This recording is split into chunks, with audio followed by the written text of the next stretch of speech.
right, we are live. Day 3 of the draft extravaganza here on the Hawks Nest. Hope you guys have had a fun here a couple days. It's been real enjoyable coming on here on the live stream and talking with you guys regarding the picks, debating, kind of liking, not liking. It's kind of been the full gamut as far as the subscribers go and what we've seen. Should have a pretty interesting day today as far as the draft goes. We don't have a ton of picks, but we got a couple picks. What's up, Tobias? Welcome on in here, man. So there should be some action. I was looking last night at the available players that were remaining on the board. There's actually some pretty decent value there. Does it last to us at the end of the round today as we start up and begin? Good morning, man. That will be remaining to be seen. But when you do go through the best available players here, a couple things jumped out to me. Number one, I really like a couple of these tight ends that are still remaining here on the board. I was really, when I was looking at sort of my rankings of tight ends in this draft and saying, who do I like, where do I, and some of the top name guys like the Cole Kmet and the Bryce Allens weren't really doing a lot for me. I actually like the Albert Obuachu-Nguamam. He was a guy that jumped out at me on tape, and then he went and ran the 4.55 40 at the combine. He's got some juice to him on the field, a little bit of bounce to his step when some of these tight ends were so much more plotters and guys that are just kind of, they're typical big tight end that you usually get, the guys that move a little bit like Frankenstein. He's got a little bit more of that in his game. He can block, Albert can. He's got pretty soft hands.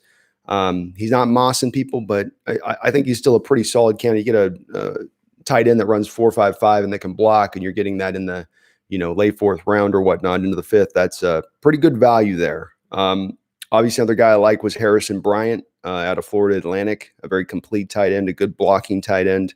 I know a lot of you probably UW fans out there are probably really gravitating towards Hunter Bryant, who surprisingly does remain on the board and would be a fit for Seattle. And what's up, user Hitstick? Primo, hello. Thank you, man. Always got love for this. Always got love for the Sonics.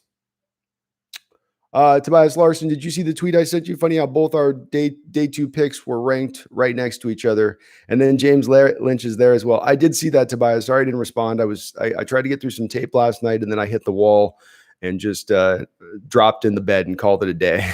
So, but I did see that. Yeah, Lynch is right there with them. So there's a possibility here that we maybe, we see the guy on that. Raging Crocodile, what's up, man? Good to see you on in the chat. Thanks for all of you guys getting up nice and early. I am not a morning person, so you guys bear with me here as I come to life, because it usually takes me a couple hours to kind of fully get scooting. But the values there, as you mentioned, James, James Lynch is right there as the number 18th prospect on the big board I'm looking at with this right here. You still have a left tackle on the board. I know he's a little bit of a divisive guy for you guys who have watched his tape. That's Prince Tego Wagago.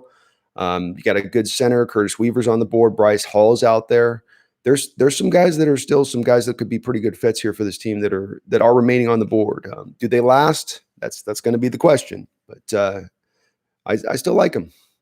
What are your thoughts on our day 2 picks? Thanks for asking on that, Raging Crocodile. So I went through last night and I tried to give you guys, see if I can try to give you guys a whole bunch of handwritten notes, and that's all on our Darrell Taylor. I started doing the same thing with Damien Lewis, but I got really tired and I ended up giving up. But what I did is I wanted to kind of give you guys with this Darrell Taylor evaluation a glance into my process a little bit. How do I evaluate what I'm, just as far as I'm kind of going play by play a little bit here as I went through just to read through really fast. In general, before I get into maybe the details of Darrell Taylor and what I saw in tape with him, this is an upside pick. When you look at this guy, he's a toolsy guy. And so from that aspect of things, I like it a lot. When you look at the recent defensive ends that the Seahawks have taken, Frank Clark, we've got LJ Collier. They're so forgettable. I can't even remember my name off my head. I'm so tired still. Rasheem Green as well. You've got this guy in that list, right? These are 4 guys. If I'm comparing him to any of those other 4 guys, he does compare out to Frank Clark in the closest comparison. LJ Collier was an older prospect who won with just power really at TCU. He didn't have a myriad of pass rushing moves. He didn't show himself to be a technician, so it was hard to necessarily see him as being, a real difference maker in the pass rush game at the next level. I thought maybe he could do some run stuffing. But that's where you thought the holes in. Rasheem was a 20-year-old kid coming out with lots of tools as well, like this kid, but he was so much younger coming out and probably even further behind where this kid is at right now in his development. Wow, release the notes. yeah, exactly. So he's not there. He's closer to the Frank Clark phase. The number one thing that jumps out to you when you watch the tape from me after watching 3 games, which is what I got through last night, and then I had to call it. And I'll get through more on our next live stream with him and Damien Lewis, where I really go a little bit more with both these guys. But the number one thing that jumps out, and the number one thing that's going to be a translatable skill here into the NFL, moving into right out the gate, year 1 rookie season, is his ability to set the edge. In the 3 games that I watched, he set the edge. If there was an opportunity to set the edge on a running play, he set it seemed like probably 98% of the time. The 3 games I watched was the BYU game. I watched Georgia from 2018, and then I watched Georgia from 2019.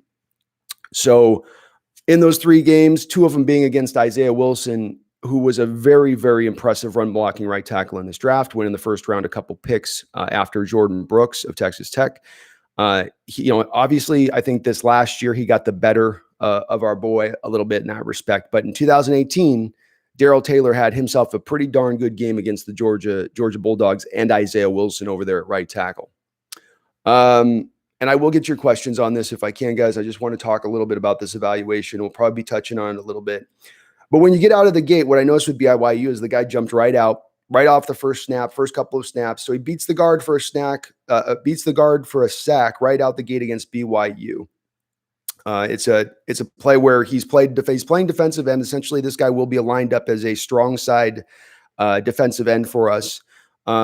And that's where he played for the most part. He does a little bit of flopping here and there, but you pretty much see him on tape as staying specifically over on that side. So I don't know that we're looking at necessarily a Leo. Now with Frank Clark, I think you saw some similar things with him in Michigan. But what they did with Frank Clark is they had him essentially lose about 10 pounds, 15 pounds when he arrived on the scene to lighten him up, to let him be a little bit more bouncy for that Leo end. So he could probably play Leo end with his athletic makeup as well. It's just where they tended to play him. And as I was saying, he does a great job with setting the edge. None of the 3 teams that played him, Georgia twice, BYU, really tested him over on that side. They continually ran away from him and did not want to come at him at all. They did not trust their ability to block him. So that's an impressive thing in the respect of that's going to come out, and you're going to see that day 1 when he comes out onto the football field. It's a little interesting when you relate it back to LJ Collier, because if this guy does sort of forecast out to be more of the left guy, again, like some of the picks in this draft, you wonder if it's a little bit of an indictment on last year's draft to a degree, almost like you're reselecting, just to a small degree. But so he starts off the game, beats the guard for a sack for BYU. BYU sliding the protection at that time. So the tackle goes out to the cornerback who's on the corner blitz. He eats up the guard. Made me very interested in the respect of thinking right out the gate, holy hell, do we have a guy who could play some 3 tech in the NASCAR? I thought that was very interesting. He didn't do a lot of defensive tackle play there with him, but with some of the juice that he's got and quickness off the ball to a degree, and we'll get to that in just a sec. Next, pretty much almost the next play creates more pressure, splitting a double team. Went at the last second, so it's a setup as a double team off the snap, and then just at the last second, there is a blitzing corner, and the tackle knows that he's been beaten. I watched this play a couple times. The tackle knows he's beaten off the snap, and he's being doubled by the guard as well. But the tackle, it's almost like to make himself look a little bit better on tape. After he's been beaten, moves off of Darrell Taylor to the blitzing cornerback, and Taylor gets right back into the quarterback. Again, these are almost on back-to-back plays as I'm watching it in a sequence. And again, I was doing this late at night, so hopefully I can read what I'm writing.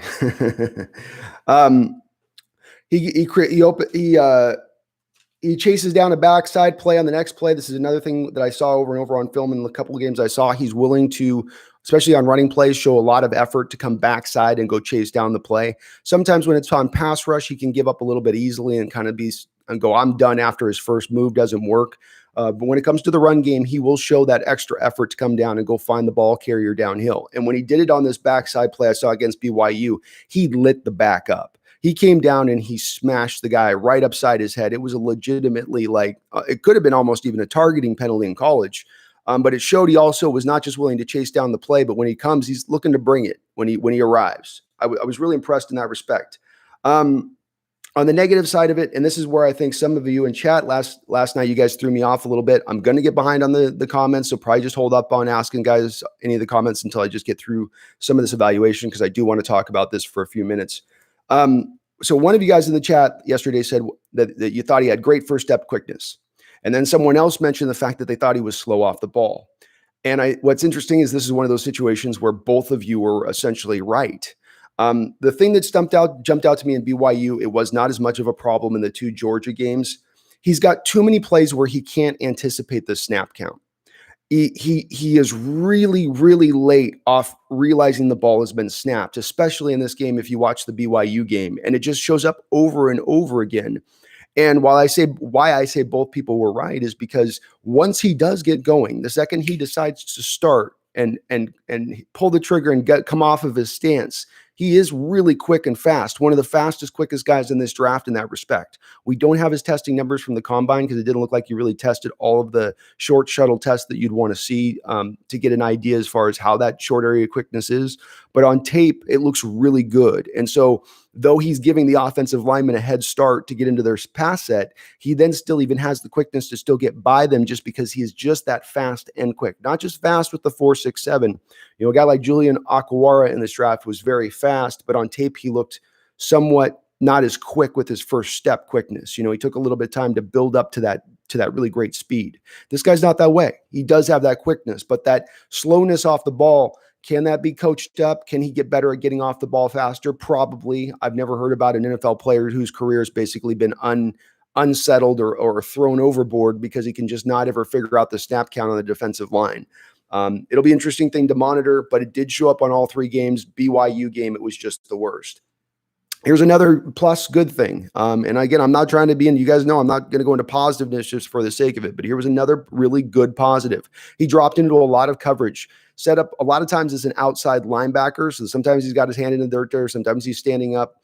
But when he was standing up at times as an OLB, he was then going into the flat to take care of a running back. Sometimes he would drop into a zone. So he's got some comfortableness with doing that. And it made me jump out. I keep kind of coming out again and again with his decent awareness in zone and not looking completely lost out there.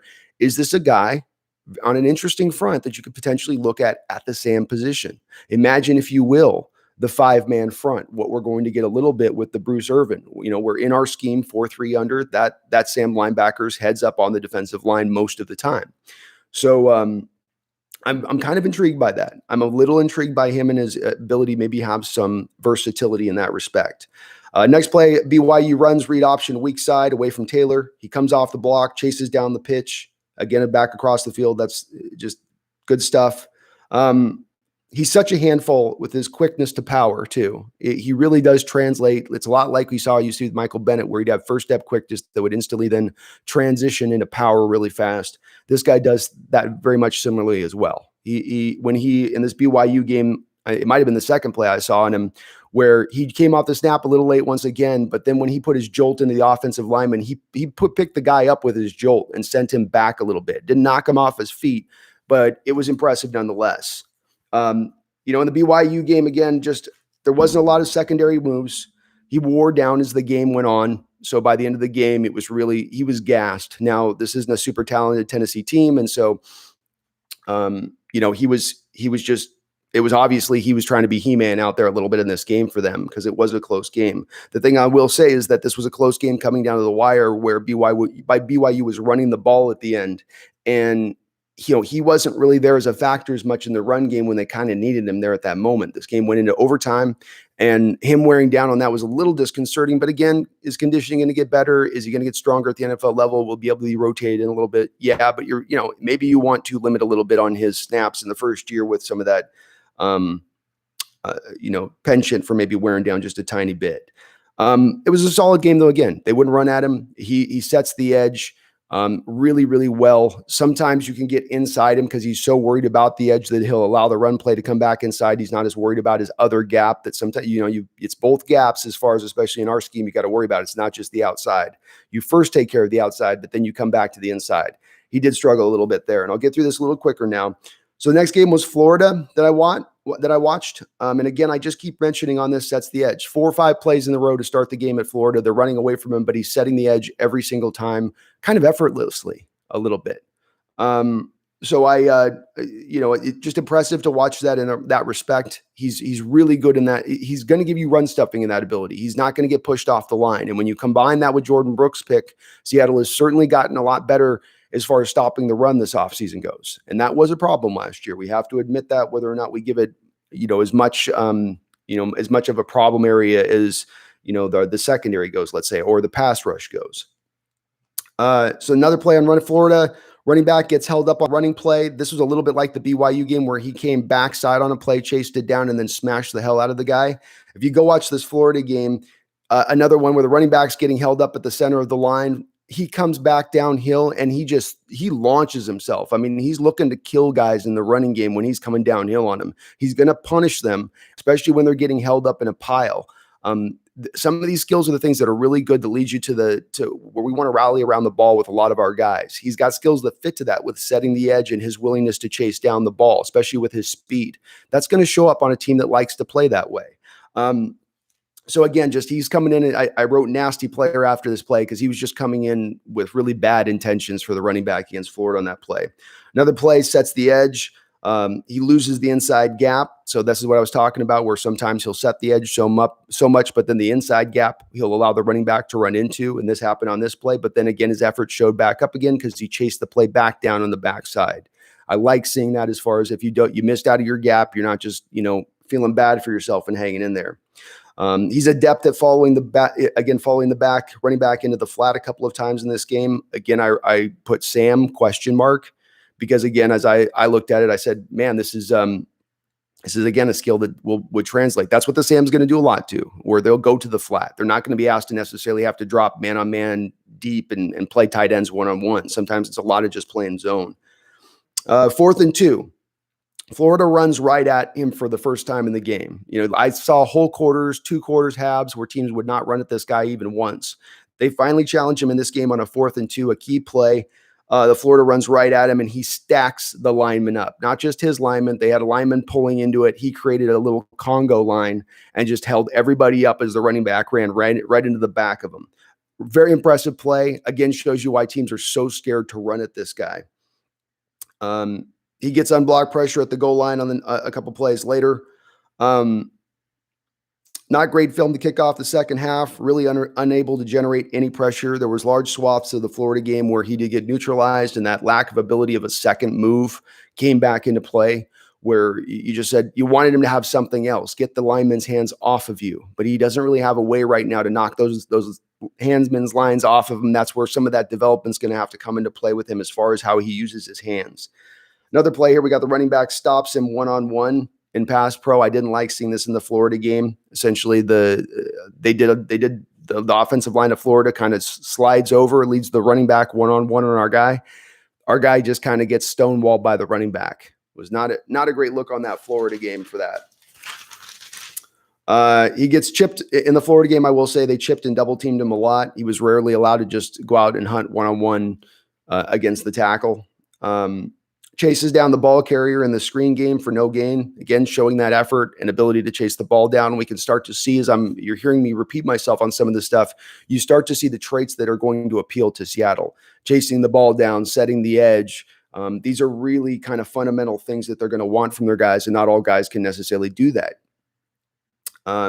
He gets better in this game at getting off the snap, I write. He's not as potent as a pass rusher as he was in the BYU move with no secondary moves. But it was a solid tape nonetheless. It wasn't spectacular. I kind of wrote this as well. When you look at this guy, I see quickness plus speed plus strong minus pass rush skill. If you're putting this into a formula, that's how that formula kind of spits out. And I appreciate you guys hanging on there with the comments. All right, so we've got Georgia game 2018. This was the most impressive game of the 4 games, by the way, I watched with him. This is him going one-on-one with Isaiah Wilson again. And once again, throughout the start of this game, they don't run at him. They're just Georgia's constantly in this game trying to hammer it up the middle and just try to wear down the defense of the Tennessee up the middle. So they avoided him at all costs. Nonetheless, he was continually setting the edge against Isaiah Wilson. There's a deep drop by the quarterback. Taylor sets up his man. So he sort of stops. He sort of purposely kind of stutters his pass rush a little bit to get Isaiah Wilson to sort of set more shallow than Wilson probably wants to set. And then he hits the gun, clicks it in, and he's just lightning right past Isaiah Wilson on the play. He gets around Wilson. It just a really nice. Now Wilson, on this play, Wilson met him on the edge. I'm thinking of another play in a second. Sorry. The next play after that, he gets a rare tight end matchup one-on-one, and he feasts. This is where he gets his first sack of the game, where for whatever reason, Georgia slid the protection. He's got the tight end one-on-one. Tight end has no chance. He comes around, strip sacks the quarterback. Again, another skill this guy has that might be pretty useful is that he shows an adeptness of being able to strip sack the ball from the quarterback. So he doesn't just get home. He does also look to pull the ball out of the quarterback's hands when he does arrive. Again, Georgia completely runs away from him from almost a quarter and a half to start this game. So you got 3rd down and long. Now, this is a rarity in this game where usually Georgia's been trying to keep things into kind of 2nd and shorts, 3rd and shorts. They don't want to get into 3rd and longs here against this Tennessee team. It seemed like they're really trying to avoid it with some of their conservative play calling to kick things off. So he fires off the ball in this 3rd down and long. You see that dip to swim move, which if I say he's got a patented move, it's essentially his get off to the dip, and then he's going to swim up with one arm. That's if you're going to look for a move that he does over and over on tape, that's his little patented move. He does it on this. He gets around Wilson, and again for the 2nd time in the game gets a strip sack on the quarterback. And he really beat Wilson well here. And again, I'm sorry if I'm behind on the comments, but I will get onto him here. We're going to fly through these in just a sec. He gets fooled on a fly sweep early in this game, which is important. I'm going to get back to that in a second. They're able to kind of catch him. They don't run at him, so they have to run some kind of gadgety stuff to actually run to that side of the field with him, which I thought was interesting. He crashes down at the goal line to stop the quarterback. So they're right at the goal line running a read option play. He comes crashing on down. And again, I'm not going play by play because there's a lot of plays here where he is getting neutralized at times in pass rush, or whether they're running away from him and it's just a nondescript play because he's just not even having really much of an opportunity to make any kind of effect on the game on those type of plays. Yeah, the late snap is what really helped him to he gets an inside sack later in this game. And that was the play I was talking about where he sort of stutters his get off. It's not that he's late on this get off. He just stutters it a little bit. And then he comes back to the inside on Isaiah Wilson. So he beat him earlier in the game on the outside. Wilson's thinking about that. This kid then comes back into the inside, shows he has a plan, beats Wilson to the inside, gets another sack in this game at that point in time. Again, just a very impressive play. Shows he's got the plan to do it. Shows he has an ability to come back to the inside. Sometimes guys can only go outside, and that's just they're just the one trick pony with that move, but not him. Georgia goes back to the fly sweep later on in this game, the same play that had beaten him earlier. He eats it right up. No gain. He's right on top of it. He learned earlier what they did to him. He's ready for it next time. You're not going to fool him twice in this game. A thing that I kind of just jumped out that I liked. So summary on this Georgia film, Georgia refused to run at Taylor at all really throughout this game. Two strip sacks, a 3rd sack he added. He was neutralized at times for stretches, but you're getting 3 sacks and 2 strip sacks in a game from a guy. You're not feeling too bad about that. I'm kind of talking for a while on this a little bit, so we'll get to some of your guys' chat questions on this. The Georgia tape, I know some of you have seen from 2019, and that is, that's far less impressive, and it was probably the least impressive of the 4 game films that I watched on the guy last night. So let me get up here and we'll get up to the chat because I know I'm behind. Welcome everyone on into the chat. That's kind of my snapshot on him. So I see a guy with upside, a guy that does pop off the film who didn't have a lot of help around him at Tennessee. And I think you've got to factor that in with guys because when you got a team like LSU, it's going to be harder to double up a good, edge defender when you got all the other talent that's all along that line. So he wasn't playing with a lot of help out there. There's no doubt with that. But Raging Crocodile, as far as the day 2 picks, I kind of went the long way around. I do like Damien Lewis as well. We'll talk a little bit about him and get into him a little bit. But I like Damien Lewis as well. I'm okay with both of those 2 picks, frankly. I don't like trading up in the second round like we did, adding that 3rd round pick in. That hurts a little bit from a value standpoint.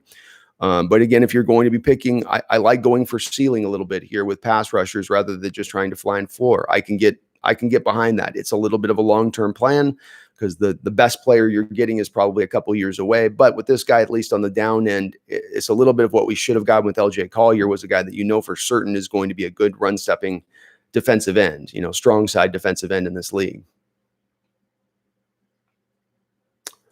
Yeah, I like the Damien Lewis pick as well. The thing with Damien Lewis is my only issue with it at the time, and kind of does remain so, maybe some of his pass protection issues are a little bit overstated, and that there were worse linemen on that LSU line as far as allowing pressure goes. But it is not necessarily his strength in pass protection, that's for sure. With that said, he is truly a road grader, and I have said that whether you want to see a scheme change here or not, and you want to see our team start to change and evolve and become innovative in something else, whether you want that or not. If we're probably staying as we are. And if that's the case, if we are staying as we are and we're going to be a run first team and all that, blah, blah, blah, blah, blah, blah, then you do need the guys that can move guys off the ball. I've maintained that for a very long time. I'd love to have some pass protectors as well, but I understand, given that you stay in the scheme you do, it makes more sense to bring in guys that can move people off the ball. It's desperately needed on this team. We probably haven't had enough of it. The thing I will say with Damien Lewis, when I watched him and I thought initially this is a guy that you're going to look at left guard, but I think he's probably more going to be a right guard in this league. If anything, this is a guy that's going to push DJ Fluker, and DJ Fluker better come into shape into camp because if this guy's a beast, that's potentially you could look at cutting a guy like DJ Fluker. I don't think it's likely to happen, but he's a right guard, which is nice because he's not going to be as exposed as much as he would be as a left guard. Left guards tend to have to be more of the guys out on an island and pass protect. The right guards tend to get a little bit more help from the centers. They tend to be more of the guys that you don't need to be as refined as in pass protection. So think back to the 2005 Seattle Super Bowl roster as far as their offensive line goes. You had the left tackle, Walter Jones, and left guard. You had the 2 toughest positions with the best players at them on your offensive line, kind of, and still a great center in Robbie Tobeck. But then right guard was maybe your weakest position in that front with Chris Gray there, the journeyman.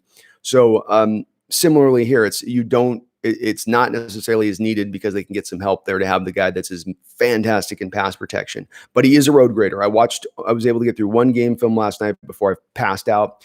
And there's no doubt about it that he is absolutely able to push people off the ball. And I'm catching up here. Are you going to stay live until the end of the draft? Because that's like 10 hours. Well, I think YouTube's got an 8-hour time limit. So we will probably go, I'm sure we'll probably be right there at the 8-hour time limit when it's all said and done. Lordy, am I not going to be able to talk. The people I want are Curtis Weaver and Donovan Peoples-Jones, says Eek. Not bad guys. Watched both of those guys' tape. Peoples-Jones has got a couple things with him that are a little bit of a tiny bit of issues with me, but he's got some good parts to him as well. I saw some guy gave us a D grade on the draft on the Darrell Taylor pick, which I don't understand at all.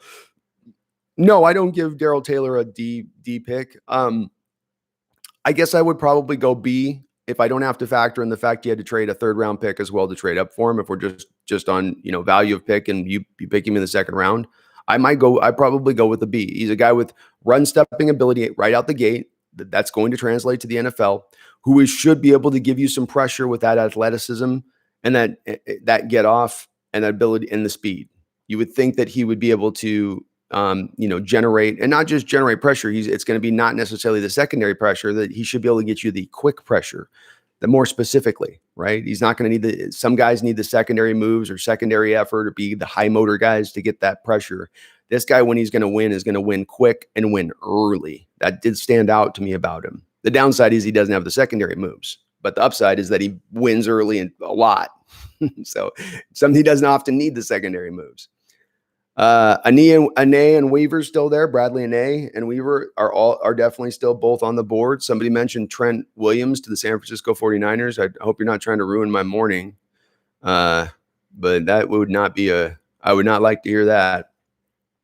How many picks do we have today? I believe we have, I want to say that we've got 2 4th rounders, a 5th and a 6th, I believe.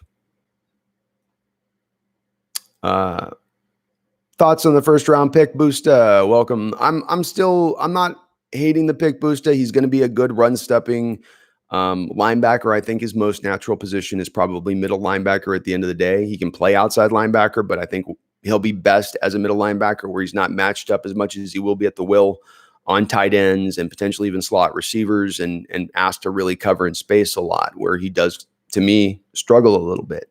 But as a run-stopping thumper, and when you combo it with looking at this Darrell Taylor hit, it's obvious that Seattle wanted to get much faster. They wanted some guys that are thumpers out there who can come in and hit a little bit. That was something that's missing on this team last year. We didn't have a lot of guys that were really bringing the pain. It was not until really Quandre Diggs walked in the door that we were able to provide a little bit of physicality on that defense.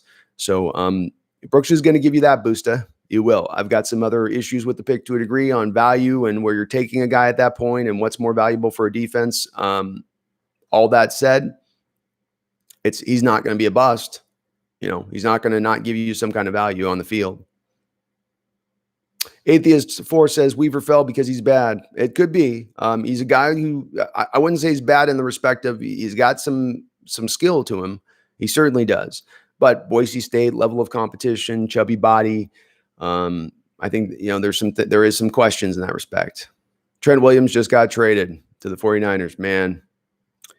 Yeah, the 49ers are killing it. Redskins got a 5th this year and a 3rd next year. Whew, man.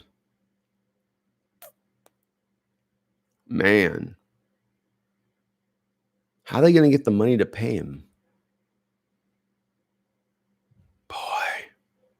Yeah, you're not wrong. Remember the time?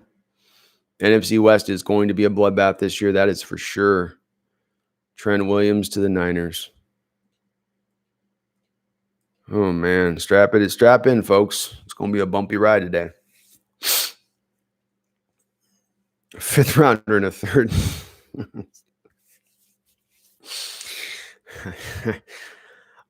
Here's the thing with that. Unfortunately, we're not going to be in play on that kind of deal because you're going to have to flop one of these guys to right tackle. You can ask Dwayne Brown to flop to right tackle at 33 years old, having played left tackle throughout his career. Trent Williams is going to flip over to right tackle. I don't know if there's, unfortunately, the way for you to bring in, whereas they have Joe Staley there, who is getting up there in age. I would think that he is. I would think he would be who he flips out for. And man, that upgrades the Niners considerably, especially a team that wants to run the ball. And, he's been out a year, Trent has, but props to the NFC West. I mean, I'm not trying to hype up our competition. I'm no lover of the Cardinals, Niners, or Rams, but the Cardinals and 49ers in particular this offseason and into this draft have done a very good job in how they've moved and gone about their work. They're getting players that are good players at depressed value. That's how you want to do that. That's how you build a very good team. Not by having to always give up maximum draft capital and assets in order to get talent back in. You get a Denard Hopkins, the 2nd round pick. We're talking about Niners here with Trent Williams for, essentially peanuts. Yeah, I'm just waking up to Team 12s, and I'm sorry if I missed your guys' comment. Please post it back in there again if I happen to miss it here. I'm early in the morning. I'm not a morning person, so it's going to take me a bit of time to get the engine fully up and rolling.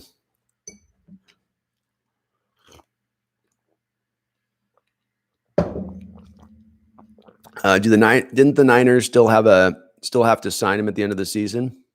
Well, it could be a 1-year flyer here. I mean, they could be going for the Super Bowl this year, feeling like they're in their window. Wouldn't that be crazy if the Niners felt like that? But maybe that's why they're looking this through, is that they're going to play him this year and then he gets 1-year deal, but they're not going to sign him to an extension, or they sign him to extension mid-year if they like how he plays. He's only 31 years old. And as we've seen with Andrew Whitworth with the St. Louis Rams and our own Dwayne Brown and Jason Peters with the Philadelphia Eagles, left tackles can tend to be a position that you can play into your mid-30s. So maybe they are looking at signing him. I don't know where they get all the contract space. Armstead's gotten a deal. They signed their safety this offseason. Quan Alexander last year, D Ford last year. They're paying money to Jimmy Garoppolo. It's not like he's on some tiny bargain basement deal. You are investing in that. I can't hear you. You guys hear me okay? Somebody said they couldn't hear me. We okay, Chad, on the deal? Everybody hear me okay? Or am I not coming through? Check. Check. I'm not seeing anybody chatting anything here. So we got people in, but you guys hearing me? You're good. Okay, sorry. Goldfish 3355. Who have we taken? We took Jordyn Brooks out of Texas Tech, run stuffing outside linebacker. You've got strong side defensive end you took with Darrell Taylor out of Tennessee with your second round pick. Trade up, took a third round pick and flipped it to get up in the second round. And then you got Damien Lewis, who is a right guard out of LSU, road grader type guy. Probably like the last two picks a little bit more than the first.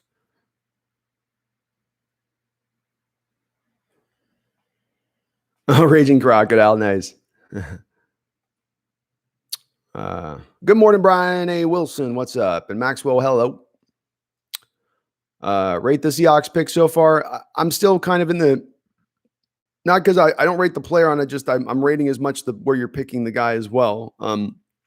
Jordyn Brooks as a player is probably a B- player, even a C+ player. But where he's picked at, I put a D grade on it because that's where you're selected. When you're picking a guy in the first round at that point, it's way too high for that selection, in my opinion.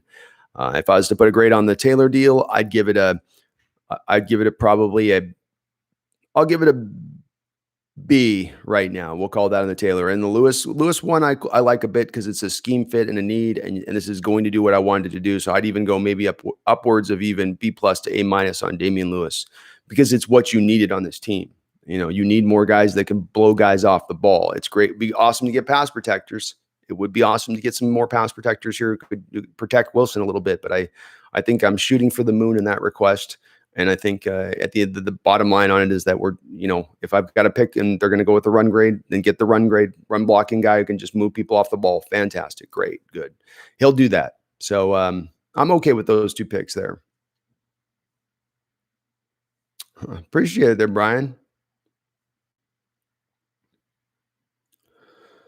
Oh, man. Trent Williams is now with the 49ers, traded for fifth round pick this year and a third. Man, they did not get any value for Trent Williams at all, did they? I wonder if I wonder if the league knows something we don't when it comes to Trent Williams, because for him to not have any market out there in this draft, now it wasn't a good time for him to be on the trade market with this draft, and there being 15, 16 offensive tackles that probably can come in and almost start day one for you in this particular draft. That's not going to help getting maximum value for Trent Williams, but it still does seem a little bit low to get that only that very little bit for him. He has always heard Emmett Brown. That is true. Trent Williams has had a pretty good injury history. So, but I mean, I felt like Staley was kind of starting to slow down just a little bit last year and getting older and a little long in the tooth. I feel like he is going to be an upgrade over him. Tobias Larson, Sadiq Charles, John Simpson. Yeah, they're going to have to cut Staley. I would think they'd have to cut Staley or just to create the cap space, if anything. So, they've got to be up against their cap at this point. Caden Welling says every team in the division has a chance at the playoffs. Well, yeah, probably. Yeah, I would say so, man. Tobias Larson, I went to bed sad yesterday. I feel bad for the Black Cat. We don't really know how good Brooks is going to be. Yeah, if it's a star, then I've got an apology to make to my Black Cat. I rubbed her for luck, and then we all shamed her because she didn't give us great luck on that pick. So maybe she's right at the end of all this. It looks like we got some guards going here early on in the Leaky Fotu went to the Cardinals. Oh my gosh, dude. Man, like the whole rest of our division is just killing it and grabbing guys that I liked Leaky a lot. I did. We'll get to see a lot of them now. That's interesting. Jeez. Goodness, Cardinals had got themselves a player there, Leaky. That'd definitely be, I think, a guy that the Seahawks would have taken a look at if he was on the board for him when they were selecting. In a draft loaded with sexy skill position talent, we added 0, and this is Emmett Brown. I'm holding out hope for H. Bryant.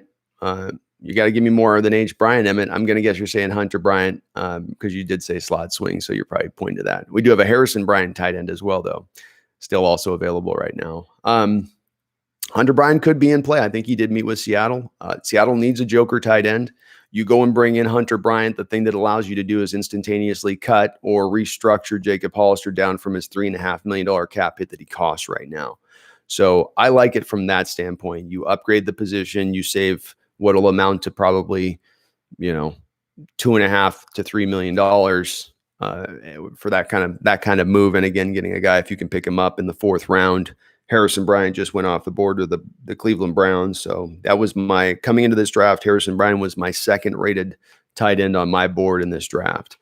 So I did like him a lot. The Pro Football Focus had him as the best blocking tight end in college football last year for Florida Atlantic. So make of that what you will. But so now we're starting to see, a little bit of the thing here where the tight ends are starting to go a little bit. Albert Oguachim, I'm not going to pronounce it ever right. He's still on the board too. Another guy I like. So there are a couple tight ends here still kind of available. We're looking here. We've got Seattle. We're getting close to, not close to Seattle's pick. We're getting closer.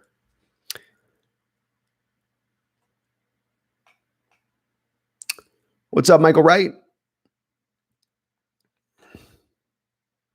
Brooks will be even better than you're grading him, even if it's just a spot. He is worth it. Bet that. I'm open to it, Brian Wilson. I'm totally open to that with Jordyn Brooks. And again, I think that he is going to, as a low ceiling level, give you a guy that even if he's playing will and a little bit out of position at will, when he should probably be playing middle linebacker, I do think he will be good in run stuffing. I do think he do that. This is a modern game, though, that's about how you stop the pass and where it's going with tight ends in the NFL. And where I see it going and forecasting out, I think it's going to be hard to have 6-foot linebackers at the will position covering these guys anymore. Maybe not. I'm open to being wrong on this. But I really do worry about him getting eaten up a little bit in coverage and his instincts in coverage. And he's got the speed and all that other stuff. But, again, I've come back to this a couple different times. You've got a guy that you're covering and you're 6 feet tall and you're covering a guy who's 6'4", 6'5", who outweighs you by 40 pounds and who has, 2.5 inches longer arms. And maybe he even out jumps you by an inch or two because he's just one of these uber athletic basketball playing type tight ends. It's very hard for a 6-foot linebacker to cover those guys. It's very hard. I referenced yesterday the game in Pittsburgh where, Devin Bush for the Pittsburgh Steelers was a top 5 pick, an inside linebacker for them. And, you watched in that game with Will Disley at 6'5" and those long arms, Devin couldn't do much. He was there and sticky in coverage. He was right there with Will. But being 6 foot tall, he just couldn't make a play on the ball or really do anything about it. Your option is to interfere with the guy, basically, if you can't go up and reach with the ball at that point. It's really hard to do. It's really tough for those guys. But I'm open to it, Brian, 100%. 100%. I like the thought of if he's great, all the more better for it. So. But he does have some upside even on the low end for me. So I don't think he's a bust or anything like that. There is some upside to his game and who he is, even if he's not great in coverage. Tobias Larson, Tony Pride to the Panthers. Yeah, Tony Pride's a guy he was a real toolsy cornerback there for Notre Dame. When you watch his film, though, and there wasn't a lot that popped off the tape as far as actual play goes. But, he's got all the 4.4 speed, all the length, all the explosion vertical, I think, that you could want at the position. But he would have been a real development corner for us. Not that we don't have room for that now because we have a little bit of depth at corner. But I don't think he would have been really a slot guy. Not a bad move for the Panthers, though. They continue to have a very, very good draft as they've just kind of fully rebuilt their defense, Hi. Come here.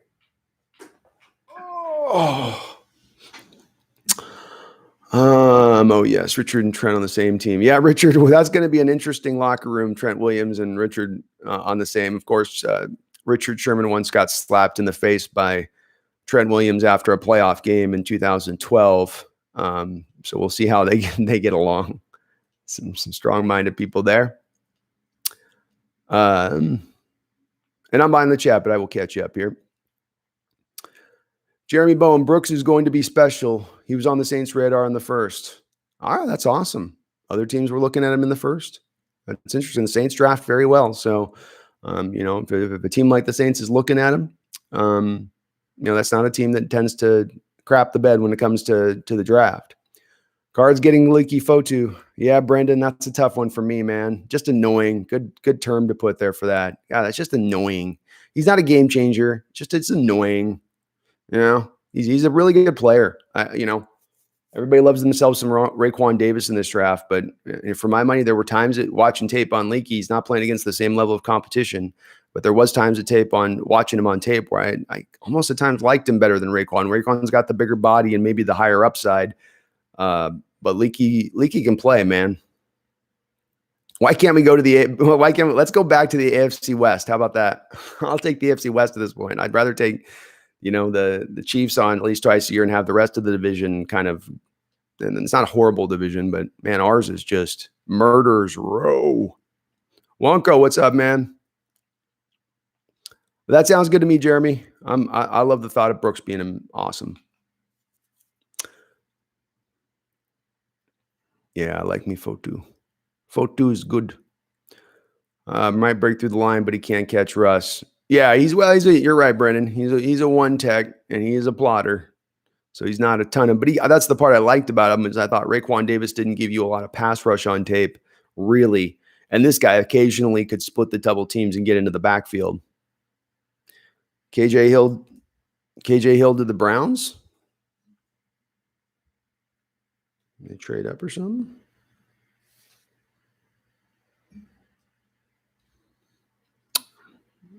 I think we select a wide receiver and Zach Moss. This is Jeremy Bone. You might be right on that one, man. Might be right on that one. Wide receiver is definitely an option here. I like Antonio Golden Gandy, who's available right now. He's one of those really good contested catchers in this draft. A guy that I liked his film a ton. His arm length, I think, is just a tiny bit short for what Seattle likes in receivers. But Zach Moss certainly fits into probably the profile of back that Seattle would like. I didn't love his tape a bunch, Zach Moss. I watched a lot, and if you watch just his game tape, it's sometimes not always awesome. Hollister should be $3 million over 2 years, says Brandon Eichrick. Yeah, I mean he's not a $3.5 million tight end right now. That's not for a guy. I mean, he's fine. He did yeoman's work for us last year. No doubt there, but no, I don't want to spend $3.5 million on Jacob Hollister. Jack Moss is off the board. Thank God. What do I think about Thaddeus Moss? So the Thaddeus Moss, let's relate him a little bit to Hunter Bryant because they're both from a size standpoint in that similar joker role. And if you're the joker tight end, you've got to be kind of halfway between a wide receiver and a tight end. You're not going to block as well as a tight end, but you need to be able to block better than a wide receiver. The thing that you also kind of need with that is a little bit of that explosion then. Where you're not just the tight end plotting tight end type. The thing with Moss, when I watched him on tape, is I didn't think he was really an explosive, dynamic athlete out there. And it's funny to say that because his dad's Randy Moss. But frankly, he just wasn't all that explosive in his route running. Didn't have a lot of quickness. Pretty good soft hands. Not a great route runner. He rounded off a lot of his routes at LSU, and he still made his share of catches and stuff. But I don't know if this is a guy that's going to get a lot of chunk plays down the field, or he's going to stretch the field a lot. And as a blocker, I mean, he looks kind of 6'1", and he kind of acts like a player that's 6'4", 6'5", not in a good way. In that respect, at 6'1", like I wanted him to move a little bit better than he did.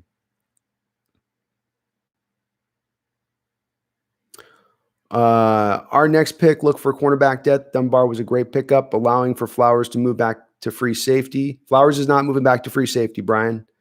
That's not going to happen. I'm sorry to say. Just not going to happen.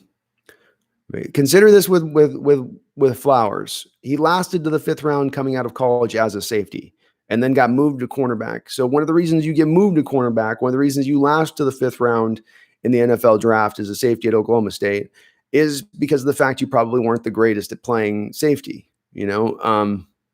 So I don't think I see Flowers moving over there, but I do agree with you that this could be definitely a pick that goes for cornerback depth. I think Reggie Robinson is still on the board, for instance. I want to say Bryce Hall, Bryce Hall is one of my favorite cornerbacks in this draft, who got dinged just because he got injured in his last year, but he's a guy who I actually like quite a bit too. Brendan Eichrick, my hope for Brooks is that he learns from his idol Bobby Wagner to become smarter in coverage. That'd be good if he can get a little bit better. And certainly us being smart is a lot about the coverage for the middle linebacker and the outside linebackers at times.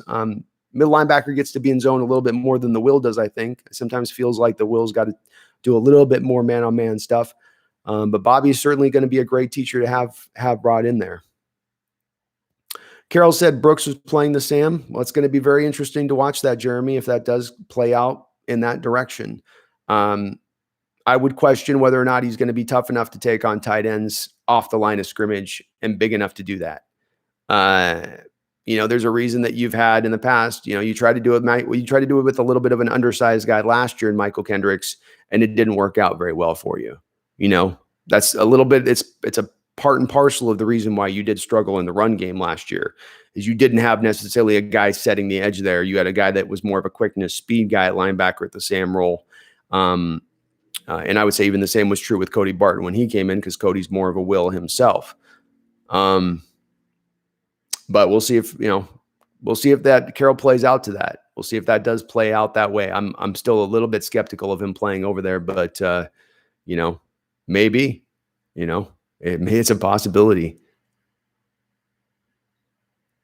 The biggest problem I have with Brooks is that I doubt he's going to start. Is there any chance we're going to run 3 linebackers with Bobby, Cody, and Brooks? I want them to go away from that scheme. Thoughts? I think as it stands right now, my gut instinct is KJ Wright's going to stay on this team, which would indeed put that guy to the bench. And this is probably, frankly, Jeremy, why you're seeing some of the talk with Carroll talking about him playing the Sam. Because they're going to know that they're not going to be just able to take a first-round pick and sit him on the bench and say he's our future Will/middle linebacker. That's not going to work. So you've got to do a little bit of PR pushing there, going, oh no, he'll be right there in the mix for the Sam as well. Now, when Bruce Irvin beats him out as the starting Sam, then it'll be like they'll say, oh, the competition played out and Bruce Irvin won it out. That's how that'll go, in my opinion. But maybe I'm wrong. Maybe the guy's a beast at setting the edge at 6 feet tall. Maybe he is. But I know, Tobias, I think when it's all said and done, what you're going to see is the starting linebackers outside of injury, it would look like to me would probably be KJ Wright and Bruce on either side of Bobby. They've lended towards going towards veterans in the past at this point, and not really as much with the young guys. It would lead me to believe that they're probably going to be a little hesitant to play him until maybe he gets a few more games under his belt, and then they start to kind of integrate him in a little bit. We'll see how it goes. The one thing that would help, I will say this, Jeremy, the thing that would help him playing Sam is that it would limit some of the, it would limit him being exposed as much at the Will, because so much of what I was talking about with Darrell Taylor, when you're at the Sam linebacker, you're going to do a lot of just taking away the flat, dropping into a short zone to take care of drag routes into the middle and anything kind of underneath. It doesn't rely you to do as much man-on-man and really being sticky with a guy. So you could protect him a little bit in that respect. Brooks will take KJ's spot within 2 seasons and could be insurance for Bobby in the future. Yeah, I think within 2 years, you're actually probably going to see a very high likelihood of this guy probably moving to the middle linebacker and Bobby being, potentially at that point, done. Do we know for sure that Bobby wants to play 14, 15 years in this league, or is with all the extra games that he's played in the postseason and, all the years he's played, is he going to be okay in 2 years and be ready to call it a day?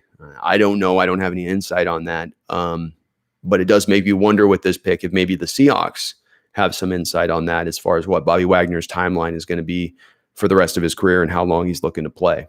And maybe that did factor in. That did factor into it. Yeah, Jeremy, that is a part that does tantalize me a little bit about Brooks, is that he does say that he didn't even really work out or try to work on his 40 and that stuff. I don't believe he tested in other places, but that, essentially he's insinuating that he potentially could be running like a 4.4 if he really worked on it, which is awesome. If you got a 4.4 linebacker and he truly has that type of speed, he's even faster than the 4.5 time that he did test at. That would be great. And he certainly is very, very, very fast on tape. Both him and Kenneth Murray in this draft certainly had, when they go and they're going in the right direction, they go and they get there fast, and they lay the wood, He won't be depth this season. He will be a major package player. Starting is overrated. It's finishing and being able to fit the scheme. So, Brian, the thing when I would say to that, just maybe in deference to that a little bit, is that most recently with Pete Carroll and the way that they use their defensive players, we don't really see them have packages necessarily. It's, you're the starter in this role, you're in that role. You're starting this role, you're starting that role. They'll rotate around the defensive line, but when Michael Kendrick's starting, Michael Kendrick's starting. There's not a time you got to see Ben Burke-Irvin with his 4.5 speed come in for KJ Wright at times, maybe to give you a little bit better coverage ability. Something in that respect. Or you didn't go to like three safety sets as to take advantage of your talent. That kind of innovation that you're kind of speaking towards doesn't really show up as much with this team as far as how they look at their packages. I would, again, maybe I'm being just a little skeptical on this, but I just don't know that they're going to necessarily formulate a specific package for him past him being on goal line or something.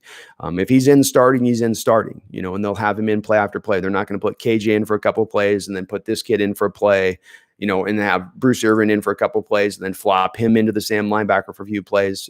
Past giving Bruce a breather, I don't think that they'll do it that way.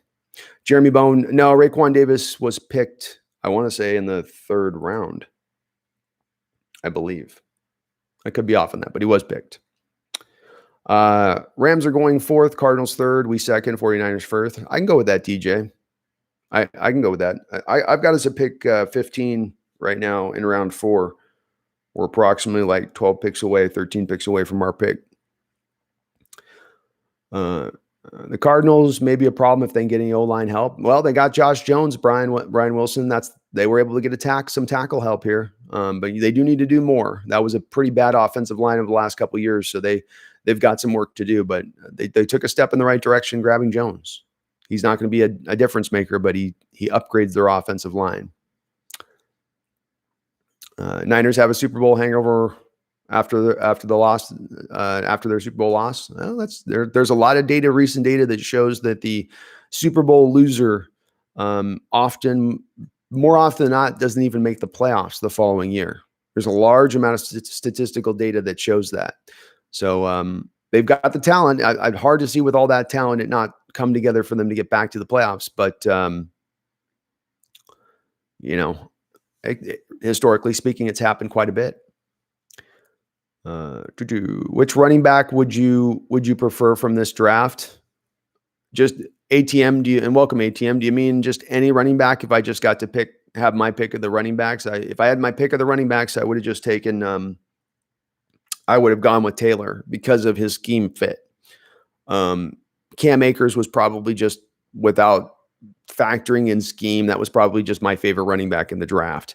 Not factoring in scheme and all the metrics and the 4.39 speed by Taylor. I understand all that stuff. I know why he's as good a prospect as he was. There was just something about Cam Akers' game that I really liked.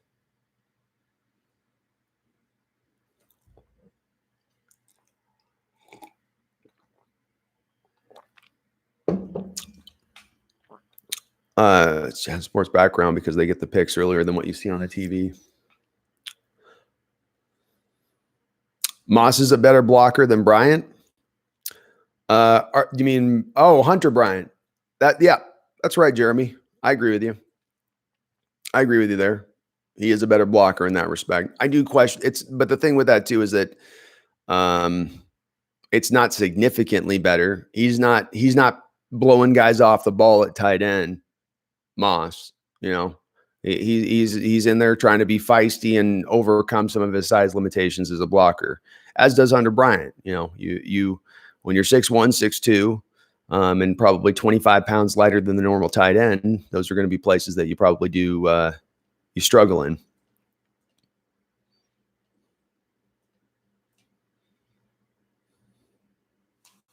Yeah, he's not going back to safety. That's 100% correct. What position should we pick here? Man, I come back to, if it stands right now as it is and Hunter Bryant does drop, I'm taking a really long look at Hunter Bryant at this point with where you're at.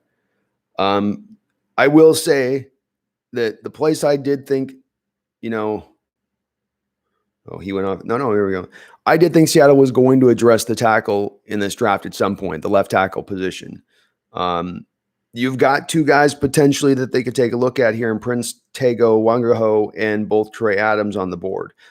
Neither blew me away as a left tackle, but I think both of them potentially could give you some play at left tackle in this league. Maybe you have a starter in either of those two guys. And again, in Prince at Auburn, he played, I think, in more of a run first offense. So he would be kind of a fit from that respect. You've got some quality guys still sitting there right now. But I would think that they might lean in that direction or go with the Hunter Bryant type. And I do think that they would favor Hunter Bryant over Moss, because with the Joker tight end, you're not going to necessarily need to value blocking as much. It's more about your pass catching ability as the Joker tight end in this scheme. I bet you weren't keen on Bruce Irvin as a defensive end. Me either. Flowers can play safety. He played at OSU in the Big 12. That's why he dropped, not his ability. And again, he has 2-year game time. Well, again, Brian, I know there's a lot of people that don't like Trey Flowers, and that's just, I think, where we'll probably disagree. He had 3 interceptions last year. He played fairly solid throughout the year. He was a good tackler. He had a bad game. I know everybody hates this game against Green Bay, and he had a couple games here and there that were rough, but he actually had some good games within that. This is a guy in his 2nd year at safety. He's just transitioning into that position. Give him some time to develop, as the same time that we gave Shaquille Griffin to develop. Give him the same amount of time, and you'll watch him come into bloom. Don't give up on the guy after 2 years and flop him back over to safety, where he wasn't enough of a dynamic prospect at safety to be drafted high. We can say that at least at the very minimum. So I think not. I liked Bruce Irvin as a defensive end, as a rotational guy. You can't have him on early downs or he's going to get run over. But as a guy that you bring in on pass downs to rush the quarterback, I thought that right out the gate, he was going to be able to get you the 6, 7, 8 sacks right out the gate, which is what our team needed at that time. We had Chris Clemens and not a lot else on the edges. We just needed a guy a lot like this offseason. We needed a guy to give us some kind of production, not just be a jag, another guy out there, but actually give us some kind of level of play that's going to actually, challenge the tackles at times. And Irvin was going to be able to do that. He was never going to be, to me, a star. You were probably going to get to his floor really fast when we picked him, because he was a 24-year-old prospect. But with his ability to move and the speed that he had, I thought he was going to be able to get at least sacks on the next level right out the gate. I think Brooks gives breaks to Bobby and KJ and Bruce, so the starters don't get so much playing time. Maybe Jeremy, they just when it's outside of the defensive line, they have not operated that way in our recent past. That's not how they've gone about how they put the formations and their plans together on game day in the recent last 5 years of time. So I'm going to go off of the recent last 5 years of time and say they're probably going to stay in that same mode rather than suddenly switch and change. They're not big on changing and switching, organizationally speaking. We go in a direction and we go in that direction, and we're going to do that. We're not going to do some of this and some of that and some of this. We're going to go do that. Snyder touched on why they picked Darrell Taylor last night at the press conference, and I quote, "We had lunch with them," end of quote. That's the secret to all the players in the Seahawks draft. Well, and that's one of the things with Jordyn Brooks too. He gave a great interview for whatever that amounts to. So, you know what I mean? I would hope that they're not just doing it based on I'm hoping they have a whole lot of advanced metrics and data that they're going off of, medical reports, multiple scoutings. They've got all this data they're going off we're not seeing that goes into addition to those personal meetings, and that he's just being maybe anecdotal in referencing the meeting that they had with him. But I'm sure him and Brooks both gave, great interview. That's the secret to the trash. Oh, by the way, I can't stand Flowers, so it's not a homer thought. No, I don't think it's a homer thought. I don't. And Brian, look, there's a huge chorus of Seahawks fans out there that join you in that stance of not liking Trey Flowers. I'm not in that realm myself. I sometimes scratch my head a little bit at it that people were so willing to give Shaquille Griffin the pass when in year 2 he played at a D+ level by his own assessment, but yet Trey Flowers, who last year has 3 interceptions, a couple forced fumbles, good tackler, developing as a cornerback, doesn't get that same sort of. It shows sometimes to me inconsistency. You give Griffin a pass, but you don't give Flowers a pass. And if you weren't willing to give Griffin the pass, then at least I can appreciate that because you're showing consistency there. But if you gave a Griffin a pass after that awful year he had in year 2, and Flowers did not have as bad a year in year 2 as Flowers did in his year 2, that's kind of where I sometimes am scratching my head on some of the people that kind of run down Flowers' play a little bit. It sometimes doesn't make sense from a consistency standpoint. Bro, they had to use package. I don't know what you mean on that. I'm sorry. Nathaniel Parks, what's up, man? Welcome on in the chat. Always good to have you. They have people like Blair on the bench. They're not going to start Flowers at safety. Yeah, that's the other thing that would prevent it too, Brian, is they've got they're 3 safeties deep right now. I mean, technically, I think Lano Hill's still on this team, isn't he? So, if you're flipping Flowers out to safety, you're putting him on the bench, whereas, again, your corner depth isn't all that great right now, even with bringing Dunbar in. So, you'd be hurting the depth at corner to try to buttress up safety at a position you already have pretty good depth at. You're removing from one position that you don't have great depth at to add to a position that you already have pretty decent depth. So we got Jacob Eason, Logan Stenberg went off the board. Oh, damn, Cowboys took Reggie Robinson. Well, there was a very Seahawk-like corner that just went off the board. So it looks like to me, tackle, wide receiver. Yeah, I see tackle, wide receiver, or tight end here with Hunter Bryant being the target. Okay, let me get deep. I know damn well Pete loves his base defense, so he doesn't use packages per se, but recently that has changed a little. That's because of no Earl and no Cam. If it's changed a little, it's changed by a minute point. I mean, if anything, last year they went more to staying into just having the same personnel at the field. And again, I won't disagree that on the defensive line, they're willing to rotate everyone everywhere all the time and limit the snaps and rotate and keep guys fresh. No argument to be made there. When it comes to the linebackers, when it comes to the safeties, when it comes to the cornerbacks, you're locked into your position. Marquise Blair, for instance, was our dime cornerback all season long. That was his role. That didn't get flipped out or moved along. That was kind of his role unless he was injured. Michael Kendricks, when he was the base linebacker and you stayed in base at times in certain games, upwards of 80 to 90% of the time, it seemed like you didn't flop another linebacker in there at times, even though, Cody Barton, for instance, is a better coverage linebacker than KJ Wright. They showed no willingness to get Cody Barton onto the field and knowing passing downs to play coverage. So if they were willing to go into more packages, they would be doing more of that. That would be more implemented.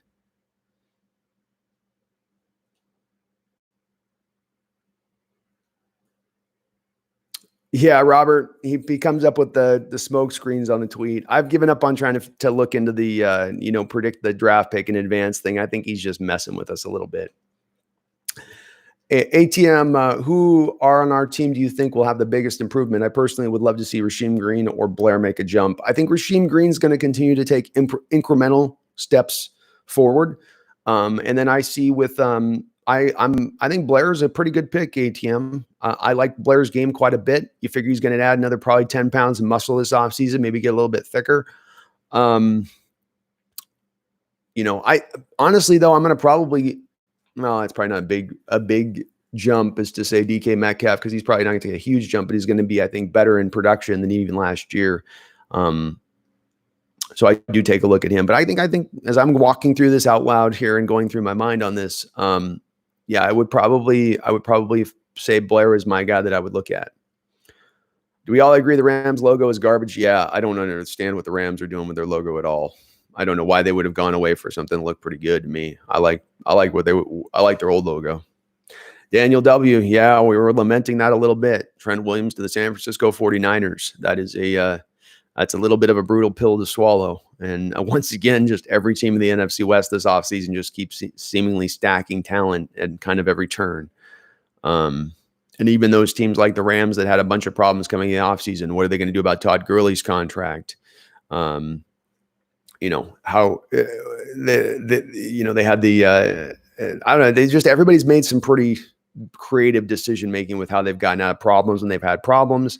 David Johnson with the Cardinals, flipping him for DeAndre Hopkins. It's smart. They're being smart in how they're going about it. I'm gonna need to get some more coffee. I'm gonna get some coffee here. Be right back.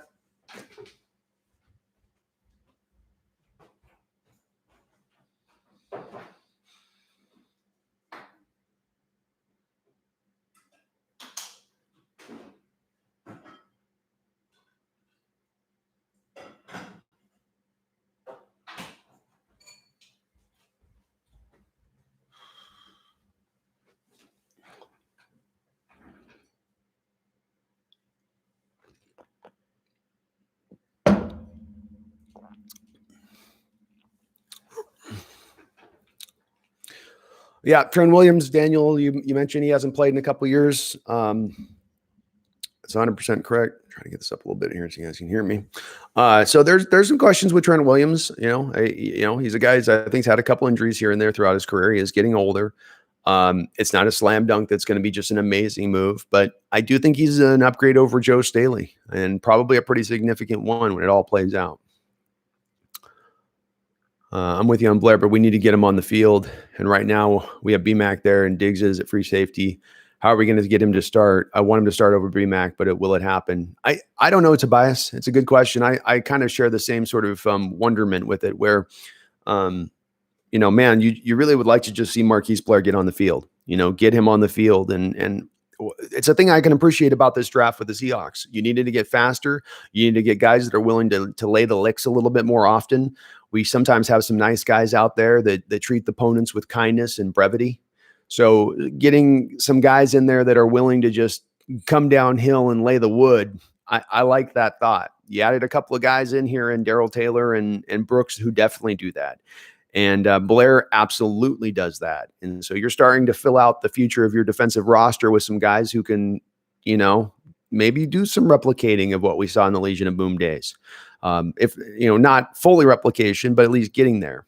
And I'm with you, Tobias, in that. Look, I think Bradley McDougall's a solid player in this league, but I've seen enough from him to know that he's not a difference maker. I know that Quandre Diggs was a difference maker when he got on the field for us last year, and he was healthy. And I know that Marquise Blair has at the very least elements to his game of being a difference maker. So I'd rather go for the potential of that than laying on the low end on McDougall. And I think the number one thing that kind of cemented to me is that he's in his last year and you can cut him and save some money off your cap right now. If it can help to facilitate getting another pass rusher in here, letting McDougall go and then ride in with Blair at that point, I wouldn't be against it. At the same point in time, I wouldn't necessarily be against keeping the three safeties because you're going to probably suffer an injury at some point, and it's nice having that kind of depth there. Daniel W., please, can we draft Amik Robinson? Potentially, man. Daniel, they've never drafted a 5'8" cornerback in 10 years. They've usually got a pretty high standard of saying we like to stay in the 6th. Now, 5'9" was what Ugo Amadi was last year, so they went outside of it for the first time last year, to your point. Maybe this is the year that they're willing to do that. But they do tend to stay away from going that small at cornerback. They like 6 foot tall, and 5'8" is a far cry from 6 foot tall. So while he does fit the profile as far as the type of player they'd look for at cornerback, just the way he plays and his mentality, I can get why you like him. I wonder if that size limitation issue is going to hold him back. Rasheem Green was very young coming into this league. Absolutely. 20 years old. Very, very young. That's part of the reason why you were able to get him in the third round. You know, if he goes back to college and plays another year, he's probably going to be a first-round pick. James Glenn, I was with you. I liked Reggie Robinson a lot too. It's one of our sleepers in the draft. When we talked about the cornerbacks, me and D-Mac talked about him on the pre-draft deal. Both of us liked him a lot right in this round. He's picked up a little bit higher than we thought. We thought he would be in the 5th round, but, you know, it's not that far off from where his value is. He is a toolsy cornerback, very toolsy cornerback. And the Cowboys have had an okay draft. I somewhat felt like that CD Lamb pick by the Cowboys was a pick that they did in order to keep him from the Eagles, who they knew was going to end up taking a wide receiver. So they just sort of tried to, you know, steal him away more than that was really a need for their team. But you can't argue with the fact they added Neville Gallimore, Reggie Robinson. They're doing all right. Rasheem Green is the same age right now as Darrell Taylor. I actually believe in Rasheem. Still can be great, or at least good player for us easily. Daniel W., I've always come back to this with Rasheem Green. When I looked at the combine profile of both Rasheem Green and Everson Griffin, they're very, very almost, it's almost eerily similar players. Size, weight, speed, the way they move. They've got a lot of similarities, and that's really where I see him as his projection goes. Just like Rasheem Green, Everson Griffin came into the league young, took a little bit of time, both of them for USC. He took a while to get to that 8 to 10 sack range and good run stuffing ability that he provides. So I think Rasheem's going to be a complete player at the end of the day. I don't see a guy that's going to become a star, but a guy that for 4 or 5 year stretch can push to that 8 to 10 sack range. And again, giving you upper level run stuffing ability. I think he's going to develop into that type of player. Yeah, if he takes the step forward, that's going to be the key. And that's what I see is with him, it'll be an incremental step rather than an explosion with Rasheem Green. It's just going to take a little bit of a mounting thing with him as he gets older. Because like you said, he's just 23 this year. It's a young guy. And pass rushers, especially when they come in young, especially if they come in a little bit of raw, they take a little bit of time to develop, historically speaking. It's not unusual to see pass rushers start to really hit and really kind of figure it out and the light to go on about 26 years old. You know, and they don't always have the greatest, longest prime at that point, but it's just the way it's hard to get to the quarterback and hard to get to the quarterback fast. No, we haven't drafted the 4th round yet. As we sit right now, we look about 10 picks away or so. Wow, the Jets go with James Morgan out of Florida International at quarterback. Goodness. Lordy. Well, Logan Stenberg went off the board to the Lions. That was a guy I liked a little bit too. Would have been good value here in the 4th round to grab him. Seattle's got those 2 4th-round picks here. It's going to be interesting to see, you know, what route. There are, a couple. There's a Jake Fromm's on the board with Georgia if they're looking at a backup quarterback. Like I said, Antonio Gandy I like a lot at wide receiver. Bryce Hall at cornerback. I actually like Bryce Hall quite a bit more than I like Reggie Robinson by a significant amount. But you could have some medical flyers on Bryce Hall that eliminate him from some people's draft boards if they think that the injury he sustained here this last year is going to be a long-term problem. But you got some pass rushers. Jason Strobridge is a kind of a 3-tech, I think, at the next level is where he'd go. Bradley Anae, Colin Johnson, I know a lot of you guys liked out of Texas. The really tall wide receiver is also available. So still some good talent. Obviously, we can probably anticipate that the Seahawks are going to select somebody that we've never heard of and that I haven't scouted. So we probably should count on that. Oh, look at that. Bill O'Brien took Andy Heck's son. So I don't know if you guys were aware of it, that there was actually a tackle in this particular draft who was the former son of a Seattle Seahawks tackle. Andy Heck, his son, of course, Charlie Heck. And Andy Heck is, of course, synonymous with some of us older Seahawks fans who remember that he was the left tackle that was starting in that Derek Thomas game where Derek Thomas had 8 sacks or something, and he was the left tackle, the poor SOB who was just getting his lunch ate all day. Yeah, I like me some Rasheem Green.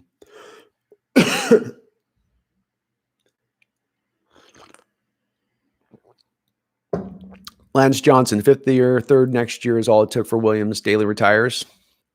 Makes sense. That makes sense, Lance. It's a good move by the 49ers. Low risk. It's all low risk, high reward on that one. Nathaniel Parks, we have 3 safeties and have 4 good corners. Who goes where? Do we still have Akeem King on the roster? I've meant to look that up as well, but I haven't looked at it. I thought he was still on the team, but I could be wrong on that with him. Part of me wants to say he was a free agent as well.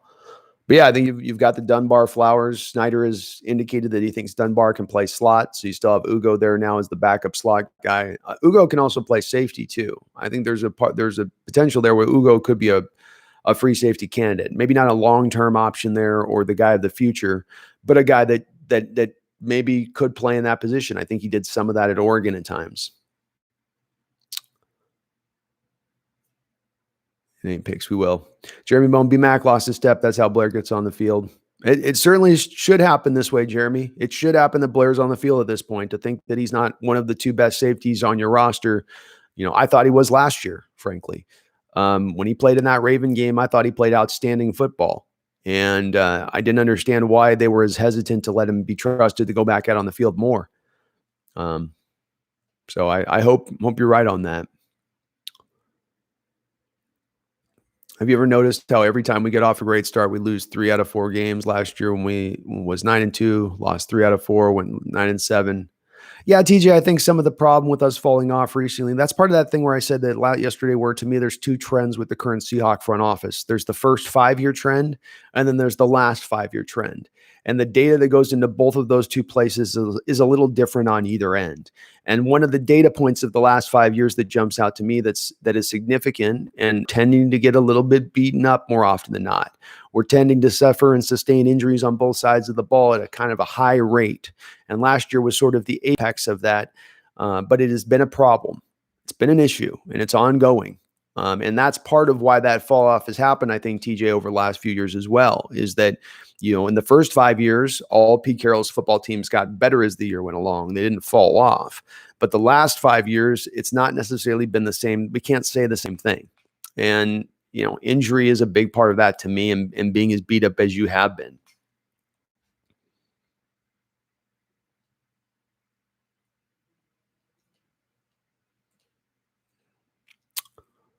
Trade B-Mac in a 5th for Fournette. I'd like that. That's a wash with the salary at that point. I figure Jaguars, going as young as they are, going to want to get some veterans in there. I'd be all right with that trade, Robert. I don't think Amadi has proven himself. James, I think Amadi, the one thing I have with Amadi as a problem is that you didn't give him really enough time to get his feet wet throughout the season. You stuck in that base defense so much, and then you put Akeem King out there at the slot corner role when you did go to the slot. And so you just didn't give him a chance to, I felt like, get as much of a firm ground and understand what's going on around him. I thought in the Eagle game, I thought it's worth noting that Pro Football Focus had him as our best rated defender in that Philadelphia Eagle playoff game.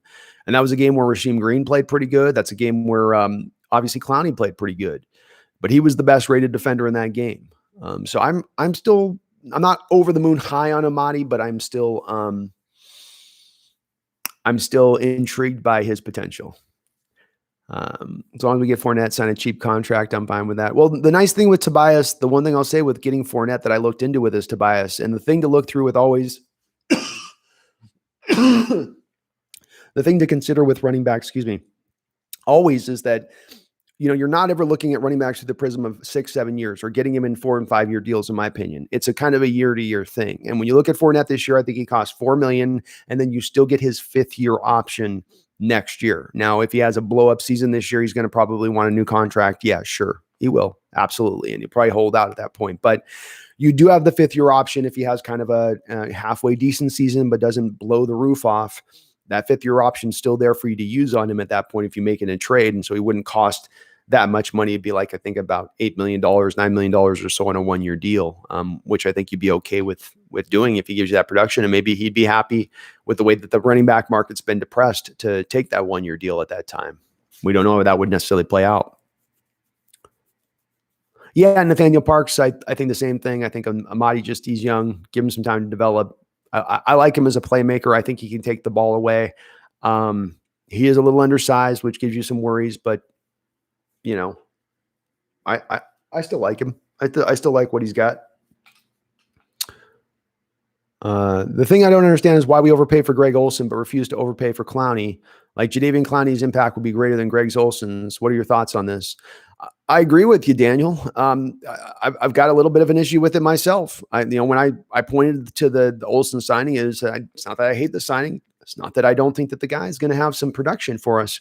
My issue comes in that you're spending $7 million and he really should have been a 1 year, $3 million deal or a 1 year, $4 million deal. And that $3 million is significant. That's the difference between bringing an Al Woods type guy who's a good rotational defensive tackle there on your D line, or like you said, being able to kick in the extra $3 million for Jadeveon Clowney to get the deal done.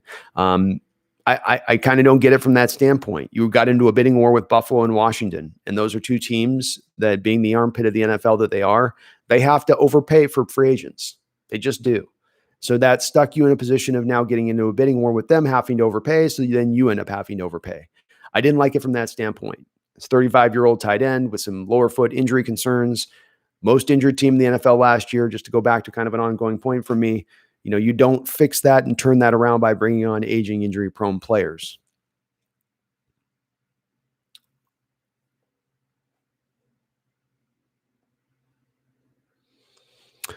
Yeah, I think Clowney did some mixed bag with play as far as a pass rusher goes. Or you're responding to James Glenn. Sorry.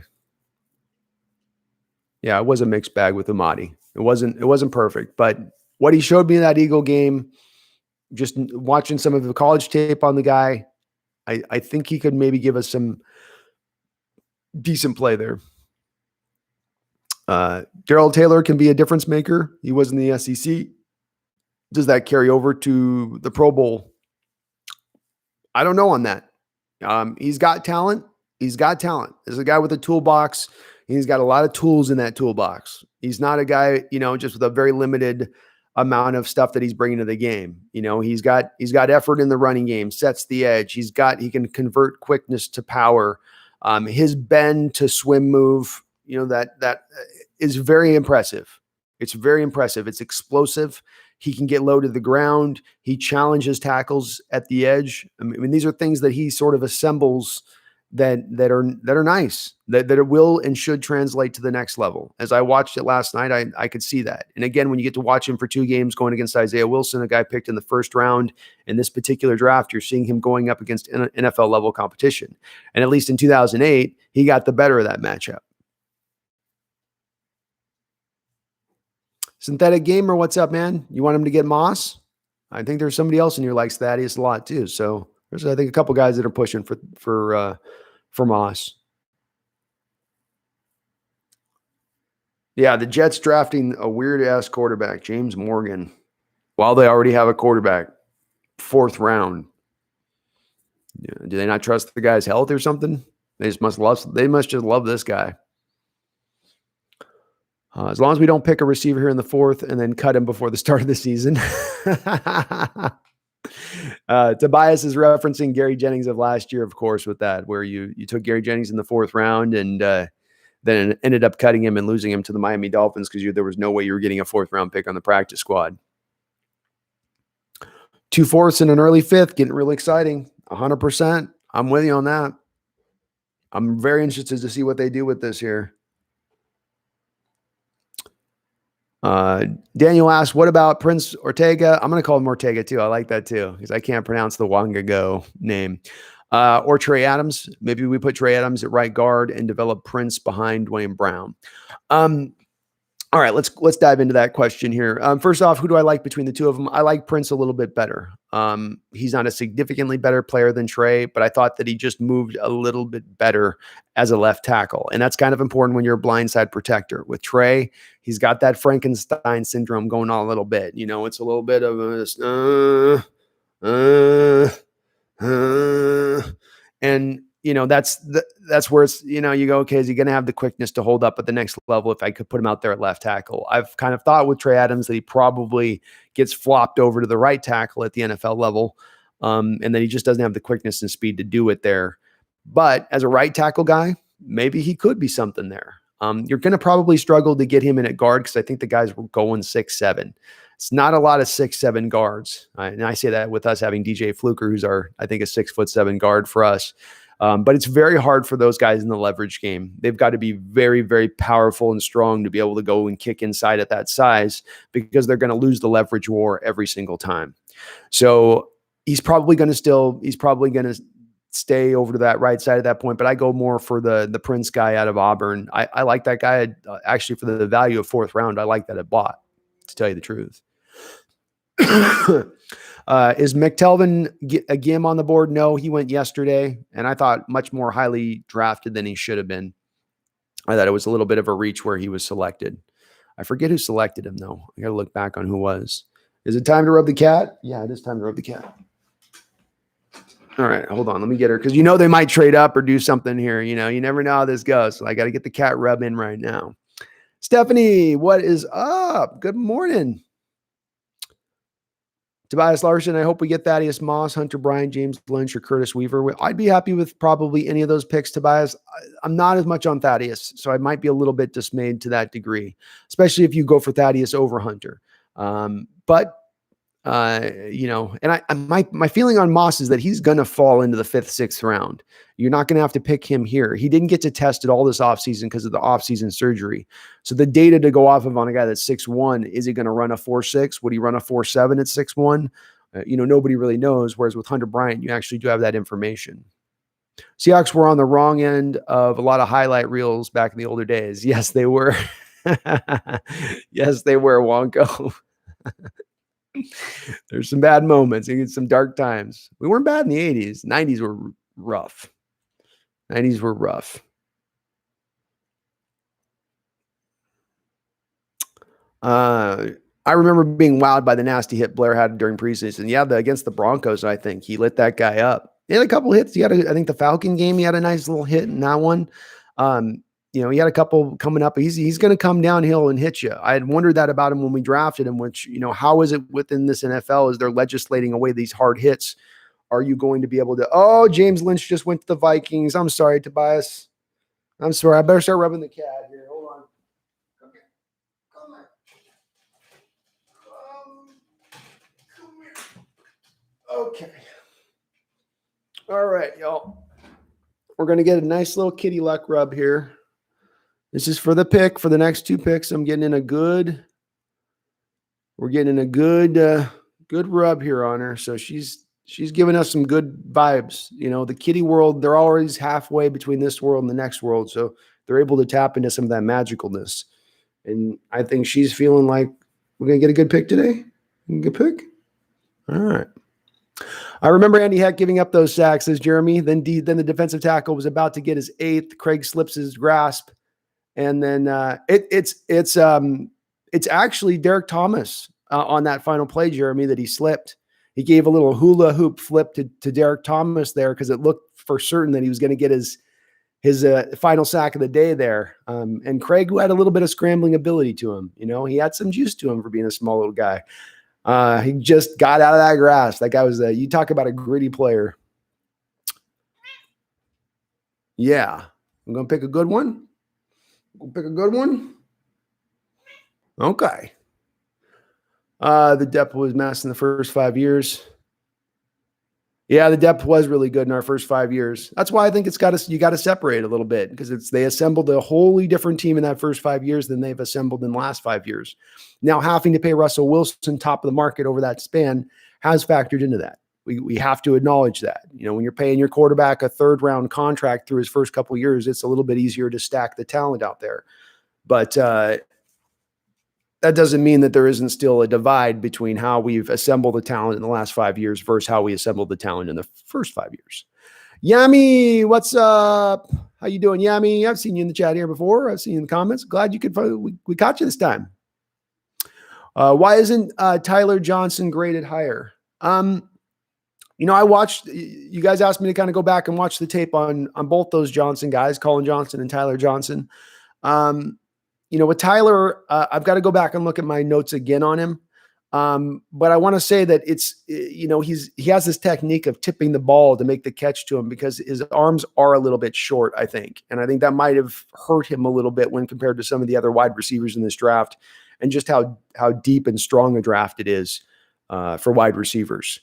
So I think that's probably what dinged him a little bit. He's not super explosive on tape. So it's I just some of the traits there maybe weren't quite what you'd want to see from that. And again, it's a super deep draft for wide receivers. It's one of the better wide receiver drafts we've seen in probably the last 10 years.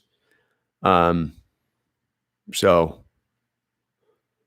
Olsen didn't have microfracture surgery like Clowney. Yeah, I mean, the microfracture surgery thing has been a thing that's loomed over Clowney throughout his career now since he had it in that rookie year.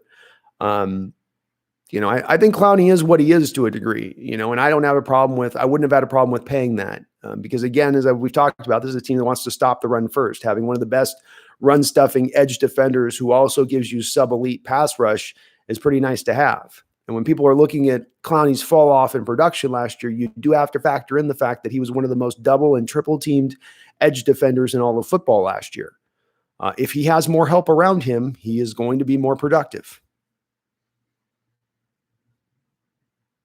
What superhero do you think Russell Wilson resembles the most?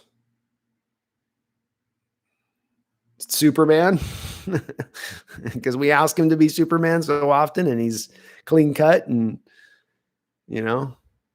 we are on the clock. Oh, thank God Troy Dye went ahead of us. I didn't want to see any part of Troy Dye. You talk about a finesse outside will linebacker. Yeah, no thank you there.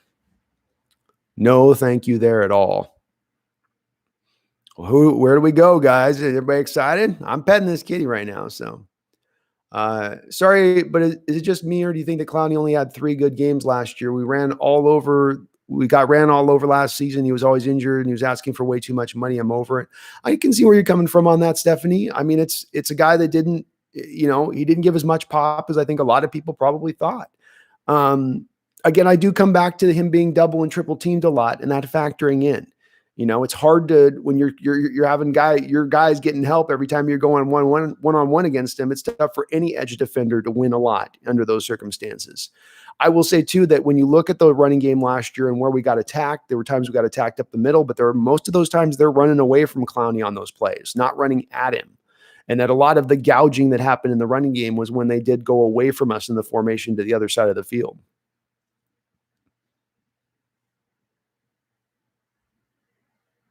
Do you have a favorite constellation for our starting O-line for next year? Hello, Helm, Sethi. I would probably lean towards still going back to saying the best group out there for what we want to do at this point is going to be Dwayne Brown, Mike Iupati, DJ Fluker. I think Britt does get cut. And I'd like to see Ethan Posick at center, frankly. Oh, my connection got interrupted. Hopefully this didn't just go unstable on me. Right as Seattle picks and my connection goes out. The rod in the shin. Are you talking about Greg Olsen? Does he have a rod in his shin? Who do you mean on that raging crocodile? I have a feeling we're taking Colby Parkinson, Stanford, tight end. Wow.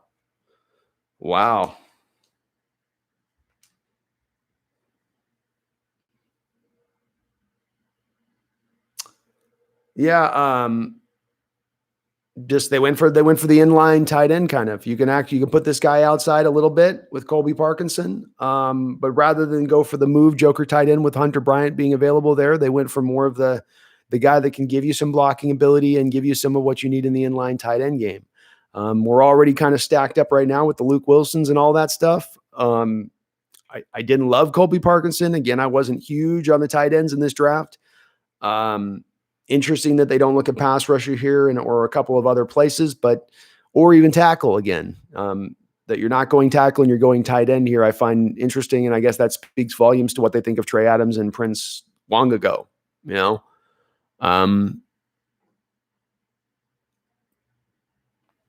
it doesn't look like they're doing it here. They're going tight end. It's interesting to watch, interesting to see. You certainly needed to get another tight end with the injury concerns that you're looking at on this team. Disley's had 2 of his first 3 years cut short due to injury. You've got Greg Olsen, he's going to be 35 years old next year. He's had, I think, broken foot a couple different times. You don't want to end up in a situation next year where you're trotting out Luke Wilson and Jacob Hollister as your starting 2 tight ends. In many ways, at a lot of the moves that we see from Seattle this offseason, we've seen them really try to buffer and build up the depth on this team, and almost maybe anticipating some of the injury problems that we've run into recently, and to try to overcome some of those by having a little bit more stacked talent at those secondary positions than we've had in the past. Let me read through them, get mine in the comments. So I'm trying to catch back up really quickly. I don't know why over Hunter Bryant, to be honest with you. I really liked Hunter Bryant here from the fact of I like him better as a player. Obviously, he's not going to give you maybe as much blocking as you're going to get out of Parkinson, which is going to be valuable on a team that likes to run the ball as much as we like to run the ball. But with that said, there is a place and position on this team for the Joker tight end, the move tight end, that H-back tight end. And again, when you're paying $3.5 million this year to Jacob Hollister, it would have been nice to bring in a guy who fits in, who's a better skill set at that Joker position. Now, maybe with Parkinson, because in some of the scouting that I looked at on him, he was lined up wide sometimes, so that the Cardinals could let him work one-on-one and let him just sort of win those 50-50 jump ball situations.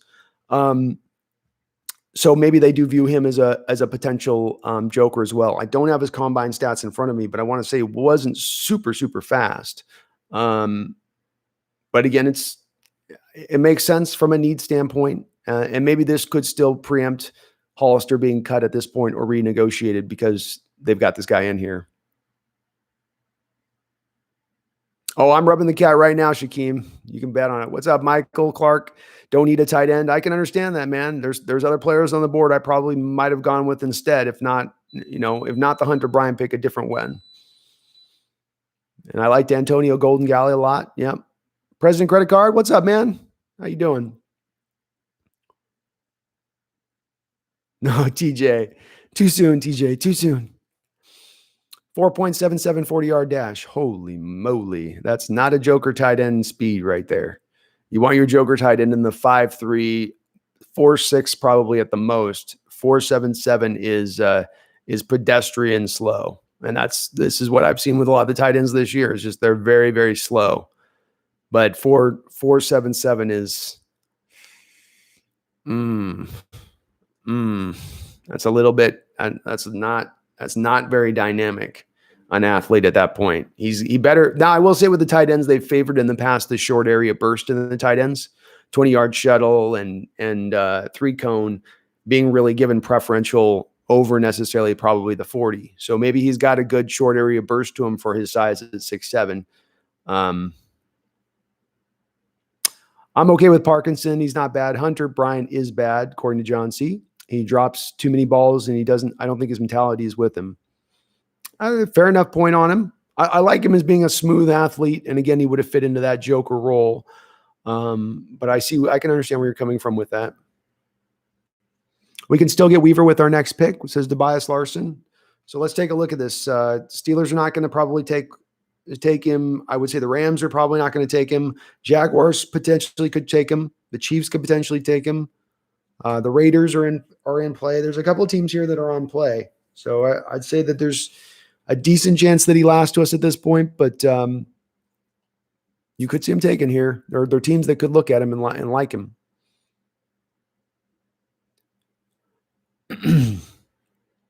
I think, wasn't Disley Rod drafted in the 5th round, Raging Crocodile?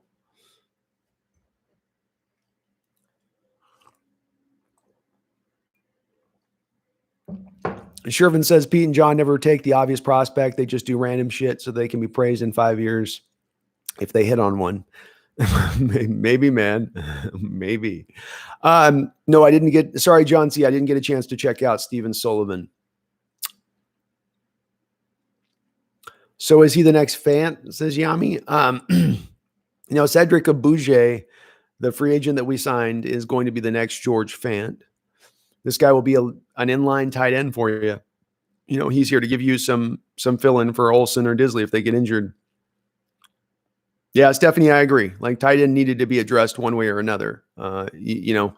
You can't end up at some point in this year with it being Luke Wilson and Hollister. You can't have that happen and hope to push to get to the Super Bowl. You're probably not. There's no chance you're getting to the Super Bowl with Hollister and Luke Wilson as your starting 2 tight ends. So I don't know that you're getting there with, Hollister and Parkinson. I don't know if this gets us there either with that, but you did this. You got to add it where you can add it. I know. I think Disley could have the biggest upside this year if he stays healthy. He could really be an X factor that makes or breaks us. Yeah, Tobias, there's a lot probably riding on Will Disley coming into this year. He's a guy that when he was going last year, he looked like a guy who could push to become eventually the best tight end in Seahawks history. And there's not a huge history of great tight end play. And Mike Tice, Christian Fourier, it's like it's not deep.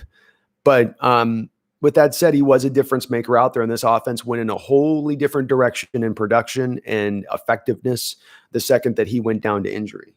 What's up?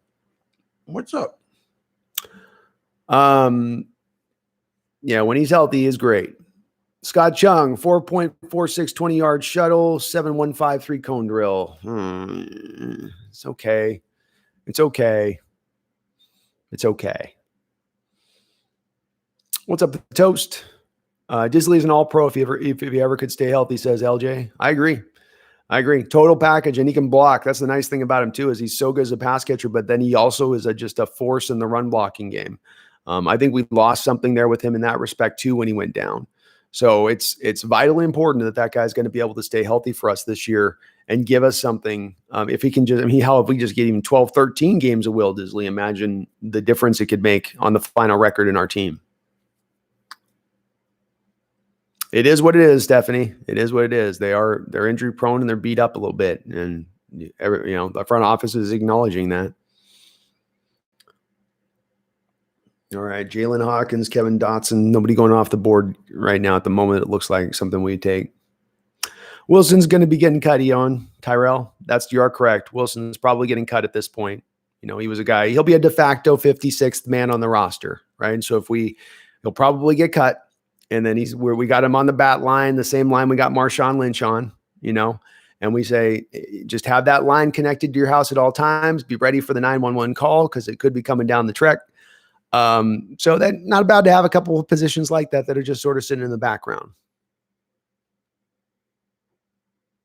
Shervins, what happened to that wide receiver we drafted last year? He's on the Dolphins. So it was a numbers game. You drafted 3 wide receivers last year. I think Seattle was thinking that 2 of the 3 wide receivers would pop. And one wouldn't. They kind of probably anticipated that a little bit. It's interesting that you went and held on to Jordyn Brown at the salary that he was costing last year, as opposed to going with Gary Jennings, who would have been a much cheaper option. And then you have the potential of him, whereas with Jordyn Brown, you knew what you had. You knew what he was. And not that good, frankly. So... it's a move that's a bit of a head scratcher for me. It sometimes is one of the points of why I've been bothered in the past when we so value just collecting a sheer number and amount of picks over sometimes targeting a specific guy and just going for a specific guy. That is the part of it where I waffle back and forth on this Darrell Taylor pick, where I go from going, I don't like giving up that 3rd round pick to I want them to target guys. I want them to look and go for guys that are uber talented for what they want to fit into their scheme. And obviously we'd love to see that show itself in the form of jumping up in the 1st round, but that's just not Schneider's game. He's never going to jump up in the 1st round. He does it in the 2nd round. He'll do it in the 3rd round. And I'm okay with that. So that's where I fall back into being all right with them giving up that 3rd round pick, where it's at least them doing what I've asked them to do over the years. They're being more aggressive at times rather than just trying to stack picks and have extra swings at the ball, thinking that having the extra swings at the ball means you're going to end up hitting the home run. Colby might play special teams. Boy, I don't know how a guy 6'7" that doesn't move well is going to play special teams. Raging Crocodile, 100% agree with you. Disley is almost as good as Kittle, if not maybe even a little bit better than Kittle if he's 100% healthy. I'm not so certain that he's not. I love George Kittle, but Disley's got all-world potential if he can just stay healthy. Parkinson comes from Stanford, so how bad of a fit could he be? Most of the Stanford are middle of the pack or better. Yes. So you're kind of on the button here, John. You know, the Stanford tight end model has been pretty consistent over the years. It tends to be a well-rounded tight end that can do a little bit of everything. They don't tend to be spectacular at any one thing, but they don't tend to have a lot of holes to their games as well. They're well coached over there at Stanford. So he should be able to give you that. Jeremy Bohm, I think you're on to something there with Josh Gordon potentially getting reinstated, and that they maybe are anticipating that at this point. We've not seen a wide receiver taken in this draft. They didn't go for a joker tight end here with this pick or any of the other picks, who is a guy that can play some pseudo wide receiver position at times where you can line him out off the line of scrimmage. But they didn't go that route. So maybe that's kind of something I was thinking yesterday, is that maybe they know something we don't know about the position and how they're going to address it. As we move further along here in this offseason, if there's something that we don't know or are not aware of.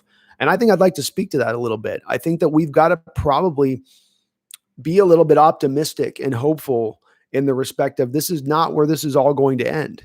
These picks is not the end of the Seattle Seahawks offseason. And this is more of a trend of what we've seen football league wide over the last few years, where it used to be when the draft finished up and free agency was done, you're finished. You've got your team. It is what it is. You know, the cookies are baked. Let them sit out. But now what we've seen is that teams are so much more willing now throughout the whole NFL year to move around and to get players at times, because guys get depressed at weird, odd times that don't always lend themselves to you picking them up in the beginning of the offseason, a la a Clowney deal, or a la a Dwayne Brown deal, or a la a Quandre Diggs deal.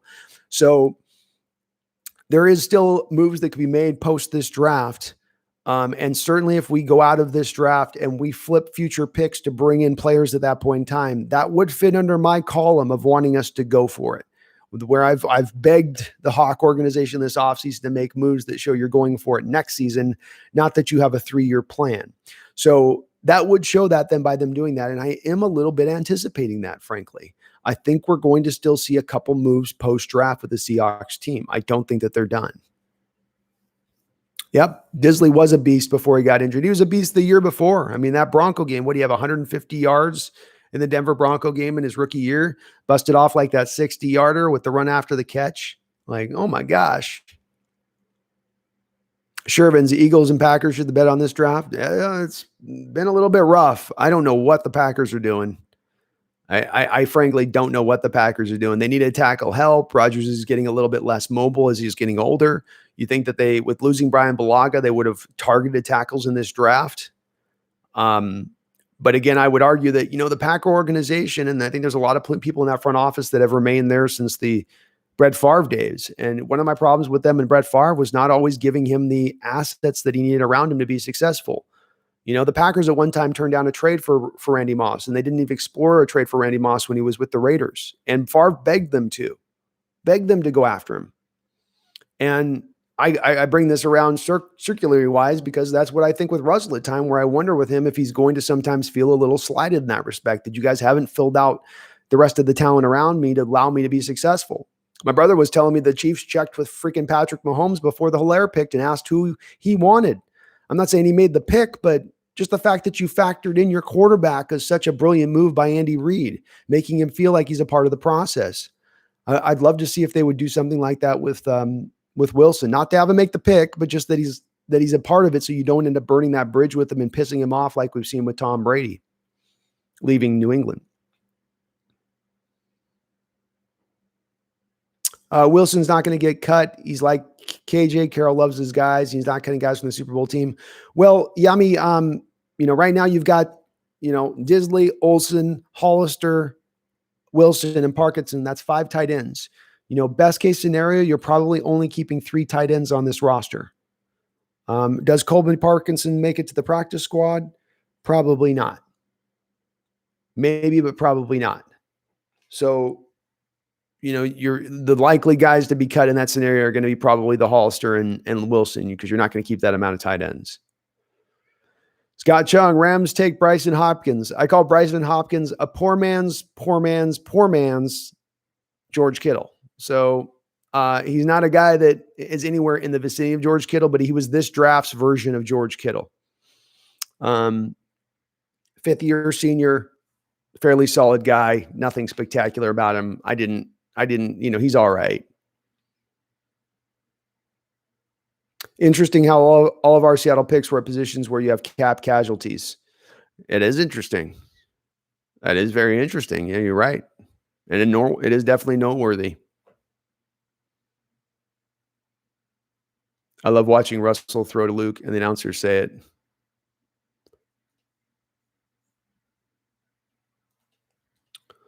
Oh, a little bit behind. Sorry, folks.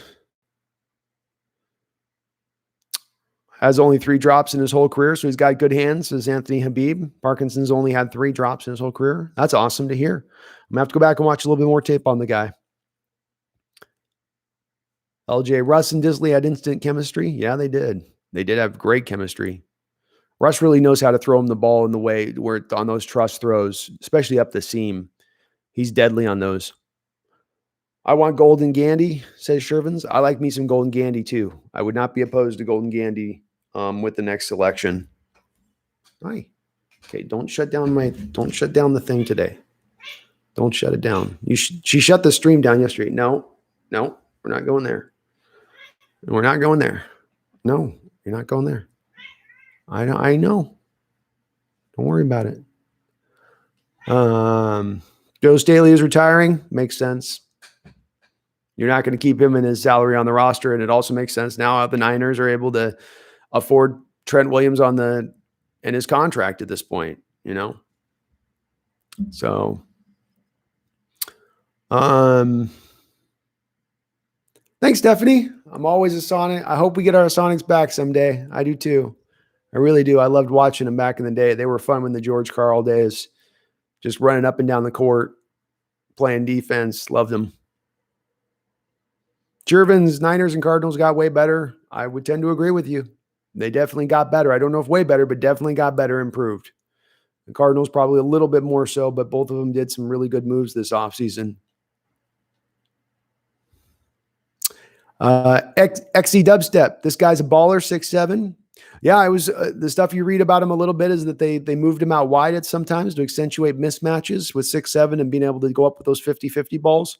We know with Russell Wilson, that's something that he does a really good job of is throwing those trust throws. I've maintained for a while that I'd like to see more bigger wide receiver, more of those contest catching tight ends who have that ability to go up and get the ball.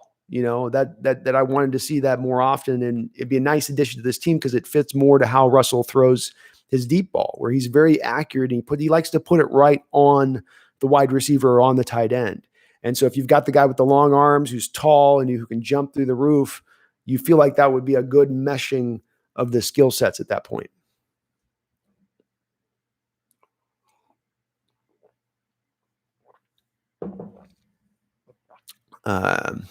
Exactly. We got undrafted free agent and we've made hay in that area. Yeah. Yeah. The great hands thing is awesome to hear with him. Having a good hands guy. And again, he does inline blocking with Stanford. Stanford runs a lot of traditional pro sets there in their offense. They're a come down at you downhill running football team. So he's going to be able to do that as well, which that's a valuable thing for how the Seahawks see it. And that's probably what separated him from a Hunter Bryant, frankly, was that they probably looked at this guy as the better blocker between the two of them. And maybe they see an equivalent as far as a pass catcher and a guy and what he can do as a receiver. Randall McDaniel. I like People Jones and Tyler Johnson. Remember, Diggs fell to later round. Tyler Johnson has a lot of production. He absolutely was just highly productive in Minnesota. Highly productive. If I was picking between those guys, they're actually kind of similar players to me. So I don't know. I could probably take one or the other between the two of them, Randall. But I like the film all right on both of them. There were other receivers that blew me away a little bit more in this draft. I could probably take 10 to 15 other guys ahead of them. But with that said, they are guys maybe in other drafts who would have been picked a lot higher and have been pushed down by their value a little bit because of the fact that this was such a deep draft for wide receivers. So Amik Robinson went to the Oakland Raiders. I know a couple of you guys were looking at Amik as a potential slot corner for Seattle. Again, I was a little bit skeptical because he was 5'8", and that's just a little bit too small for Seattle and what they gravitate towards at that position. So we're essentially about 4 picks away from where we're going to be selecting at next. I'm going to go to my best available chart here if I can somehow open this up, right? Goodness. All right, let's see what we got best available here. So they got Jake Fromm as the top. They got Trey Adams, Antonio Golden Gandy, Hunter Bryant's obviously off the board. Bryce Hall would be to me the value pick here. If you're talking about picking the guy with the highest upside at this selection right here, the guy that's going to give you the best upside, Bryce Hall would certainly probably be that guy for you right now. Curtis Weaver would give you pass rush out the gate. Tyler Baidez is a very good center who's got some huge injury concerns, which is why he's dropped, but he's a very talented guy as well there. He'd be in that same mold as Bryce Hall. Those are very similar type players here where there's a ton of potential with them, but there's a huge injury risk that you're carrying with both of them as well that you have to sort of accept. You're willing to do that probably in the 4th round. And there's some other guys here too that are pretty decent as I go down this list here. Bradley Anae is an interesting player as far as a pass rusher. His film is inconsistent at times.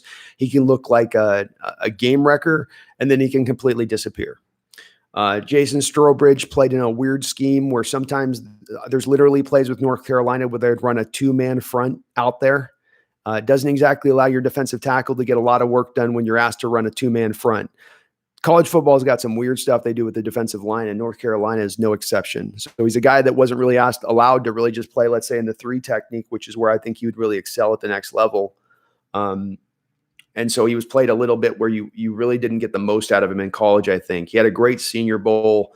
He just handled guys in one-on-one drills all over the place. He would be an interesting guy as well, maybe. What the hell are the Jaguars going to do if they don't trade Yannick Ngakoue? I don't know. They've messed the whole Yannick Ngakoue trade up, in my opinion. You see how seamlessly and beautifully done the Chiefs moved D Ford to get the value they got. You see how beautifully and well done it was with Frank Clark being moved by Seattle to the Chiefs and the value they were able to get. And then you watch this Yannick, and it's like, going from 2 really great singers to somebody that's like strangling a cat. And I don't know. It reeks a little bit of ownership coming in, frankly, and letting things get a little bit personal rather than keeping it about business. Yeah, I think Will Disley's an elite pass catcher. I'm very high on Will Disley. If he stays healthy, I am through the roof high on Disley. Maybe DK Metcalf is the only other guy that I am as high on the potential of on this team right now. But staying healthy is the big key.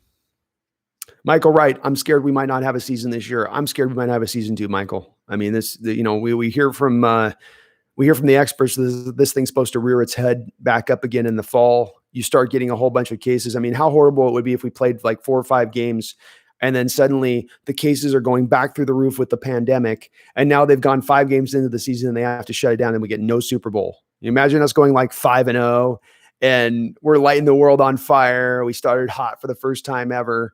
And then they're like, we shutting this thing down. Sorry, folks. It's for everyone's safety. That'd be brutal. Stephanie Wilson is there because he's a team guy and brings the tight end room together. All the other guys are pretty new to the system. Pete loves to bring Super Bowl guys back to try and bring back the magic and attitude. I'd agree with you that there's been a lot of recent history of that, and that makes a lot of sense. It is a numbers game, though, at the end of the day. And, you're going to keep probably 5 wide receivers. You're going to keep, 4 to 5 running backs, depending on if you keep a fullback. It becomes a number game where it's a 55-man roster and the numbers start getting cut back real quick. In the past, they've tended to go with 3 tight ends and have very rarely at any one point in time, during any point in time, carried 4 tight ends. They tend to go to 3. They've even had 2 on the roster at one point in time, and, for long periods of points. So, Green Bay just pissed. Oh man, I'm a little behind. I'm sorry. Bear with me, folks. I'm going to catch back up here. Green Bay just pissed all over Aaron Rodgers. You're not wrong, man. Green Bay going this route and grabbing their next quarterback of the future and doing essentially what they did kind of with Favre a little bit. With if anything, maybe a little bit earlier here with Aaron, kind of speaks to maybe some of the the attitude problems that are spoken about with Aaron maybe are real with this, and maybe Green Bay is starting their movement of saying it's time for us to go along into a different path here. I'll say this about Aaron. When I watched that first game against the Bears, I thought he was not moving as well as he's moved in the past. He does not look as nimble in that pocket. And he was a guy who was a real scrambling movement guy. That was a big benefit to his game early on. And it feels like it's a little bit robbed now to a degree. Or not robbed, but he's lost a step and a half. It seemed like to me, or at least a step. If Hollister's gone, what's that? A $2 million savings? Robert asks. No, that's actually, he's cost $3.5 million on the cap right now. So you'd save, versus you're going to carry a player like Parkinson at $500,000 this next year. You get to save about $3 million. It is more often than not the no-name picks that Seattle has made throughout the Carroll Schneider era come out as stars in the end. Who from this draft class can you say will end up as a star? It's a good question. I'm thinking about it, James. Welcome on in the chat. Who from this draft is a star? Oh, Redskins took Antonio Golden Galley. Yeah, Gandy Golden. So we're 2 picks away. If I was to probably pick and say to a star, look, Darrell Taylor has star potential. Bend is a thing that can't be taught. You either have bend or you don't have bend. You're too stiff in your hips to be agile enough to get low to the ground like you need to do on that bend. It's one of the biggest, next to hand usage, having bend is one of the most important assets to have as a pass rusher. So for Darrell Taylor to have that in his game, that bend to go along with his ability to convert to power, he probably has the most potential of becoming that guy you're talking about, James. But I don't know if I see anybody that could potentially really be a star in this particular draft. I see some solid guys, but I don't know if you could say star. Are all the tight ends on 1-year deals? No, Will Disley is though on a 1-year deal. He is a restricted free agent at the end of the year, so you're able to tender him at a restricted level. They probably put like a first-round tender on him if he had a great year. So you're not going to lose him. He's definitely coming back for more than one season. Sorry about that, folks. Decline. All right. Bruck Z, why 5 tight ends? They're not going to keep 5 tight ends, Bruck. 2 of those guys are going to be cut probably before the year starts, if it holds to what they've traditionally done. They just showed Colby playing the Joker in the red zone. Yeah, that would be what I was looking at on some of the scouting reports on him originally, and as I remember off the top of my head, he gets moved out wide quite a bit with Stanford. They really like to utilize him where they'd start him out in line at the start prior to the snap, then move him out to get him isolated against a linebacker or a safety. It's hard and again, I was talking to you guys about a sub 6-foot linebacker to go out and cover a guy that's 6'4", 6'5". Well, how hard is it going to be for a safety who's maybe 5'11" to go out there and try to cover a guy in Parkinson who's going to be 6'7" out there and who is very adept at winning the contested catches. So it could be a player out there for us in that respect. The speed thing is a little bit of a worry for me. 4.7 is butt slow for tight ends, and especially for the Joker tight end, which is usually a guy you want in the 4.5, maybe 4.6 range. Hollister signed a 1-year tender. Olsen is on a 1-year deal. Luke Wilson is also on a 1-year deal. Francisco says, yeah, you don't have a lot of depth going past this year at the tight end position. But as we've learned in the past, there seems to always be tight ends kind of somewhat available if you really need to go get one, via a trade or otherwise. There was a part of me that had kind of hoped that maybe Seattle could have gone back in and plucked out O.J. Howard from the Buccaneers here at this point, with them getting Gronk and with there supposedly being the word on the street is that O.J. wants to get out of Tampa Bay. So that would have been nice. Jeremy Bone, deadlift shrimp to Peyton to Kemp, monster dunk, steal by Gary over to Hersey Hawkins for a good 3. Good golly, Miss Molly. Yeah. that was one of the more brutal parts of Seattle leaving, really, too, was you also lost Kevin Calabro, didn't you? You one of the better play-by-play NBA guys in the league. He's gotten a lot of work in the NBA since then. But that was one of the things that was kind of brutal about that is we lost our guy, Kevin Calabro, and man, what a great voice for basketball he was. It was so much fun to listen to him call a game. He's literally one of those guys you could turn the TV volume off and you'd sync up your radio just to hear him call the game. But yeah, I miss those Sonic teams. Those were some fun teams to watch. They sometimes underperformed in the playoffs, but regular season, they were exciting. A little bit like our Seahawks. Oh, God. Okay. We selected DeeJay Dallas out of Miami. DeeJay Dallas out of Miami. DeeJay Dallas, Miami. Dallas runs with great effort and has above average contact balance. He shows the ability to make the first defender miss. He plays a little faster than his time speed. He moved from receiver to running back midway through the 2017 season and hasn't looked back. Flashes good ball skills. He's not a good pass blocker, and he can punt return. So somebody mentioned that we needed to get a kick returner, punt returner, to get Tyler Lockett out of that role. Maybe this guy is that guy. 4th round. We're in the 4th round at this point. Were there better players available? Is that where I would have gone? No, but hey. Maxwell Stern, would you have rather had Bryce Hall with that pick we just made? Yes, I would have. Bryce Hall's got the more potential, and I like his game a lot. Francisco, what do you think of Shane Lemieux from Oregon? Well, Mr. Lemieux, he's very good in pass protection. He's very mobile.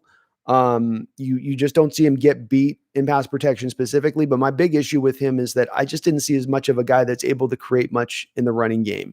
He doesn't move guys off the ball. He's kind of a finesse guard, frankly, which to me just made him not a fit for Seattle. He needs to go to a pass-happy attack where they're going to be throwing the ball 55, 60% of the time, and it limits his exposure in the running game.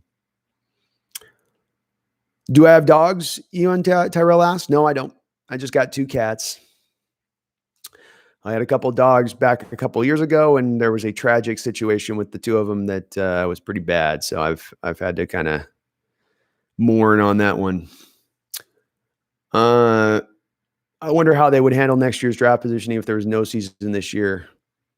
It is interesting, Daniel. It's an interesting question to ask. And also in the respect of, you wonder if maybe some of these picks this year are anticipating that they feel like there might be a good chance there is no season this year. And I say that because, when you look at Jordyn Brooks and you do look at Darrell Taylor, it is undoubted to say that these are guys with potential but they're not there yet. It's what they will eventually kind of be, has got some upside to them, some real decent ceilings to them, but you might not get that in year 1 right out the gate with them. Maybe you do, but not necessarily by what I've seen on tape necessarily. Vikings are killing it in this draft. Lance Johnson says, yeah, they're doing a great job. I'm very impressed with them. What they were able to do with their cornerback situation, they took that, which was really a weakness on that team. And I like both of the 2 cornerbacks that they brought in. Gladney was a guy that I was even targeting in the first round, who I could understand why a lot of the mocks didn't like that guy up. I didn't see more of him in the first round. When you watch his feet at TCU, I thought he had the best feet in the draft a lot of times. He's almost like a dancer out there where they're just constantly moving in coverage, and it lets him just he can move forward, back, side to side. He's always able to constantly move fluidly and stay with his receiver because of it. Just a great cornerback. And Dantzler's a guy that gets dinged because he ran, a 4.6 40, and everybody thinks he's super slow, but his play speed is much faster than that. And he's got tremendous instincts. So yeah, the Vikings have done a great job in this draft and I got to look at their other picks, but I think they've had a couple of other really good picks as well. In addition to that, I like what they've done. Yeah, Kevin Calabro had a great radio voice. I love me some Kevin Calabro. Raging Crocodile is not a fan of the DeeJay Dallas pick. I'm numb at this point, folks. You know what I mean? Yesterday wasn't bad. First day was bad. First day numbed me out to the picks now. I'm letting it wash over me at this point. What a waste of a pick. If the running back can't pass block, he needs to be nowhere near Seattle and Wilson. We've all seen that movie before. Yeah, I don't. Again, I've talked to you about. I'm worried about Wilson. I don't want to get him less pass protection. This is a flyer pick for certain. There's no guarantee that this guy makes the roster. He's going to compete with Travis Homer. I don't know a lot about DeeJay Dallas, so honestly, I can't give you guys a lot of information on what I saw. I didn't necessarily scout him. He was one of the back end. I mean, you're getting into, the 16th, 17th, 18th running back in this draft taken at this point. You're not getting the uber talented guy there. You're getting the flyer guy there, which again, I would more have preferred to do in the 5th round. Now they only have 1 5th round pick. Maybe they have another idea for what they want to do there. But it's a little bit of a head scratcher. If there's no NFL season, I bet there's no college season either. So who the hell are they going to draft in the first place? Well, you're going to have to go off of the game film that you have on players from the prior year, and it's going to make it the Wild West as far as next year's draft goes, because you don't have the senior years, you don't have the junior years. It's going to be guys that you're really going to have to do a lot of projecting and looking at a very small amount of tape to pull it off. The testing numbers will then have to factor in huge. It will be crazy trying to evaluate the process. Absolutely crazy. Fuki Buki, I saw some highlights from Colby Parkinson. He actually seems like a beast at 6'7" with good hands. All right. He's going to be one of the guys I look at. So I'm open to that. I'm open to Colby being decent. He can't pass protect. Oh my. Yeah. I don't know that we've had really a great pass protecting running back here since Marshawn left. Carson got a couple times last year where he didn't do the greatest in that role. You would think he'd be better with as strong as he is. But he's just all right as a running back pass protector. We're just not good in that respect. This pick may be the one I don't care for, says Primo. I can understand it. There was other guys as far as, again, the Prince Wanna-Go guy. They must just feel like Prince and Trey Adams have no ability at all to start in this league. They must think that they have no ability to be a quality backups in this league, because you do have a need right now at right tackle. You do have a need for a left tackle of the future, but they decided to not go after those positions. It is a little bit odd to me that you would go in that route. And we'll see if those guys now get taken here before we pick in the 5th round, because I know we pick at the top of the 5th. But that is your one chance to get one of these last kind of still decently talented guys in that group, because once you're picking in the back of the 6th on your next pick after this, the talent level falls off considerably at that point. Considerably. Why is it at this moment I trust and like what you're saying compared to the Mel Kipers and Todd McShay's of the NFL world? I appreciate that, man. That's high praise. Those guys are professionals at this, I'm an amateur, so I appreciate it. Raging Crocodile, I want Weaver. I can understand Raging Crocodile. I think Weaver would give you production to some degree. He'd be able to give you some pass rush right out the gate. I don't know if his ceiling's high, but for a 4th, 5th round guy, you can do a lot worse. Thanks, Craig, though. That was nice of you to say. Rashad Penny probably starts the season on the IR. DeeJay makes the team for sure. Yeah, that's probably a likely situation, Daniel. As I understand it, there's, especially without, I don't know how much they've had in contact with Rashad in his rehabilitation process with the COVID thing. That's the one thing I've wondered with some of these guys that have the major injuries, is how has it affected their rehab process and being able to go through all the things that they need to go through to prep themselves. Can they get into the team facilities? Are they allowed to? Are they just having to do this kind of all at home or all on the side? Sort of changes the game as far as how they could be rehabbing. So there's probably a very good chance that does happen. I got to watch some tape on DeeJay today and take a further look at him. I don't have a good feel for him quite yet. Brandon Ackrick says, yeah, give me Peoples, Jones, Weaver, and A. I could go with either of those guys in the next pick. I wouldn't mind them. I was literally in the process of writing, watch us take a 7th round running back when we picked. But you put that evil out there, Raging Crocodile. What do you expect, man? You thought it into existence. You can't do that.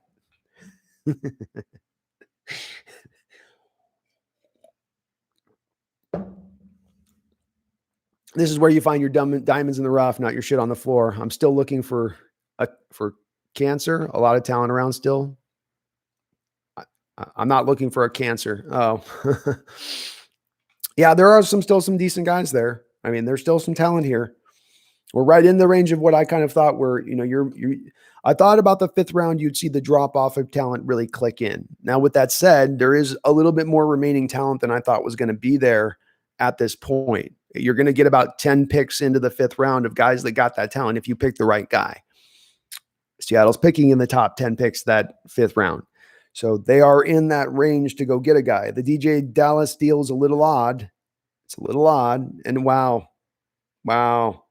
The Cowboys got Baidez out of Wisconsin.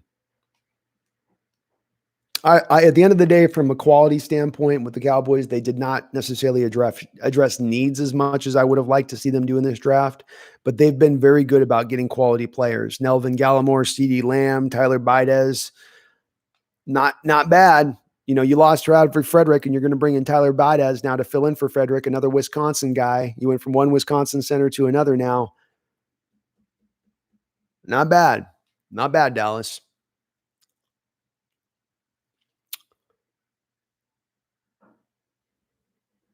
Oh, thanks, Shakeem. I appreciate that, man. Road to 1 million. Sounds good to me. Tyler Johnson Randall, is that your pick here in the 5th? Could be. They haven't gotten a wide receiver yet. There's a couple of them on the board, Yeah, Baidez went to the Cowboys. Good pick by the Cowboys, man. Good pick by them. I don't know how deep the medical concerns are on that guy. That's, that's something that is worth saying, Trey Adams' knee was never the same after shredding his knee. Well, it falls in line with what I saw on the tape with him. Since he's a 6'7" guy already naturally, they're already going to be kind of plotters in how they move around the football field. And then you add in, if he had the knee injury, he looked even more probably plotting afterwards to me. That's why, again, come back to, I just think at the next level, you're going to have to put him at right tackle. I'm kind of surprised he was able to make it work at left tackle in college, frankly, with some of his limitations in his movement ability. Stephanie wants to see some Marshawn come back and play fullback. I remember you bringing that up, Stephanie. I'd love it if he did. I mean, give you a dynamic player at the fullback position. I'll tell you what, you could do some really interesting things if he was willing to do it. But that's the big what if with Marshawn. He's just crazy enough to be willing to do it, because the going logic is that the guy's wanted to be in that star position tailback role throughout his life. Now he's going to go do the lunch pail thing at 34 years old. But maybe, I wouldn't throw it out of the realm of contention of a possibility. Not likely, but possible. The GOAT, is Colby Parkinson good? Based on what we're seeing with Colby Parkinson, the GOAT, he's got some potential. Folks are saying here that he can get into the role of being kind of the joker move tight end. He did have kind of a slow 40 time. But what I had read up on him is that he is very good as a 50-50 catcher out there, that you can line him out wide. He's 6'7", so he's going to have size advantage over guys, and that maybe you can create some mismatches with him, especially at the goal line. We saw that with a guy like Jimmy Graham, for instance, who a lot of times was able to just, at the end with Seattle, really utilize his length and size to just kind of hop over those smaller cornerbacks. So it'll be interesting to see if maybe he has a dime in the rough in that respect. The 40 time does have me a little bit concerned, but he does do inline blocking as well. Stanford's going to always make sure that their tight ends can block. They tend to come out and they're pretty well-rounded players. So you're probably getting something fairly decent there, I would think. Let's see here. Now we get in the 5th round. Oh, the picture coming. Oh, Alton Robinson, defensive end, Syracuse. Not bad. Not bad. It's not bad value, guys. Above average initial quickness. He ran the 3rd fastest 40 time out of all the defensive linemen at the draft. That's impressive. There's a lot of defensive linemen in this draft who move pretty darn well. He doesn't counter well, and he doesn't win with his first move. He's a disruptive run defender who has the ability to slip blocks, and close well, chasing from the backside. Robinson gives ground at times. So this is a guy that, again, I had him on my list to scout. So he was right there. Both him and the kid that we drafted out of Tennessee, Taylor, were guys that I'd had on my list to scout. Just didn't quite have enough time to get around to take a look at him. But again, the thing that jumps out to me as I read this scouting report, and as I was looking at Darrell Taylor last night, was that these are two guys that win with the initial moves. So let's factor this in a little bit. One of the most valuable things as a pass rusher is not the guy that's going to win with effort or high motor or secondary pass rush. It's great to have that, but it's probably even more so valuable to have a guy who wins instantaneously or has the ability to win instantaneously. And last year, our defensive line was missing a lot of guys who had an ability to win fast. You had effort guys who could just kind of walk a Jaron Reed guy who can walk a center back into the backfield and eventually make the play. But quick, beating the guy off the ball fast and winning in that fashion. Taylor does that, and that is what I remember about Robinson doing that as well. Now, the downside is each of them do struggle with the secondary pass rush moves. So when you're talking about the second effort level sack stuff and being able to get there when your first move doesn't work, they're not necessarily as great about that part. But winning early and winning fast is a valuable skill to have, where part of what I've talked about in beefing up this defensive line is that you can improve your secondary by winning fast up front. Quarterbacks on those 5 and 7 step drops that need more time for the play to develop now don't have that time developing because the guys are winning quickly. So I know that some of you are probably going to be more on a different player than Alton Robinson here, but his Joker is kind of typing in here. Solid. It's a solid pick. This ain't sexy. This ain't Hunter Bryant. It ain't going to blitz. It's not a wide receiver, but it is a solid pick. A guy who could probably play 6'3", 264. You can probably bounce him a little bit inside at times and have him do a little bit of stuff in maybe the NASCAR.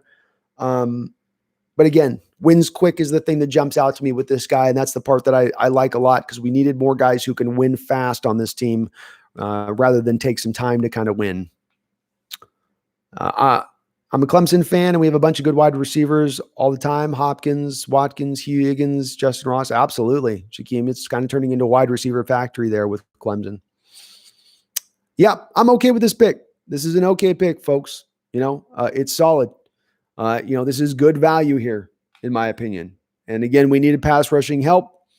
I think, again, we can acknowledge within this, I think a little bit, is that Seattle's not necessarily as bullish on LJ Collier as they're telling us in the press conferences. I think that is one thing that we can take off of this. I pointed to you guys on Darrell Taylor being a left defensive end who maybe can transition out into the Leo side on the right side if he loses 10 pounds. But I'm not so certain that they don't have him designated to be that, strong side defensive end, that might be his best position because of how well he sets the edge.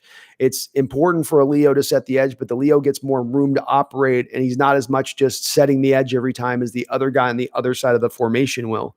So it's not a guarantee they're looking to move him over in that respect. And this guy very well, and Robinson's a guy that they're looking more into the range of that Leo guy. But grabbing two defensive ends in this draft, as we have, who both have similar, they're a little bit taller and not as squatty as necessarily Collier.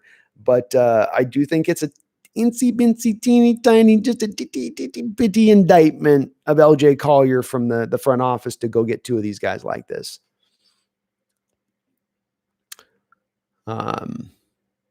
We need a big dude in there. That guy can stuff the run. Yeah, he's got some run stuffing ability too. It's nice to have, it's nice to have. John Robinson says Alton Robinson's just another guy.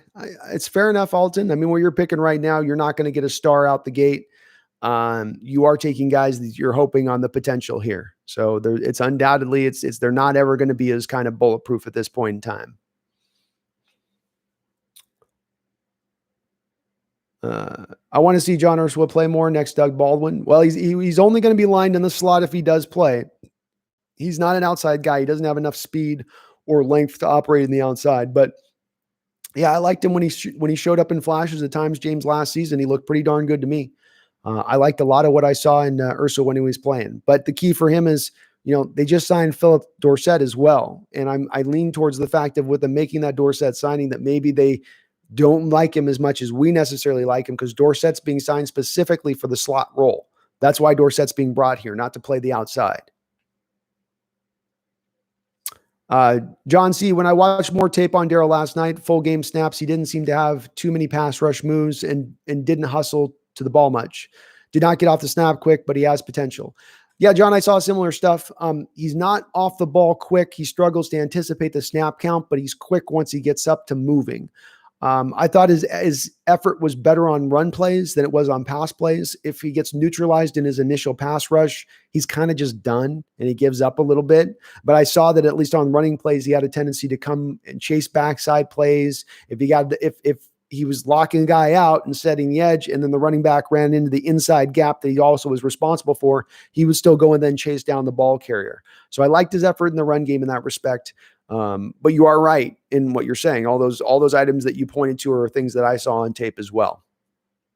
Got to think positive, man. Always be a Pro Bowler. You never really know. Nope, you never really know. That's true. Just joined. How do you feel about the tight end, the running back, Mouse 6? I'm probably the running back. I'm probably as down on as a pick as we've had on the draft, just because I don't necessarily like the value of where it's selected. But I've got to watch more tape on him. It's a lot like Darrell Taylor yesterday, where I need to get a little bit more feel for the guy before I get a real final opinion on him. But there were other people in other positions at that point where you picked running back. I mean, getting a guy like Tyler Baidez at that spot, if his health is in the right place, if he's medically in the right place, that's a guy who's an upgrade over every tight end you potentially have on every center you have on your roster right now. It's not 100% that it's that way. I don't have the medicals on the guy. I don't have that advanced data. But what I saw on tape and on film, an inside zone runner who is able at center to take nose guards one-on-one and drive them back in the running game, that's very valuable to me. I personally would have took Sullivan Ahmed over the running back we picked. I've at least seen Ahmed more than I've seen DeeJay Dallas being over here in the Pacific Northwest. So I wasn't over the moon on Ahmed, but he moves okay. He's all right. No wide receiver this draft is weird, though, says B. Russ. They must have a lot of confidence in Dorsett as our number 3 wide receiver. Yeah. I'm interested. It's been very interesting to see that they've not taken a wide receiver. And the way that the Seattle does, let's all remember this too, the way that Seattle targets and looks at players potentially in the draft, they measure them up versus what they have on the roster.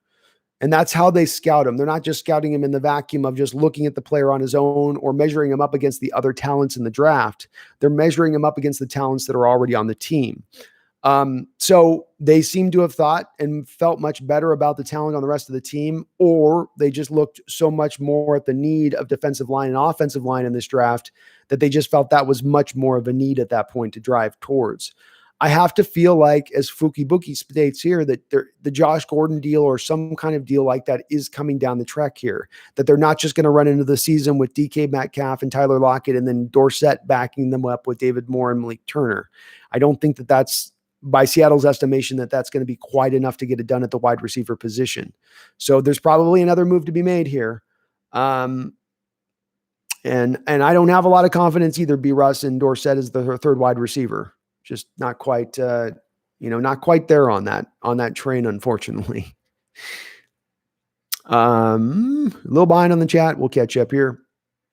Would you say they were just trying to tide Wilson over on the other O-line for this year and rebuild our defense in the draft, and then next year they're going to go O-line and offense in the team? Maybe. I think what it more likely comes down to teams 12s is that Pete Carroll's a defensive-minded coach. Having a defense that was garbage and trash for a lot of the year last year probably does not sit well with him. It's probably a tough pill for him to swallow.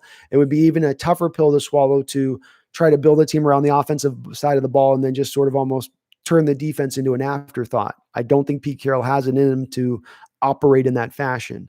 So, yeah, I think more he's attacking the defense because he wants to get the defense back up to snuff and less to do with tiding over Wilson or anything else. I tend to think they're not really all that worried about Wilson's opinion or that's at least what the moves seem to make to me to indicate. Mike Myers just got on. Have you discussed Trent Williams to San Francisco? Yes. A good move by San Francisco. Hard to knock it. Staley's going to retire. That's going to reduce some of the problems for them with fitting his contract into the salary cap. He's an improvement over Joe Staley. You're getting a younger player, a better player probably. Certainly Trent Williams has some injury concerns, and certainly he's been out of football for about a year and a half now. So is he the same player at this point sitting on his couch? But from the first, here's the other side of it. It's like a third next year, a fifth this year. San Francisco gave up very, very tiny little bits of draft capital to get this guy. That's the part that really stands out to me about it. Hey, Cowboys got Tyler Baidez in the fourth, probably an 8-year starter, pretty damn good in the fourth round, if you ask me. John Robinson, as I just said, I think if you added Tyler Baidez, I'm not positive of this, but my first blush of it would be that he would be instantly the best center on your roster at that point. especially for what you want to do in the inside zone scheme. No other center you'd have on the roster is probably as good at getting guys blown off the ball as this guy was. Hey, what are you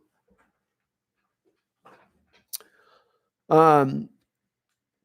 Here we go. I remember watching the Tyler Lockett catch against the Rams and just being so amazed at how that happened. I screamed. Yeah, that was an amazing play. That's the type of thing you only get with kind of Russell Wilson too. It's just how did he do that? Curtis Weaver is still there, John Robinson. That is awesome. I'll tell you what, if they wanted to potentially trade up here, I mean, I'm not saying they would do it, but like if you were looking at wanting to trade up, I know you only got one more pick and you'd have to float picks from next year to go do it. But Hunter Bryant, Bryce Hall, Curtis Weaver, Prince Tega, all those guys are. I know Hunter Bryant's probably off the board now with Colby Parkinson taken, but Bryce Hall and Weaver and Wango are all guys who could add something to this team if you brought them in and would be worthy, in my opinion, of trading up for in this round right now if you were to give up a 5th round pick next year to trade back up into this or a little bit more. Wouldn't mind seeing them do that. John Robinson, I don't like Robinson. I've got to watch a lot more tape on him, John. I haven't seen enough to really get a feel for him. So I got to go back and take a look. Stephen Donovan Schwartz, thanks for hopping on in the chat. Is this running back the pro-size replacement? I think he's more of competition with Travis Homer. That's where I would probably more go to. It's kind of funny that they took him out of Miami. I think Travis Homer was a kid out of Miami last year too. So they must have some kind of fascination with Miami running backs. But I think he's going to compete with Travis Homer, and we'll see how that competition bears out. John Robinson, Colby Parkinson looks a little stiff. Well, the 6'7" guys are always going to look a little bit stiff, aren't they? It's pretty rare that you get a real fluid athlete at 6'7". The key is at 6'7", you've got to be good at the things you got to be good at in 6'7". So what I mean by that is, for instance, when you're 6'7" as a one technique like Raekwon Davis or Calais Campbell, I need you to be able to lock out defenders with your long ass arms and walk those offensive linemen into the backfield. I understand as that 6'7" guy, you're not going to have bend. You're not going to be able to get low to the ground. That's not going to be something I can ask of you. But with that said, I take that into account as long as you've got some other special skills in addition to being that looking a little stiff and lumbering. And with Parkinson, one of the skills that jumps out that when you look at the scouting report is that he is a good 50-50 catch guy. You can throw him those trust balls that maybe in the red zone, we can get a guy who's got some lethality to him in the red zone. That part has me a little bit intrigued. Oh, D-Mac in the house. What's up, D-Mac? Always good to see you, bro. We need a pass protector, says President Credit Card. I agree, man. I do agree. Stephen Donovan Schwartz, I looked at the highlights for Miami. Looks quick and breaks tackles. That's great. That's just what they look for in a running back, right? They want a guy that's going to break tackles, fall forward, one-cut runner. Quickness is a big part of being a good one-cut runner. So fits to their mold, fits to what they want. I haven't seen enough tape on him, Stephen. I'm sorry. So I've got to look a little bit deeper into the guy to get a feel for him. But I will do that tonight for sure. Oh, thanks for the donation, D-Mac. I really appreciate it, man. Brendan Eichrick, I don't like Dallas. Why? Laughing out loud? No, it's a late round running back. You know, it's sort of a pick your poison at this point. You know, one man's trash is another man's treasure. That kind of thing. It's, you know, yeah, Brendan. I think Robinson's a good value too. It's not a reach. You're not grabbing a guy that would have fallen forward. I know that with John Robinson, he's not loves him. I think with John, you know, the key to me on this guy is, can he give us some pass rush ability? That does appear to be the winning quickly when he does win. I know he's not going to have the secondary pass rushes, but I'm going to value winning early and quick as a defensive lineman on this team right now, because a lot of the guys that we had win last year had to win with effort. Quentin Jefferson wasn't a guy who's going to beat his guy off the snap. He's going to just sit there and kind of just grind and wear his offensive lineman down and go get a sack or make a pressure. This guy, at least in Robinson, when it's going right and it's going good for him, he's creating quick pressure, fast pressure. Isaac Lopez, we got David Moore. We're good. Yeah, well, David Moore does have some tantalizing attributes. So I'm not completely out on David Moore. And if we have to roll with David Moore, Malik Turner, and Phillip Dorsett, then so be it. You know, it's not the greatest need on our team. It'd just be nice to have another wide receiver, in my opinion. At this point, would you rather have Griffin or Clowney? I would take Clowney. We've already gotten pretty old this offseason with some of our moves. We've already gotten a little bit more injury prone this offseason with some of our moves. Obviously, Clowney's got some injury concerns, but with Griffin getting into being 32, 33 years old here, he's getting up there a little bit for me on that. So I go Clowney instead. Fuki Buki, we have legitimate wide receivers. We've got a decent guys, decent. You know, we don't have that third guy that if something happens to DK, if something happens to Tyler Lockett, God forbid, do we have a guy, do we feel good about David Moore as our number 2 or Malik Turner as our number 2 or Philip Dorsett as our number 2? I don't feel comfortable with that. Not if we're talking about a team that's going to compete for a Super Bowl. So I would like to get a little bit more talented at wide receiver position one way or another. Where are we at here? By the way. So yeah, we're still in. We're a ways away from picking. A little ways away. I don't think Robinson gets past first contact in National Football League. Could be, John. And if he doesn't, he's not got the secondary pass rush moves to go back and fall back on. So he's going to need to win early here in this league to be a player based on his scouting report. John C. is not as convinced, Isaac, about David Moore. Chris Clemens was great value, if you remember. Great player, says Primo. Yeah, Chris Clemens is what you were able to do with Chris Clemens is you walked in the door from Pete Carroll's standpoint. You had a guy in Darrell Tapp who was not a fit for what Carroll wanted to have. Darrell Tapp's a 6 foot pass rushing defensive end, completely undersized, would get swallowed and enveloped in the running game a lot. He really didn't generate that much pressure, but you were able to entice the Eagles enough to basically flip, I believe, Clemens for Tapp. And I think you might even gotten an extra pick back in addition to that. And Clemens, of course, being the ideal fit for the Leo position, the explosive player off that edge who you give him some room to operate and he's going to get the job done. Great foresight by Seattle on that type of trade where they really were looking forward to a guy that had not really flashed to that point. He had been paid after a couple sack season, I think, in Oakland by the Eagles when the Eagles had picked him up, and then he had underperformed for the Eagles. But it showed a lot in the nature of Seattle's scouting and their ability to look at Chris Clemens there to bring him in. You got 10 sack a year production, I think, for 3 years with Clemens after that trade. Absolutely fantastic value. Reggie Robinson for the Dallas Cowboys. They're destroying this draft. The Cowboys are doing fantastic in this draft. I agree. They've done a very, very good job. Nelvin Gallimore is a great 3 tech in there to add into now. They got Gerald McCoy and Gallimore as their 2-3 techs down there. CeeDee Lamb fills that wide receiver core out, makes that wide receiver core lethal. You mentioned Reggie Robinson, which does address a need for them, and that was both me and D-Max, real sleeper out there. So I'm high on Dallas's draft. D-Mac, I think the Cowboys have kind of killed it in this draft a little bit. They got your boy Robinson.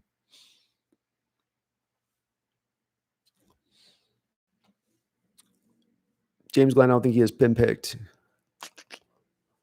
Timothy Gathings, all that crying y'all was doing in the first 2 rounds in the Seahawks are redeeming us with some great day 3 picks. Go Hawks. I love how smart our front office is, even when everyone else is differently. We'll see when it comes to the Jordyn Brooks pick, Timothy. I stand by what I said on Jordan. I'm still on the fence with it. I did say with Darrell that I needed to get a night of watching some tape to get a feel for him, to really get a final opinion on him. And I liked the Damien Lewis pick yesterday. The only issue I had with Damien Lewis is the pass protection. And that just comes back to me worrying about Russell Wilson getting injured because he's taken a beating over the last few years. But as far as crying about the picks, I think you could only probably say that I was maybe crying about the Brooks's pick. And I still think I have every right to kind of be a little bit annoyed by that pick. Thanks so much for the donation, D-Mac. I really do appreciate it, man. The potential cuts have me excited. Haha, please, Seattle. Ran out of fingernails to chew on last season. I want to avoid all nail biters this season if there is one. I'll tell you what, last season put the heart to the test. This team, the heart attack kids, this team is... Man, some of the games we get into, it's like you're just edge of your seat, sweating. It's every game down to the wire, down to the end. It's tough. It makes it exciting to watch. It's fun watching Seahawks football because you never know what is going to happen. Probably going to be a close game and come down the wire. Fukibuki, I'm on board with David Moore. Well, he's an interesting cat, man. I mean, when he first came on the scene and he had that 5 or 6 games of just great production right out the gate a couple years ago, he really seemed like he was showing you flashes of somebody who could be a really solid quality starter in the NFL. Seems like he kind of came down to earth a little bit last season. He sat around, I think, around a 50% catch rate, which you would have liked to have seen a little bit better than that. So that was a little disconcerting from my standpoint to see him kind of back up a bit, but he's still a uber talented guy. If you go back and look at his pro day numbers, I think he put up like 26 reps with the 225. I think he ran like a 4.40 at his pro day. So a lot of potential. That guy's a toolsy receiver. Maybe he really comes into bloom here into his 3rd year. Would love to see more John Ursula. Yeah, we might see some more John Ursula. He's going to have an uphill battle. He's got Lockett ahead of him, and he's got Dorsett ahead of him on that slot depth chart. That's going to make it a little bit tough. Ali Israel Carmago Sosa. We only have one more pick or more. Yep, we only have one more pick right now, just the 6th rounder at this point in time. I know I'm late, but why the hell did we draft running back before we addressed the need for a defensive tackle or a safety? I don't know, Derek, as to why they went running back this early. If I was to make a guess, here would be my guess. You saw so many running backs taken in this draft early on. There was probably about 7 to 8 guys the Seahawks, if you were to ask them before the draft, they would have thought would have been available in the late to 4th to 5th round range. But all of those guys got snapped up, it seems like. I was a little surprised this year in this draft by how many running backs were taken here so high. Where in previous drafts, we've seen these guys get their value depressed and pushed back deeper a little bit. That was a little bit odd to me. But so maybe they're reaching a little bit for one of the last guys if they have of any value at running back position in this draft. Maybe they think that at the 6th round, there's not going to be a guy that's even anywhere near quality running back, much less in the undrafted rookie free agent column of things either. John Robinson, I really like Prince Tega. I tell you what, John Robinson, I'd really like Prince Tega in the 5th round. I'd really like Prince Tega in the 5th round, man. Absolutely. James Watson, thank you so much for the donation. Really do appreciate it. Should we invest in getting Clowney and trading for Unique, since 49ers got Trent Williams? If they did that move, I would not be upset. I would not be upset. Yannick Ngakoue has got some issues with him as far as a run stuffer goes, but you can't deny his pass rush ability. 75 pressures over the last 3 seasons, which I think does lead the NFL, or damn near leading the NFL. His pass rush win rate isn't phenomenal, but with that said, you would have upgraded quite a bit. The only thing I would say is with the 2 defensive ends that you've drafted now here with LJ Collier, with Rasheem Green, you're going to get a little bit into the numbers game here where you're going to be maybe cutting a very high pick or a guy that you don't necessarily want to cut here at this point. It would not appear with these draft picks that they're necessarily going double deep on the defensive line here after this draft. You're going to get maybe one and probably one of Clowney, Ngakoue, and Everson Griffin, with it being most likely Everson Griffin that is the guy that you end up getting. That is who you're probably looking at if we're looking at the likelihood. And bear with me here. I'll get back on. Thank you again so much for that donation, though. I do really appreciate it. And boy, I got behind here. But I like Prince Tega too, John Robinson. He'd be a functional left tackle for you, a good backup. I think he'd be a better than Cedric Abuja, who's our current backup left tackle. Bryce Hall is still there too. I love me some Bryce Hall, man. Yep. San Francisco just traded Miami to take Colton McKivitz. Yeah, I mean, that's okay. He's all right. I don't think McKivitz is going to be anything amazing. But that's as much a depth move. They've got starters there now. They're not worried as much about that. I like Strobridge as an undrafted free agent, Timothy Gathing says. I do too, man. And he may fall to that. North Carolina used him really weird. They didn't just let him put his hand in the dirt and go rush it. Just sometimes he was doing a lot of gap control. Sometimes it seemed like he was almost spying on the quarterback. I mentioned earlier, there was some times I watched they had 2-man fronts that they would run out there at North Carolina. real odd to look at sometimes how they used him, but he's got quickness and get off, and sometimes he uses his hands really well. John Robinson, Antonio Golden Gandy's going to be a star. Could be. I loved his tape. He was one of their first receivers I saw that really popped off the tape to me. A great contested catcher, a guy who could jump, I think, through the gym, go over the top of anybody. He's got long arms. Sometimes he lets the ball get into his long arms a little bit. I wanted to see him be more of a guy that goes out and plucks the ball out of the air. But still, I liked him a lot. So I don't disagree with you. We don't have Malik anymore. Laughing my ass off. Malik Turner's still on the roster. If there's anyone left in the draft who hits incredibly hard, I say get that man. Well, Fuki, that's the way they've drafted so far here. The thing you can say with both Jordyn Brooks and with Darrell Taylor is both of those guys bring it when they arrive. They arrive with bad intentions, as they say. I agree. In regards to Josh Gordon, John Robinson, there seems to be an indication to me with the fact you didn't go with wide receiver in this draft and that you didn't go after it in free agency, that there does seem to be some kind of smoke to this fire, that Gordon is sitting there in the background ready to come back into the fold. John C., I see what Seattle is doing, though. The tackles in the NFC West struggle with speed rushers. So that's like just send no pass rush burners at the tackles. Yeah, it makes sense. And you're having guys who, if they win, they're going to win early. And they're not needing to win with secondary pass rush moves, which is part of spinning up the clock of the offensive play, which is part of mucking up plays better and protecting your secondary a little bit more. I can see the philosophy in it. Whether it will work or not, we don't know, but I can see the philosophy in it. You want to know what I find weird? College football came before the NFL. So you went to play college football and then you're just done, and not just before the NFL 50 years before. Yeah, you played college and that was it back in the day. Michael Carasino, I think I pronounced that right. I'm going to pat myself on the back if I pronounce that correctly. Hey, I've been watching the Hawks Nest from London, England for the last year now. Man, I appreciate you watching from London. I love having our worldwide people. Fantastic work. So much knowledge. Don't know why the Hawks don't get on the phone to you. Keep it up going, bro. Thank you, man. I appreciate the kind words, Michael. I really do. I love me some Seahawks, and I'm passionate about them. I'd love to work for Seattle. I'd work for peanuts. They wouldn't even have to pay me. They could just put me in a mop closet with a little tiny half desk, and I'd just be in there just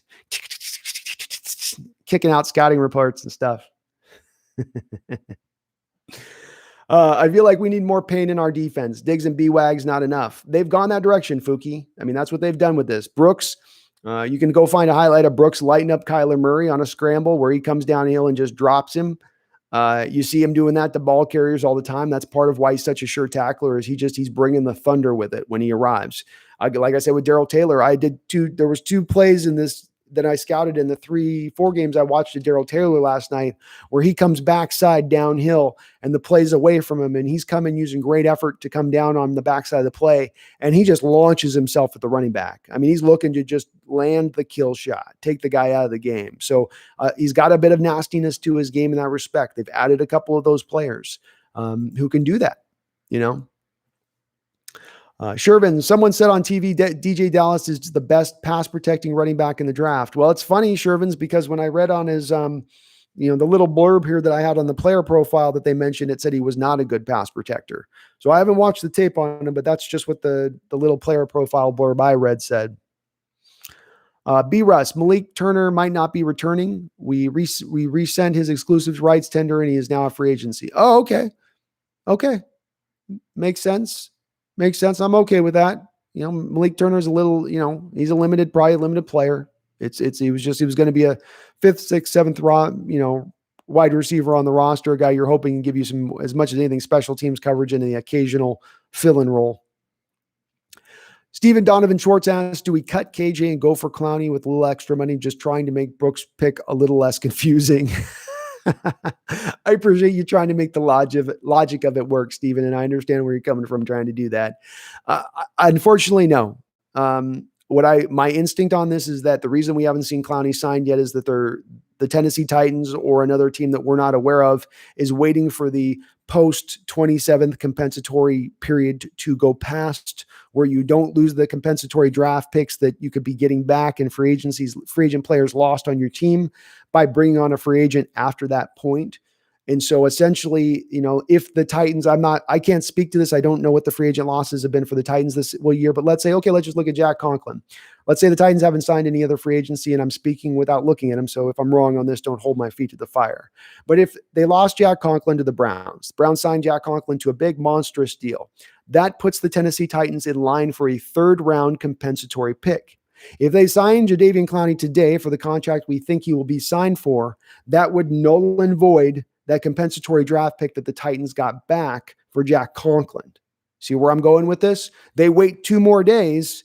They sign Clowney for what he asked. They get a third-round compensatory pick in next year's draft. It's the smarter way to go. It makes sense that they would tell Clowney to just stay on standby and hold. And again, all the indicators are when you look at them as far as trading Jarrell Casey, who still had a lot of tread on his tires for the Titans, moving him on to the Broncos, that was to move and create cap space to bring Clowney back in later on. That's the route I really kind of lean towards with this and where I think the Seattle Seahawks are going to go. I cannot believe the Seahawks didn't add a freaking tackle in the deepest tackle draft in a while. John Robinson, I'm with you. Cedric Abuja is your backup right now if Dwayne Brown goes down. Dwayne Brown has had multiple years in his career prior to arriving in Seattle. He's had multiple years cut short due to injury. Last year, you had him with a knee injury at the end of the year. You had him throughout the year fighting through a quasi-bicep tear. We never really got a certain answer on that one. Thinking he's going to remain healthy through next year. Thinking he's going to be able to play 16 games. It's kind of a wide leap at this point, isn't it? Just a little bit as he's getting into his mid-30s. It's a bit of a head scratcher, man. It's a bit of a head scratcher. Bryce Hall just went to the Jets. Damn. Nice pick by the Jets. Really nice pick by the Jets. John Robinson. We didn't draft Clemens. Nope. We traded the Eagles. We traded Darrell Tapp, but I think we even got a pick back in addition to Clemens, which shows you what a great pick that was. They traded a guy who wasn't a scheme fit in Darrell Tapp, didn't fit their player profile model for a guy in Clemens who was an exact fit. And I think they got a draft pick back in compensation in addition to it. Michael, I was keeping you up until 5 a.m. last night. Yeah, my furry can go pretty. When I get angry about something, I go on my tangents. I got to keep myself more even keeled sometimes, my man. But sometimes it's just that these picks stick in my craw a little bit. You know what I mean? And I can't just rosy it up and put a rose-colored glasses on with it. I'd love to watch Dallas pancake Bosa. Yeah, I'd love to see that too. I don't think we're going to. Who's had the worst draft so far? I'm probably going to go to the Green Bay Packers, frankly. Nick Harris just went off the board to the Browns. That's another guy I liked at this place for Seattle in this realm.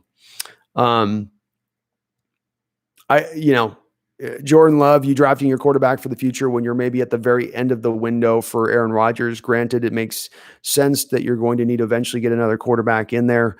But if you were going to look to do with Jordan Love, what I thought Seattle could have potentially done if they would have looked to grab a quarterback like that, it's that you're grabbing the guy to eventually flip him then for, let's say, 2 to 3 first-round picks down the road, and maybe one of those picks being a high first-round pick. But with them, this would actually look to point to be a thing where the Packers are looking at him as a quarterback of the future because Aaron Rodgers is probably 5 to 6 years further along in his career than Russell Wilson. So they're not trying to get draft capital back. This is their quarterback for the future, and it's a team that lost Brian Bulaga at tackle. They're not going to pass protect as well going into next year. Makes you scratch your head. Makes you wonder why they would go that route with it. Oh, James, thank you again for the $5. Oh, I think I got you, James. Well, thank you for the $5 donation. I got you on the one I forgot there. I get behind here on the chat, guys. Sorry about that. B. Russ, running back core still feels light. I feel like we need a good free agent guy to round out that position. Yeah. It's, running back's pretty flexible. You can find guys. And let's not say we don't know, for instance, that maybe there's a potential here where maybe Fournette does come back into play in a trade after the draft. Probably unlikely with them grabbing this DJ guy. That probably is an indicator that they're not going to go that route. But maybe it's still a possibility.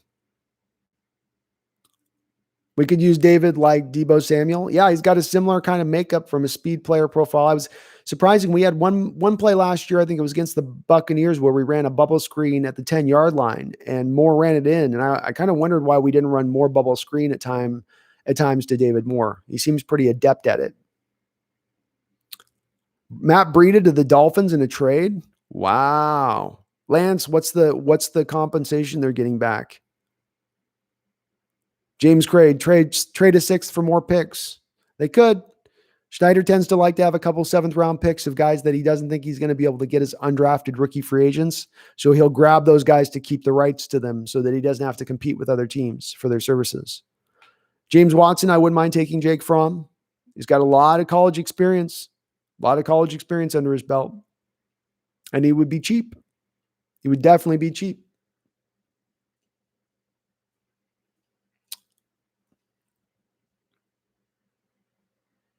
Kale, I appreciate that, man. Thank you, Kale. Always awesome seeing you guys in the chat. Patrick Zong, how much more picks do we have left? We have a 6th-round pick left, Patrick.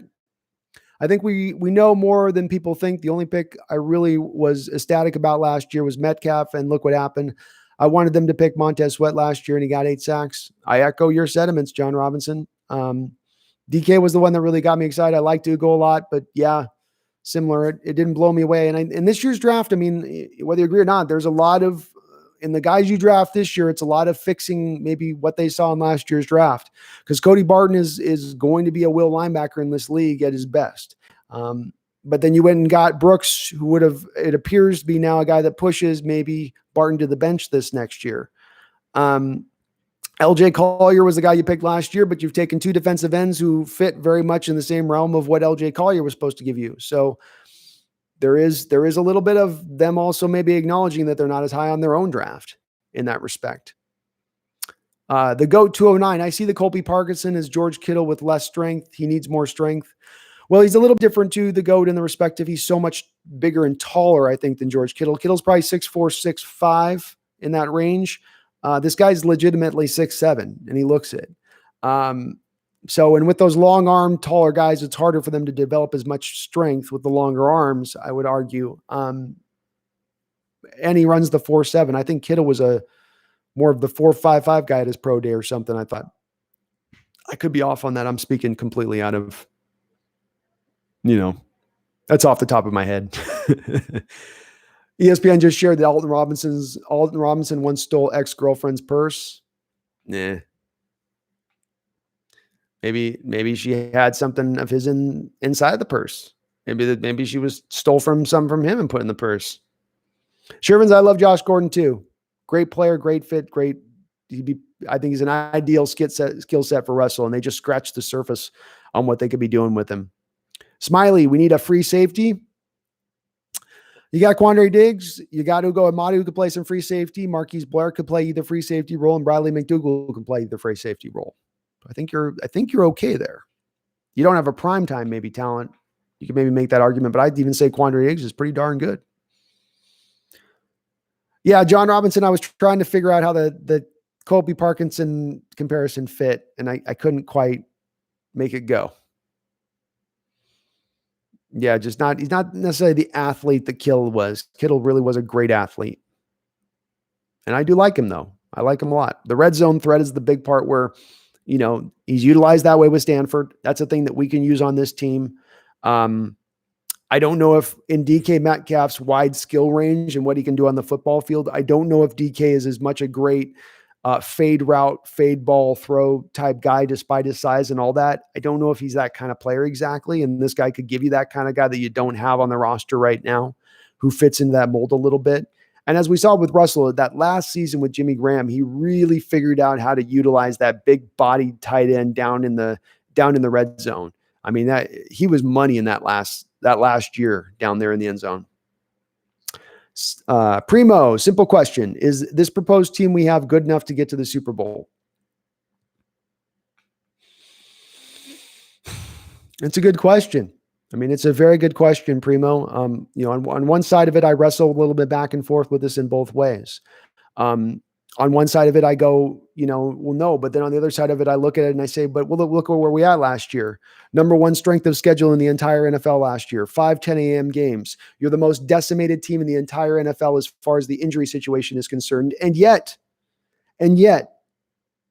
you're one maybe first down stoppage away against the Packers from getting to the 49ers, who you had already beat in their house previously on the year. You're this close, despite all those factors, to getting to the Super Bowl last year. And now in this offseason, other than Clowney, you've not had a tremendous amount of losses to the team. There's a thought process that there's guys going into their second and third year, their third year to fourth year guys who will take that next step forward and will become better players, the Rasheem Green types, the Poona Ford types. The theory going that a Jaron Reed's not going to get a high ankle sprain and be suspended for 6 games. So you're adding those assets back to the team that you didn't have last year. So that in that flip side of it, I do go back to it and say, yeah, you got a Super Bowl chance to get there. You're not a Super Bowl favorite, but you got the puncher's chance of getting there with the roster you've constructed. It would be nicer to have put the roster together and go, man, we are far and away the favorites to get in there right now. I mean, we look amazing, but you've got the parts and pieces to do it. You absolutely do. Welcome back, President Credit Card. Thanks again to John for, another donation. I appreciate it. Barry, thanks for the donation, man. Who is playing interior D-line next season? Still need to improve. That's a big question. Snacks Harrison remains out there in free agency. I've kind of gone back for a couple times thinking that would be a guy that they would look at targeting. He's a great one technique in this league as a 4-3 defensive tackle. He would give you good run stuffing. I thought he was a lot older on the previous live stream. I thought he was up around 33, 34, but somebody did correct me and let me know he was only 31 years old. So he does have a little bit of, he's got a little bit of tread left on the tires. I'm okay with it. Parkinson's not an athlete. He's Sean Bradley. I just got that, John Robinson. Oh my God. Sean Bradley. And for all of you, that's a reference to the former Utah center who was, the poster child for getting posterized in the NBA for about 8 or 9 years. Chris Miller out of Baylor. James Craig, you liking Chris Miller or Malcolm Perry from Navy? Not a lot of Navy players in the NFL. Arizona has a chance to be a wild card team, Shervins. Absolutely, they have a chance to be a wild card team. Let's also remember and consider the fact that there's going to be one extra wild card team in each conference this year. So that's one more team making the playoffs than used to not make the playoffs. The one tough thing, though, is going to be for Arizona, I would say, is it's just that this division is going to be so hard on all these teams. There's a chance where you get them kind of bringing each other down in the win columns versus other divisions where you can kind of feast on some of the weak teams. I love Josh Gordon. His addictions are deep. He wants to play however we can't count on him. Yeah, and I don't think if you're signing him as to be your third, fourth wide receiver, you're not necessarily counting on him. It's when you've got him as your number 1, number 2 slotted guy that's when you're really putting your eggs in that cart, and that's where maybe you'd have some trepidation there. But I don't as much as if I've got him as my third, fourth, fifth guy on my roster. Is my chat delayed? Are we being delayed, chat? Looks like not. I'm seeing people talk, so sorry if it's being a little bit wonky there. Seattle should draft a tackle, says stay strong. There's still some good ones there, man. If they could trade up right now, that Prince guy is still sitting there. Trey Adams is still sitting there. There is some value there for tackle, but they're probably, both guys were not going to be there by the time you pick at the end of the 6th round. They will be off the board by that point. Ian Mills asks, are the Seahawks going to get Yannick Ngakoue? I would lend towards thinking no. Grabbing 2 defensive ends in this draft like they have lead me to believe that we are probably at the best case scenario going to see Everson Griffin, and even that maybe looks not super likely at this point with the number game of how many defensive ends you're going to keep on the roster. Luckily, you get to count Bruce Irvin as a linebacker technically on the roster, so that opens the door to 1 extra defensive end. Kale, Kali the Epic. Based on where I lived, I'm a half Eagles fan, but I'm also a Seahawks fan. That's fair enough, man. Eagles are a fun team to watch. If Carson Wentz can keep himself healthy, they could be something decent. Steven, I'll answer any question you got, man. I love answering guys' question. You guys ask some awesome questions. John Robinson says Seattle isn't far behind the Packers. Funny how close we are organizationally. Yeah, Schneider took the rules learned by Wolf, the former general manager, great for the Green Bay Packers for years there, helped build that Green Bay Packer juggernaut of the mid 90s. And he was a young guy learning at that guy's knee. And he certainly took a lot of those lessons and implemented in the Seattle scheme and how he goes about his business. You see in Seattle that we have a real hesitancy to go out into free agency to go for the big splashes, go for the big guys. We kind of try to keep it under wraps. And if we go for a big time guy, it's going to be through a trade. That's straight out of the Packers playbook. Aside from Reggie White, they've not made a lot of great big free agent signings in the recent history. Now it's hard to get free agents wanting to go play in the cold tundra of Lambeau Field. But, oh my goodness, man. We got a monster chat here. Thank you, Michael. 50 G's. You're too kind, my man. Too kind. I gotta answer him first, chat. He's gonna put a donation like that. He's got to get it. He goes to the top of the stack on the questions. I'll have to get back to the rest in a second. Given the quality of our draft so far, A minus pronunciation. On Michael Carcino. It's not Caracino. If I pronounce it with the Italian accent, do I at least hit it there? Caracino. Or is it supposed to be casino? Cara Casino. I don't know. I suck with pronunciation, man. Given the quality of our draft so far, what's your prediction for the season? Think Arizona are going to be as a pain as we challenge San Francisco. So annoyed Simmons fell to them. This is all great content. Thank you, Michael. And thank you, sir, for awesome donation, man. That is really, really, really, really kind, brother. Even if I can't quite pronounce your last name. Yeah, this has been annoying to watch the teams in the NFC West do what they're doing here. The Rams have not been as necessarily annoying, but that's partly just because they don't have any draft picks because they've traded them all away and they don't have any cap space to spend, so they can't go out and buy any guys. But these other two teams, San Francisco and the Arizona Cardinals, it's just kind of one move after another where you're going, God, that's a good move. Man, that's a pretty good move. Oof, that's a good move, Arizona. And Simmons is going to fit. And they win. The thing I really appreciate about the Cardinals grabbing Simmons where they did is they had all of these tackles on the board staring them in the face. And they have a need at tackle desperately. They have a young quarterback that they want to protect. They don't want him to get beat up, especially being a scrambling quarterback. And scrambling quarterbacks tend to take a few more extra hits than your normal quarterbacks. But yet they passed on the tackles and went for the best player on their board. You've got to appreciate that mentality and that willingness to stay true to your values on really grabbing the best player available. Because I think most of these NFL teams anymore, I think they really do draft towards need. We need this, so we'll pick this here. We need that, so we'll pick that there, instead of really who's the best guy on our board. And Seattle would have you lead to believe that Jordyn Brooks was their best player on their board when they were picking at 27.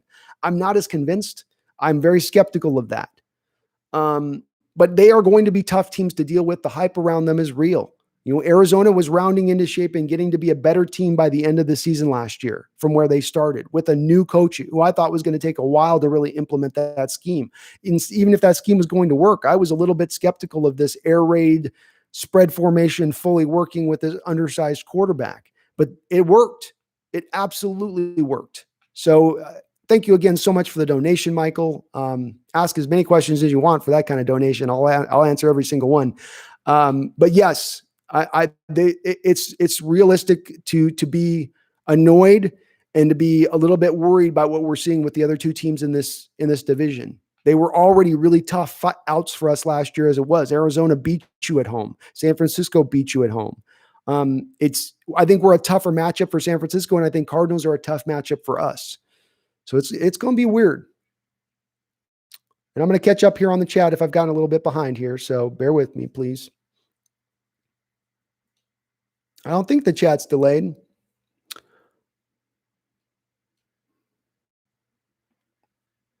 Probably super late to the party, but what's Daniel Jeremiah saying Dallas being the best pass pro running back? I don't know, Yami. I haven't looked into the guy too deeply. But the scouting report that I read on the little blurb said he was bad at pass protecting at running back. How often is he going to be asked to pass protect at running back, though? Probably not very often out the gate. If he gets on the field, it's probably to get some carries rather than be in pass pro. We always have terrible drafts, yet we still get super far. If we can get one good draft, easy Super Bowl. Yeah, if you can land on one draft, it would go really far to building out this team. And part of that, Mal 6, is that they're able to build this team in other ways that's not just utilizing the draft. They're willing to go out there and be aggressive with trades to bring on guys they target, be it Quentin Dunbar, Quandre Diggs, Dwayne Brown. They understand that they can utilize that to their benefit, and they have done so. Certainly, free agency has been a bit of a mixed bag lately, but they commit to what they are. I think that's a big part of it too. Seattle doesn't go outside of their personality or their identity. I think they hold in there pretty strong. Here's some good news, everybody. New England's going to suck next year, and they just picked a kicker in the 5th round. Well, John Robinson, that's true. That's true. But then, are we going to feel the same way when they end up snagging Trevor Lawrence with the first pick next year? Because that division is going to be good. I know everyone would love to believe that the New England Patriots, by Bill Belichick's big brain, are going to get to 8 wins just because of that. But with the dearth of talent that they have on that team, especially on the offensive side of the ball with the quarterback position and the way that's going to go in, when you look at Miami and they're starting to look like they're going to improve, Buffalo's going to be tough, and the Jets are starting to come into shape too. They could end up with that first overall pick, and that would not be awesome. ATM says, I'm kind of excited to see our NASCAR package and what it would look like, especially if we can land Everson, Griffin, Clowney, or Ngakoue. Yeah, I think if you get one of those 3 guys, you start to see this defensive pass rush look a little bit better. I've called it this offseason. I referenced to you guys the cobble it together approach. And what I said was that, last year you were 29th in the league in pass rush. I think you had like 27 sacks as a team. And so you were one of the worst in the league. It showed up time and time again. And so what I looked at with our team is we'd all like to get a primetime pass rusher. But if you look at it through the cobble it together approach, Bruce Irvin gets you 6 or 7 sacks. You get 5 or 6 sacks from Iowa. Rasheem Green takes the next steps and gets you 6 or 7 sacks. Shaquem Griffin comes in and gets you that 10% pass rush win rate that he did last year on his 15 to 20 snaps a game. He's able to get you 4 or 5 sacks going into next year. Jaron Reed bounces back and gets you 5 or 6 sacks. Maybe this rookie kid, Darrell Turner, is able to get you the 5 or 6 sacks. My base point on this, my bottom line on this cobble it together approach, when I was running the numbers with that, and just generally nobody really blowing it up, nobody getting you 8 sacks, everybody under the 8 sack mark, but you getting a couple guys who hit that mark, you're actually able to get into that upper 40s area of the sack margin, 46, 47, 48 sacks for the season. And that would put you in the top 5 in the league. That would make you a sub-elite pass rushing group. It would be the cobble it together approach. There's not a lot of recent history out there of teams making it to the Super Bowl and winning the Super Bowl with the cobble it together approach on the defensive line. If it's happened where teams have won in the past recently by that method, by just having a bunch of guys who are going to get to the quarterback, it's usually been a 3-4 scheme that's done that, where it's a very exotic scheme, blitz heavy. The Patriots, for instance, being the shining example as a team that's won the Super Bowl using that methodology. But for a 4-3 defense, it's been a little bit harder, historically speaking, recently to pull that little bit off. James Glenn, I think we're getting Snack Harrison. I think it's a great likelihood, James. They've not attacked the one tech yet this offseason, and we've lost Al Woods, who was a pretty effective one tech for us throughout the season last year. So you've got to find somebody there to fill in. Poona Ford is not going to be enough on his own. John Robinson, I just can't really understand what Seattle is doing. I get it. And I'm a football freak, so I'm well-versed in the NFL. I understand. I'm the same, John. There's some things that confuse me a little bit. John says Colby Parkinson doesn't have the wiggle and run after the catch that Kittle had. No, he's not a Kittle guy. 4.7 is 4.7. 4.740 is a 4.740. Tight ends are not run after the catch type guys. Maybe Kittle. That's probably true. Disley's shown a little bit of that to his game. He's shown a little bit of that to him. Gronk had some of that to his game. Wait, Niners got Trent Williams. Oh, yeah, I'm sorry. Sorry, you're having to realize this at the moment. Yep. They snatched themselves for Trent Williams for peanuts. They gave up peanuts to get Trent Williams. John Robinson, Harrison Bryant is more of a George Kittle. I would go with that as well, John. I would go with that as well. Harrison Bryant was my second favorite tight end in this draft. What would you grade this year's draft? Asked James 1. What would I grade this year's draft? I'm thinking. I'm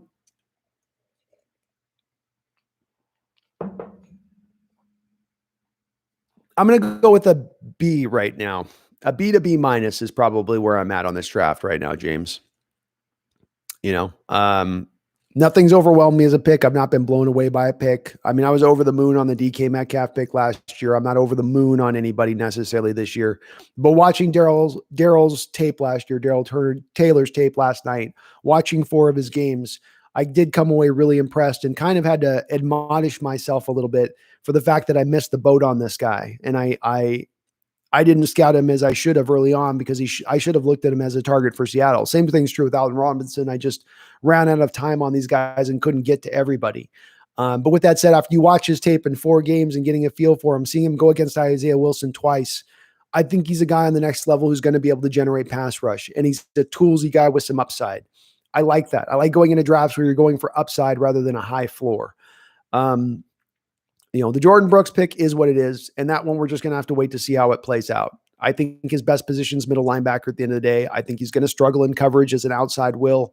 They say that he's going to go play Sam. I remain a little skeptical that he can play the Sam linebacker role at 6 feet tall. Michael Kendricks didn't do that very well last year. I think he'll struggle for a lot of the same reasons and is a very similar player in his movement.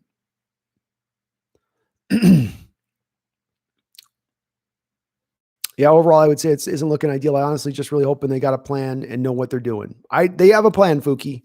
We can, whether we agree with it or not, whether we're in favor of it or not, we absolutely can say with absolutely certainty that this team has a plan and they are committed to it. They are committed to it like the most committed girlfriend you've ever had.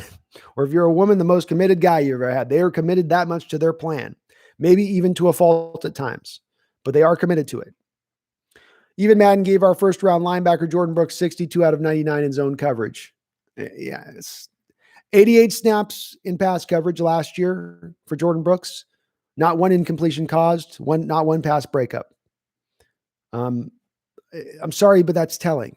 That's telling. He did. I will give him this, though. On the flip side of it, there was a lot of him playing a bit of spy in that scheme. So a lot of it, he's not even playing in zone. He's essentially just standing there watching the quarterback, using his 4.54 speed to go get him. So that is a little bit of why he wasn't necessarily showing any kind of numbers in coverage, but I still don't see a guy who's got a natural drop or natural feel in zone, which he needs in Seattle's scheme. There's just a couple of things in there that are just not quite right. Yeah, I like the Damien Lewis pick, James, because it fits to what you want to do schematically and be a run-first team, a team that's going to run on anybody. To do that, you need the talent up front to move guys off the ball. And we've lacked in that in recent years. Damien Lewis is not lacking in that. And let's not forget the importance of having a big guy as a left guard who can move people out of the way and create those throwing lanes for Russell Wilson. This was a big part of Drew Brees' early success, is they had a couple of Pro Bowl guards to kind of start his time there with the New Orleans Saints. They actually went more for the guards early on with Brees than the tackles early on in his career. That seemed like that's where they really valued it, because Brees, being a little undersized, needs those throwing lanes to open up. He needs those guards and offensive linemen to give him those throwing lanes so he can see when guys are open. And that was a really big part to Drew Brees' game out the door when he walked in, and Lewis should be able to do some of that. I think some of the pass protection stuff with Lewis is a little overstated and gets a little bit minimized when you consider he's over at right guard and not left guard. Left guard has to be probably the better pass protector of the 2 guard positions.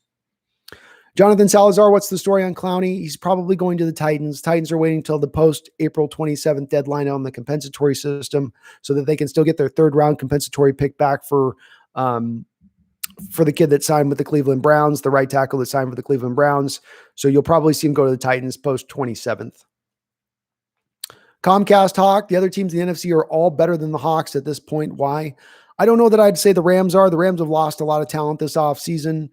I don't think have really improved themselves much, if at all. But the other 2 teams, I do certainly see them as all getting vastly better this offseason, vastly better. DeAndre Hopkins changes that wide receiver core for the Cardinals, and that's a very deep, very good wide receiver core. Very good. Offensive line, they got Josh Jones when we thought they had neglected with Isaiah Simmons and went, well, you went Isaiah Simmons, best player on the board, but you overlooked tackles, but then they double back their way around to the tackle situation later on. Got to give them credit for that in that respect. Yeah, James, I would go 90% is probably about right, James. 90% chance Clowney goes to the Titans is probably probably right. Also, Jay-Z lyric, you're not an athlete, you Sean Bradley. Robinson. Oh, okay. Yeah, well, that was Sean Bradley's claim to fame, was that he was the guy that got picked really high in the draft. He probably got over-selected in the NBA draft because he was 6'5". I mean, he was a fairly good shot blocker, but unfortunately, he was a guy that got posterized by every great dunker in the NBA during his time period. If you got a late 90s poster, there's a good chance, and a guy dunking on it, there's a decent chance Sean Bradley's standing there with the guy's nuts on his nose. Titans had a good draft. Yep, they had a very good draft. And you'll notice that as I looked last, the Titans were not picking edge rushers in this draft, which is telling, right? Because if they got Clowney on the background, they're probably not going to. They're probably not picking a defensive end. I got faith Russ is a generational baller, and I've got faith that Pete knows defense still, although that one is definitely dying.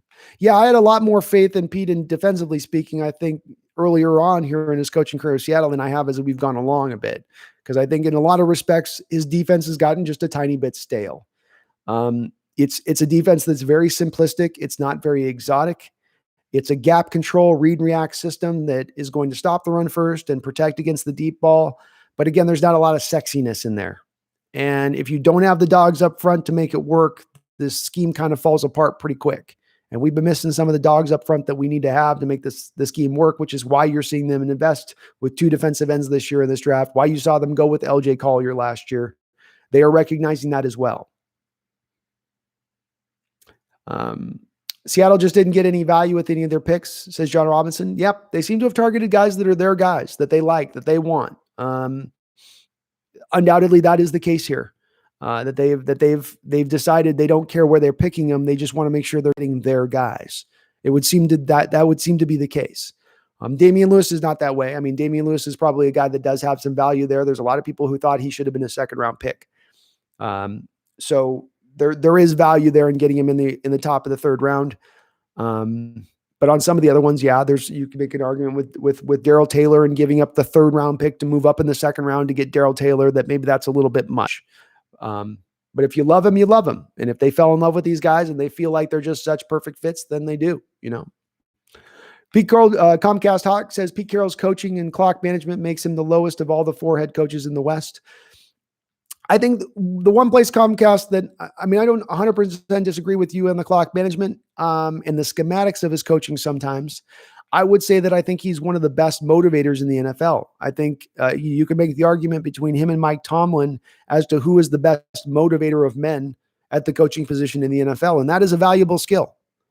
It is a skill to motivate men. When they won 5 games at 10 a.m. this year on the road with the injury problems, with the strength of schedule that they were facing, and to win all 5 of those games, that speaks to how good of a motivator Pete Carroll is as a head coach. Does he have some deficiencies? Yeah, definitely. But yeah. We type, you respond 10 minutes later. Chat definitely delayed. I'm sorry to hear that, guys. I'm a little behind on the chat as well. So it's me being just a little bit behind on the chat as much as you guys having the chat delayed. I just need to catch up on my deal. Offensive tackle, Terrence Steele. I've got to look at him, James. I don't know much about Terrence Steele. Quentin Huang, I like the Damien Lewis pick. I do too, Quentin. I do too. He's going to be a road grader. He's going to move guys off the ball. He's going to create holes in the running game. All that type of stuff. So I'm sorry if the chat is a little bit behind here. We'll catch up on it. And if I missed your question, just ask it again. We'll get back into it. John Robinson, I really loved Antonio Gibson too. He was a guy that I really looked at maybe targeting with 2 of those late 4th round picks as we entered this draft. But then he ended up getting picked in the 2nd, 3rd round. I mean, somebody went over the moon on him with the small amount of touches he had at the running back position. But he's a weapon, absolutely a weapon. You can use him as a running back or a receiver. One of the more intriguing running back prospects in this whole draft. It's not out of the realm why he would have gone so high. It was a little bit crazy, but not completely nuts.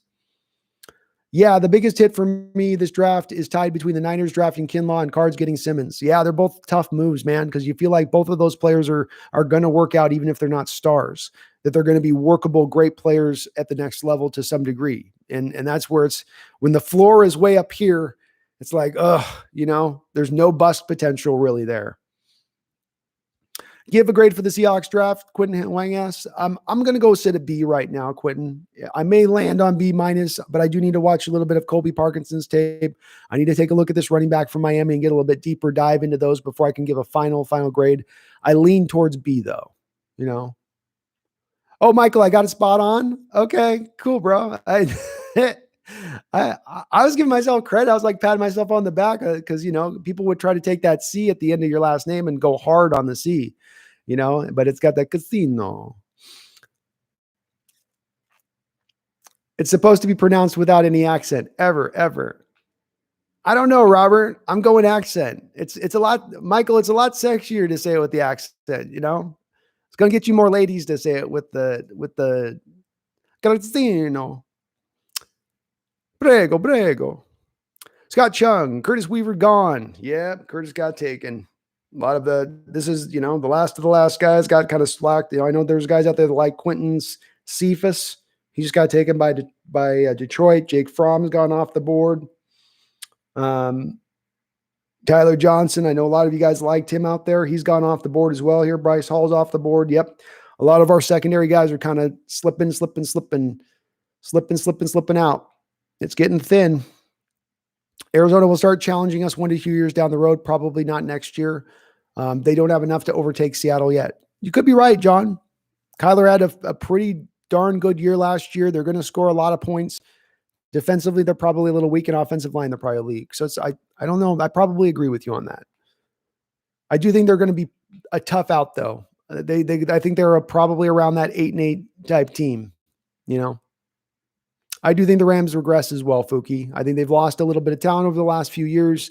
I think that does kind of stack up after a time. And, they have not been able to add the other talent in place because for years now, they've been sort of trading out their draft picks to try to win now and win today. And I think that they've had to kind of come and pay the piper on that now this offseason.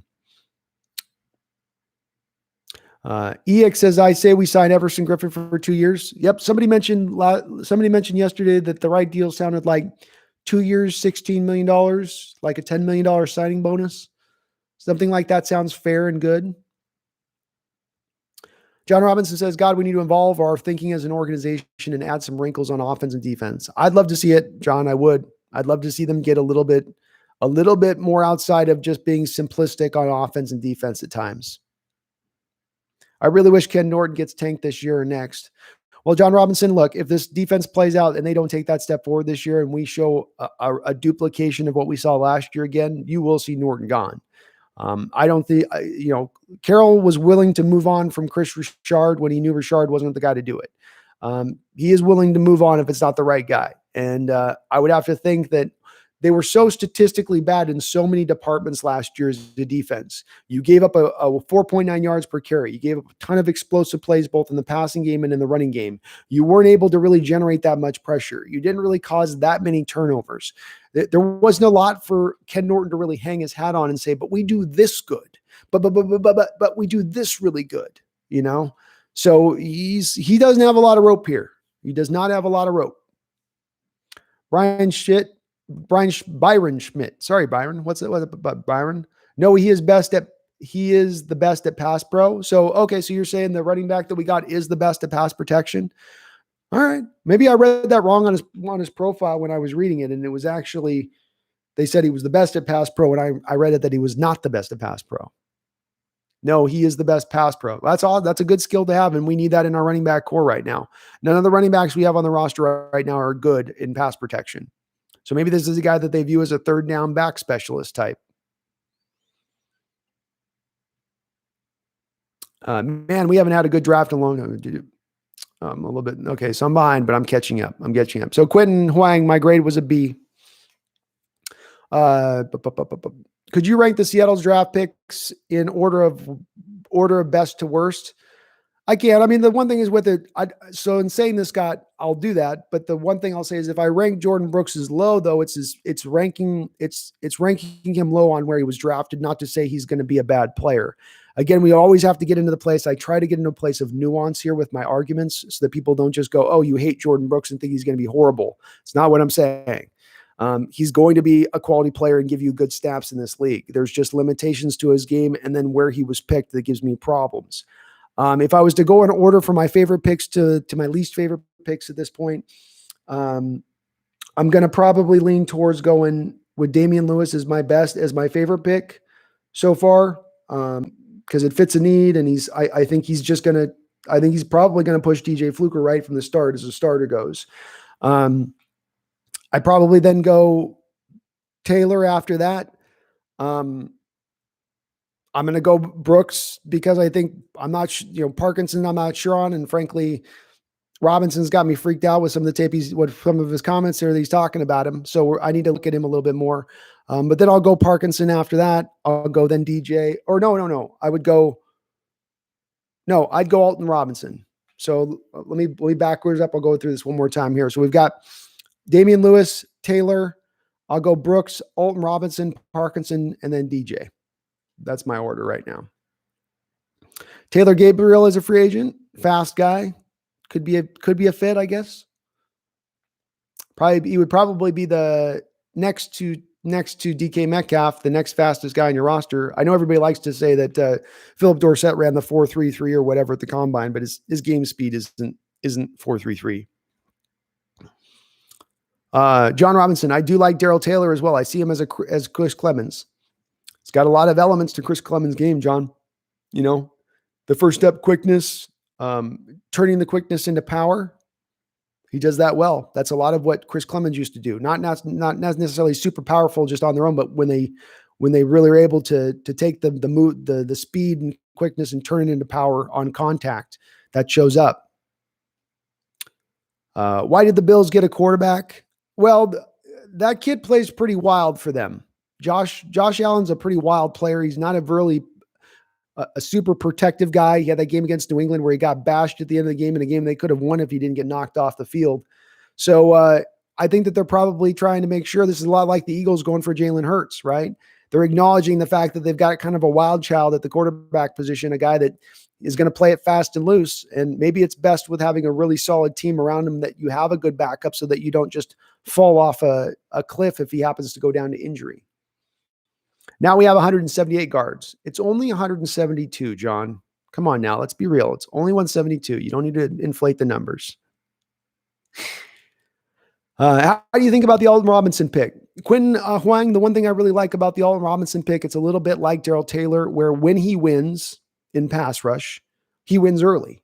And like with Darrell Taylor, he gives you some run-stepping ability out there at end. So he gives you a little bit of a complete player with some upside. And then what he gives you is the quick pass rush. And why I highlight that is because I think that was a missing component to our very poor pass rush last year. Was not only were we poor at winning in pass rush, but we didn't have a lot of guys who could win quick and early on right after the snap. If they were going to win, it was going to be on second effort and being a high motor guys. This guy could potentially win quick, a lot like Darrell can. So I like that about him, Quentin. Watch the last quarter of the Buffalo-Houston playoff game. That's why they took a quarterback.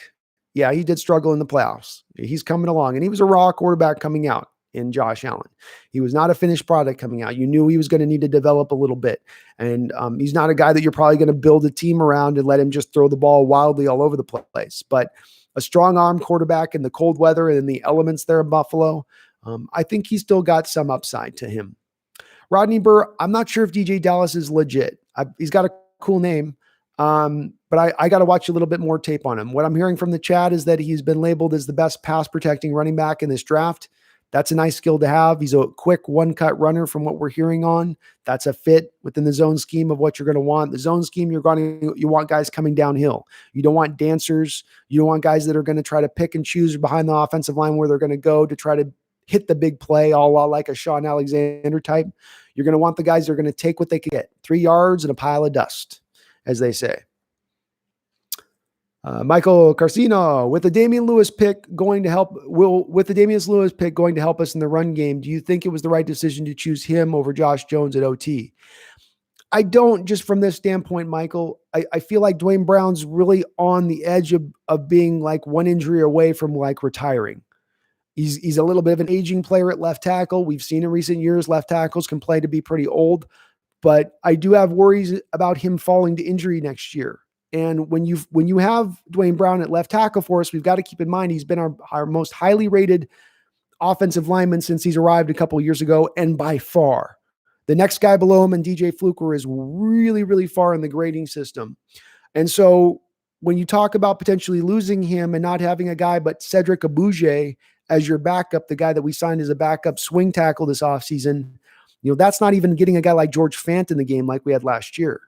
So I would have leaned to probably going with Jones myself, probably, but I can understand the Damien Lewis pick. James Craig, thank you so much for the $12 donation. I really do appreciate it. Thank you. Thank you so much, man. I appreciate you watching. If you were a GM coach, who are your top 3 for the Hawks in this draft? Again, thanks for answering the questions. Well, thank you for the donation, James. And I'm behind on some questions here, but I'm going to answer everybody's question. So if I do miss anything, I will get to it. I promise you guys. If I was to look at the top 3 Seattle picks, and I'm going to operate from a level of being realistic here, right? I'm not going to go, well, I would have wanted to take Chase Young, or then not Chase Young, then Kinlaw, and if not Kinlaw, Derek Brown.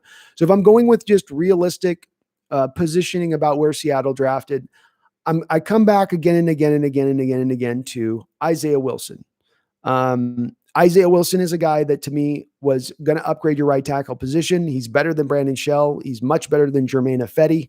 He would have been probably my number 1 guy that I was looking at where Seattle would have been selecting. I've got to think on the other. I think Taylor, honestly, I know everybody would have hated to take a running back. It would have pissed everybody off. But again, Chris Carson has 2 of his first 3 seasons cut short due to major injury. Rashad Penny has not been a scheme fit for this team. He tears his ACL. Who knows when he comes back next year? You're sitting with Travis Homer as your only running back. I probably would have looked at Taylor because he was such a purified scheme fit for what we do. Inside zone runner all day long. I know he's got a fumble problem. I know it would be a running back in the first round, and that would have pissed people off, but that was where his value was. As far as the third guy goes, he went a little bit earlier than when we picked. He ended up getting picked, I think, by the Eagles at 22. But if the Cowboys hadn't have reached up on CeeDee Lamb to snatch him in front of the Eagles, he might have fallen to us. I really like Jalen Reagor. I really did. Obviously, we probably would have had to trade up at that point to get him, but I just loved him as a receiver. I saw Steve Smith 2.0 and Jalen Reagor. So those would have been probably my 3 guys, and Isaiah Wilson being the lead dog on that horse. I like Isaiah Wilson. Again, watching his tape with Taylor last night, I watched 2 games of Georgia, 2018 game and the 2019 game of the Tennessee Titans against the Georgia Bulldogs. So I got, again, to watch a lot more of Isaiah Wilson out there. And again, I just keep coming away impressed with the guy. Just a solid, fantastic tackle. He's going to be very good in this league. I don't know if he's a star, but he's going to move people off the ball. And they had a guy in Jack Conklin there at the Tennessee Titans who could move people off the ball. He wasn't great in pass protection. He improved little by little over his time there, but he could definitely a top 5 right tackle in this league with pushing people off the ball and creating open space for Henry to get his engine up and get running and cranking out those big runs. Stay strong. Seattle draft tackle Dwayne Brown is not immortal. Just as I was saying, stay strong. We are in agreement 100%. You need to deal with that position. Cedric Abuja, it's going to be very, very, very, very hard to watch if we're looking at Cedric Abuja as our starting left tackle for any length of time next year. Quinn, yeah, so I answered the question on the Alton Robinson pick. I like that he wins early. Taylor will fare well versus Kyler Murray and Lamar. Byron Schmidt says. He's able to chase him. He's a 4.6 guy at the defensive end, which is pretty darn fast for a defensive end. So he would be able to stay with him. I think Jordyn Brooks is another guy who's going to be drafted specifically with an eye to stopping the mobile quarterbacks that exist in this league. You got to play in particular where Jordyn Brooks had Kyler Murray scrambling in a game back in college, and he came up and laid a whack on Murray. So that probably opened some eyes in the Seahawks front office to say, whoa, he can stay with these quarterbacks. He can go run them down. And that's part of also what somebody said, where he ran the 4.5, 4.40 this offseason, but somebody mentioned he had the shoulder surgery and that he had not really worked and worked at running the 40 time in general and really trained for it. I.e., we could be looking at a guy who could be even in the 4.4 range if he's really, trying to work at being the track guy for the testing. So he's lightning fast on tape. Him and Murray out of Oklahoma were two of the fastest linebackers in this draft. So, you definitely got guys now that can maybe, follow these quarterbacks around a little bit more better. We were a little bit slow last year. We're gotten a lot faster with this draft. That is undeniable. You were a little bit of a big, slower team last year. Now you've gotten a lot faster while not necessarily sacrificing a ton of size, though, of course, Brooks is 6 feet tall. The stream is delayed. I'm sorry to hear that.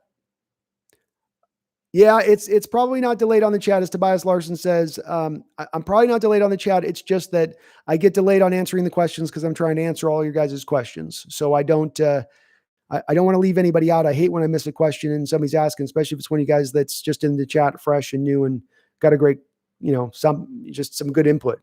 President Credit Card, Joe Burrow is going to be a bust, I feel like. Well, look, he had 1 year of great production at LSU. He wasn't able to beat out Dwayne Haskins at Ohio State. He had a tremendous amount of talent around him at LSU. I mean, that's a stacked team. So those are some recipes that are usually in place for a quarterback to end up falling in line to becoming a bust. With that said, everything that we're hearing about how this guy's tested and interviewed, everything we're hearing about from like Pro Football Focus, the advanced metric system, and how they looked at him, they had him rated as high a quarterback coming out as any quarterback that they've had rated. I think you've got to pay attention to that, and that's got to factor into being important. Do you think the 6th round pick Seattle can draft a tackle or not? Let's see what's best available here left. Trey Adams does still exist in this world. Boy, I'll tell you, the NFL teams did not like the University of Washington Husky players in this draft. You've got Trey Adams, and Prince Tega is sitting there, man. I like Prince Tega's film plenty well for a 6th round pick. I'd love him if you could trade up now to come in and get him up here, and move up and go grab him. That would be interesting. And we are deep into all right, let me get back into my rounds here. All right.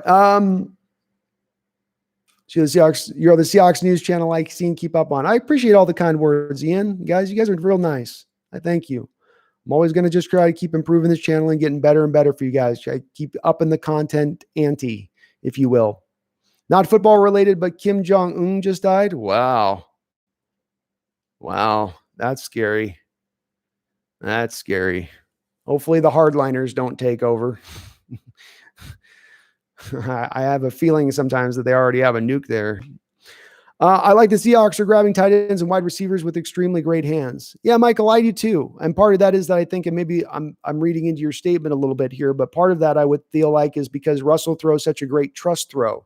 He's so good about being accurate down the field and deep and putting the ball where he wants, putting it on the man, and the ball comes so softly down into the receiver's hands that having guys that are good hands catchers, guys that can win on the contested catches, 50-50 balls, there's a meshing of the skills at that point, right?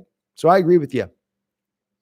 I was watching Senior Bowl highlights and Damien Lewis gave Kinlaw a run for his money. I got to check that out, Demetrio. I want to see that. That's awesome to hear. Lewis is a big, strong man. I'm not big in the fact he's 6'4". He's a little 6'2", 6'3"-ish. But you can just tell he's just widely proportioned. It's just as you like him as a guard. Very hard to get around those wider guys. But that's awesome to hear that he gave Kinlaw some problems because Kinlaw is a beast. Definitely with the accent. Don't let my girlfriend hear that. Michael Garcino. Escuche. Yeah, the witch is dead. Kim Jong-un. I wish I could feel okay about it. The problem is the hardliners get in there in Korea. It's going to get little dirty. And things are already a little weird right now. We don't need more crazy right now in this world. Eagles are trading for Marquise Goodwin. Good deal for Eagles. I bet they only are giving up a 6 or 7 rounder for him. So Smart move by the Eagles there to do that. They need to upgrade their wide receiver crew. They went and got Jalen Reagor, but they're going to need more than that. Certainly Arcega-Whiteside, the kid they picked up last year, who I actually kind of liked a lot coming out of Stanford, but he kind of struggled last year for the Eagles, didn't he? Didn't quite give him the year that I think they thought they were going to get out of him. So good move for the Eagles, a fast guy that can get up the field. They don't have that kind of receiver on their roster right now. He kind of got buried on the 49er depth chart. Who would you like to have as the next coach after Carroll retires? This is really easy for me, Yami. This is really, really easy for me, actually. I want Lincoln Riley to come in and be the next head coach of our Seattle Seahawks once Pete Carroll retires. Because then he would innovate the offense. He would take care of Russell's skill set. He's had undersized quarterbacks who have had amazing production with him at Oklahoma. Baker Mayfield was sub 6 feet tall. Kyler Murray was sub 6 feet tall. Jalen Hurts is sub 6 feet tall. And yet he's found a way to build an offense that is just blows the doors off of every team in the Big Ten. Obviously, the Big Ten doesn't play defense. So that does factor into it a little bit. But I am a guy who fully buys into Lincoln Riley being an innovator, being a guy whose scheme and whose wrinkles will work on the next level.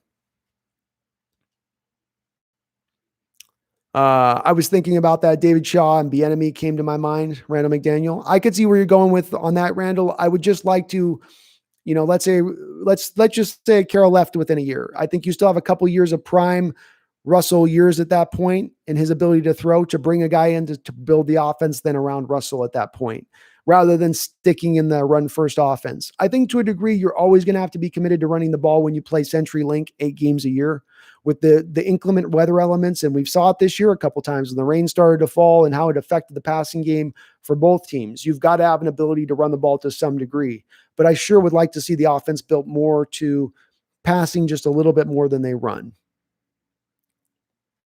John C. Ken Norton is a good guy and a great linebacker coach, but a terrible coordinator. Just look at Oakland and see.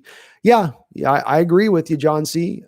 Here's the thing is that he came up for the defensive coordinator role with Seattle originally when Chris Richard was here. And he didn't pass the snuff on that. Carroll went with Richard first over Norton. Norton goes to Oakland, washes out as a defensive coordinator with Oakland. And then now he's the right guy for Carroll once Carroll fires Richard or lets Richard go. It was a little bit of a move that was about nepotism to me, about Carroll wanting to stay with the familiar, with what he knew. He didn't want to go with a young guy who was going to challenge him and want to go outside of what he does in his scheme, and Norton wasn't going to do that. So I agree with you. I think that he is very limited. He doesn't have a lot of wrinkles to what he does. I think a lot of this base defense that we stayed in last year was a product of Norton's input and being a former linebacker and loving himself some linebackers. Thanks again for that donation, James. Appreciate it. I hope I got that top 3 right there for you. I may change my mind on the back third one there, but I do feel pretty good at the very least that I would have leaned at least a couple of those guys. Who got Nick Harris? I think he went to the Browns, didn't he? Yep, he went to the Browns. So the Browns have done a good job this offseason. They needed to restructure their offensive line, and they've done a pretty good job as well. Pretty good job by the Browns as well. Is that coming in as a need? They came out with Jedrick Wills in the first round. Nick Harris, who should be probably a starting center for them down the road, if not immediately right out the gate. They got Grant Delpit in the second round. Pretty good value there with Grant Delpit in the second round, a rangy free safety. I like a lot of the moves the Browns are doing here. A lot of the moves they're doing. Jordan Elliott, defensive tackle in the 4th round. Great 3-tech. A lot of people's favorite 3-tech in the draft in the 4th. Browns are doing it, man. Browns are doing it. Why no Hunter Bryant, Rodney Burrass? I don't know, Rodney. The Colby Parkinson pick is a head scratcher there when you add Hunter Bryant on the board. We know Seattle had met with Hunter Bryant, at least on a conference call. You have a need at the Joker tight end, where the third tight end on the Seahawks, it tends to be that H-back. He's a little bit of an undersized tight end, historically speaking, in the Carroll offenses. We've struggled to find that type of good Joker tight end. Hollister does fit the basic dimensions of what you'd look for in that Joker role, but I thought Hunter was a better player than Hollister. He would have been an upgrade, and Hollister is going to cost us $3.5 million against the cap this year on the tender deal that he's on. It's a little bit rich for my blood for what Hollister gives you as a player. I wish I would have gotten to the Seahawks game and watched the Legion of Boom and Prime Marshawn. They're fun. They were fun to watch, man. It was fun to watch them on the football field play. It was definitely a sight to behold. Where do you find Darrell Taylor's 40 times, Scott Chung asks? I know he didn't participate in any combine events. I thought I had saw 4.67 on him, but I forget where I saw it, Scott. I'm not exactly sure of where I saw that. So maybe that was an unofficial, like his pro day. It does look like he looks like that 4.6 guy on tape. He's got a lot of speed. His ability to chase down plays on the backside speaks to how fast he is, and quick and fast. So he's a bit of both. Whereas like Julian Akawara in this draft, who I know a lot of people did like, was more of just a fast guy and not quick, which is important on pass rushers, because really with pass rushers, you want quickness over speed. How do you feel about draft day since day one? I feel better about draft day since day one. Boom shakalaka. A lot better. I think yesterday was solid. Solid, maybe not spectacular, but very, very, very solid. Today has been all right. It's been all right. I like the Alton Robinson pick. I do. Colby Parkinson, based on what I read, I got to look a little bit more of his film, but based on what I've read, he's going to be a good addition as a guy that you can maybe use as a red zone threat. Even if he can give us that out of a 5th round guy, I'm pretty happy with. John C., my thing with Joe Burrow is what you said with all the talent drafted in the first 3 rounds. And when was the last time a number 1 overall actually did something? Yeah, I mean, that's true. I'd say Jared Goff got to the Super Bowl. He was a number 1 overall pick, right? Peyton Manning got to a couple Super Bowls as the number 1 overall pick. Drew Bledsoe once got to a Super Bowl as a number 1 overall pick. Kyler Murray looked pretty darn good last year, but it's a fair point. There's a lot of number 1 picks in addition to those ones that have been nothing and have fallen off a shelf, and everybody's been like, God, why would you have taken Jamarcus Russell? So you've got a point. You absolutely got a point. Bryant, welcome on in the chat. What's up, my man? You're very knowledgeable. You're awesome. Thank you. I really do appreciate that. If there was a quality left tackle left when the Seattle make their last pick, who should they pick? Last I saw, you had Nick Harrison, Prince Wongabo. I'm not going to pronounce his name right, even if we select him, by the way, folks. So do not expect, I can do Carcino all day. Carcino, I can do that all day. I can't do the Wagabo. I can't get Wango. Yeah. I'm like Porky Pig. Wango. His name is Prince. But Prince, Wango, and Trey Adams, man. Trey Adams is 6'8". Damn, he's a big boy. Both of those 2 guys, I'd feel okay with them picking. They'd give you some depth at tackle. I don't think that they're going to be available, though, where we pick. And after that, in my opinion, it does get to be a little bit of a drop-off then at that point when you're talking about the tackle position. I did like the Hakeem guy that just got taken, though, from Kansas is good, too. He would have been a possibility. Natane Mutai, taken by the Denver Broncos. God, good pick by Broncos. Great value there. That guy was the biggest pancaking guard in this whole draft, but the injury concerns with him are real. They are very, really real. But, man, his tape was outstanding. Phenomenal tape. Last I saw, KJ Hill is still available, TJ. Last I saw. Yami, back to my new head coach question from earlier. I would like to see Robert Saleh of the Niners of the defensive coordinator. I don't know. I mean, with Robert Saleh, the one thing is that he's got a lot of talent to work with there. And they love to shoot him on the sideline, but he does have a lot of talent up front. He's got good linebackers. You got Sherman, you got a good safety to work with.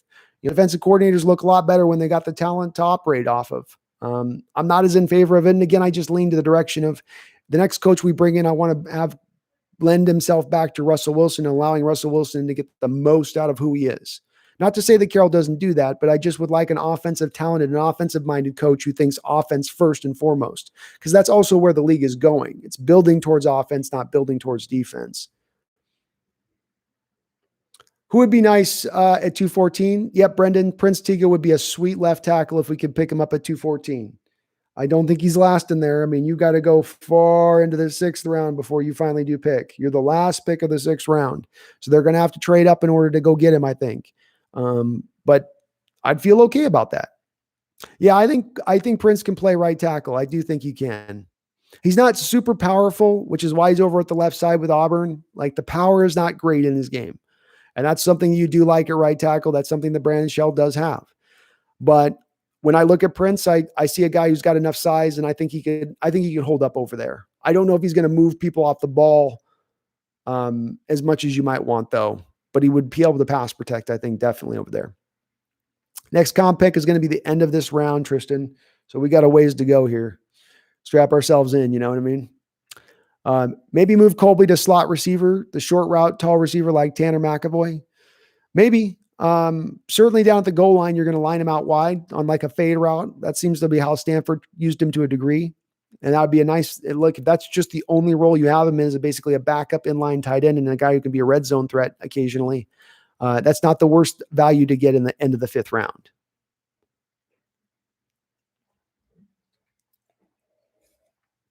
All right, folks, I'm going to go use the head here real quick. I will be right back. So bear with me. More coffee. Hang in there. Coming right back.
All right, we are back.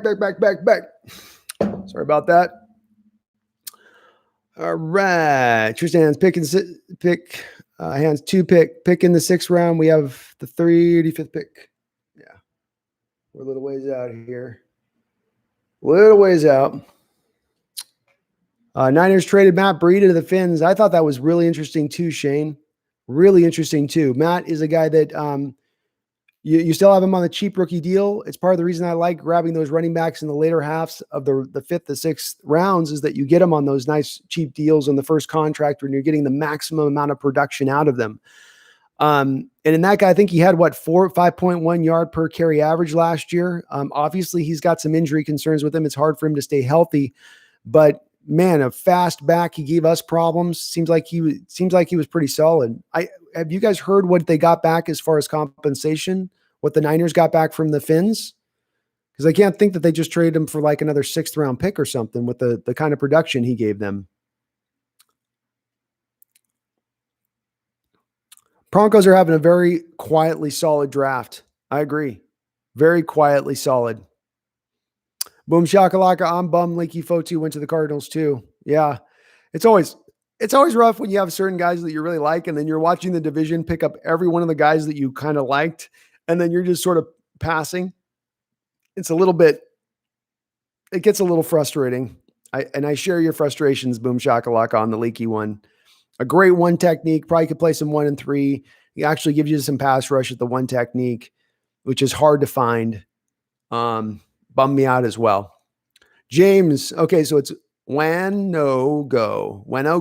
Okay, I can pronounce it. Wanogo. All right. Wanogo. Okay.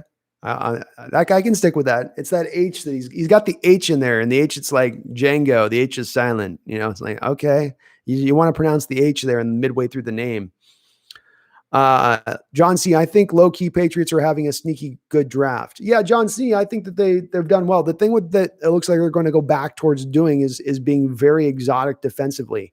They got a couple of pass rushers who can just find their way to the quarterback one way or another. And they're not guys that you have slotted into one position. This guy's a 3-tech. This is a guy that got to put a defensive end. You can kind of move them all over the place. A guy like John Unch, you can have him out at linebacker at the start of the play and then have him blitz, and he'll be phenomenal in that type of role. So they've done good to attack their pass rush. I think that they've got to have some idea of where they want to go with quarterback. I'm not buying into the Jared Stidham quarterback of the future and they love him and all that like we've heard. I think that's a lot of smoke. A lot of smoke, in my opinion. So I think KJ Hill is available still. I want to say he is available. D Nugget, you got stamina, 3 to 5 hour podcast. Hey, D Nugget, I went 7.5 hours, I think, yesterday. So we'll probably be pushing into that mark again today. You guys keep me going here with this, man. The positivity, all the love, questions. I'll keep rocking it as long as you guys want to keep rocking this. John Wilson, what's up, man? Why do we have so many tight ends when we need more defense? John, I think that you're going to probably, they got Luke Wilson on the roster as as a sort of a stopgap, just in case they weren't able to get a tight end in this draft. I would probably say you'll see Luke eventually get cut. And he'll be a de facto 56th man on this roster. At the end of the day, what you're going to end up keeping for a tight end is Greg Olsen, Will Disley, Colby Parkinson, and probably Jacob Hollister. And with that being the case, you want to be a little careful at the tight end position in the respect of Will Disley's had his first 2 seasons cut short due to injury. He's made it a handful of games, and then he's had a season cut short, and those are major lower leg injuries. The Achilles is a very major injury. The ligament tear the year before was a major injury. Greg Olsen is turning 35 years old next year. He's been a little bit injury prone recently in his career with that foot being broken a couple times. At 35 years old, is he going to become less injury prone? So you have to have some depth there behind these 2 guys, as quality as they are, to make sure that you're not going to fall off a cliff if you run into another injury situation like we did at the tight end position last season. Nathaniel Parks, what about right tackle? That's a good question, Nathaniel. Jamarco Jones is now going to be your backup to Brandon Shell. So that is,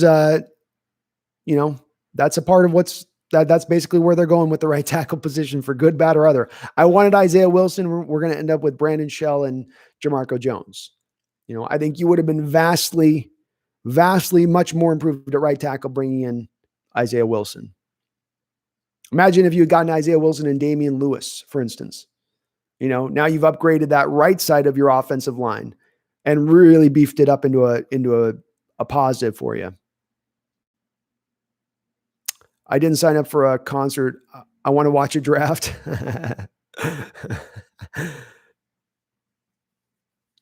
Most likely to sign Clowney or Griffin or Snacks. Snacks is the most likely, because you took 2 defensive ends in this draft. And though I still think the Griffin deal is coming down the trek, you are starting to stack up the defensive ends now. You are starting to kind of, not overly so, not like you're going to be like in this situation with our receiving core last year, where it's like we're looking at cutting Alton Robinson because we just have so many defensive ends. But I would say it makes it a little more likely the Snacks thing happens, because you have not addressed the 1-tech defensive tackle in this draft, nor have you signed a guy in free agency either. Yeah, Brendan, I think it's essential at this point as well. Breida for a 5th. Wow. They must just have gotten tired of his injury situation there in San Francisco, because the talent is there and the production is there when he's on the field, but it certainly has been an issue with getting him out on the field. It does thin out the running back core for the San Francisco 49ers a little bit. It does do that. Telvin Coleman's still pretty nice. Mosert's pretty good. I think they're bringing back that kid that they got from the Vikings a couple of years ago. The 3rd down back is supposed to finally come back for them. So they've got some depth there, but definitely their talent draws back by a step or two losing Breida. Well, thank you. Have a good one. Take a good nap there, TJ. I appreciate you hanging on in there on the chat. Sleep well. Dream the dream. So the Niners traded Breida for the Dolphins for 5th. Yeah, okay. Yeah. Interesting. Very, very interesting. I'm pretty sure Bill's Husky made all the picks. That's good.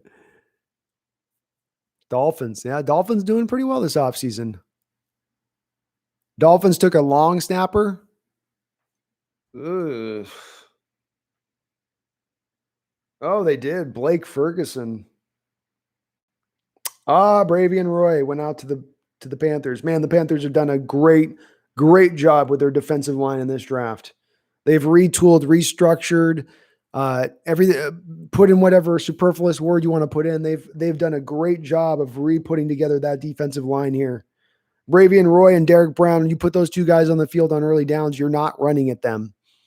You're not running at them at all. And then you got Yetur Gross-Matos on the edge, who, even if you don't think he's going to give you any pass rush, is still a very good run-stuffing defensive end. So it's going to be very hard to run on the Carolina Panthers.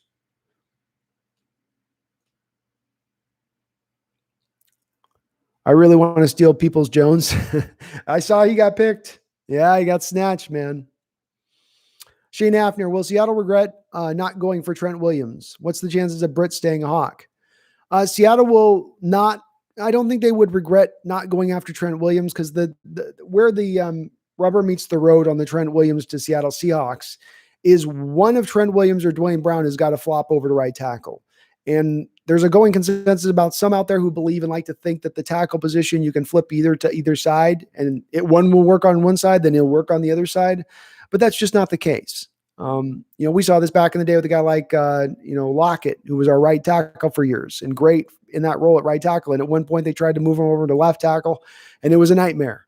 So I just don't think you were going to ask a 32-year-old Trent Williams, or going into next season, a 34-year-old Dwayne Brown, to flip over onto the right side for the first time in their career at that point. Brandon Shell does have lineage, John C. He does have that. And I like the lineage. You know that about me. I like me with those players who've got some of that genetic coding of past pro football players in their past. I hold that in high regard. We saw that with ourselves and DK Metcalf and Tyler Lockett, two of our best receivers, two of our best players on this team, have parentages and have, family that played in the NFL. If anyone could get cut, it would be Brandon Jackson. Brandon Jackson is going to get cut at this point. Signing the two defensive ends or picking up the two defensive ends that you have means he is out. And as you mentioned, Brendan, the big reason there being the $2 million. There's no reason to carry Brandon Jackson at $2 million at this point. Brendan Eichrick, I'm disappointed in the Dolphins. They could have done better. I think the one thing you've got to give the Dolphins, some certain credit for here is the fact that they have invested back into their offensive line when they drafted Tua. That's something that you would want to see here. You don't want to put that guy behind a weak offensive line. And if you look at it from the standpoint of they've got a 2-year plan in place, they've added some interesting players that should fit well. I don't like a long snapper in the 6th round. Don't like that at all. But I guess they had trouble snapping last year. Now they just need a reliable punter. Yeah, they had so many needs, John. That's my thing with it. The Dolphins had a ton of holes, and they came in this draft and they drafted those holes with quality players. They didn't reach for them. They addressed them at the appropriate places in positioning. We can make an argument on the corner they took at the end of the 1st round as to whether or not that was a little bit of a reach, or whether I would have gone in a different direction on that pick, especially when you already have two pretty good, solid corners on that team. But I'm not going to roast them for it. Sherman's, I got to look up James Proche. I don't know him too well. Brandon Eichrick, who got DPJ? What do you mean by that? What's DPJ mean? What number does Seattle pick? They are number 214, the 36th pick of the 6th round.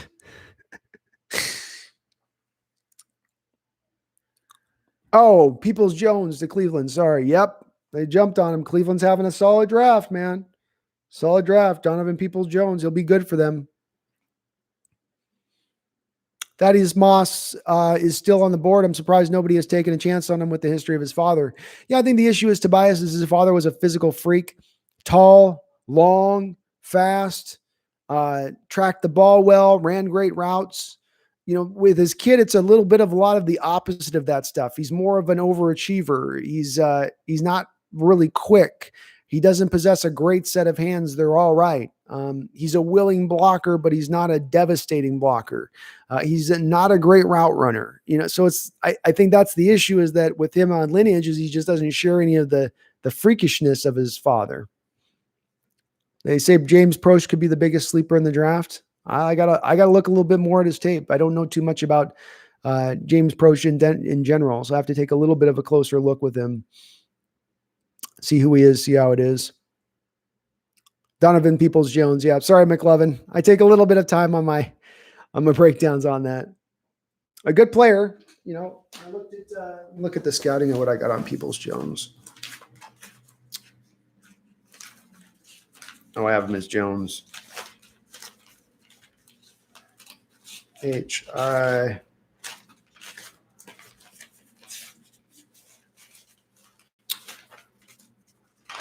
Man, if I could find him. I guess I lost him.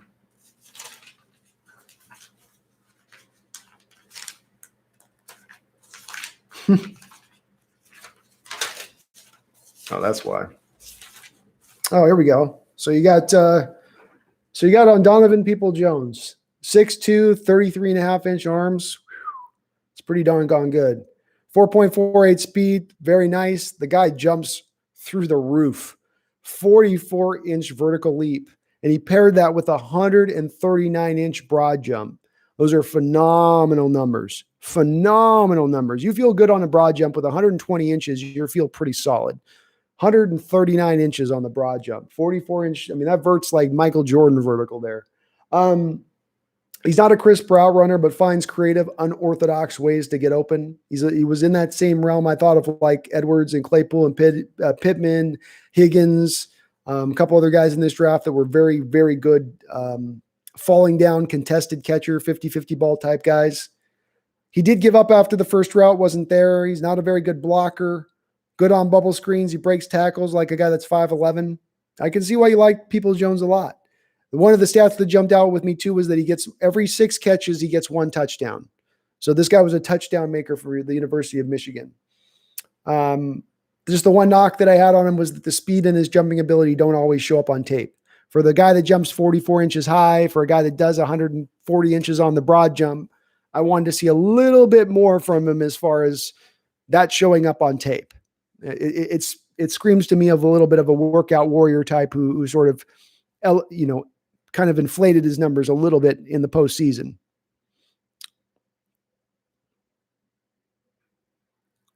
Oh, thank you, Daniel. I appreciate you watching, man. I enjoy this. And, I get so much of this from you guys too, because you guys are helping educate me as much as I could potentially be educating you guys in the respect of just the information and knowledge passed back and forth just makes us all better educated. And the more information you get, the more you can come to a certainty of opinion and really feel good about a stand you might take on a player or a scheme or where the team stands.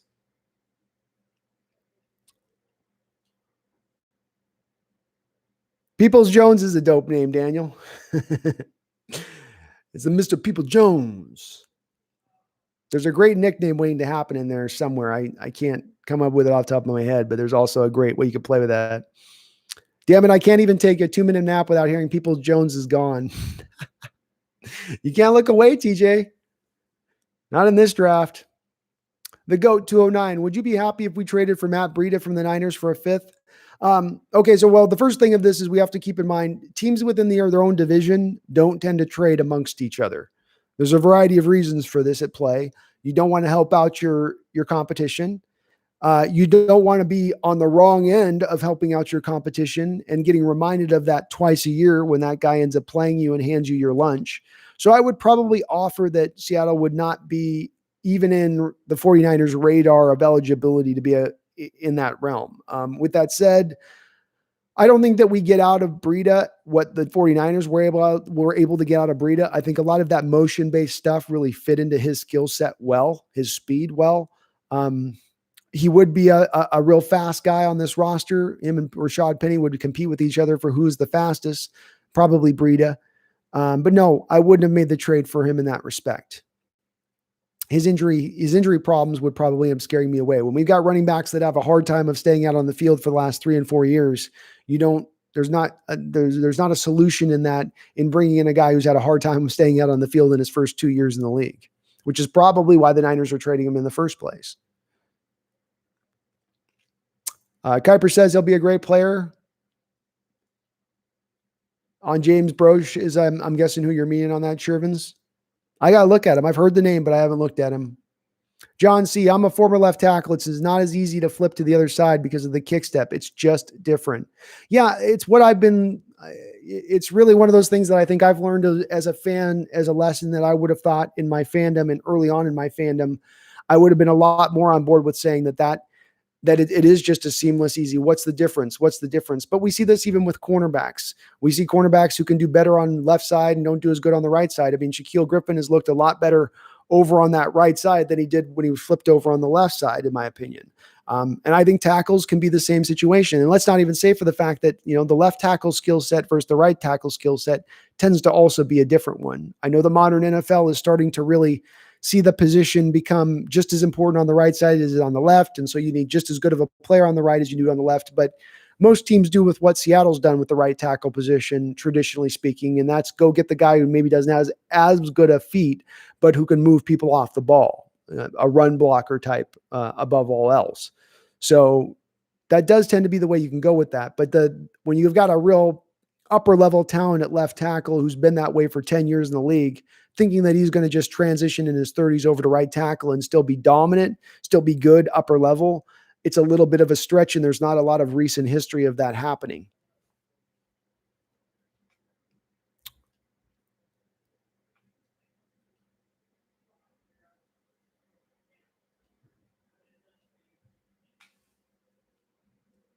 Bills drafted a kicker. Is Steve Kauska's job up in the air?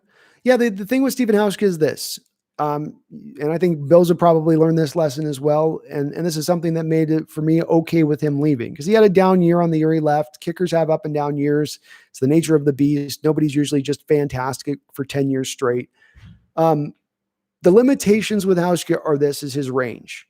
And that was my problem with him, is a guy that, you basically have to be inside like the 32-yard line to attempt the kick. Now he's pretty accurate inside that 45-yard territory, but that meant you couldn't even really try field goals outside of 50 yards. And with Pete Carroll's penchant for wanting to punt all the time and not go for it offensively, when you're in that area, down inside of field goal range, just on the outer fringe, I liked more of the thought of bringing in a kicker who had the potential of could be able to hit maybe a 50-yarder from time to time. With that said, obviously our kicker situation has been it's been like the drummer in Spinal Tap. We're just going through guys at this point and just spinning through them a bit. And we're not finding a guy that's really been even what Hauschka was for us, but he's limited in the leg strength. He's been a good kicker for the Bills, but again, they're paying him money too, and they're probably looking at a lot like we looked at it with, I don't want to pay money to a kicker.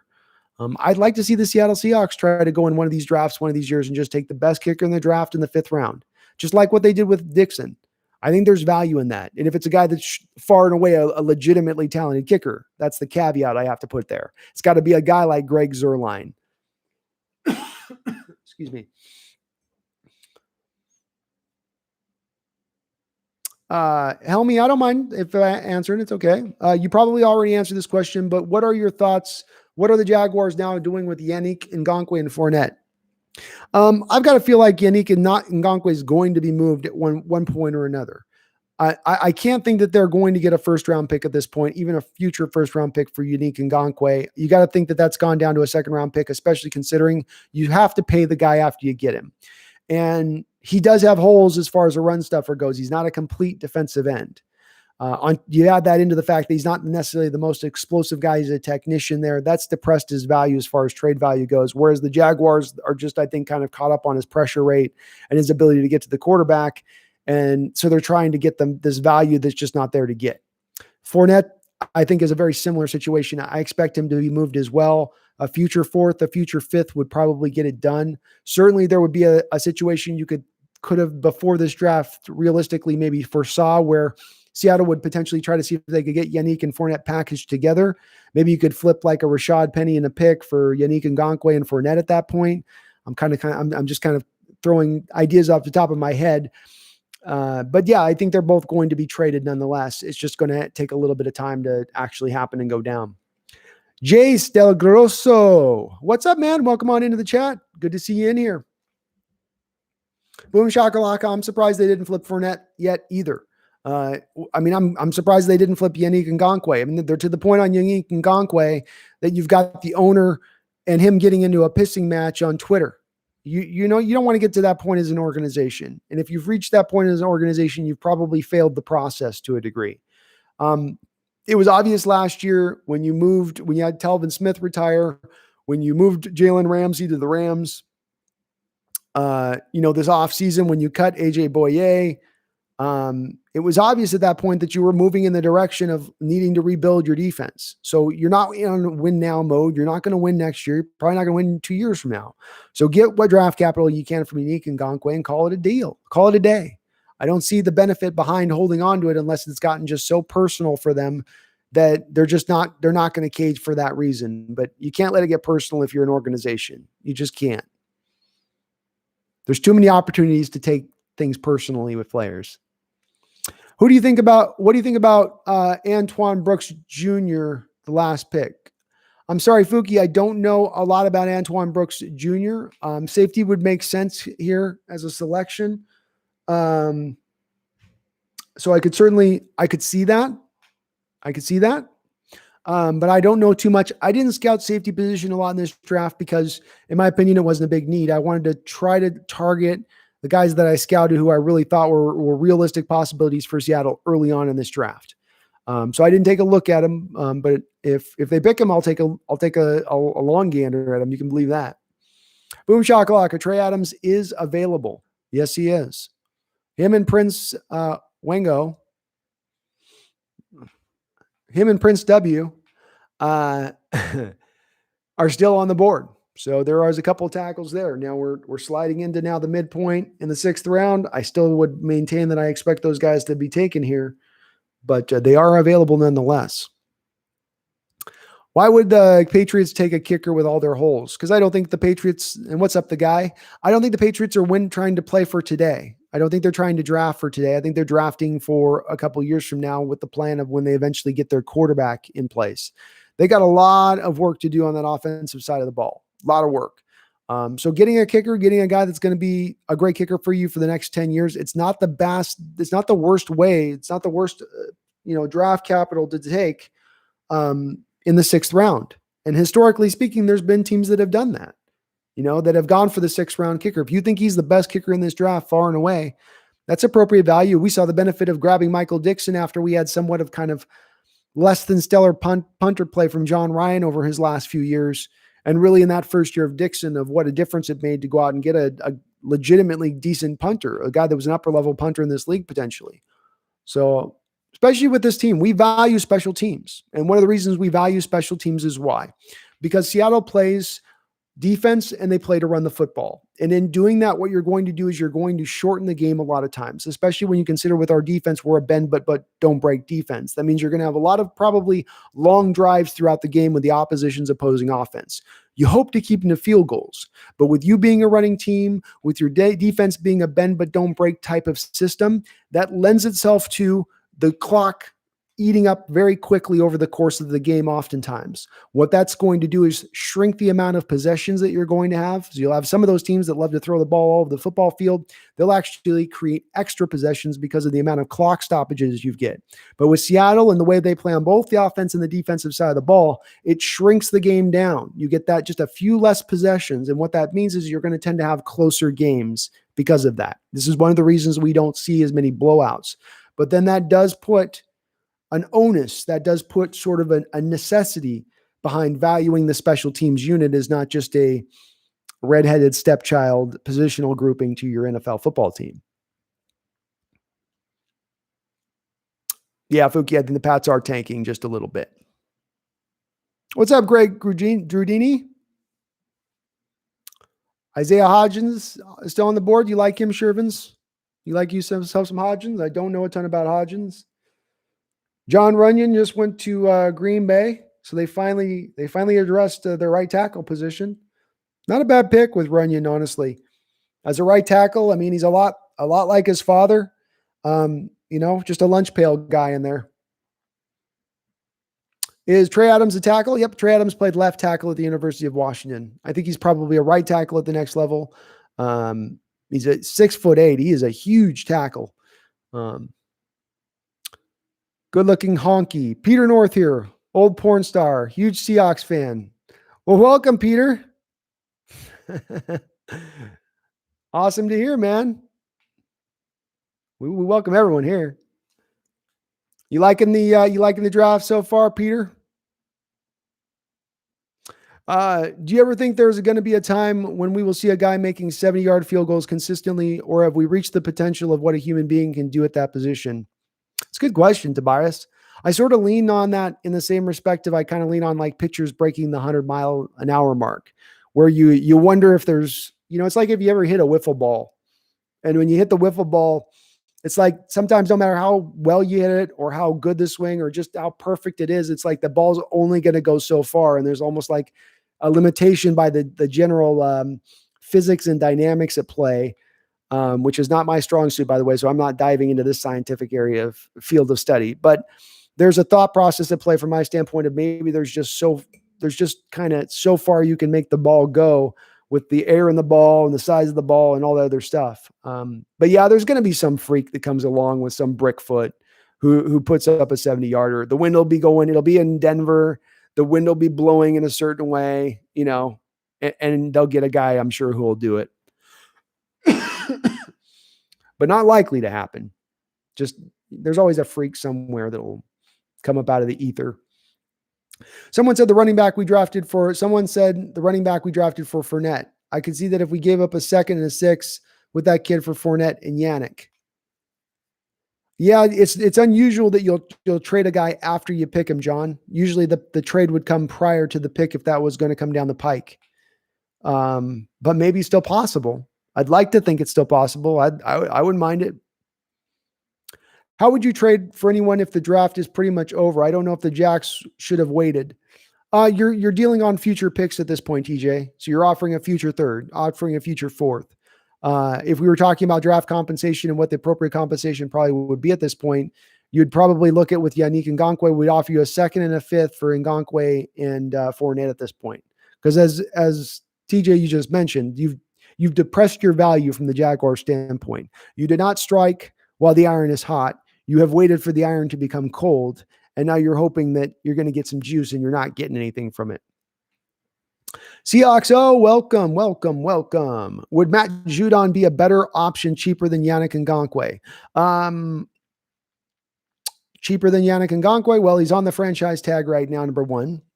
So would he be a cheaper in year one to Yannick Ngakoue? Not necessarily, because if you sign Yannick Ngakoue to a multi-year deal, you can move the numbers around and have his first year cap hit highly reduced if you wanted to. We saw with Frank Clark and the Kansas City Chiefs last year, where everybody reports that Frank Clark's making $23.5 million average per year on this new contract he signs. But the first year cap hit that the Chiefs drew out on that deal was $6.5 million. So you can move numbers around however you want. And with Judon, he is on the franchise tag right now. So he's top of the market on cost for what you'd have to spend on him. As well, he's not a fit. He's a 3-4 outside linebacker. He's a guy who a ton of his production came on blitzing. That's not really going to fit to what Seattle does. He's not a real natural pass rusher. He's not naturally explosive. So he's not going to be a fit at the Leo position. No, I wouldn't rather go with Judon, even if he was cheaper than Ngakoue. I see the Ngakoue thing like what the Redskins did with Trent Williams. Wait a year, he holds out, his value drops, and then trade him. Yeah. Well, it's like I was mentioning the GOAT, a lot of us think that once the going consensus has always been, historically speaking, once the draft ends, that's it. You're done. There's no more moves to be made. Let's get into training camp. We're rolling with what we got. But now what we've seen in recent years is there's way more trades that are made around training camp. Even trades made in season now have gone through the roof. So just because you can't get a particular guy right now in this moment doesn't mean he won't be available down the road. And as we saw with Clowney and him holding out and him unwilling to be traded to the Miami Dolphins, players can start to get a little bit of power in that situation to then dictate where they get to go.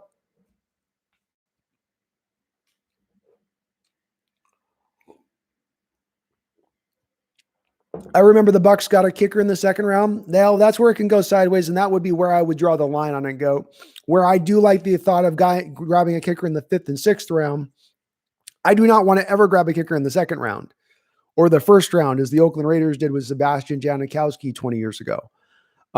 You never want to put a 2nd rounder on a kicker, no. But 5th or 6th rounder, where the guys you're going to be selecting in that range are, you're really kind of putting a flyer on them. You're hoping. There's just, you're looking at potential more than you're looking at actual production on the football field in college. So if I know I'm getting a stout kicker who can get it done at that point over a flyer on a guy like even an Alton Robinson type, where it's like, I don't know for certain he's going to give us pass rush. I think he will.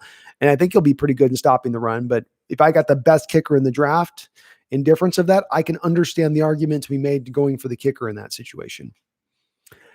Shervins, why is KJ Hill on the board? I don't know necessarily. I didn't look closely at KJ as much. Shervins, he was kind of one of the back end tiers of those wide receiver groupings.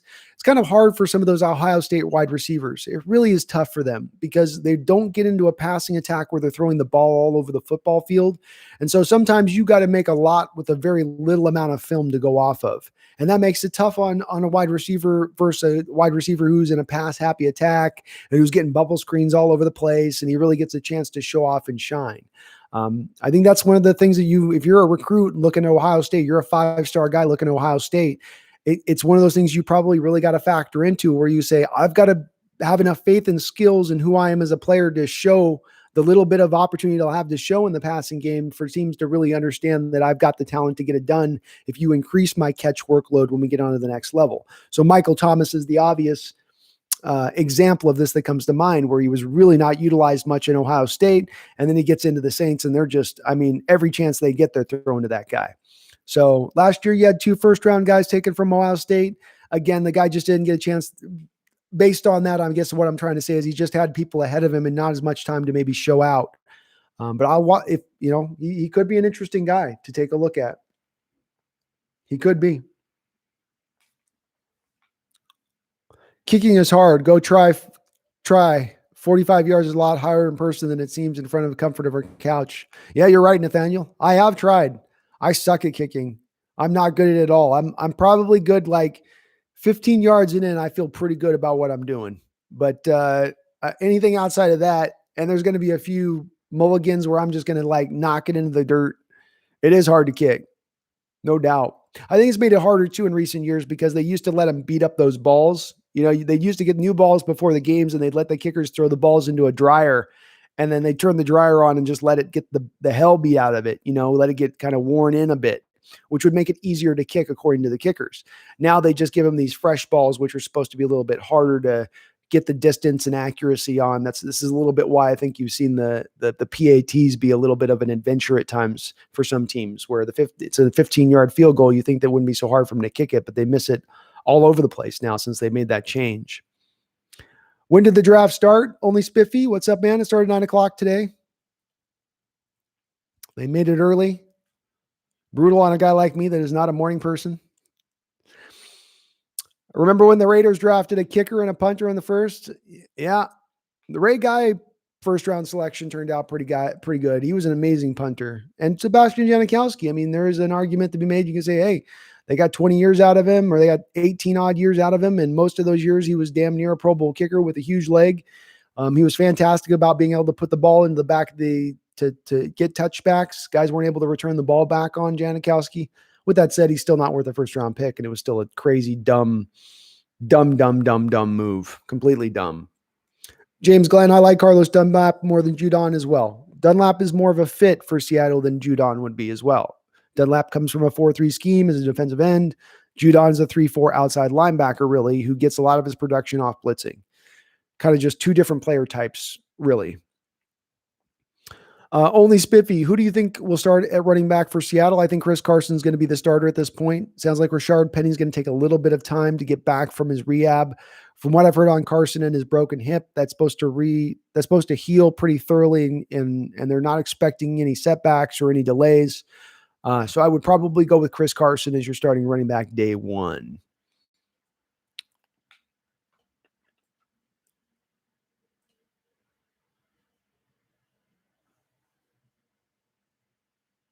When does the draft start tomorrow? Somebody said. Not if they drafted that kid for Jags and are still working out details due to time restrictions. It could be, John. That's certainly valid, man. The COVID stuff is real, and we could see a flurry of moves after the draft just because people didn't want to mix all that stuff up with this draft and just try to keep things simple and straightforward and easy.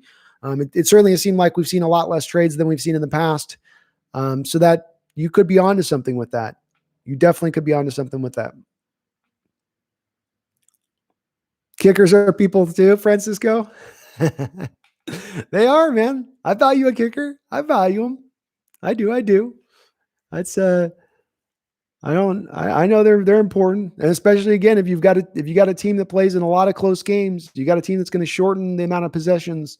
So that much more important to have guys that can flip field position and have an ability to hit a 50-yarder when you need it. So I can only imagine how mad those Oakland Raider fans were when Janikowski was taken. And another one of those picks where it's just, you knew the owner had his fingerprints all over it.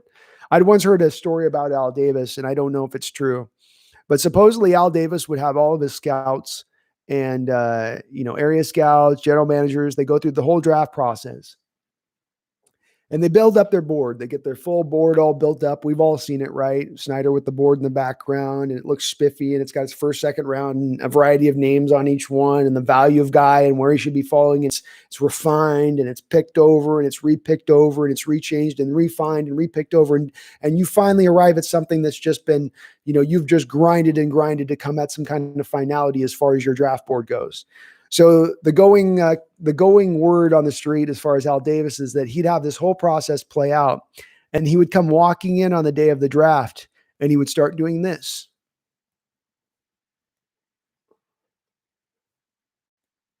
Just start moving players up and down willy-nilly as he saw fit. You up here, you down here. Nope, you go up here. I don't like you. You're back down here. Can you just imagine Paul Allen doing that? You got John Snyder and Pete Carroll sitting there in the draft room, draft day, just about the draft to begin. He comes waltzing on in there, Hey guys, how's the pre-draft going? Oh yeah, solid looking guys. I like this guy up over here though. Like it's no wonder that the Raiders were not able to get back to a Super Bowl. You know what I mean? When he's doing that, it's no shocker. DeeJay Dallas says his favorite part of playing on third downs, protecting the quarterback and forcing your will on the guy in front of you. That is a nice thing to have, man. It's a little bit like I'd relate this to the Parkinson pick with Stanford. Maybe you're not getting a guy that gives you the full range of a skill set, but maybe he gives you something that he does really, really well that you can utilize on the field next year in that capacity. So with Colby Parkinson, maybe he's a guy who can be a red zone threat. A guy that you can use as a trust throw guy. And then as this guy, we've needed a third down back. Maybe this is a third down back who can help you with some of the pass protection issues that you have had. And like I just referenced earlier, we don't have a running back on this roster who really pass protects very well. Carson occasionally can give you a little bit in that department, but Rashad Penny doesn't give you anything. And I didn't see a ton in Travis Homer's game in that respect either.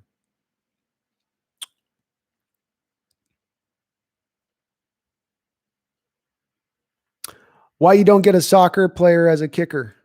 I don't know, Paul Blue. I'm not sure. Soccer kickers are there's a lot of them in the sport, man. There's a lot of these guys that are former soccer players out there. It seems to lend itself really well. But it also seemed like that was more of a trend, it felt like, in the late 80s and the mid 90s with the soccer style kickers and the guys that would come out there with their feet. Remember that, where they wouldn't even wear a shoe? They just come out with their bare foot. 30-degree weather, hitting a 40-yarder. Like, oh my God, the pain involved. Any free agent, even any favorite undrafted rookie free agents? Absolute mind's ass. And somebody, Antoine Brooks, just went to the Steelers. That was somebody's guy they liked quite a bit. I have to see who's going to be the guy that slides off the board. You know what I mean? Somebody mentioned Stowbridge. I don't know if Stowbridge is going to last through the whole end of the draft. I'm a little bit shocked that he's all the way here into the 6th round a little bit, but he's a guy that was a little bit, in my opinion, misused at North Carolina. And he'd be an interesting guy to potentially bring back in if he does last through the draft. I think he'd be a pretty darn good 3-tech for us. Trey Adams has some injury concerns with that knee. He is a guy that didn't have the greatest of tape with the University of Washington. Maybe he can end up lasting through this draft as well. That certainly is a possibility. So he would probably be a guy I would take a look at. I'm taking a glance here at what we've got as far as the best available guys on the board right now.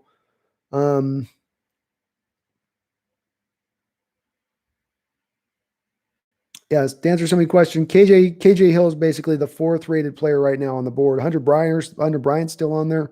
Boy, the NFL did not buy into the Hunter Bryant train. They did not buy into that at all.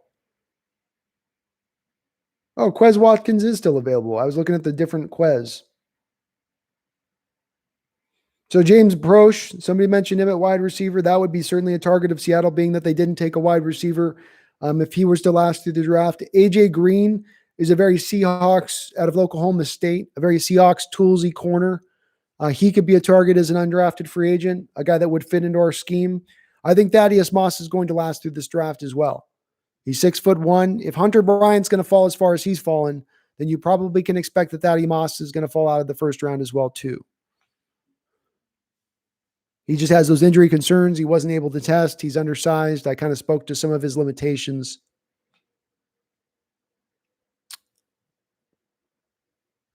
Is this DJ running back any good? I've got to look more tape on him. Boom shakalaka. I didn't get a chance to watch this guy really.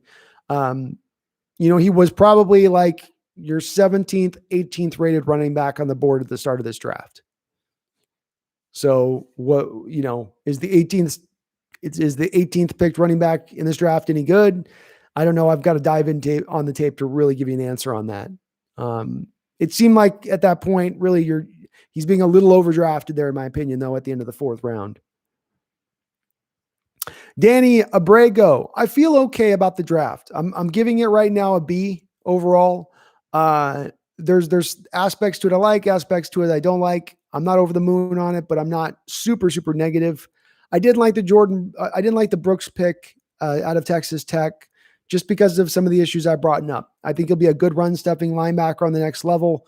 I expect him to be a sure tackler, a guy that can hit, a guy that's going to be very, very good in blitzing. But I value guys that can cover at linebacker in this day and age. I'm going to value that over a guy that's going to be a run stuffer. I think a run stuffing linebacker is kind of a limited skill set in this day and age, in this modern day of football. But with that said, he's not going to be a bust, and he's going to give you quality snaps out there at linebacker, I think. And eventually, I think he's going to be a damn fine starting middle linebacker for you. And I think the Bobby Wagner, if I'm going to make a wild guess here, probably is only going to play a couple more years. I would guess that Bobby Wagner's 2 more years, and then he's going to retire. That's just my guess on it. I could be wrong. I don't have a lot to go off with this. I don't have insider information.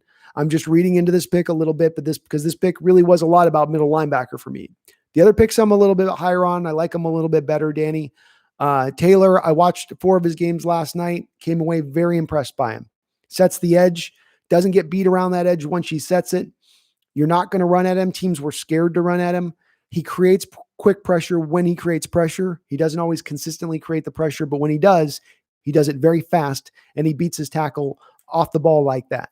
I like that about him. Same thing was true with the other guy we took out of Syracuse, Alton Robinson. Does very similar things in that respect of when he wins fast. Both of the players can play the run. I like that about them. Damien Lewis is a road grader. Nothing not to love about that. Seattle needs more road graders. Mike Iapati is slated to be your starter at left guard. He's getting older. DJ Fluker is getting older at right guard. You do need to upgrade that positional grouping as we go forward. So I like Damien Lewis there. Who won the draft in your opinion? Wow, it's another good. You guys got great questions. Great questions. Can I think about that, Rodney? I got to think about that just a little bit rather than give you just a slapdash answer on it. I don't know if there's one single team that's won the draft. There's teams that have really, really, really done just a fantastic job, and they all kind of fit in the same segment to me. You know, when you're trying to delineate between the Arizona Cardinals and the Tampa Bay Buccaneers in this particular draft, it's hard for me to do because I feel like both of them did very similar things in that they attacked the weaknesses of their team and they found some strengths in there on it. But those would be two teams right off the top of the head that I really like in what they've done. I think the Falcons have gone okay too. They're maybe not upper level. I like the Cowboys draft quite a bit. Getting Gallimore, getting Reggie Robinson, CeeDee Lamb. They had a fantastic draft. Fantastic draft. But those would probably be my top teams in there that I would be looking at and saying they did good. I think the Browns had a good draft. Very, very good draft. The Ravens did fantastic. Those would be probably the top dogs for me for my money. But I don't know if there's a clear runaway winner. You know, you could go, okay, well, the Dolphins are the winner, but they had 1 trillion picks. So, you know, when you designate a winner in the draft, are you designating the team with the most picks or the teams that made the best of the picks that they picked? You know, if you have a team that only has 3 selections or 4 selections, but they're all knock them out of the park, how does that factor up against a team like Miami that's got 10, 11, 12, 13 picks? And they hit on just as many, but they took the 13 picks to do it. With that said, I do like Miami's draft as well. Them getting Tua Tagovailoa and sitting there and not trading up to go for him. I like how they've done that. Absolute minds might be on the right track. You could make a strong argument that the Cowboys won this draft. You really could. CeeDee Lamb, from a value standpoint, it wasn't a need for them, but they went on the best player available on the board. They grabbed CeeDee Lamb to keep him out of the hands of the Philadelphia Eagles. So the Philadelphia Eagles had to go from CeeDee Lamb to Jalen Reagor. And I love me some Jalen Reagor, but that is a little bit of a drop off going from CeeDee Lamb to Jalen Reagor. You know, it absolutely is. So there's a great argument that can be made with the Cowboys having won this draft. And I don't think you'd be wrong by making it. Now, the Reggie Robinson pick, I love that in the 4th round. Perfect place to go up there and grab him ahead of other teams who are probably targeting him in the 5th round. That's what you want to do. You know, when you're targeting guys, you want to pick guys that you want to get up ahead of teams on. Not necessarily always have to pick them in the appropriate place to make sure you get your guy. Paul Blue, my soccer coach, was from Europe and could kick 55-yarder pluses. Yeah, those guys got strong legs, man. Those soccer kickers, man, they got some strong legs. Kicker named D's Nuts with the 1st overall pick. Rodney, I did too. I thought the Jets were quietly solid as well. Browns, you know, it's like with the Browns, I can't find any of their picks that I've got any problem with at all. I go round by round with them. And the thing that stands out to me with the Browns is, again, they get the best player available on the board while still desperately addressing the things that they need to address. Their offensive line needed some help. They needed to get better protection around Baker Mayfield. You know, they were able to get the tackle. They're able to go get Nick Harris at center. They got the rangy Grant Delpit free safety that I like quite a bit. I like what they've done with that. The Jets I like just a tiny bit less, but I do like the Jets too. Zabari Zaninga's great. It's great selection for them there. Who else do they have? They had Mekhi Becton. You know, nothing not to like with that move. One of my top 3 tackles on the board. You know, so I can see why you'd say them as well. You know, the Jets had a pretty good Denzel Mims. Yeah, the Jets did very well in this draft. Very, very well in this draft.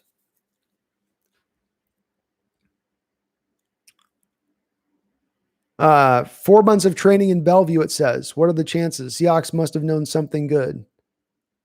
John C., can you elaborate on that a little bit? What you mean by that? 4 months of training in Bellevue?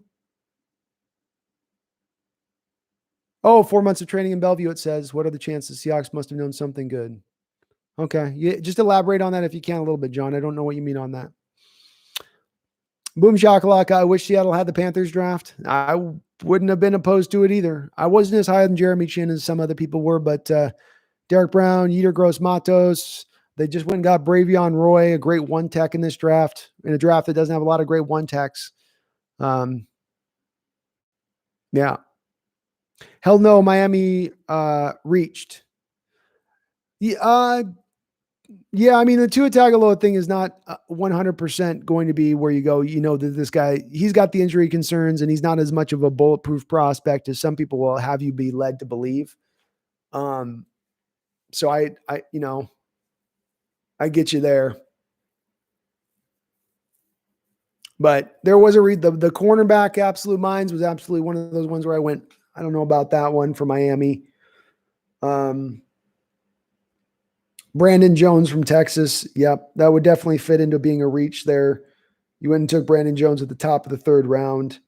I wasn't big on the safeties in this draft. And that's one of those ones where you saw Ashton Davis go a couple picks ahead of that. And you got to figure that the Dolphins probably freaked out a little bit there and jumped. So you might be onto something there, Absolute Minds. I like some of their earlier picks. I like the investment in the offensive line with the quarterback. I always like when you pair a quarterback up with a talented offensive line and start building it up around them. It's the best way to allow them to go be successful. We need a wide receiver at 214. Well, there are some wide receivers available there. There are some guys. There are some guys still on the board. Oh, James Broach just went off the board. Quaz Watkins just went off the board. Liked both of those two guys quite a bit. So, some of the wide receiver talent starting to go here, man. If they like themselves some KJ Hill. But they've got to like KJ Hill better than David Moore at this point. Because remember, that's one of the factors in Seattle and how they evaluate their board is they measure it up against the players they have on their team. They're not measuring the players up against other players in the draft. Antoine Brooks Jr. went earlier here in the 6th round, Fuki. Sorry, man. Sorry. I hate to be the bearer of bad news. Splash and Skills, what's on up, man? Were the picks good? Splash and Skills, it's been a little bit of a mix. It's a mixed bag to me. I think Brooks will be a guy who's going to play in this league. I don't think he's going to ever really have a bust quotient assembled to him. It's just as much as what do we value a run-stuffing will linebacker at, and that's kind of depends on who you are, I guess, asking. I like the Darrell Taylor pick a little bit more. I really like the Damien Lewis pick quite a bit because it's something that we needed to do. I like Alton Robinson a bit. I'm a little bit fuzzy right now on the DeeJay running back pick and where you picked him. That was a little high for me.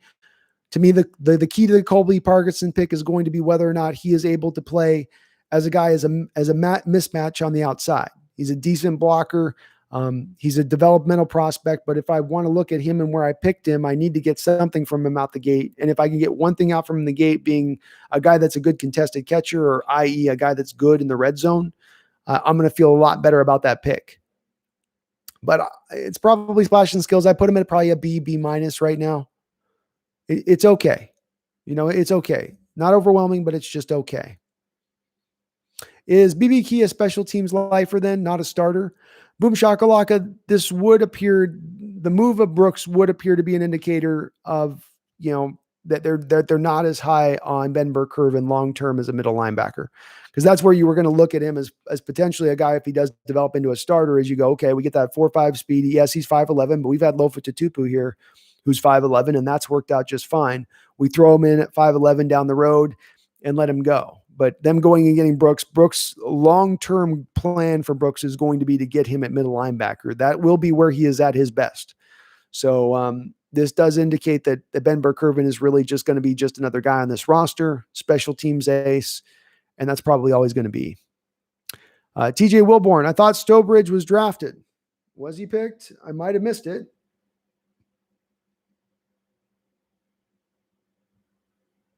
You know what? Looks like you're right. Sorry, I miss these picks sometimes when they come flipping through. So you're correct. You are correct. He is off the board at this point in time.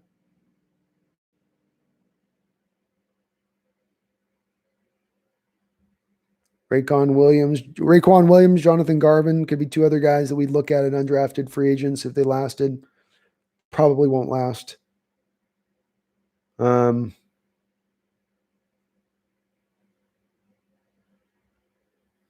Not a lot of Benjamins out there running back. You're not going to look Benjamin. You're not looking running back at this point, though. Somebody mentions Stephen Sullivan. He's got that freakishness to him, But yeah, it's the list here as I'm looking at it. It gets pretty. I'll tell you, Lamar Jackson's out there from Nebraska. He would fit into Seattle's cornerback role. Big cornerback, physical. I liked his tape actually. I wasn't blown away by it, but as a guy in the sixth round, I don't hate it, man. I wouldn't hate it if they went in that direction. He's got a lot of upside to his game.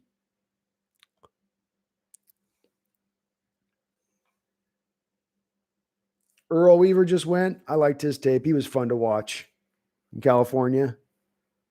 Real fun player to watch. Not a lot of natural physical gifts, but a very heady player. ASAP Mob, Trey Adams, he might be available. He seems to be falling. He just seems to be falling here. Absolutely does. If we get Tega Wango, Prince with a pick, I like the draft. I feel a little bit better about the draft, KD. I echo your sentiments. I'm a little worried right now with having not a left tackle behind Dwayne Brown. It's a real problem for me. It's a real worry for me. So if you're able to get a guy in Prince, who I think if you threw him out there at left tackle next year, he's not going to dominate. He's not going to be amazing. But again, a better than Cedric Abuja, I think he would be. And I think he won't be sensational, but I think he could handle his own out there. James Glenn says there's a safety from Clemson named Kayvon Wallace who can also play nickel corner. Is he still available? Let me take a look.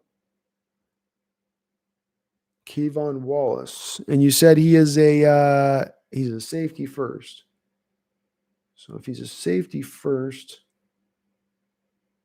what are we looking at here? Not unless they've got him rated. It looks like he's off the board and gone.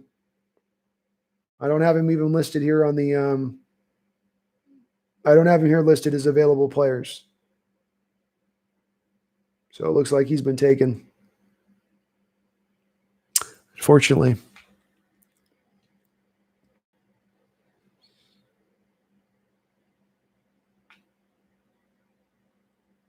What about Tanner Muse? I don't know a lot about Tanner Muse, Fukibuki. I didn't get a chance to scout him. So I don't know. I think isn't that the safety out of Clemson? Safety or linebacker out of Clemson, I believe. Yami, man, the day that Bobby Wagner retires will be a very sad one. It will be. You know, as we've seen the last vestiges of the Legion of Boom retire, I mean, all of us are going to get a little bit, choked up a bit, I'm sure, once the kind of the final Legion of Boom members head out the door. It's going to be a little bit of a tough one.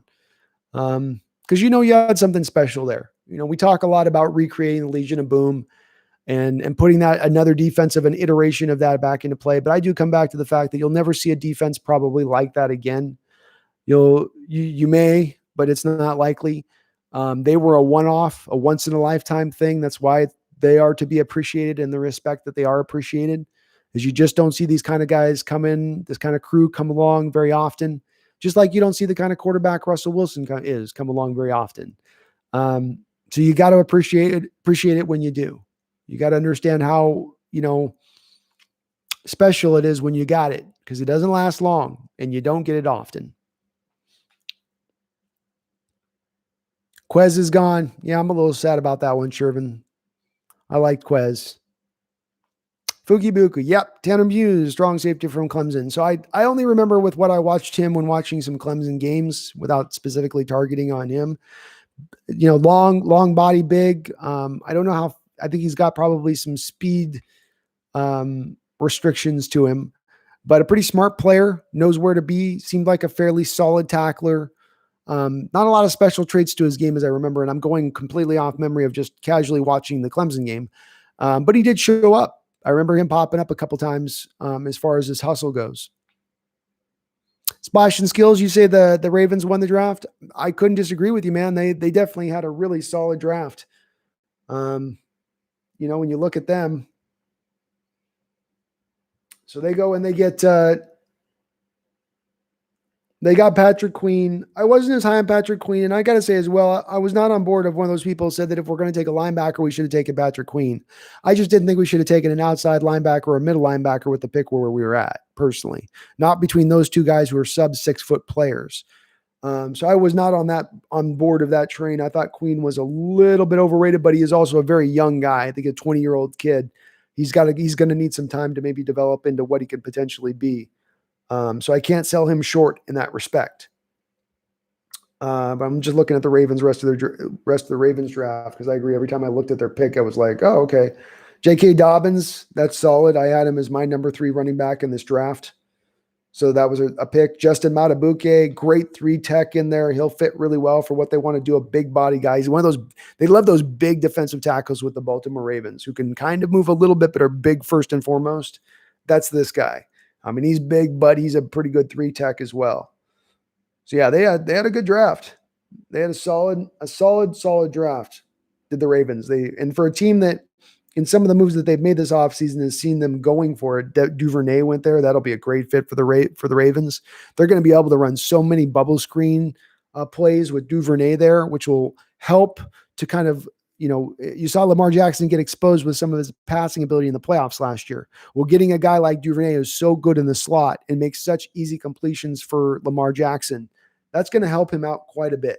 It's going to help him out and be a lot more effective with that type of guy. In the same way, having their big 6'7" tight end can help him out in some of his inaccuracy and issues, because the guy's able to just go pluck the ball out of the air with just the huge catch radius that he has. But yeah, splash and skills. Cardinals did some good work as well. They're right there as far as one of those teams that had themselves a damn fine draft. No doubt about it. Cowboys were strong in this draft too. They were. I was impressed with how they went. I was really impressed. When they went originally with CeeDee Lamb, I was a little bit sideways because I was going, well, wait, what about your secondary? How are you going to attack that? But you went back, you got Reggie Robinson later on. I thought for sure that they would have been in play potentially for the Antoine Winfield Jr. or Grant Delpit too, but they passed on him. So the NFL didn't see those 2 safeties as highly as I saw them. I think the Panthers taking Brown and Matos along with Chin had a good draft. AD 37. Yeah, AD, and don't forget too that they got Bravian Roy as well. Another great 1 tech in there too. He's going to be solid for him as well. He's not a game changer, but just they rounded out the back of their draft pretty darn good as well. You got to like what they've done there in the last couple of years with Carolina, because you lose Kuechly, you've had a couple guys go out the door there, but now they're going to they bring in Quan. They still got Quan Short. There's a pretty good 3 tech for him. Brian Burns had a solid rookie year for him last year. We know Yetur Gross-Matos can stop the run. He looks like he's got some upside as a pass rusher. I love Derek Brown in this draft. I thought some of the hate that he was getting, where people were trying to relate him to being a Snacks Harrison type player, and that's only what he was. I thought that was really kind of kneecapping him, that he had ability as a pass rush, that he could split the double teams, he could push double teams back in the pocket with each arm, one arm on the guard, one arm on the center, and walk them back. I saw him do that. He had that ability. So yeah, I think they've done a great job. And then Chin, I'm not as high on Chin AD. I really am not. When I watched his tape, I just felt like the guy didn't have any instincts. He's not very good in coverage. He's supposed to be a, in the box safety who's great in the run game, but he wasn't always in the right place in the run game. He got caught out of position an awful lot. That scares me away from Chin just a little bit. But there are a lot of people who are high on him. So I have to acknowledge that. KD 28, Cowboys always going to choke. Yeah, it's possible they could. I mean, here's the other thing the Cowboys are going to have to deal with here is that Dak Prescott situation is still hanging over their head, and they've not yet signed him to the new deal yet. That has not come down the track as of yet. So, that's the puzzle piece where if he ends up holding out, if that holds out some of their ability to be as an effective offensively next year, because defensively they've got a pretty good defensive line they've built up. Gerald McCoy, you got Alden Smith coming in there. They took Nelvin Gallimore here. They lost Robert Quinn, so that does hurt them at the edge of the defense, but Alden Smith probably going to might give them close to what, if he can stay sane and sober and all that stuff, he might give them an upgrade over what they had in Robert Quinn last year. So they're coming along. And if Kyle Van Der Esch can come back to health now with that neck issue, they've got the linebackers in place there with Jalen Smith. They got the front 4. It's obviously with them, the secondary. They're one of those teams that's saying we're going to build inside out and we're going to trust it. Splash and Skills says Dolphins can pick all the great players they want. If they can't develop them right, they're going to keep leaving and having success elsewhere. That's a good point, Splash and Skills. You certainly saw this with the kid that they traded to the Steelers midseason. Because when he was playing with the Dolphins were trying to move him into all these different positions rather than letting him just play one position and play it well. It was sort of like his ability to be the jack of all trades was like working against him a bit. Then he goes to the Steelers and he lights the world on fire. And you have to look at that situation and go, how are the Steelers able on a guy who had no training camp with his team going to a new system, a new scheme, look like a completely different player here versus what he was in Miami? So this does speak to your point, Splash, that Miami has had some deficiencies as far as their development go, and they've got a culture problem there. They have. And you add into it, I think that they've got a little bit of an owner who is a little bit too willing with his purse strings in the past to try to solve the situation by overspending. You saw this with them being the original team to put $20 million on a defensive player when they put $20 million on Ndamukong Suh in free agency, which, by the way, hurt us that year because we were potentially looking at him, but it just blew the price of Suh so through the Stratocaster atmosphere that there was no chance you were coming close to that. Yeah, James broached the Baltimore. Baltimore continues to do a very good job in that respect. We got to be getting somewhat close to our pick here, right? Yeah, we're starting to get there. Yeah, great pick by Baltimore. Baltimore just drafts good every year. Every year they just draft well. They rarely miss. It's always seems like they got a collection of starters that they're coming out of their draft with. And that's even after Ozzie Newsome left as the general manager there. They've been able to just kind of keep it going, not miss a beat. Oh, and I got a little bit behind on the comments. Sorry, folks. I skipped over things. My bad. Cowboys are always annoying rather than their owner and the goddamn banter about Dak being so much better than Wilson. Yeah, they are a little bit annoying. It's always annoying when you have an owner who comes in and inserts himself into the situation as a general manager. It's weird. It's odd. It's probably been part of the reason that's held them back. They were actually doing a lot better when they let Stephen Jones kind of run things there over Jerry. They've been a little bit better in how they've gone about their business. But I get tired of hearing about Dallas. It's like every talking head on everything. You want to sometimes just hear some background sports talk, and it's always got to just be sometimes Brady, Cowboys, Brady, Cowboys, Brady. I was like, God, can you give us a respite of this crap? They're not America's team. Get over it.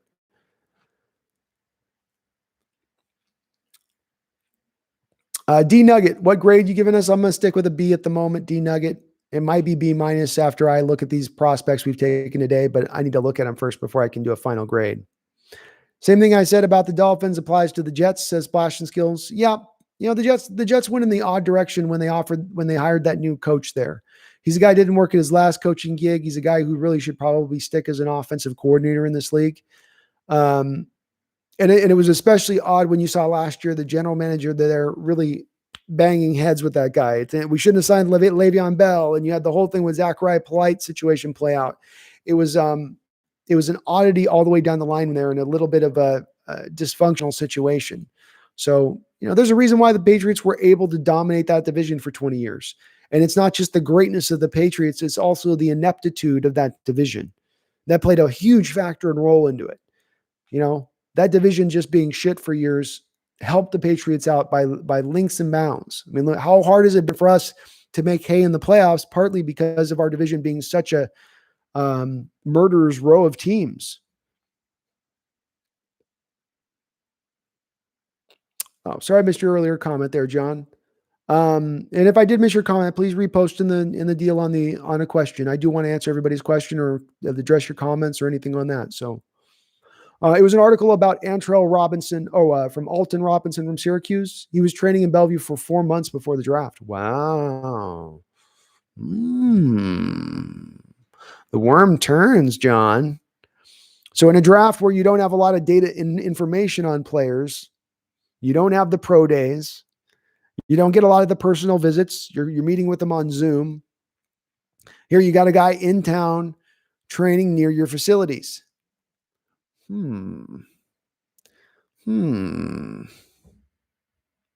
Very interesting.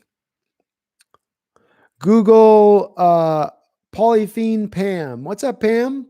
Google Global Truth Project and read The Present if you want to learn about the truth about life or death. This text is supported by logic and you can change the world. You'll see what I mean on page 1. Well, I already know about the reptilians, Pam. Is that what we're trying to talk about? Is our reptilian overlords? I think everybody's pretty hip to that about this point. Or that our country's run by satanic psychopaths. Tua would have been a nice backup for Russell. Yeah, if he had fallen, if those injury concerns had really hit, I wouldn't have been. So if I'm sitting in there at 27 and Tua has fallen, I would definitely have taken a look at him there. Because I would have looked at it just like the Jordan Love thing, where if you do take a guy there, it's to eventually look to flip for multiple first-round picks down the line. Oh, I know what you meant, John. C. I'll look up that article after I'm off stream and read up on that. But I think you're onto something a little bit by. I think you're kind of onto something there with the fact that he's trained here locally. Again, with this being an off season where you have so little information to go off on some of these prospects, to have one who's training right next door to you. Again, it does make me go, just a little bit.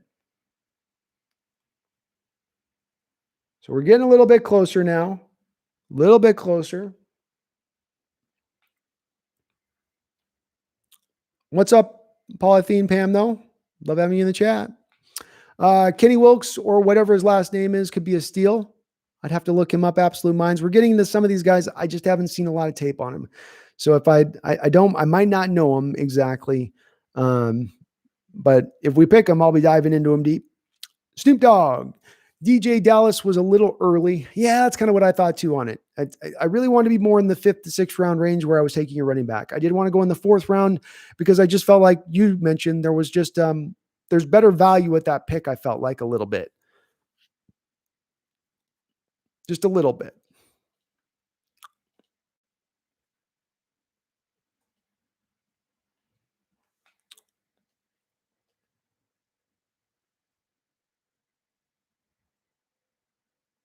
Shervin hates the Ravens. What about AJ Green from Oklahoma State? Asked Scott Chung. He fit in the Seattle model. He was right there. Him and Reggie Robinson were two of my sleeper cornerbacks Seattle could potentially target because they fit the Seahawks mold, being a little bit bigger, being feisty, being able to tackle. I like that about their game. I can't see the Hawks getting an O-line. We already have 19. I would think maybe not, but we don't have a backup left tackle to Wayne Brown.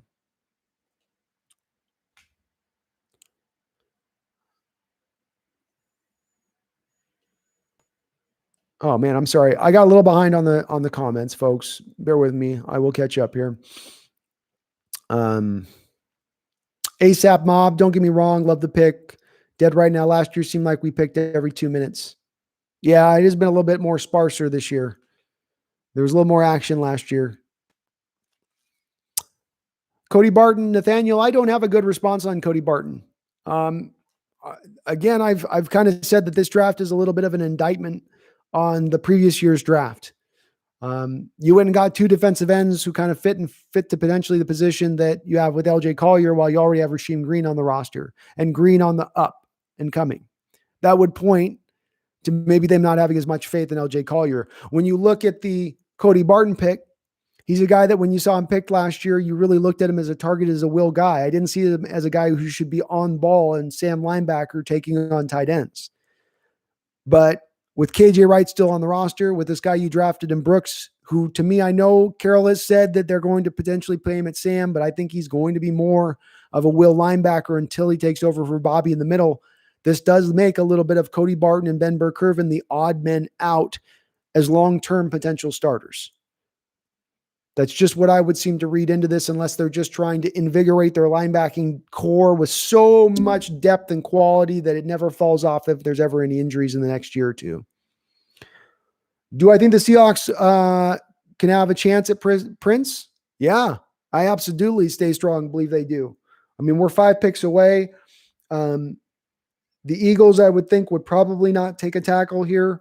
The Jets have already addressed their tackle situation in this draft. The Colts have a pretty good, strong offensive line at this point. You would think that they would probably go in a couple of different other areas with the 2 picks they have in front of us. So, at the very least, you're going to have Trey Adams and Prince sitting there. One of those 2 guys should be sitting there now where we pick.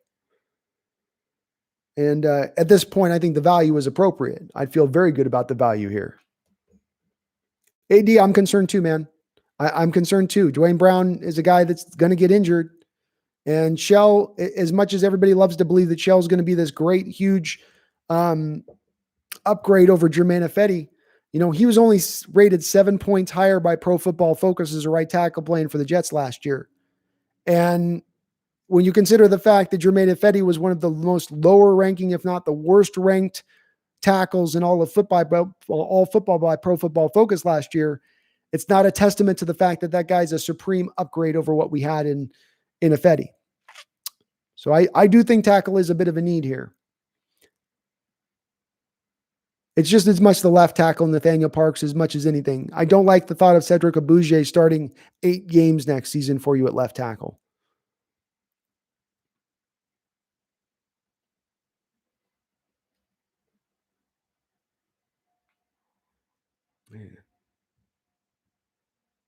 Oh, the Eagles took Prince.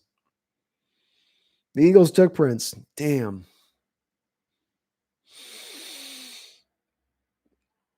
Yeah, ASAP, it's getting a little more love-hate for me with the John Schneider relationship as well. I really loved what he did last season fully because I felt like he was a little bit last offseason dealing with one hand tied behind his back. He still had the last of the Legion of Boom, Doug Baldwin's, Cam Chancellor's, dead money still hitting up against the cap. So there wasn't a lot of money to be able to go out and spend. He had 4 draft picks coming into last offseason. He had 4 guys all coming up for contract at the same time who were all really quality core players on the team. And he had to find a way to probably have to move or trade one of those guys. Being he had Bobby Wagner, Frank Clark, Jaron Reed, and Russell Wilson all in that realm. So what did he do? He flipped Frank Clark for maximum value. He turned 4 picks into 11 picks. He was able to get guys like Al Woods on a 1-year, $3 million deal that was really good value. I know Ziggy Ansah didn't work out, but I liked the thought of going out and getting a pass rusher on a 1-year prove-it deal at the time. So it's starting to go. This offseason's been a little bit more of a rougher ride for me. It's a little bit more. I'm kind of holding on for dear life a little bit, trying to turn my head at times to see what the plan is. But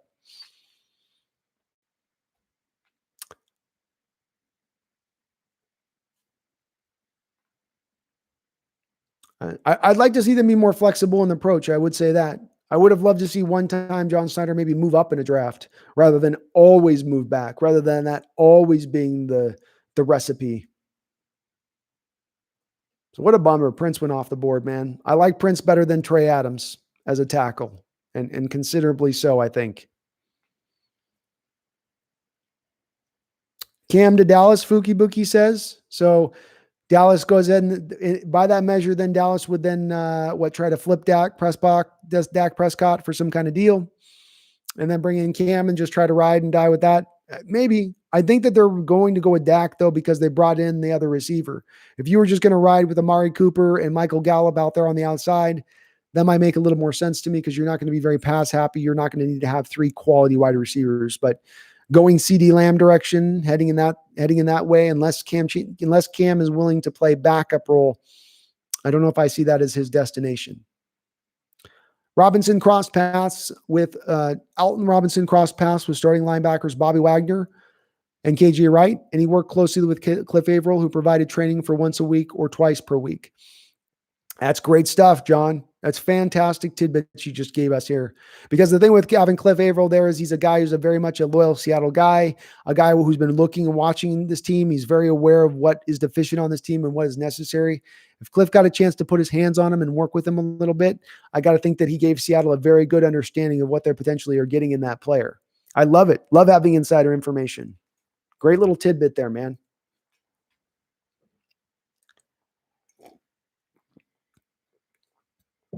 ASAP says, I'm getting a little bit of the 2012 Seahawks draft feels. All right. That wouldn't be bad, man. That wouldn't be bad at all. And let's face it, that That draft class got knocked a little bit out the gate, right? Everybody wanted to hate on that draft class, but it turned out to be a real good, one of the better draft classes potentially of all time. Joshua Williams Haranero. Oh man, if I pronounced that right, I nailed it. I'm even more like impressed with myself than the Michael Carasino. If I got that one, I even rolled my R, Joshua. Come on, man. I rolled my R. Who do you think will start at the 2 guard spots next year, says Joshua? I'm going to go with a shocker on you guys. I'm going to surprise everybody here. I'm going to go with Mike Iupati at left guard, and then I'm going to have Damien Lewis starting at right guard, with DJ Fluker being a surprise last-minute cut. How do you guys like that for a hot take? Hot take. Super hot. Burn your fingers hot. Bill's got Hodgins. Isaiah Hodgins. Yeah, Oregon State. Yeah, not a lot of. Oh, wow. Colts got 3 picks in a row here. Colts are going to pick 3 times. All right. Go Colts, man. Colts are going to own the 6th round like nobody else. Splash and skills. I agree with you 100%, man. Our division is the best in the whole league, period. End of story. Write it down. I don't want to hear about the NFC East. I don't want to hear about the AFC West. I don't want to hear about the NFC South. We're it. We are it. Rodney Burr says Green Bay doing Aaron Rodgers dirty, taking no write-outs. I agree with you. And frankly, like, I think Aaron Rodgers is a little bit of a pouter. I don't pout. He pouts. He's a little bit of a head case. This is a guy that there's kind of a famous story with Greg Jennings, and this has kind of caused some of the riff with the organization and Aaron Rodgers with Gary Jennings when he left. I think they've made up since then, but it was a kind of a keen story, I thought, to Aaron Rodgers, where he spoke about a pregame. They're playing against, I think it was Buffalo in pregame, and they were having one of the coaches over, and they were just BSing, and Aaron Rodgers was there, and Gary was there, and they were talking. And Aaron just kind of says out of the blue as they're talking about something else, he says, you guys should go after Gary. You should go after Jennings as a free agent this offseason. And Jennings kind of referenced how it sort of hurt his feelings a little bit. Like, why would you say that? Why are you saying that? So Rodgers is a little bit of a tie. Like I could never see Russell Wilson doing something like that. Could you guys? Never in 1,000 years could I see Russell Wilson doing something like that. And so he causes some problems. But the thing the Packers have not done, in my opinion, and I think it's a valid criticism, is to say they've not surrounded Aaron Rodgers with the proper skill position talent throughout his career there. Jordy Nelson was good. Great. Randall Cobb was all right. Couldn't really stay healthy. Devontae Adams has developed well, but they've gotten nothing since those other guys walked out the door at this point. If I'm a Packers fan, I'm kind of pissed off. This was a really deep wide receiver draft. And you could have got another guy to pair up with Devontae Adams to really make yourself deadly in the pass game. Instead, you're going to be trotting back out all the same old no-name guys you did last year. I don't know what they're doing. I don't know what the Packers are doing. I don't know if they're just silently deciding that it's over there with Aaron, and they're doing the slow move on thing, And I am behind on the chat, but I will catch up. So if I'm behind, I don't get to your question answered, just bear with me. I will get back onto this. Helmi Sethi, the breakout candidates on our roster for next year. I see DK Metcalf going into 1,300 yards and 12 touchdowns. I don't know if that'd be a breakout. I see Rasheem Green going into the 7-8 sack range, getting into that, just starting to push into where he's going to maximize out as a pass rusher. And when he reaches his ceiling. So that certainly is a breakout candidate right there. I'm just going to go ahead and say though, that because those guys necessarily couldn't be in the breakout candidate deal, let's go with Marquise Blair. I'm going to say that they're going to find a way to get Marquise Blair on the football field. And when he finds his way on the football field, he is going to be a great, great addition to that secondary in the element of the game that he provides, the physicality he provides, coming downhill and laying the licks. I think he's going to be a very important player in our defense on that when it's all said and done.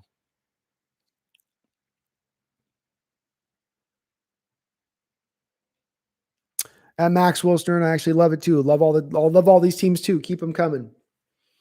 Yeah, it's if iron sharpens iron, then our division's an iron sharpening motherfucker. You know what I mean? So if that's the case and that's the truth, we are going to be a hardened team. I call it murderers row. You know, that's what it is.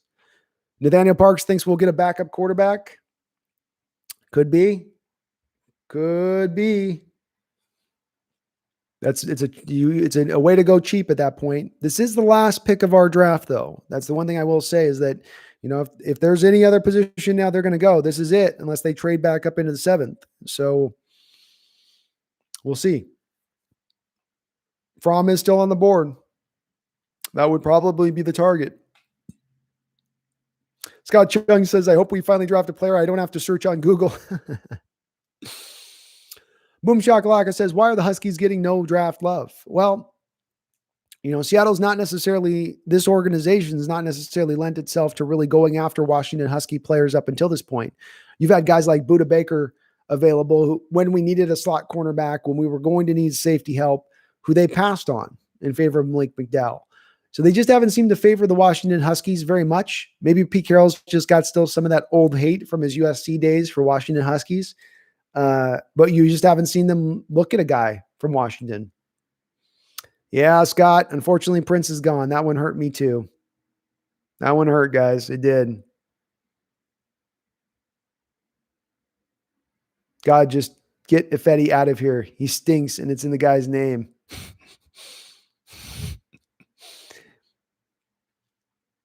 KJ Hill, please. Ifedi signed for another team. Yeah, it's Splash and Skills. Ifedi's now signed for the Chicago Bears, who are going to kick him into guard, which is where I thought Ifedi should have been from day one and just kept there. I never thought he was at his best at tackle, where, you know, his foot speed and his lack of agility and anticipation off the snap really got exposed. I always thought if you just put him in a guard like you did his first year, let him roll at guard and just see what you can turn out in him, that's, I thought, a better way to go with him. I said it once before, but John and Pete draft what they think we want. Don't draft. I said it once before, but John and Pete draft what they think we want, what they think is sexy, but what they really want. I think what you're trying to say is they don't draft what we want or what's sexy, but what we want. 5-stud defensive linemen that pass block and keep Wilson healthy like Hutchinson and Jones. You might have to rewrite that, John, because let me read that out loud one time here. I said it once before, but John and Pete draft what they think we want, what they think is sexy, but what we really want are 5-stud linemen that pass block. Okay, so you're thinking that they're making us happy, but they're just misunderstanding what the fans are really looking for. I think I got it there. Yeah, I think maybe, maybe that the hard part for me is it's just, you want to be a run blocking team. You want to impose your will on everybody. You need the talent in order to do so. And that's evidenced by the fact that those teams out there that operate that way, the Tennessee Titans, Dallas Cowboys over the last couple of years, Kansas City Chiefs at times have been able to do this. They were able to accomplish that because they put the resources in the offensive line to be that good and that talented to get those kind of results. At least EDP's 445's depression get lower. Dude was not well yesterday, having suicide talks. I get it. It was a bummer after the first day. I was having a hard time on that one. Yeah, the Colts go next 3 picks here. All right, we are up now. We are up. And I'm going to be behind as far as when we select here, so I'm sorry about that. I've gotten behind on the comments just by a hair, and that is my bad. Try to catch up here. I like me Lamar Jackson, Brownhammer. I like him a lot. If he's the pick here, if he was the pick here, I would be very, very happy. He fits into the Seattle scheme. He's a little raw, but you can give him some time to develop. He fits that cornerback mold of what you want. J.K. Hill is wide receiver. KJ Hill is wide receiver. Boom shakalaka. Desmond Patton, yep, Washington State wide receiver, went to the Colts. Interesting pick. The difference between Wilson and Rodgers is like Jordan and LeBron. Wilson makes receivers good. Rodgers needs them to good already. I could buy into that. I think Russell has proven that he elevates the talent around him. Freddie Swain. Shout out to somebody here on the channel who told me to look at Freddie Swain's. I'm hoping they're here on the chat. This was one of the dark horse candidates for somebody else. So we drafted a wide receiver out of Florida. I think he's supposed to be fast. Supposed to be fast, but I don't have a lot of information on this guy. So maybe there is not a plan at wide receiver to bring in Josh Gordon at that point. That they're going a different direction. I don't know.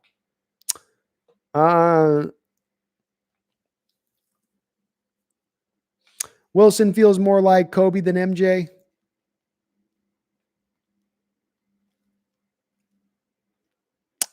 Maybe. How do you compare DK Metcalf with the top wide receivers of this year's draft? There was not another wide receiver in this draft that had the DK measurables. Certainly, probably Denzel Mims was the guy that came closest. The thing, Yami, that jumps out to about a lot of the wide receivers in this particular draft is kind of how slow a lot of them were. You had a lot of 4.5 guys, even in the Jerry Jeudy types. Jalen Reagor's running a 4.57, I think, at the 40. So the speed in the receivers this year was very much lower than what we have seen in recent years, when there always seems to be a couple of 4.3 guys every single year. So there wasn't a guy in this draft that would have fit like with DK. Would DK have gotten picked much higher in this year's draft than last year's draft? Yes, because last year's draft, the defensive line draft and the defensive talent in last year's draft was the best in 25 years is the going consensus. So everyone wanted a defensive lineman in last year's draft. That pushed the wide receivers down by quite a bit. That's how DK lasts to the end of the second round. But this year he probably would have been picked up in the top of the second round. If we're looking at the same guy coming out of college with the same questions and whatnot. ASAP Mob, is there any way that Roger Goodell said Yeater grows Matos? No, I don't think so. Brown Hammer, I'm sorry you were asleep.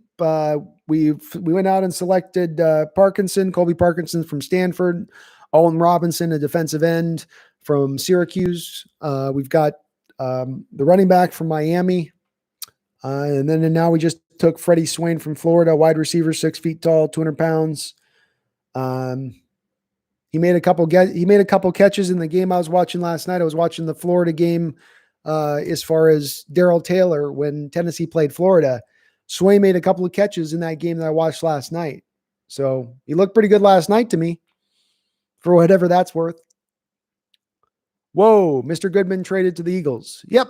The 49ers have got a little bit of, they're feeling pretty good about their wide receiver core. Goodwin's been kind of the odd man out there. I think he's had a few injury issues too in his time there. So they just kind of went a different way. If you could look at it with both Marquise Goodwin and Matt Breida, it would seem to me that the Niners wanted to get players in there that were maybe a little bit more available for them than those two guys have been.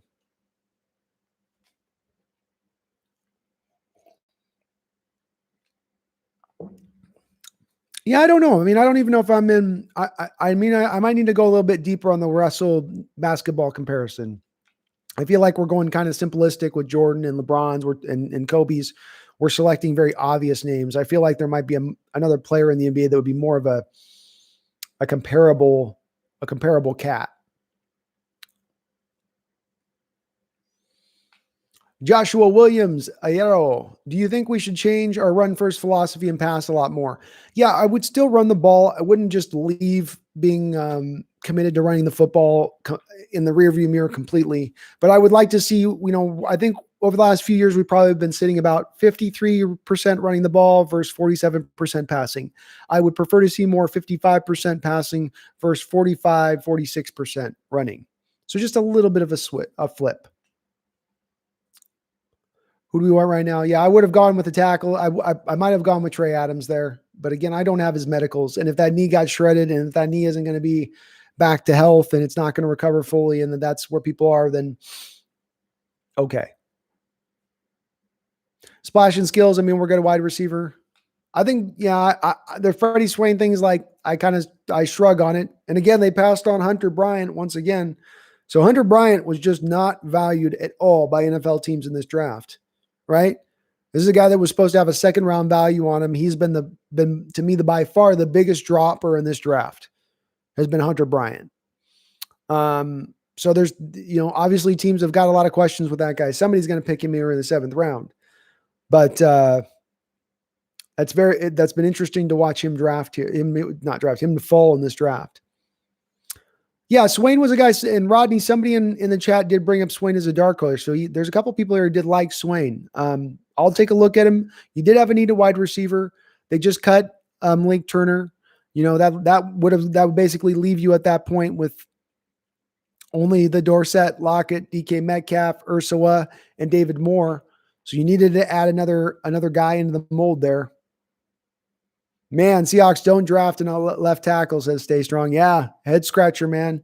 Head scratcher. You could have had Prince Wango in the 5th round, which would have been tremendous value. You've got to gotten Trey Adams there in the 6th round, which I think would have been pretty damn good value. James Glenn, 446. Okay, so that makes sense as to why they would look at Swain. Seattle prefers their receivers to be 4-4. They don't like going for the slower guys, with few exceptions. So that makes sense why he targets as well. He's a 6-foot guy that fits within the mold of what Seattle tends to target. They want 6-foot wide receivers who run 4-4, who have at least 120-inch broad jump and 32-inch long arms as a minimum. That is their prototype wide receiver. We could have gotten this dude in free agency. Yeah, maybe. I will say that the wide receivers right now have gone off the board. Like, all of the good ones have been plucked. What remains is very, very thin.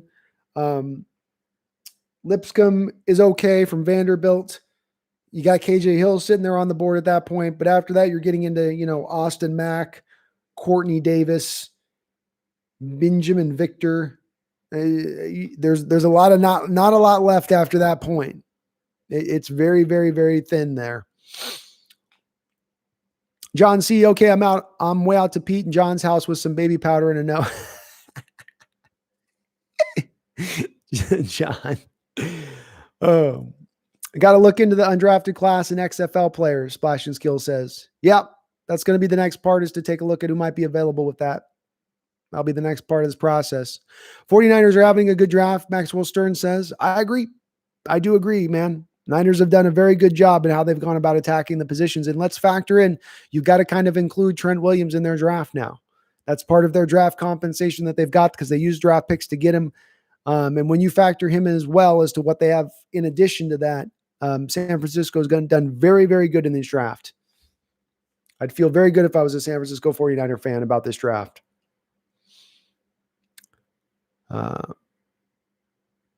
Maybe Damian Lillard for Russell Wilson. Yeah, I could maybe see that.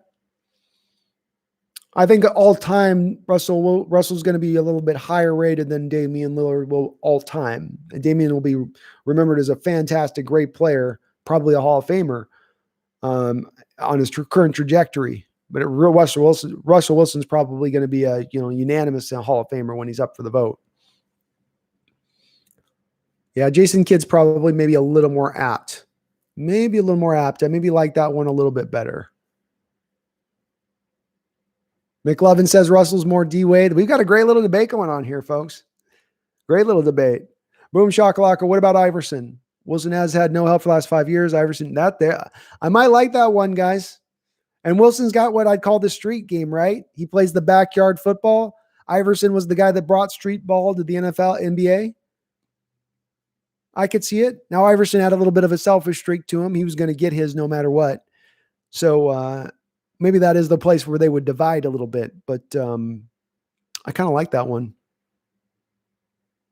I could see Dwayne Wade too. Splash and Skills. I could see that one as well. McLovin's got a good suggestion on that one. With 20 linemen, they're going to shuffle everyone around until they find what works best. They love to shuffle, Rodney, don't they? We're shuffling fools when it comes to our offensive linemen. You might be like Britt, where you're going to start out as a tackle, but then we're going to move you into guard, and then we're going to move you into center.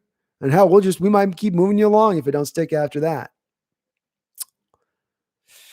Yee, he's only got 30-inch arms, huh? Well, the one time that they've made an exception twice in the receivers that they've drafted over the last 10 years, the exception that when I talked to you guys about that prototype where it's 6 foot tall, 4.4 speed, 32-inch arms, 120 broad jump, 35-inch vertical is usually the minimum. The only time that they will make exception on arm length was for Golden Tate and Tyler Lockett, two guys who are great returners. So somebody mentioned that this guy could do some kick returning, punt returning. That would be a factor in why they might overlook those shorter inch arms than what they would like there, because that is fairly far off 32 inches, 30.63. especially a guy that's 6 foot tall and doesn't have a ton of natural size to him anyway. Iverson played with the coach of the year and defensive player of the year. He did. He definitely had some help there with that.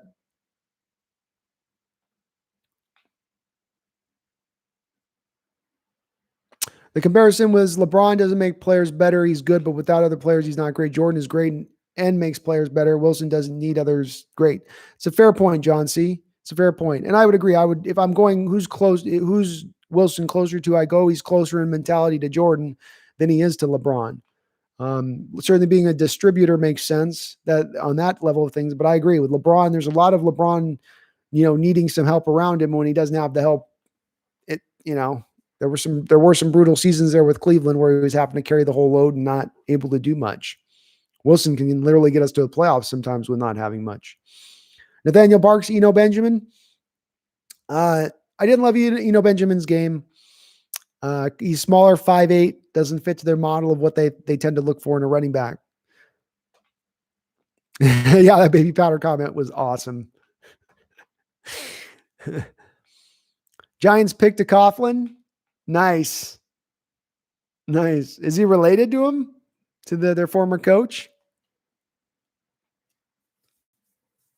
Ethan, you were the one who told me about Freddie Swain. So Ethan, everyone give props to Ethan Williams. Ethan was literally on Freddie Swain like 4 days ago or something, pre-draft. He was on the Freddie Swain train. He was Swain training 4 days ago before we even knew what a Swain was. So big times props to you, Ethan. Big time props. That never won a ring because he was too loyal. Lillard. Oh, yeah. Well, there is that, but Russell has won a ring, though. So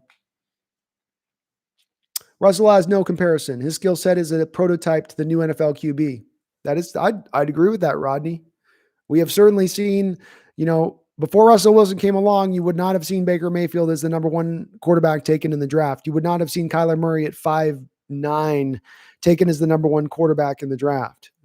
Russell is a reason why he set that trend up and why that's going in the direction it has started to go. Yeah, let's do a Dwayne Wade Iverson mix. I kind of like that. If we put him together, because, Russell is unique, as someone else said. It's hard to find just an exact comparison to him, even in the game, in a whole different sport.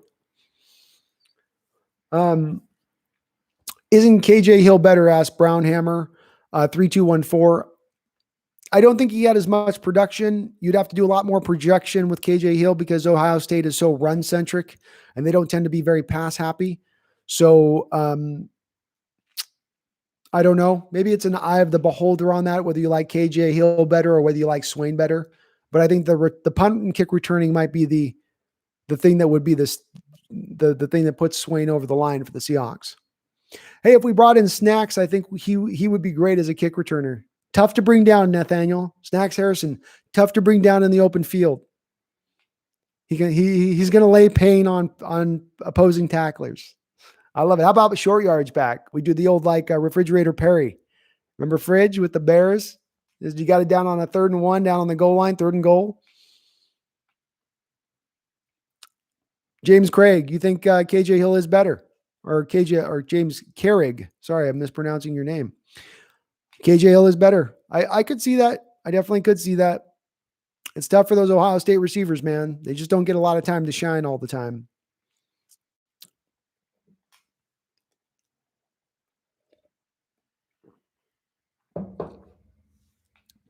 Nash might be in there a little bit. Though Nash couldn't play any defense, and I don't know if there's any huge holes to Wilson's game.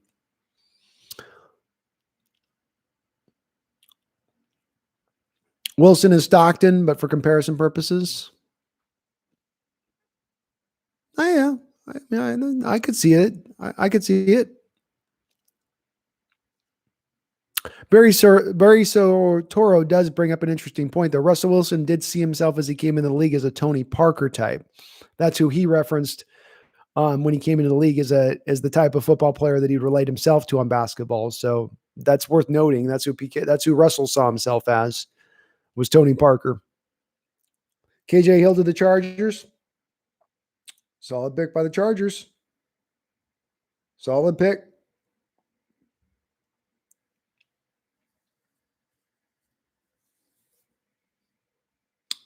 Still got Lamar Jackson out there too. There could be some guys that undrafted free agents here that might be available for us that we might be shocked in picking up. We can get Lamar Jackson, an undrafted free agent. I'd like that. I would. I think he's probably peerless too, Yemi. When I really come down to it, it's hard to find something that you can compare it to. Shane Hafner says Colby Parkinson being 6'7" is nice to see, but the 250 pounds might be a problem blocking. Seems like more of a pass catcher here for now. Yep. I will say this, when you come out of Stanford as a tight end, you got to know how to block, at least from a technical standpoint. You may have limitations on the size standpoint, but you do need to know how to do it because they run the ball so often there. You're just not going to get on the football field if you can't do it to some degree. The early scouting report that I'd read on Colby Parkinson was that he is a willing blocker, not a dominating one, but a willing guy to get in there.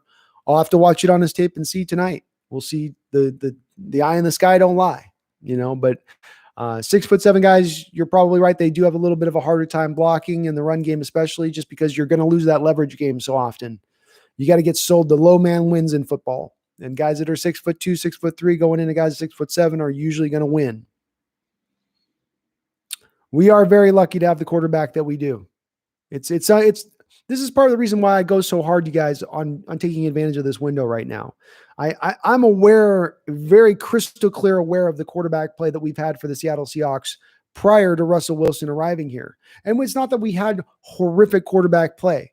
Dave Craig had one of the better careers of the 80s, quietly. The guy doesn't give a lot of credit, but when you look at him from a statistical standpoint and how he did in the 80s, he had a very, very good career. But he wasn't really a franchise quarterback. We've had all these guys that are sort of pseudo-franchise quarterbacks, you got the Dave Craig who's kind of there. You got the Matt Hasselbeck who's kind of there. But the guy that's just no doubt about it, franchise quarterback, we haven't had it up until Russell.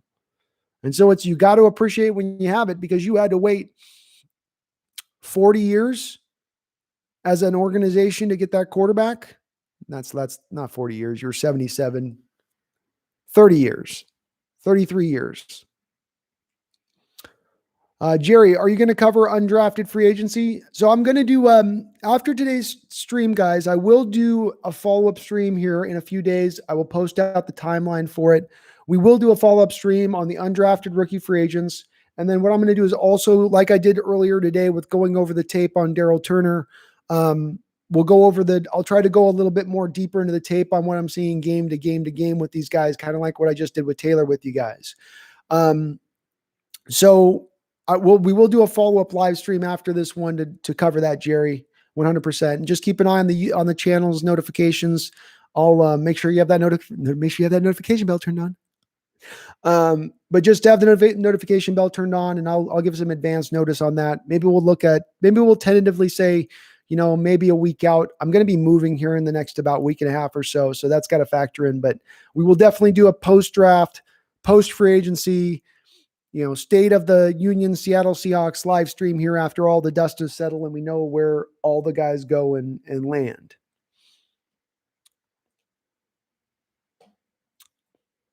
John C says, I want Danny Shelton over Snacks. I think he is still available. I agree with you. I think he is still available.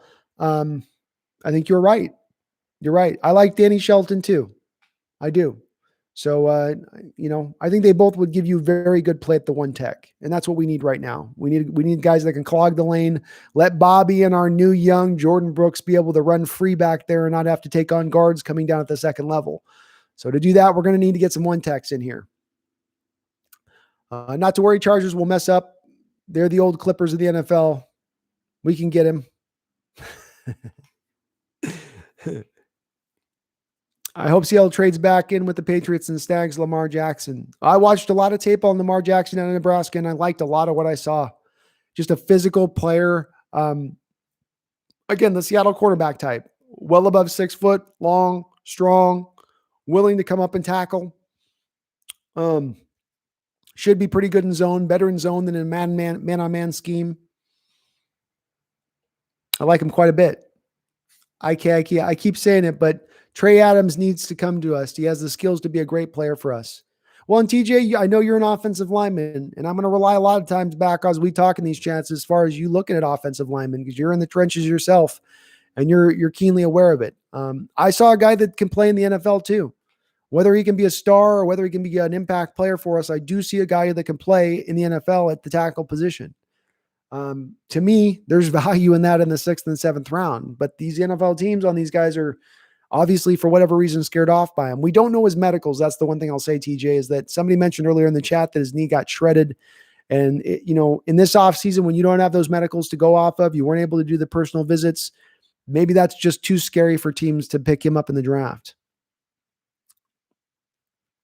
McLovin, he would be like Wade, where he won early with a powerful counterpart, and hopefully he'll pick up a couple more later in his career after carrying the load alone for several years.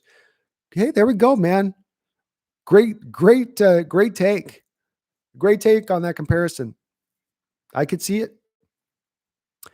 Brown Hammer 3214. Do you think we could sign Lamar Jackson? If he makes it out of the draft, he would certainly be a target of John Schneider as an undrafted free agent. Absolutely would be a target of John Schneider. James Carrig. I thought this Nick Coe guy was projected as a first-round pick. Yeah, I never understood some of the hype regarding Nick Coe. He's a very underwhelming guy on the Auburn defensive line. Derek Brown got a lot of the attention there, which allowed this guy to be kind of singled up a lot, which would have allowed him to really go out and do a lot more feasting than he did. There's not a lot to the guy's game on tape for me. There's not a lot of wow factor to him. I'm not surprised to see him go potentially undrafted. Maybe Kawhi, all-around player. Yeah, I could see that too because he doesn't have any weaknesses to his game. He's not a guy that gives up the ball and throws interceptions a lot. That's sort of like being very defensive in your approach, but he can still score at will. It might quietly be the best player, as everybody else is telling you about all these other players are the best player in the NBA. He might be quietly the best player among all of them in the current scenario. I could see some of that. There's some elements to it, Splash. Maybe not completely, but there's some elements.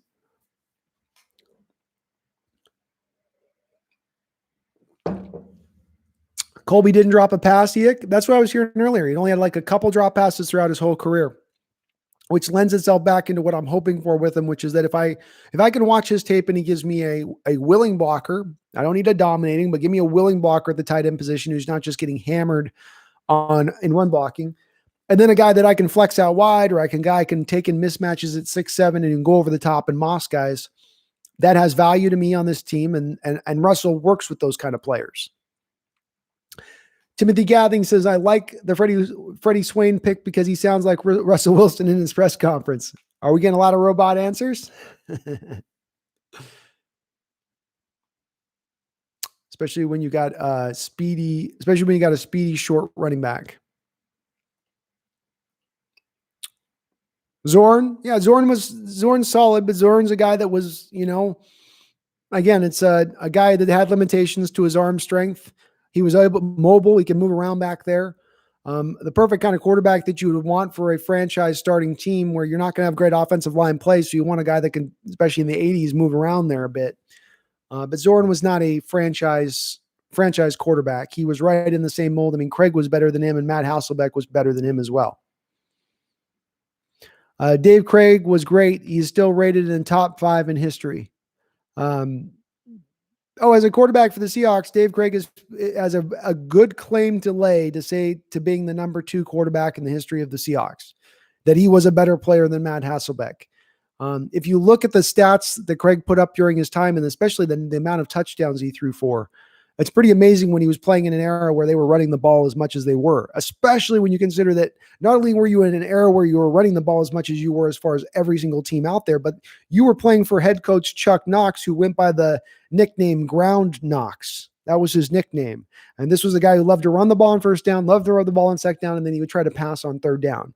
Wash, rinse, repeat. He would do it all game long. And that made it very hard on the quarterback play for our Hawks at the time. Still, Craig was able to flourish in that role and do some really good things for us. Card got a hometown running back. They went for Eno Benjamin, didn't they, Splashing? I saw that. Yep. Thank you, D Nugget. I love you too, man. I love all of you. Remember the time. I see Russ more as a Jason Kidd since they carrying their teams, but have a Jordan Kobe mentality. Yeah, this is where I think we come back to there's not an exact NBA player that probably fits to Russell exactly as a good comparison. We'd have to probably put a couple of guys together to get, and that speaks to the greatness of Russ, frankly, that you just can't find a quick guy that instantly pops in your mind that's an exact comparison, because they wouldn't be carrying just enough of what you needed. I mean, it's telling, I think, of how good Russell is. Danny Shelton is a Lion? Wow. Okay. So Snacks Harrison it is. Snacks Harrison, come on down. You're the next book contestant on the One Tech Price is Right.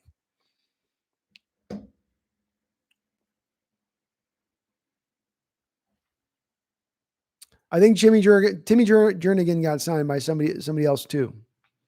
I want to say that he was as well picked up by someone. I can't remember who. Finally, the practice squad duo making some right moves during the draft. I was pissed the last time we talked. I think it was your live stream after the Seahawks lost to the Packers last season. What's up, Keith? Welcome on, man. Well, it's good to have you back on into the chat.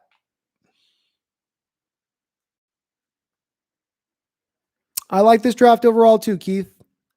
Probably a bit marginally better to a degree than last year's draft. But I like it all right. He might be more like a Luka Doncic. I can't pronounce that guy's name. He will always be leading a playoff team, and people don't know how big he really is. Maybe. Could be on that. Camera is frozen. Am I frozen right now, guys? YouTube always gets a little bit weird when we start getting into the 6th and 7th round. I don't know if they're messing with something or trying to subtly do something weird, but hopefully we're not frozen.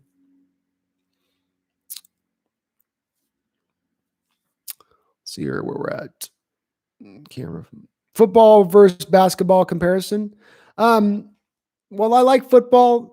To me, even with football's changes and what's up, Dead Crow, as far as what they've done to legislate the hitting out of the game, taking some of the physicality out of the game, still for my money at the end of the day, it is mano and mano in football. And physicality wins the game and being strong wins the game. And I have not bought into the process that this game has turned into essentially a glorified flag football league, as some people would have you believe. Whereas with basketball, my big issue with basketball is that I feel like the rule changes that they've made in basketball over the last 20, 30 years has completely changed the sport. And what I mean by that is, let's first go to the hand checking, which once you removed the hand checking, you removed all of the physicality out of basketball. One of the funnest things of watching Gary Payton play was how he could play defense, the glove, getting in the hip pocket of opposing offenses and just shutting a guy down for a whole game. Well, the previous Gary Payton wouldn't be able to play the same defense that he played back in 1995. That's been harder for me to watch with basketball, where it's just nobody plays defense because everybody's worried about fouling. The other thing is the whole traveling, carrying stuff that goes on. We are fine. Okay, it's good to hear we're okay on this. The carrying travel thing, the James Harden stuff, right? They're suddenly telling us, after we all could recognize what a traveling and a double dribble was, now we're suddenly seeing guys being able to palm the ball underneath constantly. We're seeing guys taking extra steps all over the place. We're being told that now we have to factor in this, you get a gather step and then 2.5 steps. That's where we start to go, okay, guys, you've wholly changed the rules now. And it sort of has changed the sport a little bit. I still love basketball. I still love watching it. They're some of the best athletes in the league, in the world. And the nice part that's developed in the game is it's nice watching shooting coming back in the fray. Guys having to be skilled. I do enjoy seeing that. But I just don't like it when stuff gets weighted down to one side or the other, right? I wouldn't like it if football gets too weighted to the offensive side of the ball and the defense is just now relegated to just being an afterthought for every single team. It's kind of how basketball's gone a little bit. How do you feel about the wide receiver pick? What's up, Live Life? I'm okay with it. I think he's going to be a return possibility. He's not a guaranteed to make the roster as a 6th round pick. I didn't get a lot of chance to see him. I was watching tape last night of Darrell Taylor, and they were playing Florida. And Swain made a couple of catches in that game, and he looked pretty good, looked fast, looked like he was sure-handed. I didn't get a chance to check his route running too much. But the fact that he's a kick returner and a punt returner and he brings that element to the game, I think Seattle would like to get Tyler Lockett moved out of that role at this point. I'll say it again. Russell Wilson is one of the people who are going to be compared to not just the other way around. He's just that good. First ballot Hall of Famer and a damn fine one at that.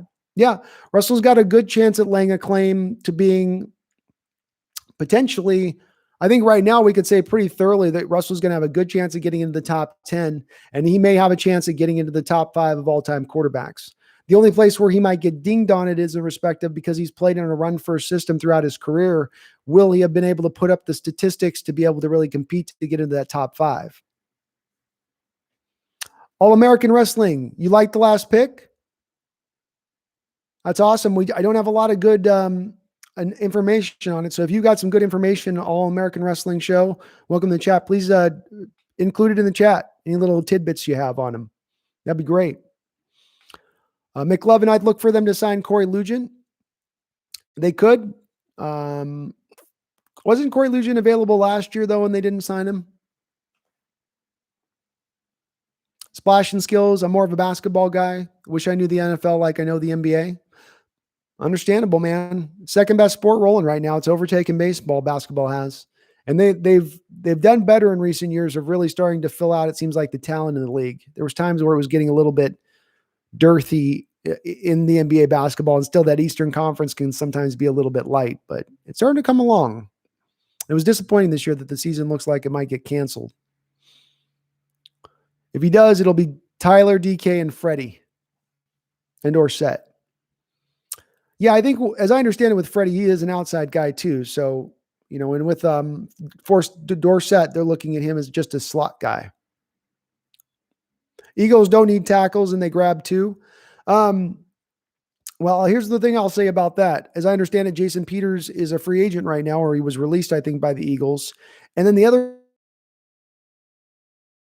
didn't play very well for them. I thought he was going to be a pretty solid pick, especially if you're a pass-happy team, because that's what he did. He pass protected. My connection's unstable. Hopefully I'm not being lost here. YouTube's telling me my connection's a little wonky. You guys okay? Hopefully it's coming through. There we go. So he'll probably be an outside guy if Swain does make the team. Where was I at on that? Oh, Eagles. Yeah, the Washington State tackle didn't play very good for them last year, so they may be just really low on him. Splash and skills. Zone defense had a bigger impact than the physicality, with the early 2000s being the toughest era. Frankly, both factors. Just look at the 04 Pistons. Yeah, I would agree with that too. That did factor in as well. I say the hand check thing was such a big factor to me because it went from you could put a single hand on a guy to you can't touch him at all.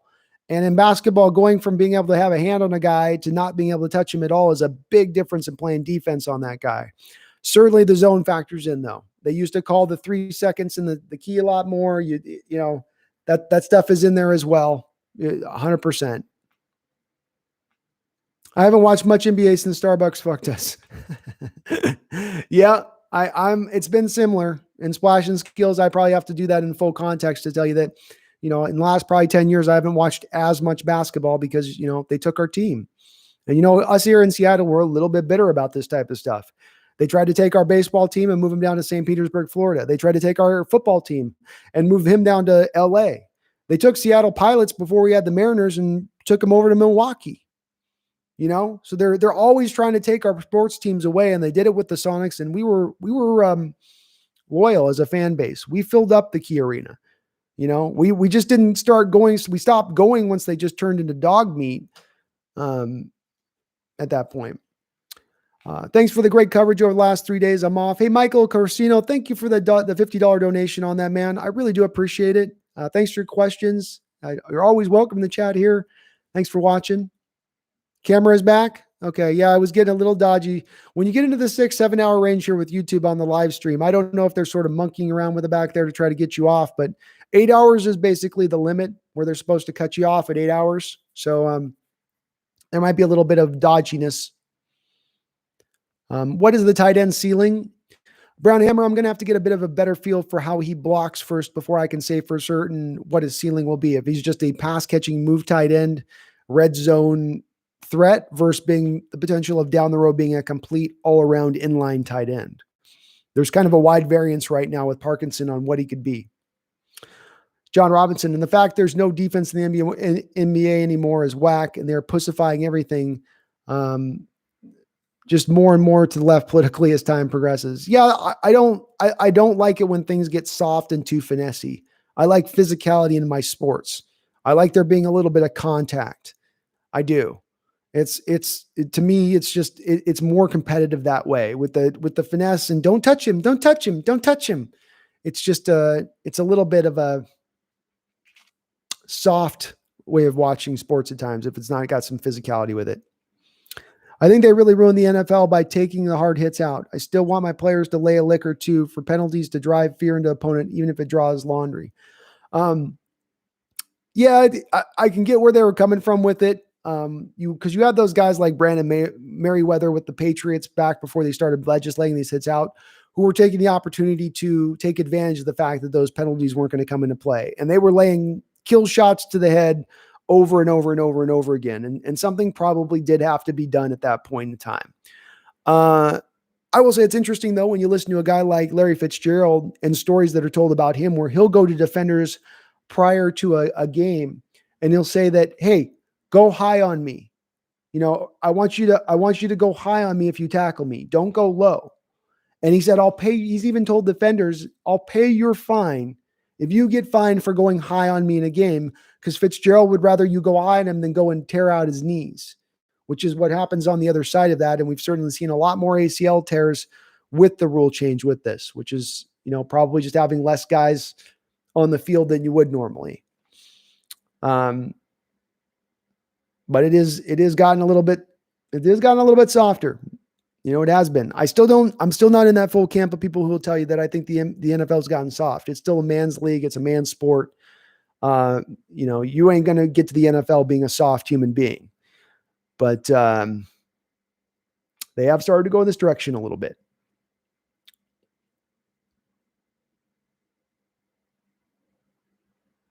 John Robinson, Trump got election. I'm sure your statement holds up. Splash and skills, NBA in one to me. Understandable, man. Overall, everything is getting more liberal. Trump was a Dem, remember? Yeah. Politics is a funny thing.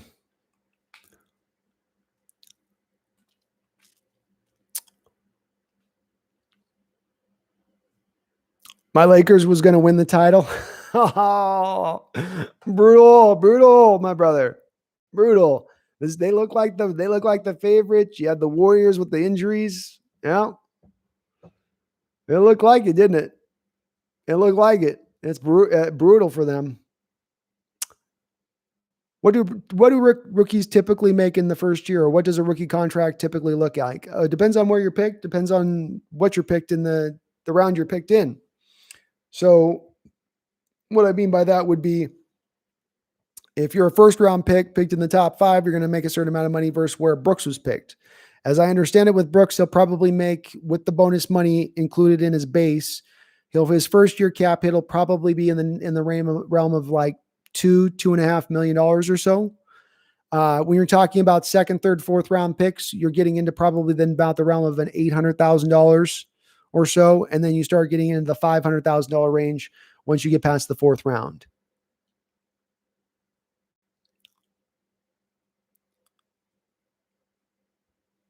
Who the hell is Freddie Swain? A receiver from Florida, 6 feet tall, outside guy with some speed. Boom shakalaka. So he gives you another outside guy that can play out there, not a slot guy. Really, I kind of see we are going more to the right. Yeah, I think the country's probably just gotten more divisive, guys, more than anything else. If you're already a state or a location in the country that's sliding a certain direction politically, then you're probably going to slide even further in that direction. If you're one that's going the other way as a direction, then you're probably going the other way more. So it's just If anything, I've just seen more of an extreme as far as our political system is concerned, more divisiveness. Personally, it to me boils down to real tribalism at the end of the day, where, I don't truly believe really it matters at the end of the day who our political officials are elected to being or who they claim to be as a Democrat or Republican. I think it's at the end of the day, those guys are told what to do by people much more powerful than them, is my opinion. Yeah, I mean, if Russell keeps playing like he is on track, amazing numbers and touchdowns, completion percentage, yep, you should get him there. Like I said, I definitely see him as a top 10. I'm lagging a little bit. Well, I'm sorry to hear that. I shouldn't be having any issues, but like I said, it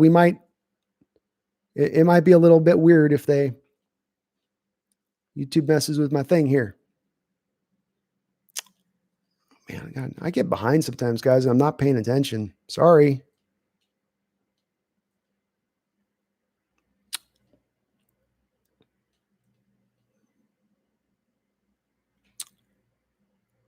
John Rowe, the fact that there's no defense in the NBA more is whack. Yeah, I don't like it. It's hard. It doesn't make it as fun to watch when there's not as much defense and guys are just trying on one side of the court. It's like watching an NBA All-Star game sometimes.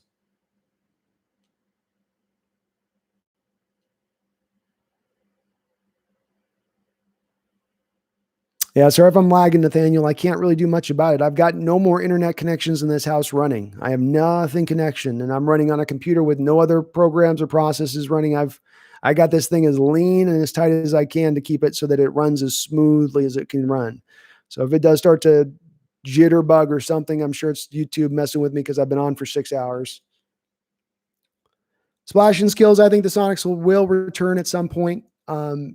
We're too loyal of a fan base. We love basketball too much here for it not to happen. And fuck Schultz for selling the team. That's a local guy who knew better than to do that. How dare him for doing that? Just so he can turn a little bit more profit like he needed more money. That was Andre Dillard. That's right, John Robinson Dillard, who went to the Eagles. Had a tough first year. All-American Wrestling Show asked, do you think Clowney resigns? No, I think he's probably going to the Titans, All-American. Unfortunately, I think that is where he's probably going to end up heading here.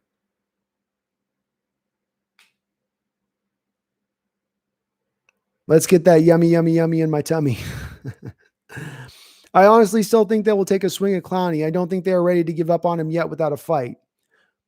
I could go in that direction, John Robinson. I think that they maybe are going to make one last push at him. I think some of it, there's a little bit of an oddity to this whole negotiation that's just got me a little bit weirded out.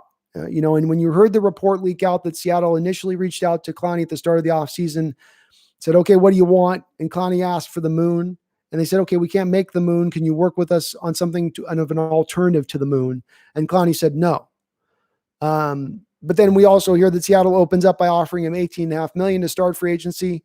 And that seems a little bit below really what we thought he would get, where we thought at least he would get $20 million per year. Then we hear that then they waited a couple of weeks later and then they lowered the offer down to $13.5 million per year. Now, do they come out of the post draft and they cut Britt or they cut KJ Wright, create 4 or 5 more million, and then they suddenly blow him away and say, okay, we were at 13.5, but now we're going to go back up to 19 on a multi-year deal. They could do that. That would be great if that was that. I'd be okay with it. Whatever it takes to bring Clowney back at this point, I'm pretty happy doing. But I don't think it is likely to happen at this point. I love that Piston team with Ben Wallace. That team was the shit with Prince. Yeah, they had some Rip Hamilton, able to just move around like a poor man's Stephen Curry on the mid-range jumper game. Yeah, I liked that was a fun team to watch, that Pistons team. Rasheed Wallace yelling at the officials.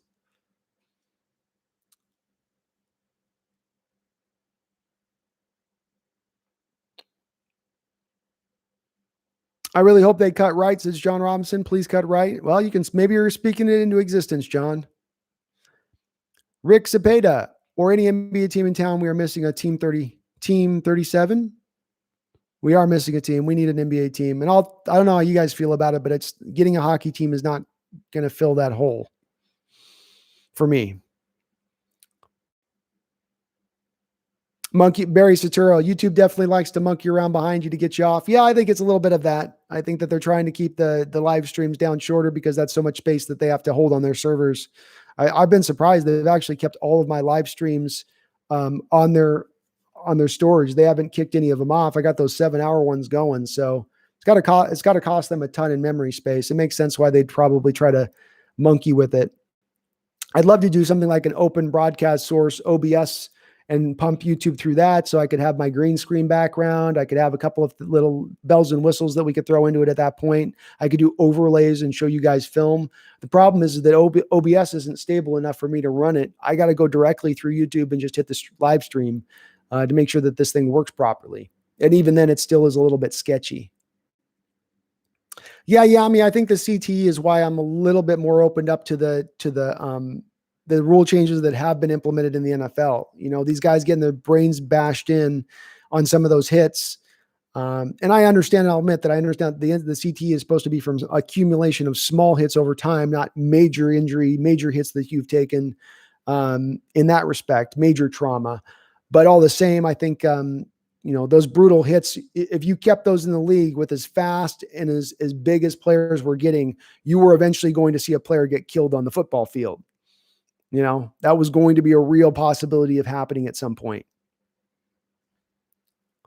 Clay Benedict Bennett made it clear that he was going to move them regardless. No telling what the team would look like if he had stayed in Seattle with KD. Yeah, but the thing with Schultz is that Schultz knew that, to your point, remember the time, Schultz knew when he sold the team to Clay that Clay had all the intentions in the world of moving the team.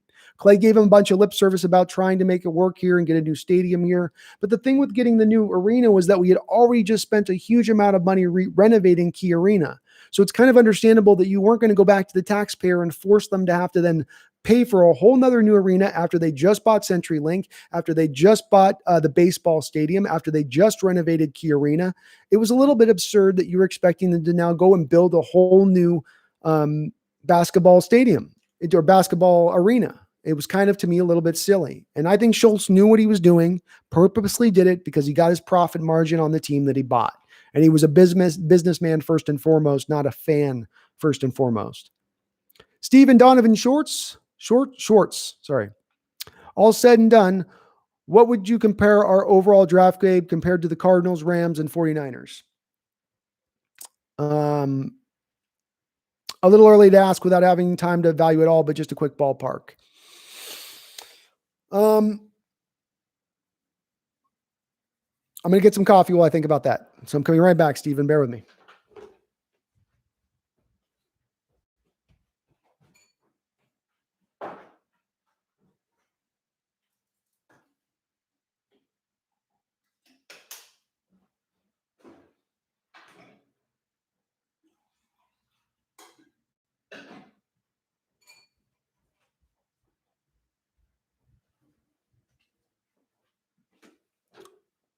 All right.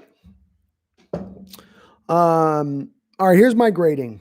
Here's what I'm gonna go on my grading. I'm gonna give the Cardinals an A because they drafted as how I would like to see teams draft, but I think that very few NFL football teams truly do draft towards picking the best player that's available on the board. And when you look at the Cardinals, they didn't have a second round pick.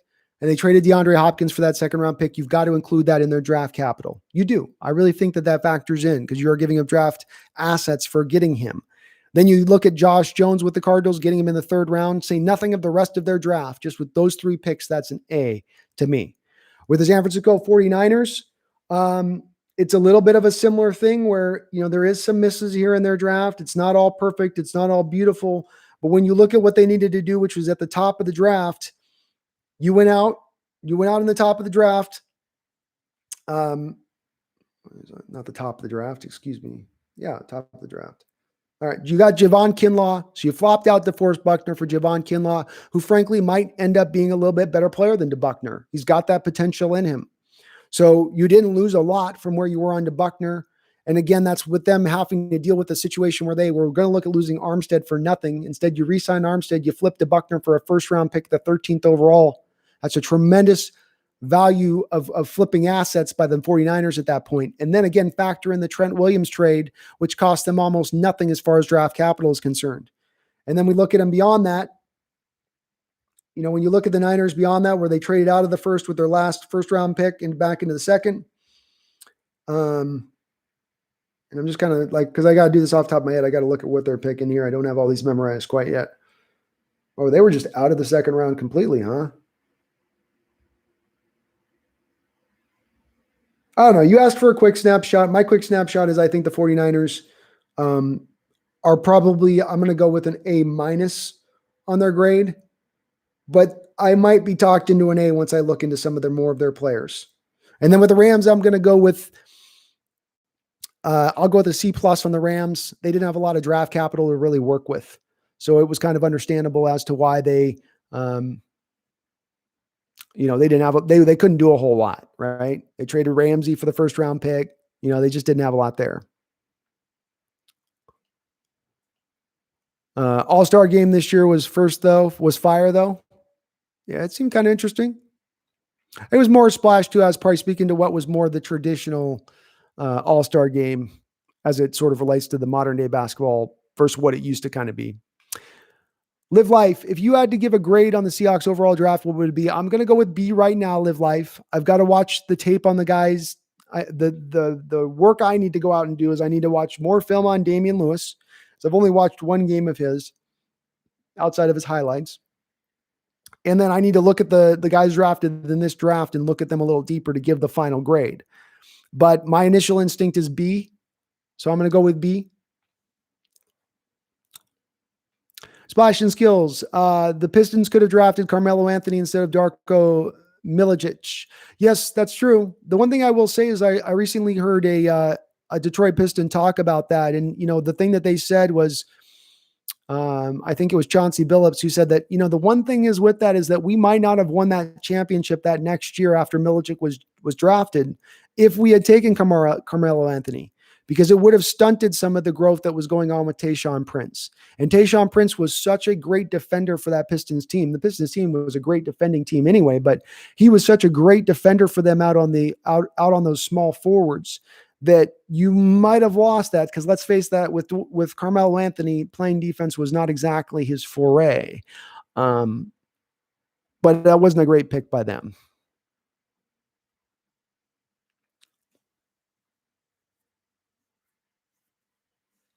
Yeah, splash and skills, they sold it to a KC guy. Everyone in Seattle knew the second it was sold to Bennett that he was BSing us as far as telling us that he was looking at wanting to actually stay here long term. We knew he was going to get us to Oklahoma State, the city, as fast as he could. He went at light speed to get us out of here. And Schultz knew it.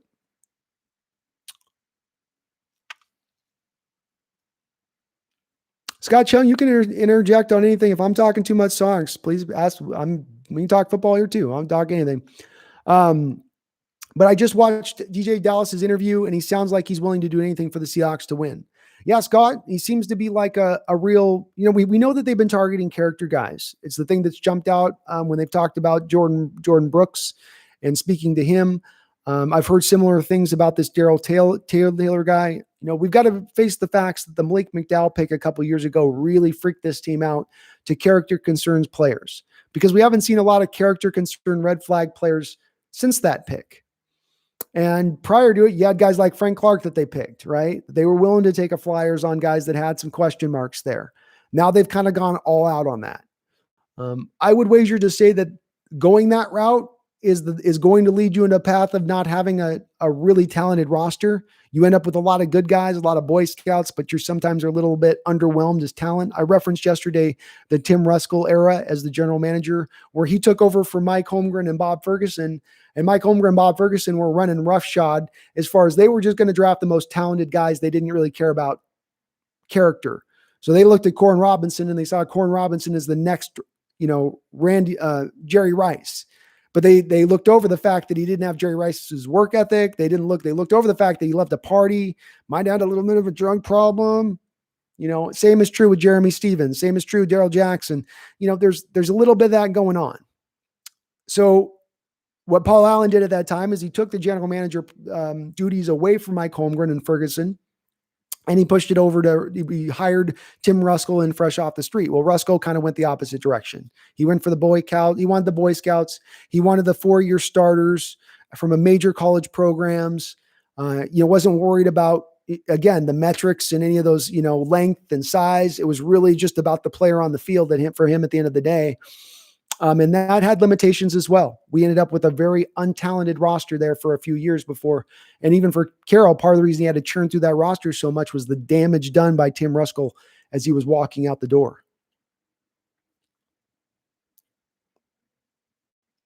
We lost the Sonics when we had a Super Bowl team. That sucked. Yep. It definitely hurt at that time.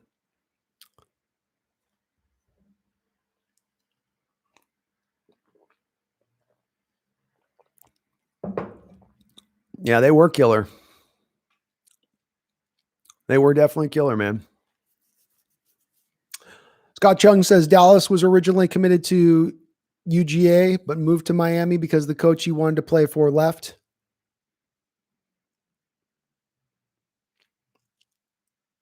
Well, it shows the kid's got a pretty smart head on his shoulders because he was looking at going to two programs who, historically speaking, have turned out a good amount of running backs in the NFL. I mean, University of Georgia is, you could call it running back U in a lot of respects. They get a lot of great running backs that have come out of that college. So smart of him to target those two. It shows that he's got some intelligence in his head.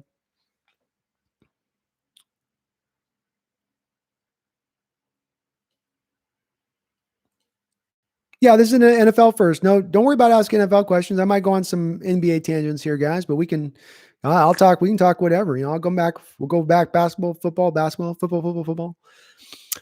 Cheers, Steven. I really do appreciate you joining in the chat, man. Get some sunshine, get yourself a beer. I wish it was sunshine over here. It's just overcast, typical Washington weather here for the spring.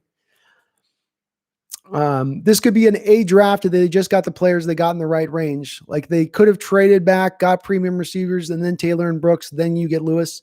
Yeah, absolute minds. I think there is a very keen argument to be made here that you could have played this a little bit more strategically correct, gotten still the players that you were targeting and wanting without giving up some of the draft capital you gave up to trade up in the second round to get Taylor, with maybe out having to reach with Brooks into the first round. Somebody mentioned that the Saints were hot to trot on Brooks as well, and that they would have maybe been there to pick him. And you had the Baltimore Ravens, who certainly took Queen, and so maybe he would have been a target for them as well. I mean, maybe they knew that, maybe they were aware of that. That's part of that information that we're not privy to, that the Seahawks are privy to, and that could have driven that pick in a big time way, for all we know. I didn't like it though when I heard that they got caught off guard by the trade they thought was going to happen. And so after getting caught off guard, then they made the pick of Brooks. I never like to hear that. I don't ever want to hear that my NFL team is getting caught off guard on NFL draft day. You've had months to prepare for this. No. Do not get caught off on guard on draft day. I don't want to hear it. But Melo would have developed differently under that team, so I don't believe he could have learned to play defense. I think that what Chancey Billups was referring to with its splashing skills and how he was kind of referencing it was that it was going to impede the development of Tayshaun Prince, because you were going to feel the need to have to start Melo in Tyshawn's role and give him his minutes essentially, and that would have limited the overall team that was gelling together and coming together. And again, this isn't my words. This is just what I heard from Chauncey Billups a couple of weeks ago as the leader of that team, as the point guard of that team. Maybe he was right, maybe he was wrong. But it was an interesting take I'd never heard on the Darko situation before. I'm out here hoping we can fleece the Texans for their pick 240.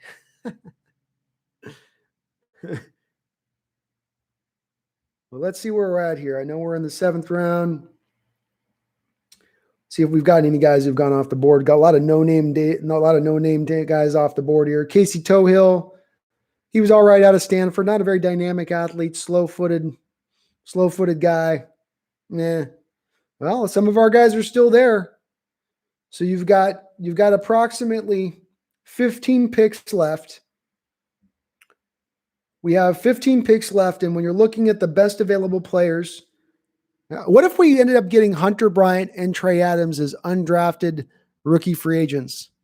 Man, would that be crazy? Would that be just nuts?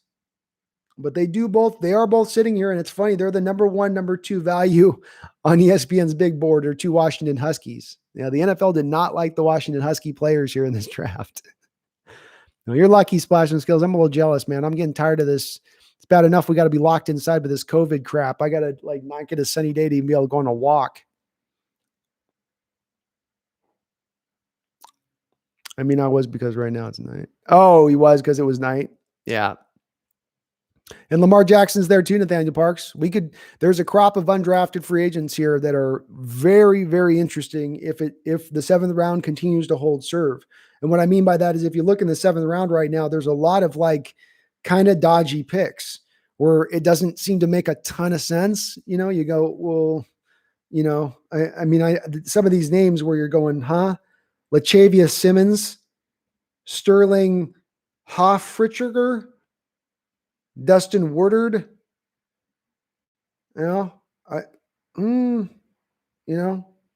Thankerous Keys, Thankerous Keys.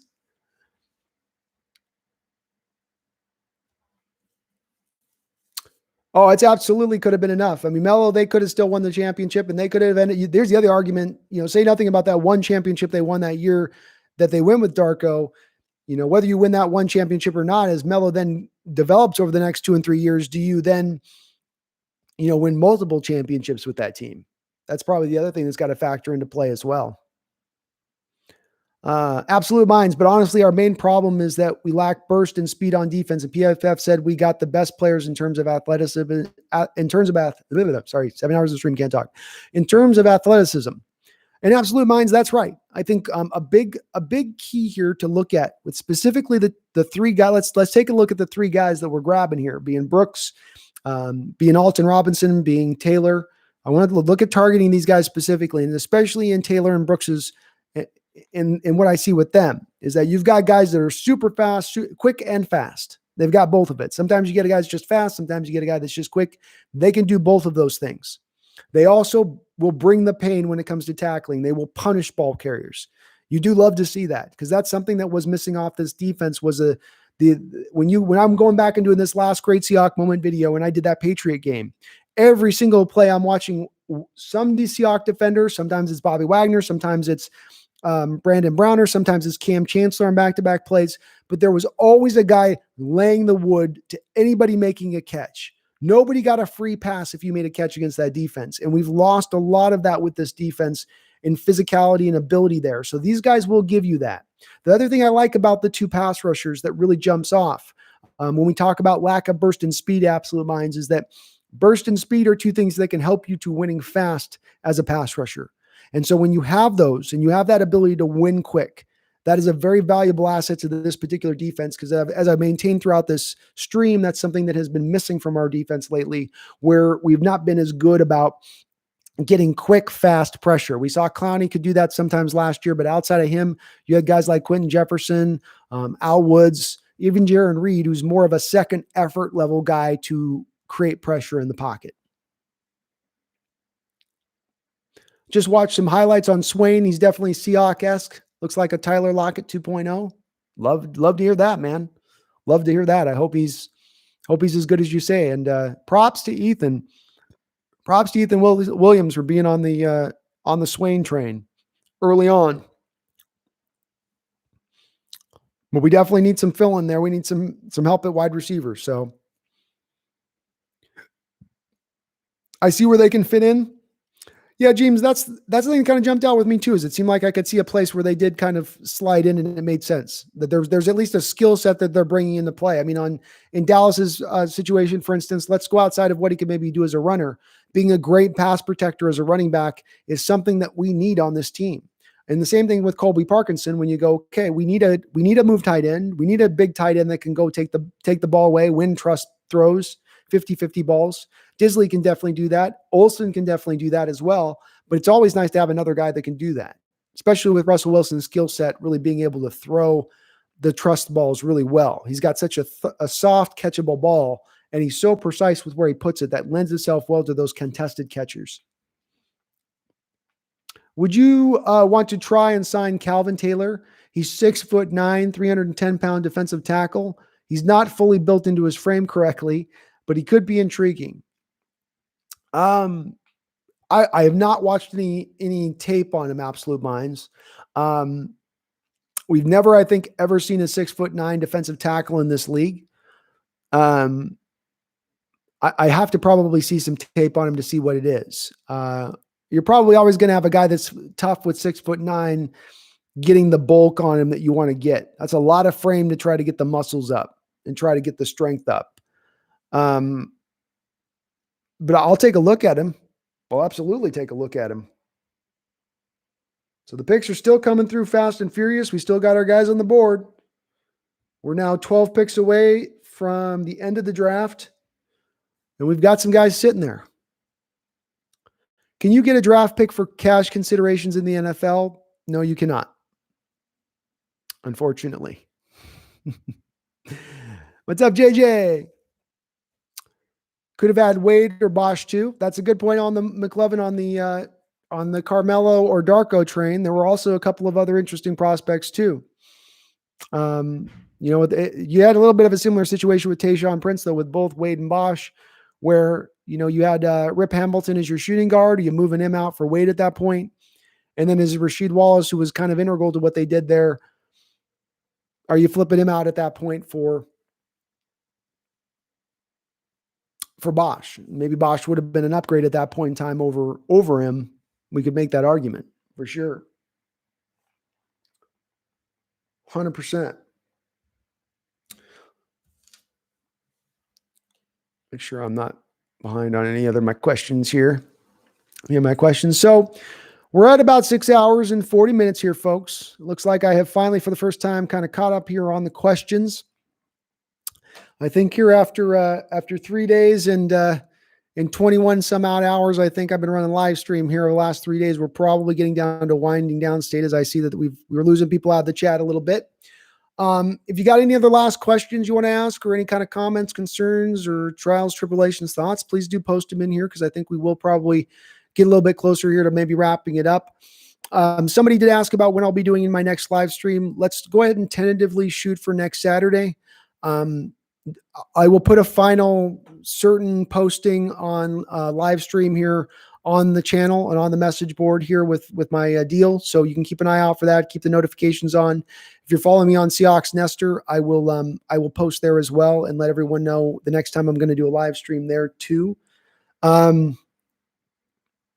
I'm shooting for next Saturday right now is the next live stream. We're going to go ahead and tentatively I'm trying to move at this time, and it's been a little bit of a weird state with the COVID thing as far as getting my move situation going. So all should be good though for me to be able to do next Saturday. We can talk about the undrafted free agents that they've signed. If there's going to be another trade that the Seahawks are going to make here, you probably would see it right after the draft. We usually do see a couple trades made right after the draft, because you weren't able to get the guy you thought you'd get, or you felt comfortable enough in getting another guy in a position that you can go make that other trade then. I do think that the 27th is going to be a key date for everybody to pay attention to. Everybody pay very close attention to this because that is the compensatory cutoff. And you should see that third tier of free agency then click into place where there then is going to be a flurry of signings. And that's going to include probably Everson Griffin at that point. So I would look for another move to be made there with that. Undrafted free agents, we've got some very interesting ones here. It's looking like it's going to turn out too. I mean, you've got not a lot of picks here left in the 7th round, and we're almost 10 picks away. And again, Trey Adams and Hunter Bryant are still sitting there on the board. Let's see here. Broncos and Giants stealing our guys at the last picks. Yeah, I could see it. It's interesting that those guys would not go. I mean, the tight end position's gotten so valuable in this day and age. To not go with a move tight end is interesting. Is very, very interesting. Just found you on YouTube the other day. One Draft. Really enjoyed the content. Thank you, the guy. I appreciate it, man. I really do appreciate it. I appreciate you coming into the chat and saying what's up, man. We're getting rolling here. I'm about a year old on this channel, so we're just starting to get the tire turning here as far as I'm concerned. I'm just getting warmed up. You know what I mean? So I've got a lot of big plans for this channel and where we're going with it. Nashville Williams, is it possible to recap all the drafted players and their positions for Seattle? Yeah, I don't mind that real quick here. We're at the end here, so let's go through it. We've got Brooks taken out of Texas Tech. He's a guy that's going to be slated probably as either the Will or Sam linebacker right out the gate. but probably going to be moved into the middle linebacker a couple years down the line, as I'm anticipating. This is probably an indicator that Bobby Wagner will probably retire sooner than later, as far as within the next couple of years. The Taylor pick that they traded up for, we traded a 3rd round pick to trade up in the 2nd round. I liked a lot of his tape. I watched 4 whole games of his play last night, including 2 games where he was matched up against Isaiah Wilson, and I was very impressed with his play. I thought he showed up throughout the game. He's got some things to his game that are issues he's going to have to work on. He's going to have to learn how to time the snap better. He's very slow to come off the ball, and it sucks because he's got such good first step quickness and such ability to get off the ball so fast that when he actually does time the snap, he is unblockable. Unblockable when he actually times the snap up right, but he struggles to time the snap up right. But the effort is there in the run game. He's going to be a good run stepping defensive end. He should give you some pass rush right out the gate because he's got a great bend and a great swim move. Our next pick was Damien Lewis. This is a meat and potatoes pick. It's hard to pick this one apart. You've upgraded your guard situation. He's a guy who's going to move people off the ball. Big, powerful guard. I like it a lot. I think some of the pass protection issues that got stated about him and knocked on him, including by myself when I first looked at him, was probably a little bit overstated.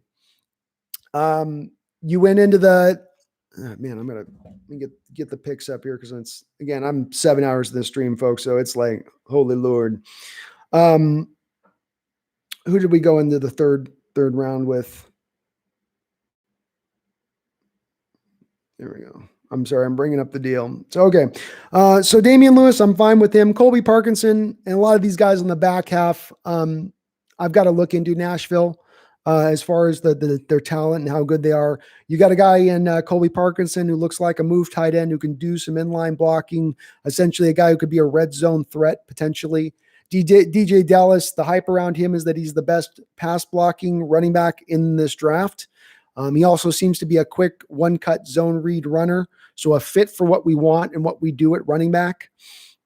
As I remember as well with him, or as I believe as well, he's got the size at 5'10", 220.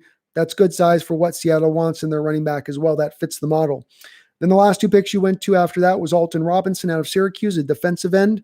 Another guy who should be able to give you some good pass rush right out the gate. He wins and wins quick when he does win.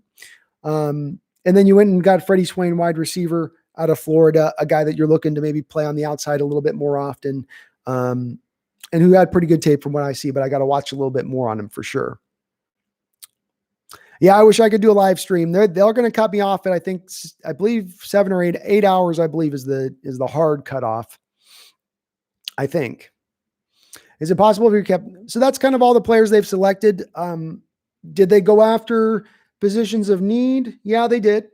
Did they at times seem to maybe be picking a little bit? I don't know if I 100% buy into they were always picking the highest rated player on their board. Some of these at times of these picks do look like a little bit of picking for need. Like the running back, you picked him a little bit higher because you saw the run on running backs and made that freak Seattle out a little bit. But a solid draft overall. I'm giving it a B grade, Nashville. Solid. Yeah, imagine Billups, Wade, and Rip Hamilton.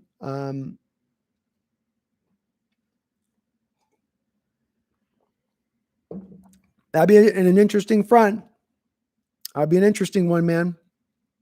I might go with, I don't know. It's hard to say though, because between Wade and Hamilton, I know Wade can play some small forward, but both of those guys were really, to me, wing players at their best. Absolute Minds, Oluwe Butiku is another intriguing prospect. Very athletic, a situational pass rusher. Is that what you're saying there? Let's do a live stream marathon. Yeah. I wouldn't be able to talk by hour 10. I guarantee you guys. I mean, I kind of hear my voice on just a little bit.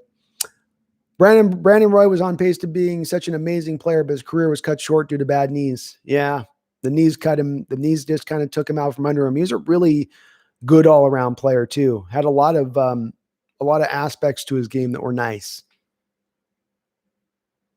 Is that what that was? He took a bullet to save someone's life? I remember something vaguely about that. Thank you, Yami, for checking on in. I appreciate it. Miss you on that. Yeah, solid draft, Nashville. It's I'm not over the moon on it. I'm not way out there, but it's solid. You have upgraded the team. The team is in better shape today than they were prior to the draft. And you'd hope that when you've got 3 picks in the first 2 rounds. So they have been upgraded in that respect, but there's still, I think, a little bit more work to do. I will say that to Nashville. If this team does want to push for a Super Bowl next year, there needs to be another couple more signings or another trade and a signing. I don't want to just ride with this and expect that we are a Super Bowl favorite at that point. Thank you, Eon Tyrell. I do appreciate it. I know I'm mispronouncing your name, but I'm trying. Got to give me some credit for that. What would have made it an A grade, asked D Nugget? I think what would have made it an A grade for me, there's 2 factors that come into play that knock us down to a B for me at this point. Number one, going out and taking an outside will linebacker, a middle linebacker of the future in round 1 is a little dodgy to me. That I am going to knock them for that because value is a part in how you measure a draft, where you're picking guys versus where the value of them versus where they would have been selected otherwise. Could you have gotten this guy in the 2nd round? Could you have gotten this guy in the 3rd round? And are you picking the guy way higher above than where you should be? So I ding them for that. I also do ding them a little bit for giving up that 3rd round pick to trade up in the 2nd round. I just do. I liked having that 3rd round pick there. I would have been much happier if it was a 4th rounder that you were trading up to move up in the 2nd round at that point. So that's as much as anything as to why I ding them a little bit for that. As well, the impact of an outside linebacker in this day and age in a 4-3 scheme is a little bit limited. So this is part of where I like him as a player. All right. Again, you're over selecting him a little bit in the 1st round from my standpoint. And it's not the position that I would have targeted as a position of value in that 1st round. And that's a big factor here because we've got to get more talented in a lot of respects as a team. We've got the depth now. We've got all the men on deck. Like somebody said, we got 37 offensive linemen. And now you've got a bunch of defensive linemen, which you needed. And, you've rounded out the depth and the quantity, but to me, it's really about at this point in time, getting some more quality. D Nugget. Yeah. Damn those bees knees. Would you be fine with Taylor Gabriel signing? EAKS.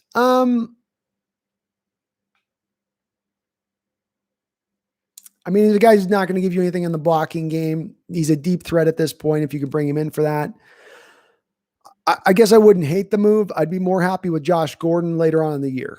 And that would be a much bigger upgrade over a Taylor Gabriel signing. Much bigger Taylor Gabriel signing. Oh, okay. Yeah, there it was. I thought it was just the knees. Wasn't aware that it was a bullet that was what ended his career. Yeah, Nashville it's not that there's gaping open wounds of holes on the team right now, but just a little more work is needed. You're going to have to round things out a little bit here. Just a little bit more, in my opinion. The wide receiver talent is lacking just a little bit for my taste right now. You don't have a really legitimate backup left tackle at this point right now. That's concerning. Cedric Abuja going out there. If Dwayne Brown goes down in week 2 next year, you have Cedric Abuja and then Jamarco Jones behind him. That gets kind of scary kind of quickly.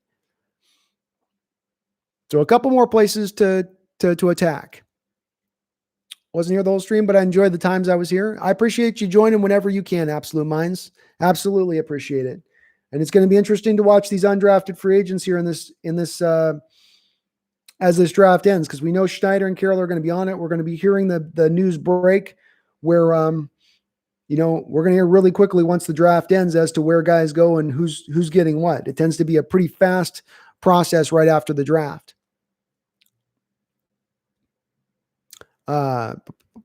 Dead Crow, he gives the draft a D-. Understand where you're coming from, Dead Crow. I gave the selection of Jordyn Brooks a D yesterday. And again, it's not as much about the player himself and an indictment of the player himself. It's just about how you value an outside linebacker in a 4-3 scheme, how you value a will linebacker in the 4-3 scheme, how you value drafting a middle linebacker of the future 2 years ahead of when he's actually going to have to go be the starter at middle linebacker.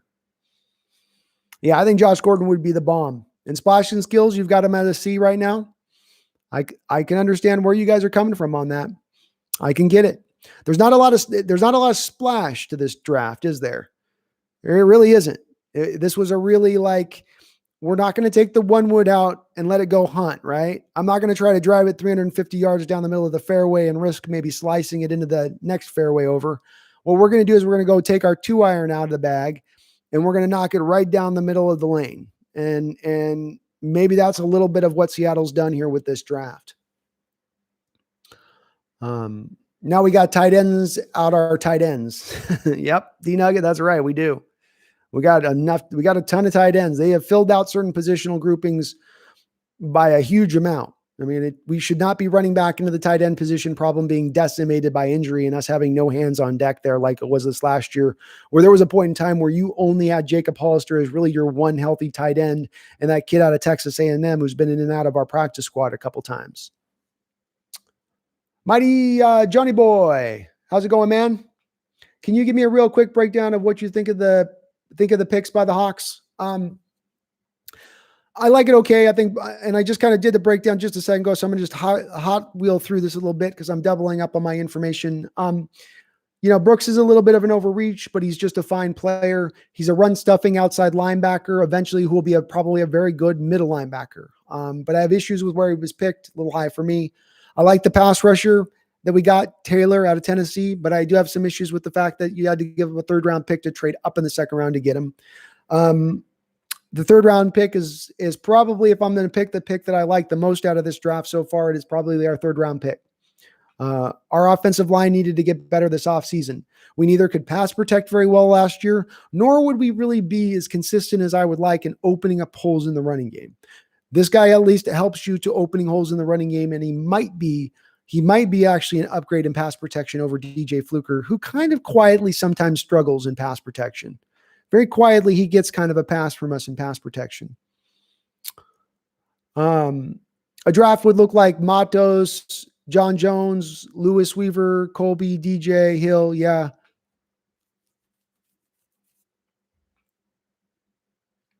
So that's kind of a breakdown with that. Sorry, I got a little off there, Mighty Johnny Boy.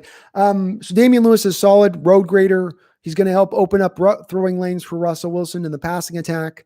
4th round, you went for Parkinson. And again, on these later round picks, it's hard to know what we've got in him. I've got to watch way more film before I give you a real final opinion. But he seems to be a pretty good move tight end, 6'7", a guy who succeeded pretty well in Stanford at the trust throws, the 50-50 balls. And if you can get that in the red zone, he's got some value there. The running back, Dallas kid, great pass protector, one-cut runner, quick. Got the ideal size Seattle looks for in their running backs, 5'11", 220. That's kind of their model. A little high for my taste in where you picked him. Part of the reason I put them at the B level.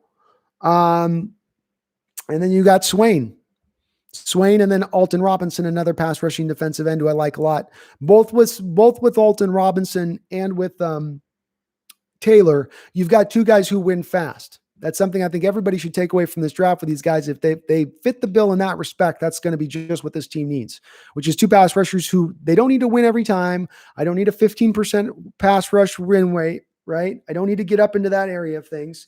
Though I will say one of the things that did jump out to me in the stats on this guy, when you look at him, the number one thing, and this is a stat that I keep coming back to, when you guys look at the new stats, the new analytical stats to utilize as a metric as far as pass rushers go, the old heads go back to the sack stat. But the new heads, the smarter guys, the forward-thinking guys understand that sacks are really not the best indicator of your pass rush. They will give you a basic view of things, but they don't factor in pressures, which pressures have a huge impact on offenses. They don't factor in quarterback hits. So really a better stat to look at, even beyond the quarterback hits and hurries, is the pass rush win rate, which factors those items into it. And that's the new stat du jour that everybody loves, that really I think a lot of these NFL front offices are really paying attention to. So for instance, last year when you looked at LJ Collier, he had a pretty good pass rush win rate at TCU in his senior year, which the Seahawks liked quite a bit. But then when he went to the Senior Bowl and in his one-on-ones, he had a 90% pass rush win rate at the Senior Bowl. And that was like 20 percentage points higher than the next guy behind him at the Senior Bowl. And if you don't think that stat opened the Seattle Seahawks organization at that time, you're kidding yourself. It absolutely did. So when you look at Darrell Taylor, the one thing that does jump out with him is that he does have an 18.6% pass rush win rate. And that is phenomenal. You know, if he's at 13% for the Seattle Seahawks, that's better than anything we had last year and probably better than anything we've had in a couple years here. So that element to his game does stand out. It is a legitimate part of his game. It's a part of his game to get excited about, especially when you combo that with his ability to set the edge and stop the run. So there's my kind of quick breakdown for you, mighty Johnny boy. Oh, we got the 21st pick. My app is not updating yet.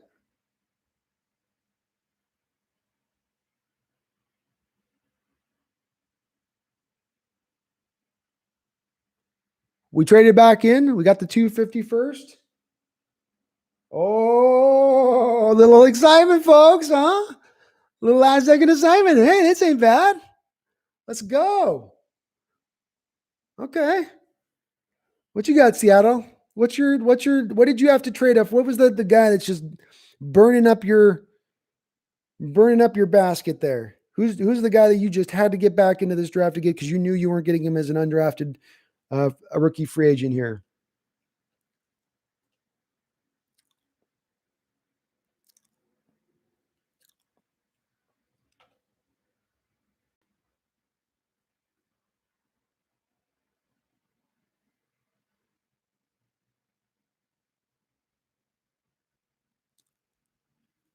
Oh, no worries. No worries, Dead Crow. It's all good. Who are we going to get here, guys? Let's get the picks. Everybody put in your guesses here. Let's see if one of us can hit the right mark on this. Throw out your guess as to who you think this is going to be. Oh, they went for the boom. They went for the boom. They went all boom on this one. Hey, if you're going 7th round, it's not the worst way to go. And this is probably a guy out of the South who's not going to want to go all the way from home as an undrafted rookie free agent. So they drafted Stephen Sullivan, if anybody's looking for who they picked. This is a guy who did not have a lot of production at LSU. He got stuck a little bit on the depth chart, I think, as to a degree behind, as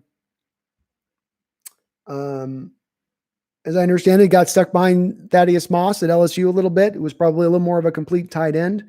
But this guy ran the second fastest 40 time. And if you go look at the guy pictures on this guy, he looks like he's got 37-inch arms.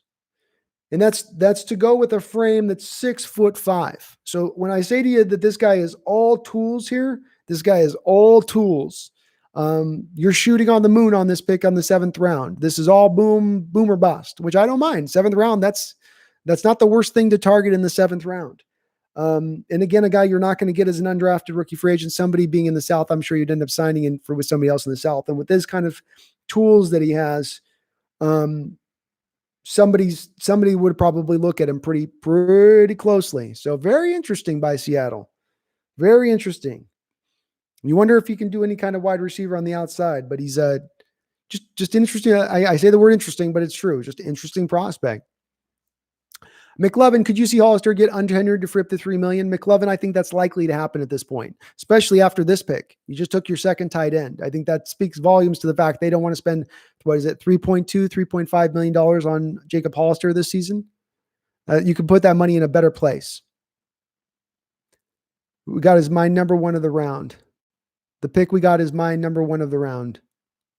I love opening holes with tight ends. Well, thanks for hanging in here with me, D Nugget. Who do we get? Stephen Sullivan is who we got. And then got shot shielding children in May 2007. Oh, wow. Derek Tuska, I have not seen him drafted yet. I think maybe because he is playing out of Dakota or something, teams may question him a little bit on his level of competition. He might slide in as an undrafted free agent.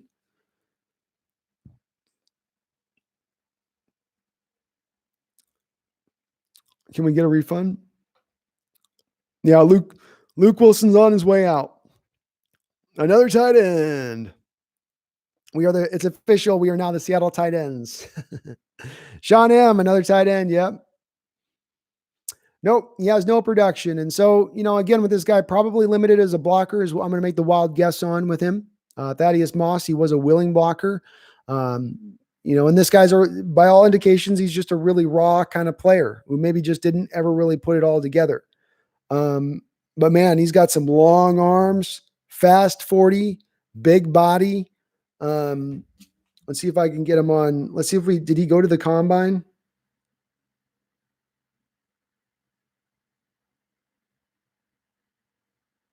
See if we can get some combine stats. See if he's got, his arms look crazy long on the picture I'm looking at. It looks like his knuckles drag on the ground when he walks. Oh, there we go. So my eyesight's not hurting me here. This guy he was measured up at 6'5", 248. He's got 35 and 3/8 inch arms. You guys understand that is ridiculously long arms. And you're putting that on a 6'5" frame. He has 10-inch hands. So big, long arms and monster hands. He ran a 4.66 40. Not bad for the tight end position. Not bad for that size. 36.5-inch vertical leap. Very good. Very good. 123-inch broad jump. I talked to you guys about the wide receivers, and 120-inch broad jump is the minimum that they want to see a wide receiver. So he hits the marks on the vertical jump and broad jump. His 3-cone drill at 7.51 is very slow. So there is no, if you guys thought there was some limitations to the lateral movement ability of one DK Metcalf, get ready to really watch a guy who's going to be challenged with some of his lateral ability. But again, with that said, if you're going to go for a player that is all upside, who you're looking at the potential, you're not looking at what you have out the gate. This guy could be that. Shervins, so Luke Wilson or Hollister cut. I think the Shervins, the likelihood is probably that you're going to see both of those two players cut at this point. That would be what I think it's likely to happen this way. Seattle tight ends, aka Titans. Fuki Boogie says, what? Huh? What? I'm not sure yet of what they gave up, Quentin. I'm not quite seeing a certain answer on quite yet what they gave up. Yeah, the wingspan McClellan is ridiculous. 35-inch and 3/8 inch arms is ridiculously long arms. And an 85-inch wingspan is like, that's like the size of Jaws, the original Jaws shark. Stretch tail to foot. Maybe not that much, but that's what you call a catch radius there. When you factor in, he's got the 123 broad and 36.5-inch vert with 36-inch arms. I mean, that's a guy that's touching the top of the backboard on a basketball court, probably. Why the Seahawks don't draft an offensive tackle, says Stay Strong. I wish I had a great answer for you on that, Stay. I guess they just didn't like the tackle draft in this draft as much as the rest of us did, or they just valued the other positions so much more than that. It doesn't make a lot of sense to me. It's a little bit of a head scratcher. Trey Adams is sitting there on the board. I guess the one thing I could probably say here is that, they view it from the standpoint of they're going to be able to go out and get Trey Adams as an undrafted free agent. And so therefore, they don't have to pick him. They know that he's already going to come here. Maybe they've talked to his agent. They're aware of that. I wouldn't be the least bit surprised if that might be a little bit of the situation going on. Somebody just talked about Derek Tuska. Derek Tuska just got taken by the Broncos, who continue to have a very solid draft. So right now we have one more pick remaining if this pick isn't Hunter Bryant, or I guess Hunter Bryant is not coming now, though. I mean, that's the one thing you can say with this pick is now that you've gotten your second tight end, Hunter Bryant is out. I mean, the NFL did not like themselves some Hunter Bryant. Very interesting and odd. Kind of surprising there. Splash and Skills thinks it's because they want to get Russell killed. Why they don't draft a tackle. I'm not sure what they gave up yet here for Sullivan, guys. We'll have to hear in the deal. They don't post it on they're always late to post the draft, the trade details. My guess would be that we probably traded a future 6th round pick for him. That would be my guess. Dead Crow says after this, how about a backup quarterback and a kicker? Did Fromm ever get taken? And I mean, I think Fromm is still definitely there. Maybe. No, I think Fromm got taken. Not a lot of quarterbacks available, man. I think it's going to be a Geno Smith situation here for us, Deadco. I think we're looking Geno Smith. Jack Duckett, will Damien Lewis start? Yeah, that's my so Jack, that's my Super Bowl going out on a limb prediction. My prediction is that Damien Lewis is going to actually start ahead of DJ Fluker. I know at first blush we thought with Damien Lewis that he'd be a candidate to be moved over to left guard. His skill set to me is he's more of a pure right guard because he's a road grader, because he's not necessarily as great as a pass protector, which you normally are going to want as a left guard from a left guard. I lean back into him being a right guard over that, and I think that he might be a better player than DJ Fluker at this point. I know DJ's been posting all of his workouts and showing how he's totally committed to this, to being the best guy he can be next year. But that's going to be my big bold prediction for you, Jack. Is Damien Lewis starts for us at right guard. Yeah, the Sullivan dude's highlight reel is 1 minute long. Yeah, there's not a lot of tape to go off of this guy. What they're looking at is they're looking at testing scores, the crazy arm length, understanding again, Russell Wilson is so good about throwing the trust contested throw catches. So giving a guy with that kind of wingspan, that kind of wide catch radius, you're looking at it from that fit standpoint, I think, which I can understand. And again, it's when you're in the 7th round, I don't mind going for the moon. It's perfectly acceptable to strike out in the 7th round. Wilson to Wilson days are numbered. They are definitely numbered. Definitely numbered.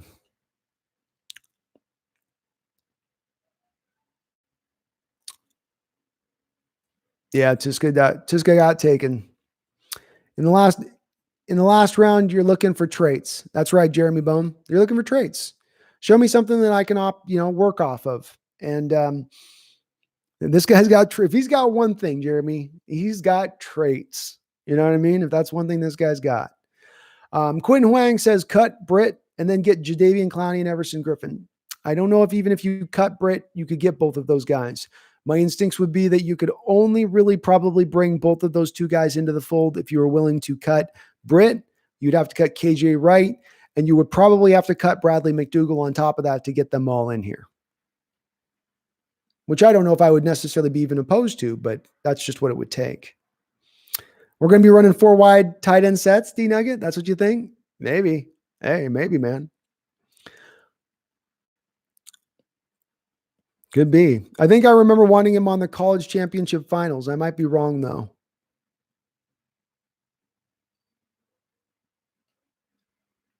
Randall McDaniel. Draft seems very conservative, as does the offseason up until this point.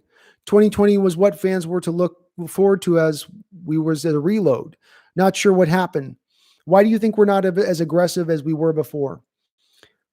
This enigma, Randall, is bothered me as well throughout the offseason. And I've spent a lot of time thinking about it and trying to come up with good conclusions as to why we're seeing what we're seeing. Because I echo all of your sentiments. Everything you just said, I'm in agreement with. I thought this year was set up for us to really go for it. And by all measures, it does really appear that we've really remained conservative, not willing to really go over budget to sign Clowney, taking the second tier rushers in Benson Mayo and Bruce Irvin and expecting those guys to be enough there. They've very kind of held the cards close to the vest. We've not seen any real aggressive moves in trades. Obviously, the Dunbar one is nice, but that sort of is its own move on an island this offseason. It's been its own kind of outlier. All the rest of the other moves have sort of fit themselves into the same spectrum. So I don't have a good answer for you outside of my initial instinct on this is that maybe Schneider is more aware of some of the realities of this COVID situation than we are, specifically that there will be games canceled, specifically that there is even the potential that next season is canceled. And if you as a general manager are operating at the start of an off season and knowing that there's a 40% chance that your NFL season will be canceled based on what you've heard from your commissioner, does that lend you to then going for it that off season? Maybe that's the question we got to ask ourselves. Because that's the only other thing I can factor into this, Randall. That's the only other thing that does make some of these moves start to make some sense is that he just doesn't have as much faith that we're playing the full season. He thinks that maybe we're looking at a truncated year or that we're not going to have the ability to bring in and bring the team along with training camps and mini camps and all of that and preseason games to bring out the team that you need to bring out. Maybe they feel that way. I can at least logically understand it being that, as opposed to they just couldn't get a deal done or whatever happened. I don't understand. You had money to spend. You could have cut some of these guys that have remained on the roster and freed up even more money. You chose not to do it. And meanwhile, while you've done this, there's been other teams in your division who have gone for it. San Francisco, coming off a Super Bowl loss, is going for it. The Cardinals are going for it. I wish I had a great answer for you, Randall, but as much time as I have spent thinking about it and wondering about it and trying to look for there to be a clear answer as to make sense, nothing just pops up for me. I just keep coming back to the fact that these things kind of just confuse me at times. Why we're doing what we're doing a little bit. Why we're playing so conservative, as though it's, we've got our 3-year plan in place. Always remember the 3-year plan. No, I want the 1-year plan.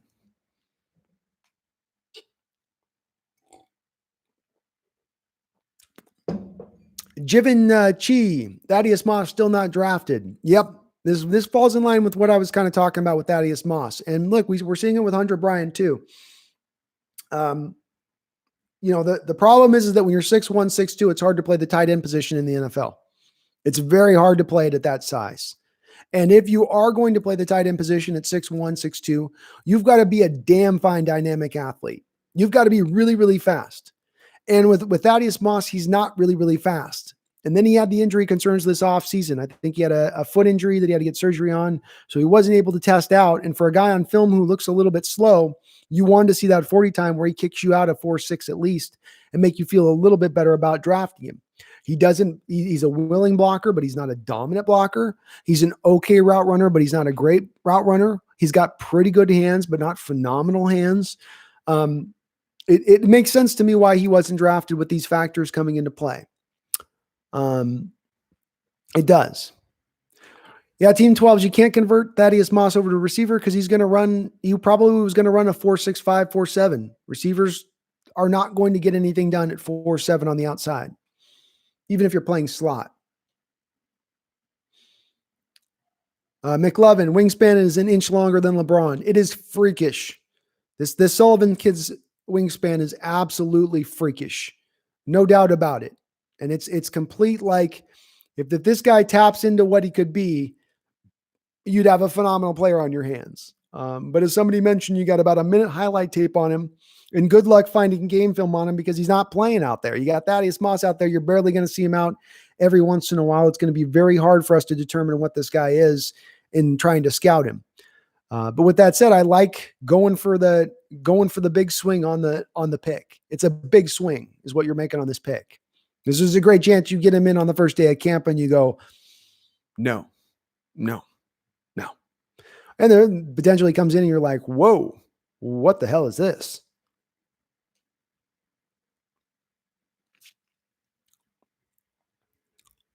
They probably didn't like their attitude or grit. Good one, D Nugget. Stay strong, man. Seahawks have a chance to draft an OT. Why another tight end? Stay strong. I don't know, man. I don't know why they're not valuing the tight ends in this draft at all, or why the offensive linemen weren't valued at tackle in this draft at all. Very, very odd. Very odd. Shane Hafner, we just re-signed Luke Wilson 3-4 days ago. Ha ha, derp.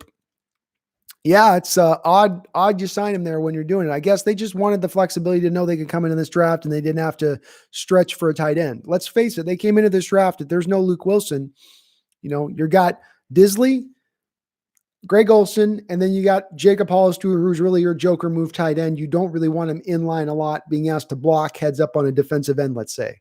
So that left you with two kind of injury-prone guys at the tight end position. You needed to round out that quality. You did. Or you got kind of thin at tight end. So it's okay. I'm good. I'm good with them hammering the tight end. I'm good with them trying to sign Luke Wilson to make sure they'd be okay. The nice thing was with Luke is even when you cut him, I don't think that there's going to be another team that signs Luke Wilson. So he sits as a de facto 56th man of the roster. He's not counting on the roster. You're not paying him. But if all goes to hell and you need to call a guy in off the reserves, you got him sitting there on the bench ready to roll. A lot like Marshawn Lynch with the running back position. If the running back position gets decimated again. Very Harry Larry, what's up, man? How you doing? They showed Sullivan's reaction. He was so happy. That's awesome. I'll tell you what, he's going to a great team with what he's got as far as physical tools go. He's going to a great, great place with Russell Wilson here, and the guy's got the tools. He does. You don't find a lot of the guys that are 6'4", run that fast, jump that high, and are that long. Does he have the skill set with it? Is he, a pass catcher? That's going to be the remain to be seen. But I like the pick, man. I like it. I do. I like them being I like when Seattle's being aggressive. It can be just trading up into the 7th round to be aggressive, but I like it. It's like when they're going forward as opposed to when they're going backwards, when they're being offensive rather than being defensive. Maybe that's a little bit of my issue with this offseason a little bit. It's felt a little defensive. It's felt a little bit protectorate. It's felt a little bit like we don't want to get burned rather than just let's go for it. And I feel like our Seahawks front office and our coaching staff as well, they're both simpatico in this respect. They are at their best when they're moving forward at light speed.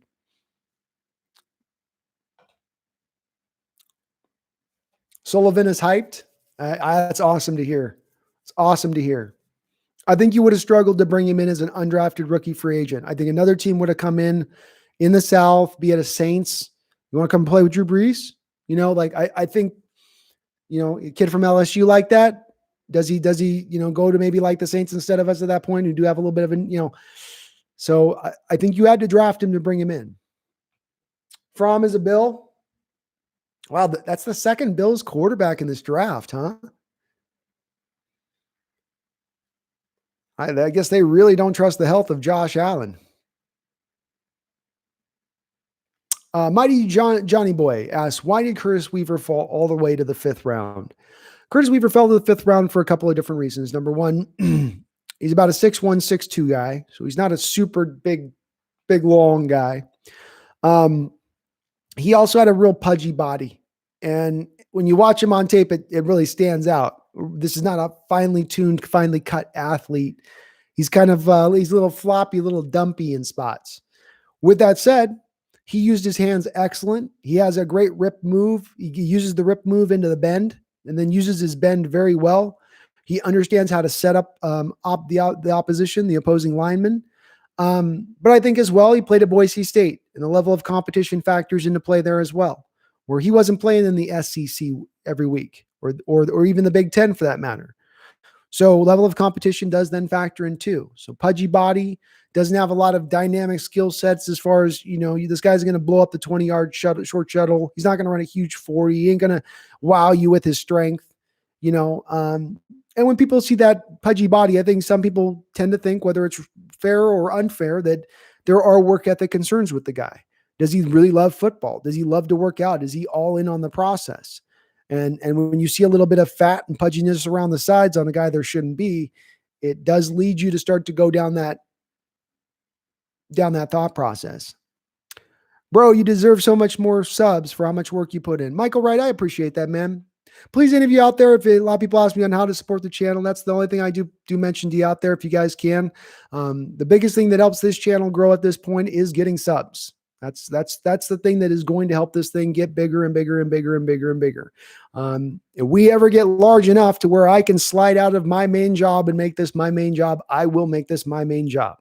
We're a long ways from that territory, but that would be a great goal to eventually for me to slide into doing. And the way we're going to get there is through subs. You got friends, you got family that are Seahawks fans, get them to sub to me, please. You'd be helping out the channel by quite a bit if you're able to do it. And it'd be much appreciated by me if you are, because that's what I'm looking to do. I will say the thing I can't complain about, Michael, is I can't complain about the growth that I've had. I started this channel up in last February at 0 subs. February 2nd, 0 subs. We're now standing basically 14 months later, and I've pushed past 2,300 and we're going strong. So I can't complain about the growth or lament that it's not fast enough. I'm blown away, frankly, by how fast this growth has been. And I think we'll get there. If I keep grinding on it and I keep my nose to the grindstone, and you guys have shown that, it rewards me back in this respect. So I'm super hyped about this channel. I know we'll get there. But yeah, if you guys do have anybody is a Seahawks fan, please do tell them to subscribe, man. That's the key at this point for me, is just to push the subscriptions count up as fast, strong, and big as I can.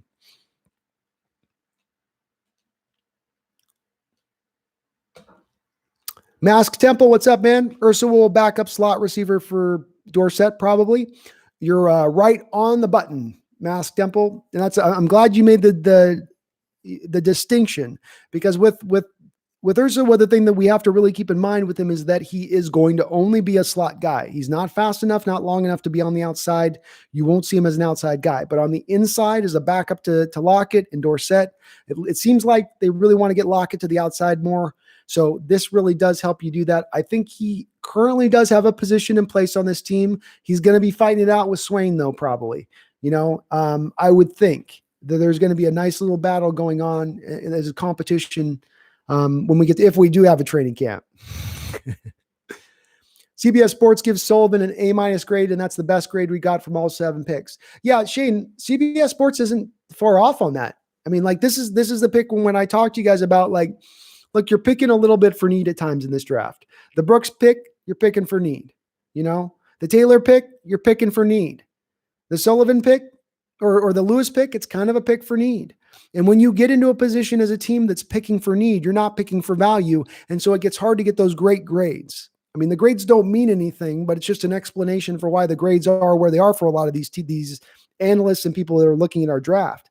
I don't think that they're necessarily wrong in kind of picking that apart a little bit, because it didn't really seem like this year Seattle necessarily went for best player available.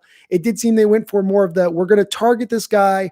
We want to get this guy, want to come away with this draft with this guy and this guy and this guy, and we'll pick him wherever we got to pick him in order to make that reality happen. It's an approach. It's not always the greatest approach from my standpoint, because that's how you end up reaching on guys sometimes. But it's understandable if that's who they targeted and that's who they valued. It makes sense from that standpoint.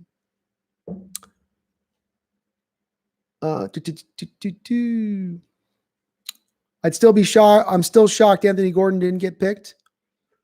Yeah, I am too. I thought he was going to be taken. It's a little bit of a surprise.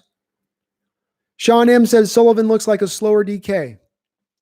Yeah, a little longer wingspan, and he is a tight end, whereas DK is truly a wide receiver. I think he ran a 4.6, which was the second fastest time for tight ends at the combine this year.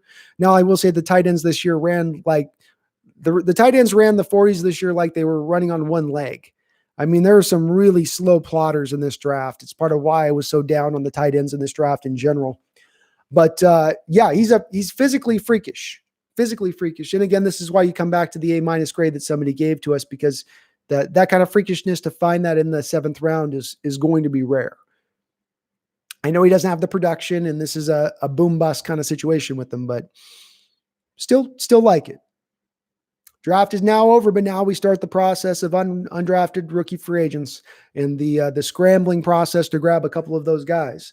As you look at guys that are out there, Trey Adams, obviously Hunter Bryant's probably off the board now. You've already took two tight ends. It's hard to see you going out and getting Hunter Bryant, unless you view it through the lens of having Hunter Bryant compete with this kid as your move tight end, and that you don't necessarily view Colby Parkinson as a move tight end, but as a backup, a true inline tight end backup to Will Disley and Greg Olsen.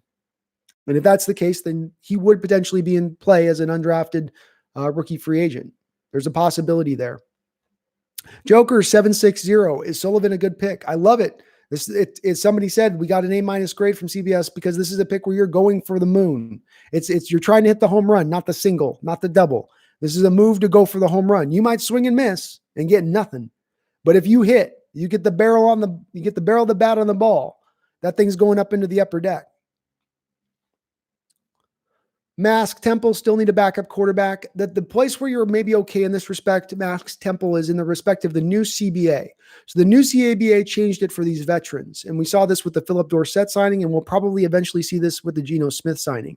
And what happened was, when you used to have veterans that got past their rookie free agent deal, basically into their second contract, and you were signing them to a veteran minimum, you're basically having to spend about $1.5 million of your cap in order to sign those guys.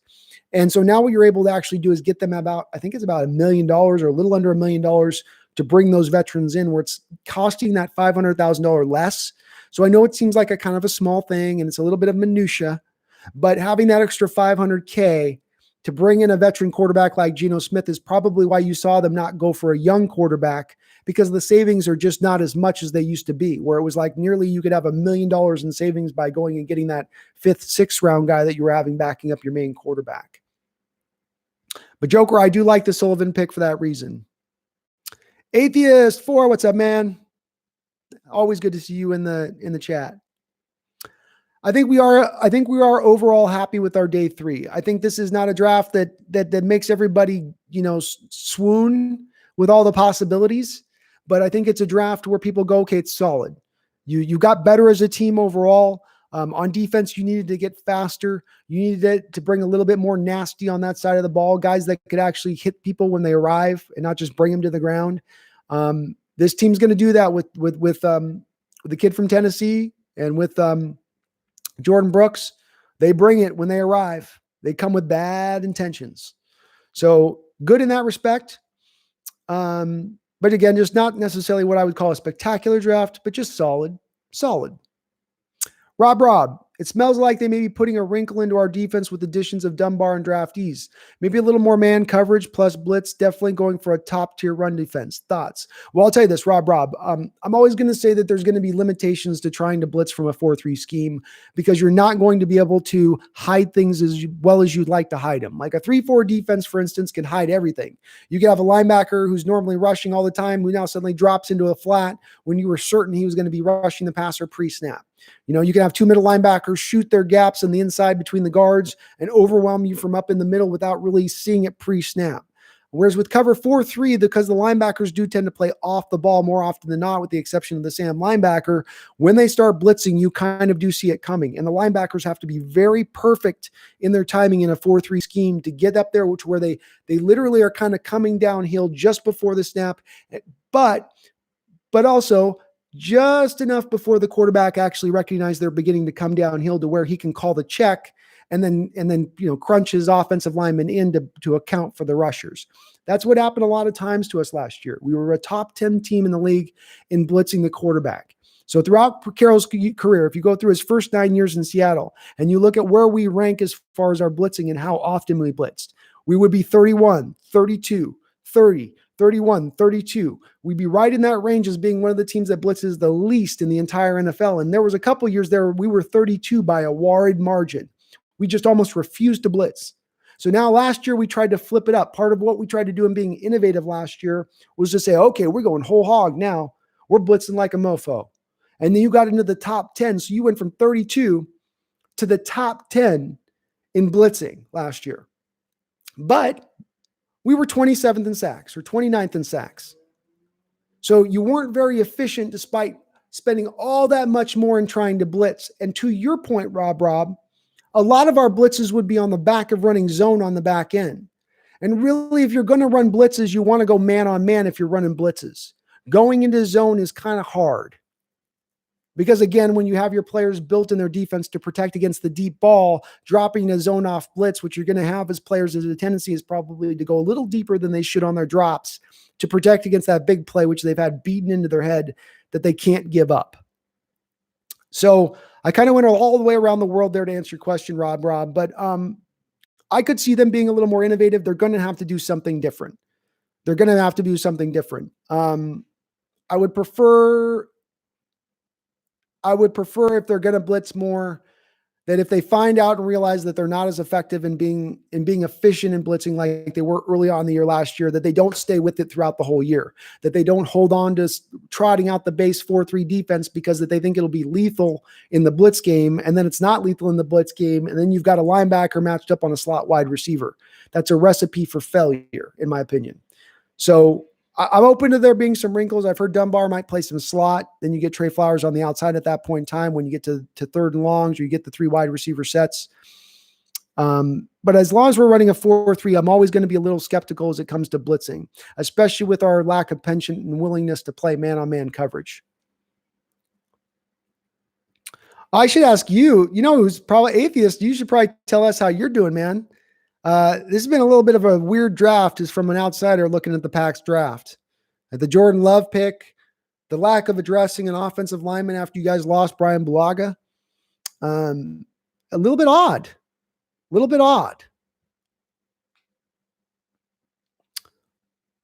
Fuki Bookie, well, if a Pack fan can be happy with their draft, I guess I can too. I don't think he's yet said he's been happy with it. I'm going to be interested to see what Atheist has got to say on this because I don't know. I got a feeling, man, you would have thought, there's a better player available than Jordan Love at that point, unless you're kind of out on Aaron Rodgers too, maybe. We have our 7,000th tight ends. That's Philip Wiseman. Yeah, it's okay. Come on, man. It's only 6,121. Come on. Jivin, nope. Thaddeus Moss has not been drafted. He will be an undrafted rookie free agent. Not sure where he will. I'm not sure where he will probably go though. I got no good possibilities on my mind. I want the dynasty plan. I want the dynasty plan too. Yeah, Jeremy, I think the COVID thing is factoring in John's offseason. I do. And we don't know. For all we know the president of the government's talking with these owners of the professional ball clubs and talking to these leagues. And all of the leagues so far have all been on the same page. I mean, the UFC tried to have a fight on an island and that got shut down. And we keep waiting for the situation to kind of relieve and get better and ease up. And we keep getting told that we're at the point of we've reached our peak and now it'll start to go down and we can ease things up. But we're not exactly seeing that, are we? And so it's got to be a possibility in John's mind. And if that is a factor in John's mind, I'll say this, Jeremy, if he is aware of that being a reality and that being a likely case, then the offseason looks a lot better from Seattle's standpoint. It looks a whole lot better from Seattle's standpoint, and all of the moves make a whole lot more sense. So stay with me for a while on this. What have we seen with a lot of these moves made, even with the money that we spent in free agency? Well, we didn't see a lot of multi-year deals, right? No 3-4 year deals. You were seeing 1 year, 2 year deals. I think Shell got a 2 year deal. BJ Finney got a 2 year deal. Greg Olsen got a 1 year deal. Not to put a lot of capital past this season. And we already knew going into next year, they're slated to have $80 million freed up in their salary cap. So if you were operating under the assumption that you thought this season was to be canceled, grabbing a guy like Brooks, who's a guy who I project to the future becoming his best player, not being his best player out the gate, or you look at Taylor, who I think will be his best version of himself 2 to 3 years down the line from now. These picks start to make a little bit more sense now.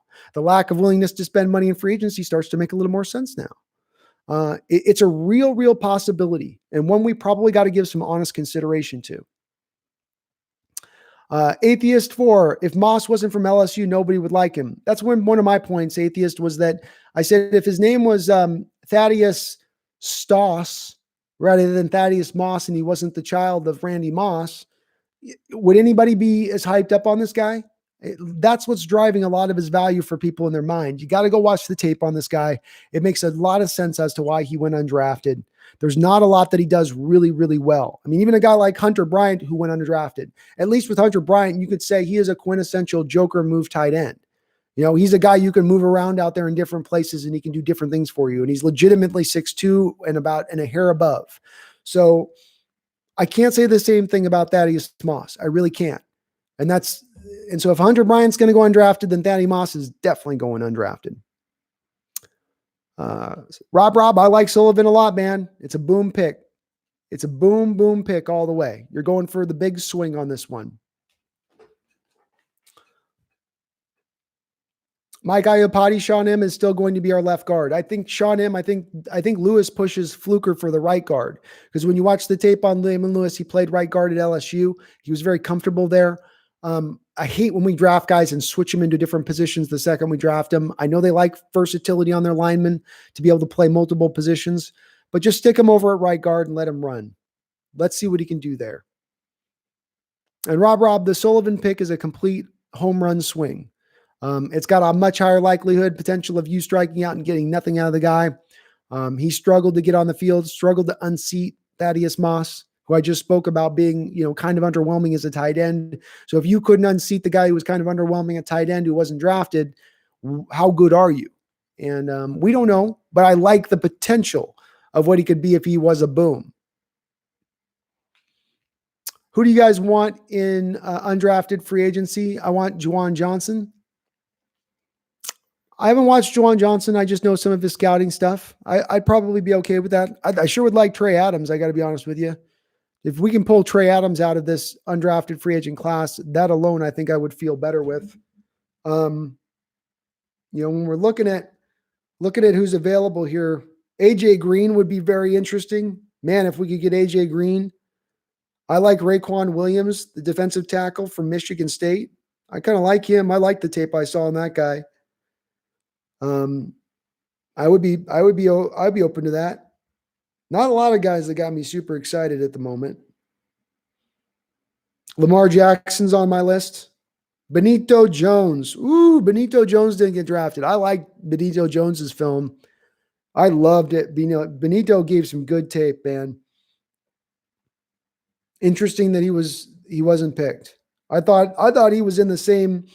I thought he was very similar to the same grouping of Justin Matabuke and Elvin Gallimore. He wasn't exactly them. He was a little bit of a lesser player to them, but he wasn't that far off. If you were looking for a poor man's version of them that you were going to get later in the draft, I thought he would have been a very interesting guy to look at. Trajan Bandy from the University of Miami is a guy that's interesting as a slot corner, probably a little too similar to what they have already in Ugo Amadi. But a guy that I like the tape, a very feisty slot corner for them. Liked him quite a bit.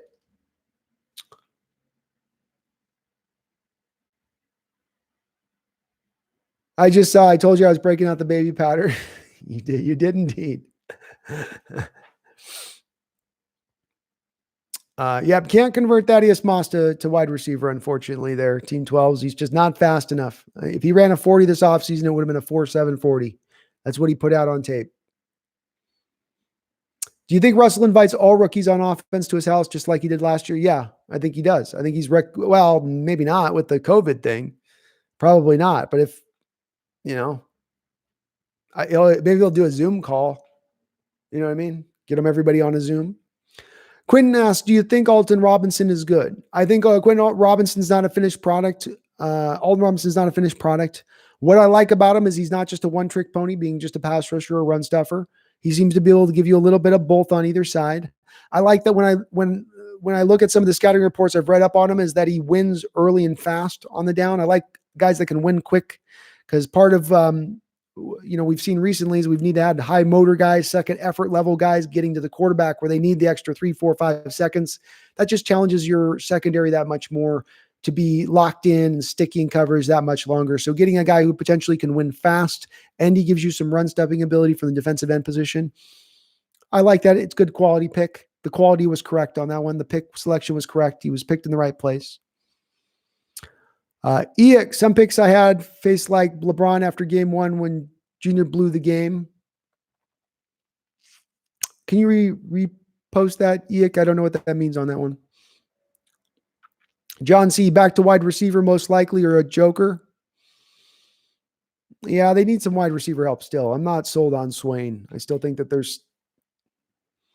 Would you love Anthony Gordon as an undrafted free agent or backup quarterback? I'd be okay with it. When it comes to the backup quarterback, I don't tend to wring my hands as much as other fans do when it comes to the backup quarterback, because here's where I follow along. Russell Wilson's worth more wins than any other quarterback in the NFL. I don't think I'm going out on a far limb by saying that. If Russell Wilson then were to go down to injury, we are going to be shit-tastic.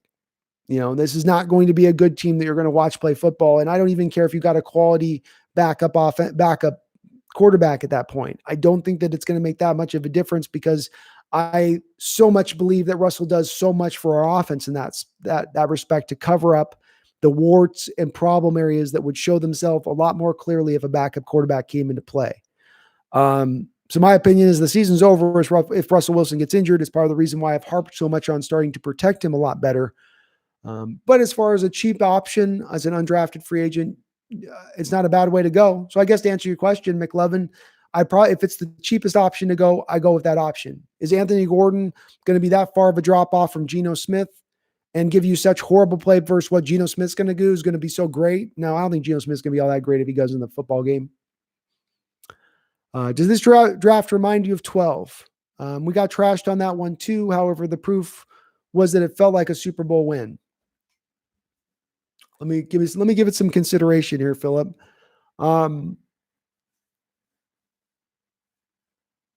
I kind of felt like in 2012, the pundits were really, really hard on the 2012 draft.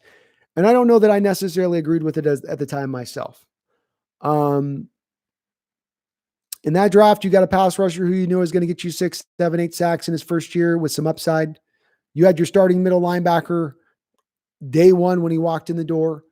You had a guy in a quarterback who was going to push the free agent quarterback who you just signed and Tavares Jackson. That was just with your first 3 picks. Say nothing of the fact that the rest of the draft was pretty solid as well. So I don't know if I've got the same feeling as the 2012 draft on this. No, I probably don't. I like it okay. I would probably relate it, if I was to relate it, as to being a little bit behind the draft when we got both Frank Clark and Tyler Lockett as far as my excitement goes. I was really excited the year that we got both Clark and Lockett in that particular draft. I thought both of those guys were going to give you really good play right out the gate. This draft probably falls just behind that one, but still one of the better drafts and happier drafts that I've had with John Schneider and Pete Carroll, because we've had a few drafts that have been like, dear God. The draft where we had like 4 third-round picks and then 1 fourth-round pick, and we used it to draft Nas Jones, Amaro Darabro, Shaquille Griffin, Lano Hill, and Tedrick Thompson. CJ Procise might even have been that one, I think. I can't remember, but that was a brutal draft because I hated all those picks right in the moment. It was like, these are awful. These are awful. I couldn't understand what they were doing. And it was one of those ones, let's get more swings at it and hope we hit by just getting a ton of swings.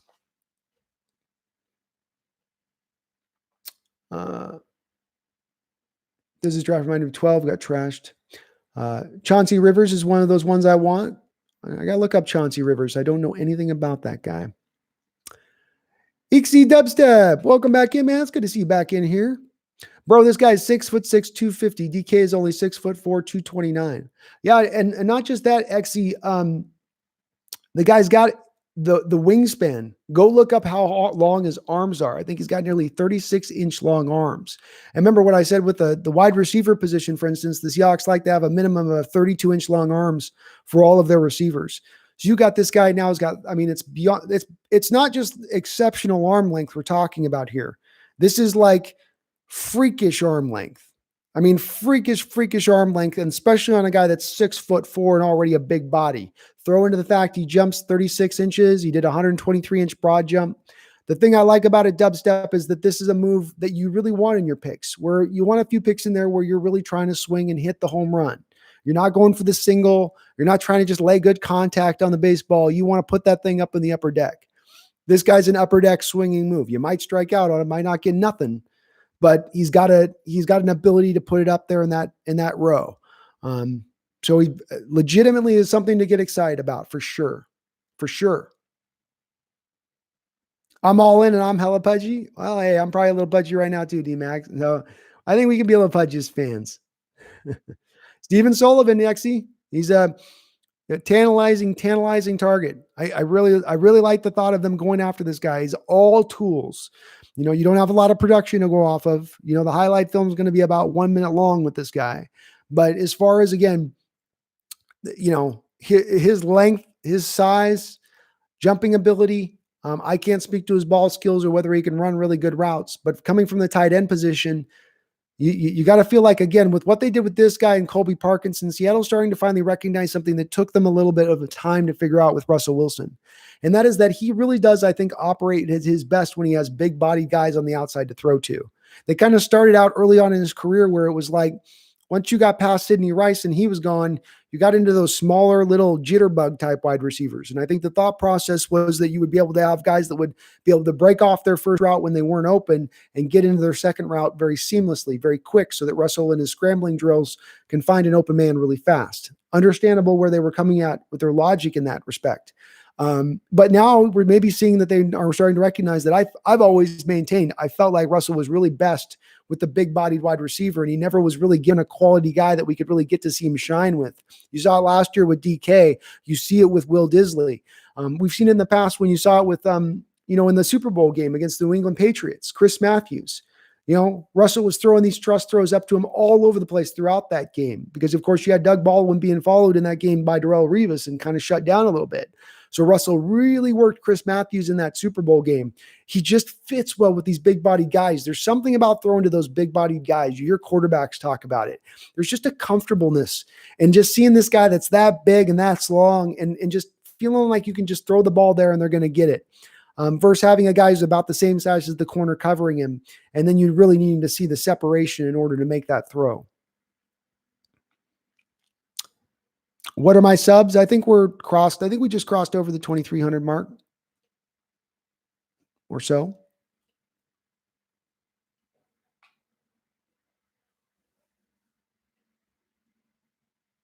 We got Eli Menser. He's a mensch.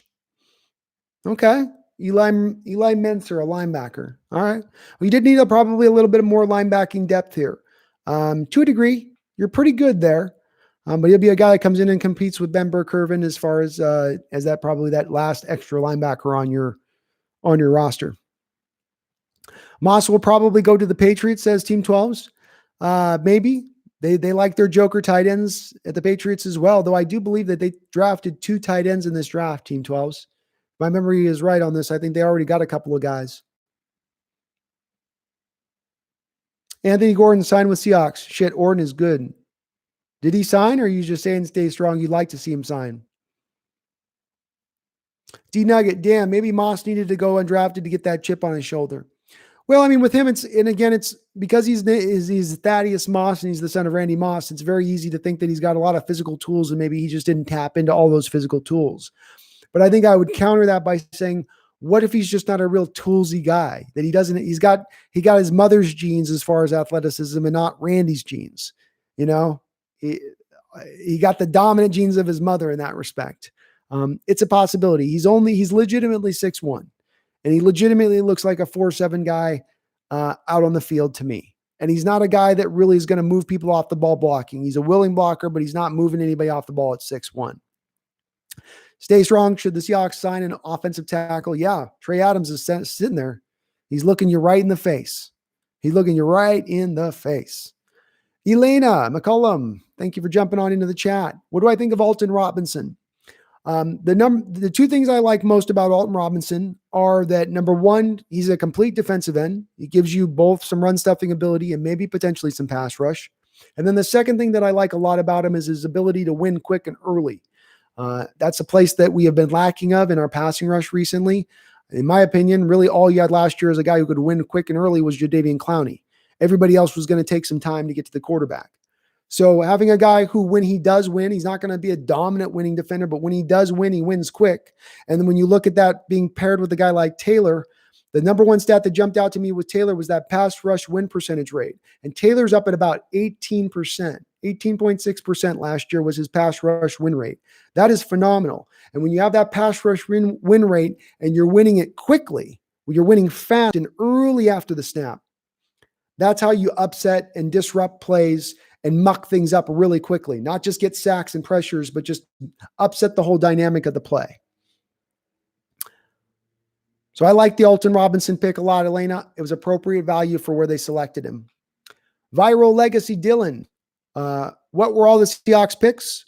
They took Brooks from Texas Tech, the linebacker, Jordyn Brooks, Darrell Taylor from Tennessee, a defensive end, very talented defensive end, kind of shades a little bit of Frank Clark to his game.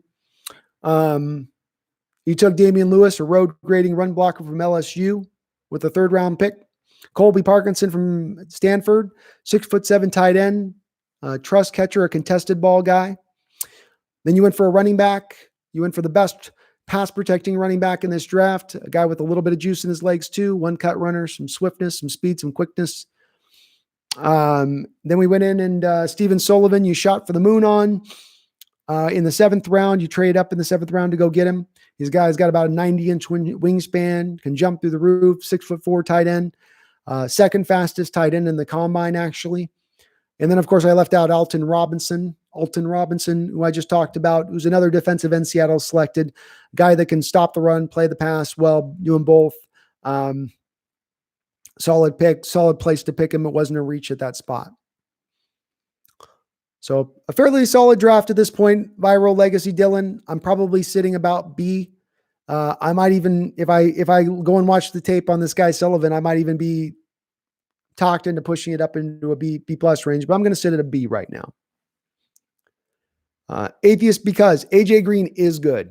Yep. AJ Green and Reggie Robinson were it's AJ Green, Reggie Robinson, and Lamar Jackson of Nebraska were the three cornerbacks in this draft who I thought could be kind of sleepers, guys that would fall to us, or I didn't think they would two of the three of them would be undrafted free agents, but they are fits for Seattle. They're bigger cornerbacks. Maybe they're not as fast, but we don't need them to always be as fast. Long, strong, good tacklers. I'd be happy with either of those two guys. In fact, I'd be ecstatic if you got AJ Green or Lamar Jackson at this point. That'd be great. Ethan Williams, did we get Anthony Gordon?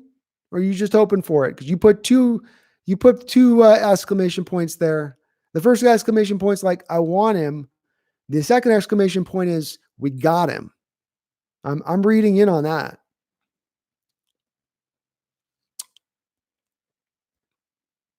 The 6 foot. Oh, sorry. Moss will probably go to the Patriots. Is that what you're seeing, Team 12s? Because I'm saying he's not going to go to the Patriots, though, because the 6. Okay. I'm not understanding. Can you reiterate that on that, Team 12s? Because the last posted message I got on is Moss will probably go to the Patriots. But I don't think that he'll go to the Patriots because they drafted 2 tight ends early on in this draft. Damn, maybe Moss needed to go to an undrafted to get that chip on his shoulder. Oh. So I probably missed one of your comments there. Sorry, man. 6'4" tight end we just drafted, not Moss. Oh, he's got a chip on his shoulder. Sorry. Well, it's coming on the heels of your last comment. So I thought you were parking him up. Yeah, maybe he does have a chip on his shoulder, man. He couldn't get out on the field with LSU, a team that won a national title. Maybe and you hope he is a little bit of hungry. You do question and wonder, though, Team 12s, is that if this is a guy with all of these physical gifts and tools and he couldn't get on the football field, does he have that fire in his belly to get it done at the pro level? It remains to be seen, right? Rest in peace, T-Jack, 100%. Rest in peace, man. John C. I mean, in 2012, they said Andrew Luck and Griffin were the best quarterbacks. We all know that story. Yeah, and I mean, look, I think there were draft analysts that gave our draft grades an F back then. But I don't know if the draft analysts, here's the difference I'd say between that draft. I don't think you're going to see analysts giving us draft grades of F in this draft.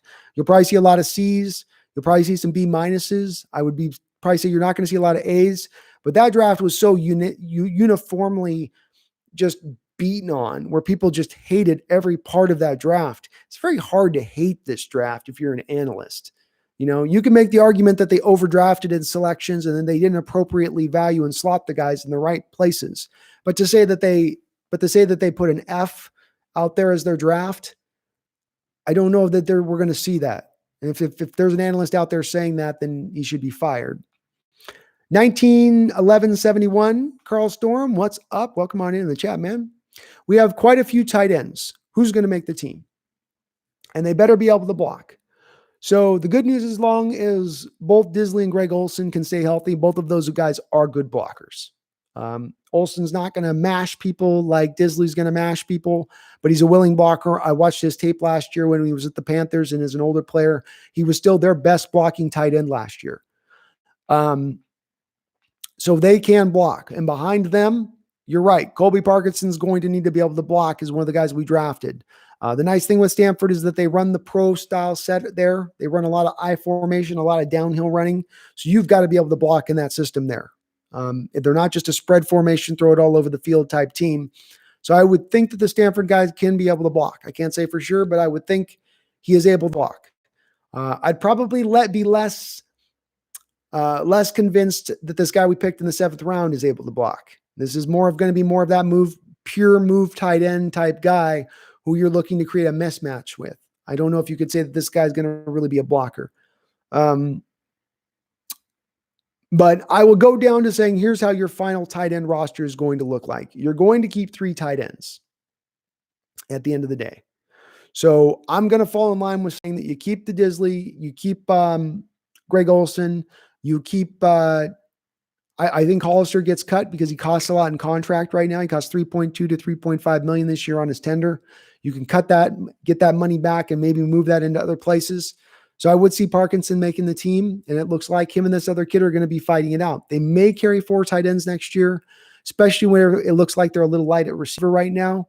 So they could be going in that direction. They cut Malik Turner. Maybe they're going to, instead of keeping the 1 extra wide receiver, they keep the 1 extra tight end next year.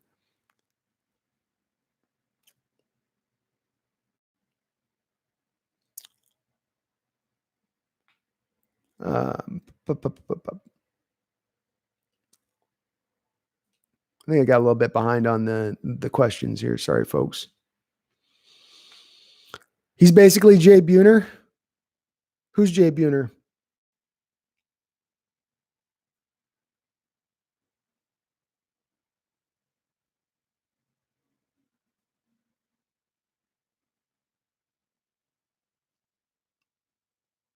Jeter Big Juggers, boom, boom, right out of my fun.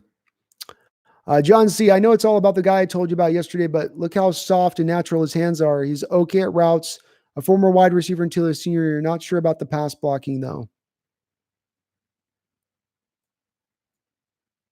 John C., are you talking about is that the tight end you're talking about in the 7th round? It doesn't surprise me if he's a wide receiver convert. He's got a little bit of a wide receiver body. He doesn't look like, he's not a big, thick guy. He's definitely a little skinny. Well, there you go. Somebody wanted Anthony Gordon for the Seahawks. So he is signing with Seattle, and they're going to go cheaper, it looks like, a quarterback. You will save $500,000 going with the undrafted rookie free agent, if not even a little bit more money than that. So every little place you've got to cut some spots to be able to, make up that money. So, $500,000 there, you cut Jacob Hollister. Suddenly now you've created $4 million in cap space. You cut another guy like KJ Wright, bam, there goes another 7 to 8 million in cap space created. So you still can create some more room to make some other deals here down the line if they want to do it.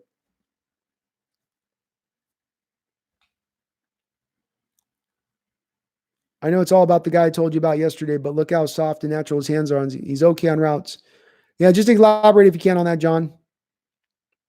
Which guy exactly? I don't want to be confused on which guy I was thinking you guys aren't. Now, guys, we are getting near the 8-hour mark. So I just want to say that I'm going to keep going here, but supposedly YouTube does shut you down about the 8-hour mark. So I might get schwacked here by YouTube as I'm showing we are officially 2 minutes away from the 8-hour mark. And if I do happen to get cut off, it's not me cutting it off and just without saying bye to you guys or stuff. It's just YouTube deciding that they don't want to house the memory and data. D Nugget says just throw a bunch of 5-yard checkdowns to the big body guys. Hey, I'm okay with that. Seattle tends to like to go for the explosive routes, though, right? They want to hit you. They want to hit you deep down the field. Should we use the rest of our cap space to acquire great defensive tackles? How about I go in a short answer is yes. I think pass rush is still going to be a little bit of concern for me at this point. You don't have really a 3-tech defensive tackle behind Jarran Reed. You don't even have really a 1-tech on the roster right now. That is a little bit worrisome. Now, I think we've all kind of here thought that maybe Snacks Harrison was going to be a target for the Seattle Seahawks. I could easily see a thing happening like that. He would certainly shore up some of the 1-tech. Poona Ford can play some 1-tech, obviously, too. But you do need some more pass rush from the inside. You could use another pass rusher, be it an Everson Griffin. So we'll see how it goes.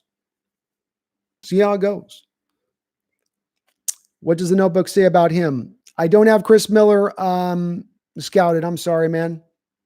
I couldn't get to a lot of the guys. I really ran out of time this year, and I've got to start my draft process a lot more earlier next year. I can't wait until the offseason to start looking at these guys as deeply as I did. I've got to part and parcel it a little bit better because there's so many guys to go through, and you just can't do it on a short range point. It's too many.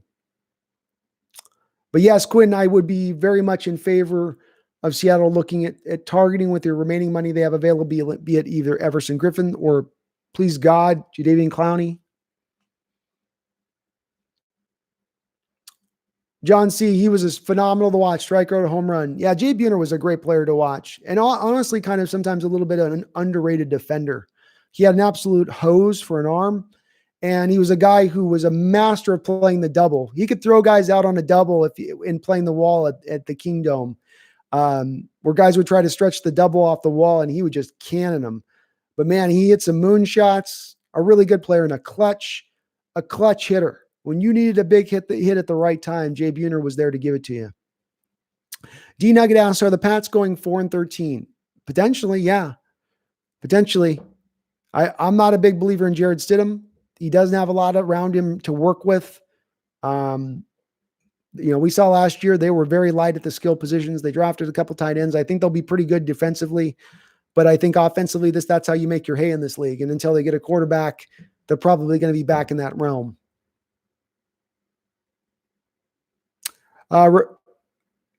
Anthony Gordon's going to happen according to him. Well, it's great. I'm going to have to watch some Anthony Gordon. I know a couple people have brought him up over the chat over the last few days. So he seems to have a lot of backers here in the Seattle area. I think the Hawks might cut Britt and save $8 million and then cut Fluker because of the amount of guards that we have and save $4 million. And then they will get Clowney and Griffin and trade Hollister.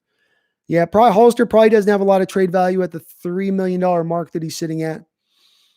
But I like where your mind's at, man. I like where your mind's at. And I think that Fluker is definitely got to be a guy who's looking over his shoulder right now with that Damien Lewis pick. Because you could have essentially just upgraded Fluker's run blocking and pass blocking both at the same time. So outside of his veteraniness, that being the only thing keeping DJ out there at that point as a starter. Andy is in the last year of his deal, so you're not taking a bit. You are saving a little bit of cash by cutting him. It's not a tremendous amount of cash, but you would be saving a little bit. Trey Adams already signed. Arcade Areolas, where did he go to? Jose Martinez. Yep. I think Everson Griffin is a very likely candidate for the Seattle to go and look at here now next. If you're looking at, Yannick Ngakoue, Jadeveon Clowney, and Everson Griffin and telling me who's the most likely that Seattle signs at this point, I think it's Griffin by a wide margin. One day Hawks Nest Show will be on Fox Sports and we'll be saying, remember the good old days. I'd never leave you guys behind, man. Now, Nathaniel Parks, I was due to stop at 8 hours, but these folks got questions, man. And I got answers. YouTube's supposed to shut you down at 8 hours, according to what I'd read about how long streams can go. So we'll see if they're on to me at any point in time. Seahawks got Gavin Helsop, a cornerback. Well, it ain't Lamar Jackson, but okay. Make sure you listen to the Stephen Sullivan press conference. Sounds like he's saying the right stuff. Love it. And it does fit too with, the going consensus with the guy is you don't have any information on him and you're just looking at the player profile and you're reading through it. You think, okay, guy's a wide receiver convert, all these physical gifts, but can't get on the field. Is he a head case? Is he a guy who's not all about ball? Is he maybe not as committed as we'd like him to be? But what we know about the players that Schneider and Carroll are drafting this offseason and looking at this offseason, and really the way and direction they've gone since the Malik McDowell pick, they want the high character guys all the way through. They're not looking at taking risks on guys that aren't all in on the process. And they're even willing to maybe sacrifice some talent to go get that. So hearing that the guy's saying the right stuff, maybe we get a bit of both here. D-Nugget, I'll keep going for a bit here. Per Tom Pelissaro, former Washington State quarterback Anthony Gordon isn't going far. He's signing with the Seahawks. Great to hear, man. Anthony Jones is thug life for real. You get shot in the face in the NFL isn't going to scare you. No, I would think not, man. That's a hard man if you've been shot in the face. Ooh. Oh. Emma Brown says, I like our draft, especially Taylor. But our round one still stinks. Emmett, I think I'm with you on that, buddy. I ended up, I wasn't sure on Taylor when we picked him just because I didn't get a chance to scout him as much as I got a highlight tape of him. I didn't get the game film, but I went through last night as I kind of started this, just to show you guys here again, I started the process last night. I went through 4 games. I went through BYU. As you can see here, I went through BYU. I went through Florida. I went through 2 games at Georgia, the 2018 and the 2019 game, and watched all the tape all of his defensive snaps in that game. And I really came away really, really, really impressed with Darrell Taylor and very happy with him being our pick and really feeling like this is not a guy that you put in the same realm of Rasheem Green and LJ Collier.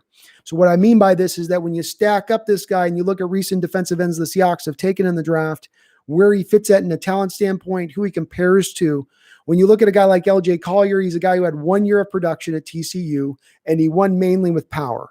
Power is a very tough skill to translate it in the NFL because everybody's powerful. Ben translates to the NFL better.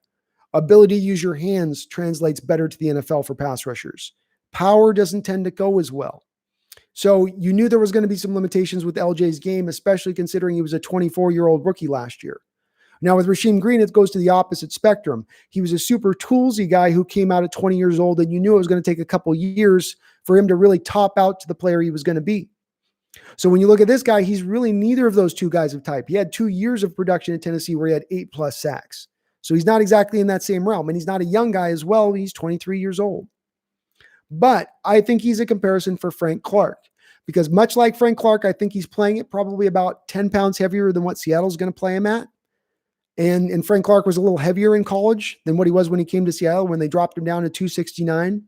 So I think that he's eventually going to be our Leo for us and be a very good Leo. He fits right into the dimensions of what they want in the Leo, to be a long guy who's explosive, good first step quickness. He needs to learn how to time the snap. That's a glowing problem right now at Taylor. He really struggles to time his snap, but he's got a lot of tools in his toolbox to work with.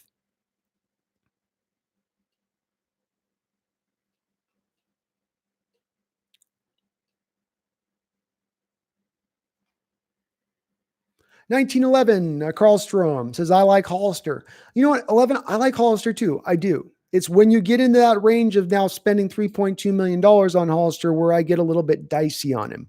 To me, he's a $1 million tight end that I want as a backup tight end. He's a joker tight end. He's the best joker tight end we have on the roster right now, probably. Until we can get a good look at Sullivan, until we can get a good look at Parkinson from Stanford, this guy fits into that mold where it's usually the guy that's the 6'2", 6'3" guy who's got a little bit more movement ability to him. And Hollister does have some juice to his legs. He is a little limited as a blocker. He is a guy who needs to have separation when he's receiving the ball, because if the guy's on top of him and he hasn't had the separation, he's not going to be a good contested catcher, which is something you do like to usually have at the tight end position. But I'd like Hollister if he was just a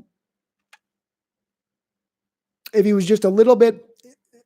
If he's a little bit more of a pass blocker or more of a blocker per se, and if he caught the ball a little bit better. And then at that price, that's just what kind of has me out on him a little bit. You're already doing $7 million for Greg Olsen at this point. We've got to find places and positions we can go a little bit cheaper on. That makes sense. I get where you're coming from, Philip Wiseman. LSU tight end's a little bit like a home run or strikeout, so he's like Jay Buhner. Yeah, I can get that. That makes sense. He's got tools to work with. Buhner had some tools to work with. Hose for an arm. Upper deck power. I like it. Alfuki, I appreciate that, man.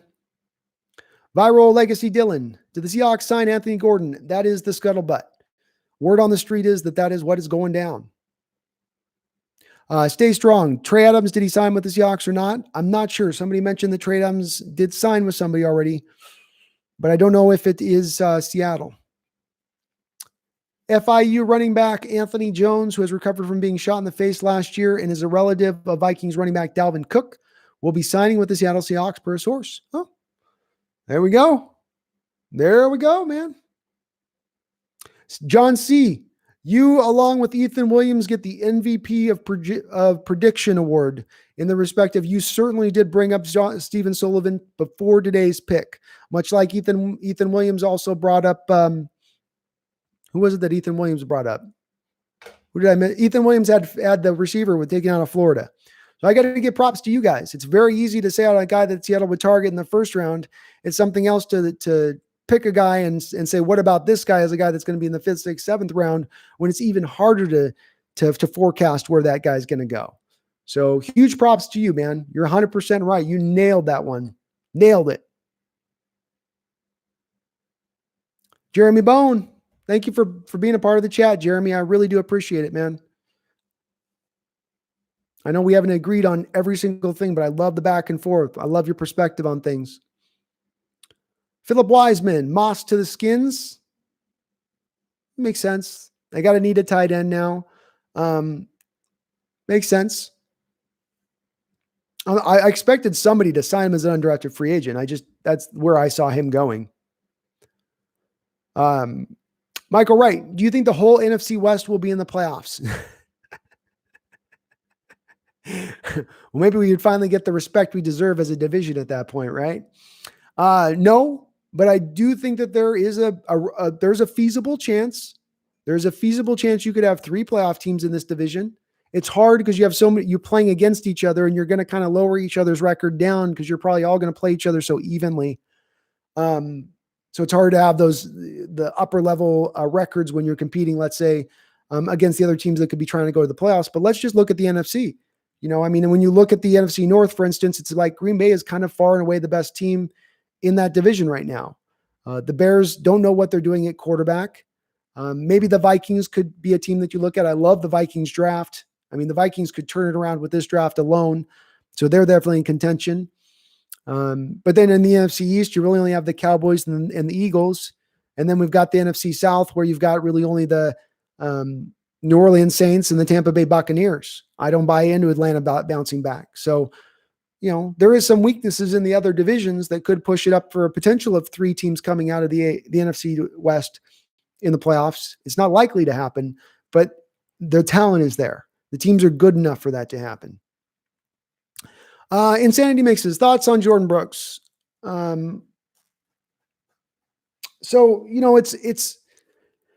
It's really for me about where he's selected in Sanity Mixes. It's really for me about where I value the Will linebacker or the Sam linebacker in the Seattle scheme, and how that is valued throughout the NFL recently. And part of where I really, really harped on this yesterday or in the first day one was that I said, hey guys, how many of you out there off the top of your head can name a 4-3 outside linebacker who's made the Hall of Fame in the last 40 years? I'll wait. And then to jump ahead on that, the answer to that is Derek Brooks. So it's very hard to find impactful players at the outside linebacker positions in a 4-3 defense. Because as we saw this last year, it's hard for them to blitz and be a factor as a pass rusher. If they're going to be good in coverage, they've got to take away the ball. So the way Derek Brooks got himself to the Hall of Fame as an outside will linebacker in this league is he jumped routes underneath and he took back pick sixes on the regular. He had to be so outstanding in that respect to get the acclaim he got to get to the Hall of Fame. You've got to be that good to be that impactful as an outside will linebacker, in my opinion. So when you talk about grabbing a guy who's a 6-foot linebacker, who's a run-stuffing first linebacker who does struggle in coverage, you can kind of see where I'm going with this as far as on my logical part. So you're picking him in the first round, 26, run stuffing. He doesn't give me a lot of coverage. He's 6 foot tall. So even if he was good in coverage, there's going to be some limitations to what he can do in coverage, especially when he gets matched up against those 6'4", 6'5" guys. So that was where some of my worries are with him. Now, with that said, this is not a guy that's a bust pick. This is a guy that's going to give you production. Long-term, he's probably going to be an upper-level potential middle linebacker because once he does move to middle linebacker, some of those coverage liabilities are going to be masked a little bit. The Will gets more matched up on the tight end. The Sam can get a little bit more matched up on the tight end. The middle linebacker gets to drop mainly into zone. That's mainly what his responsibility is in coverage in this defense. Stay strong. I'm not sure if Trey Adams signed or not. Somebody will update us in the chat on that one. Timothy Gathings, Eli Menser will start on special teams and spark the Seahawks team alone. You like him a lot then, Timothy, huh? That's great to hear. John C., one thing I'll say about the Pets. Belichick won with Garoppolo, Brissett, Cassell, and someone else I can't remember. I know what you're talking about.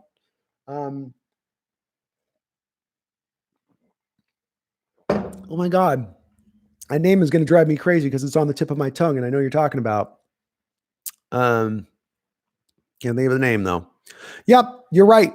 I mean, John C., you're correct in the respect of there's an argument to be made to say that Bill Belichick is so smart of a coach. He's so detail oriented. He's so prepared, and his understanding and his breadth of knowledge and how he runs a football game and attacks a football game could be worth a couple wins alone every year, despite whatever their roster is. I think the one thing that makes it tough for them, that is the one difference right now, John, the one major, huge difference, aside from the fact, of course, Tom Brady is no longer there, is that you could make, first off, the argument that Stidham is the worst of those 4 quarterbacks that you just mentioned, number one. Number two, when you look at the AFC East, that has been a horrible division, craptastic to the ultimate. And that Patriot team has been allowed and able to feast on that division for 20 years. And now you're starting to finally, for the love of God, finally, we're starting to see them start to improve their roster, start to get better. Miami just got Tua Tagovailoa, a couple of offensive linemen. They had a pretty solid draft. The Buffalo Bills made the playoffs last year. Josh Allen, another year older. The defense gets a little more mature. Maybe they can get a little more dynamic offensively. That's going to be a hard out. And the Jets with Sam Darnold coming along, they were getting better as the year went along. And they beat the Dallas Cowboys at one point as a shocker. And they seem like a team that's starting to assemble a talent. I know one of you guys out there is not a big believer in their coach, and I'm not a big believer in their coach either there as well. But they at least now have the quarterback play that they haven't had there at the New York Jets since going back to Chad Pennington. So I think it's going to be harder for them in that respect because they've got to go through a tougher division this time. And they've been able to feast on the weak there for a long period of time. I think I got behind on questions here. I'm sorry. I wish we could get both Griffin and Clowney or Yannick. I'm with you, John C.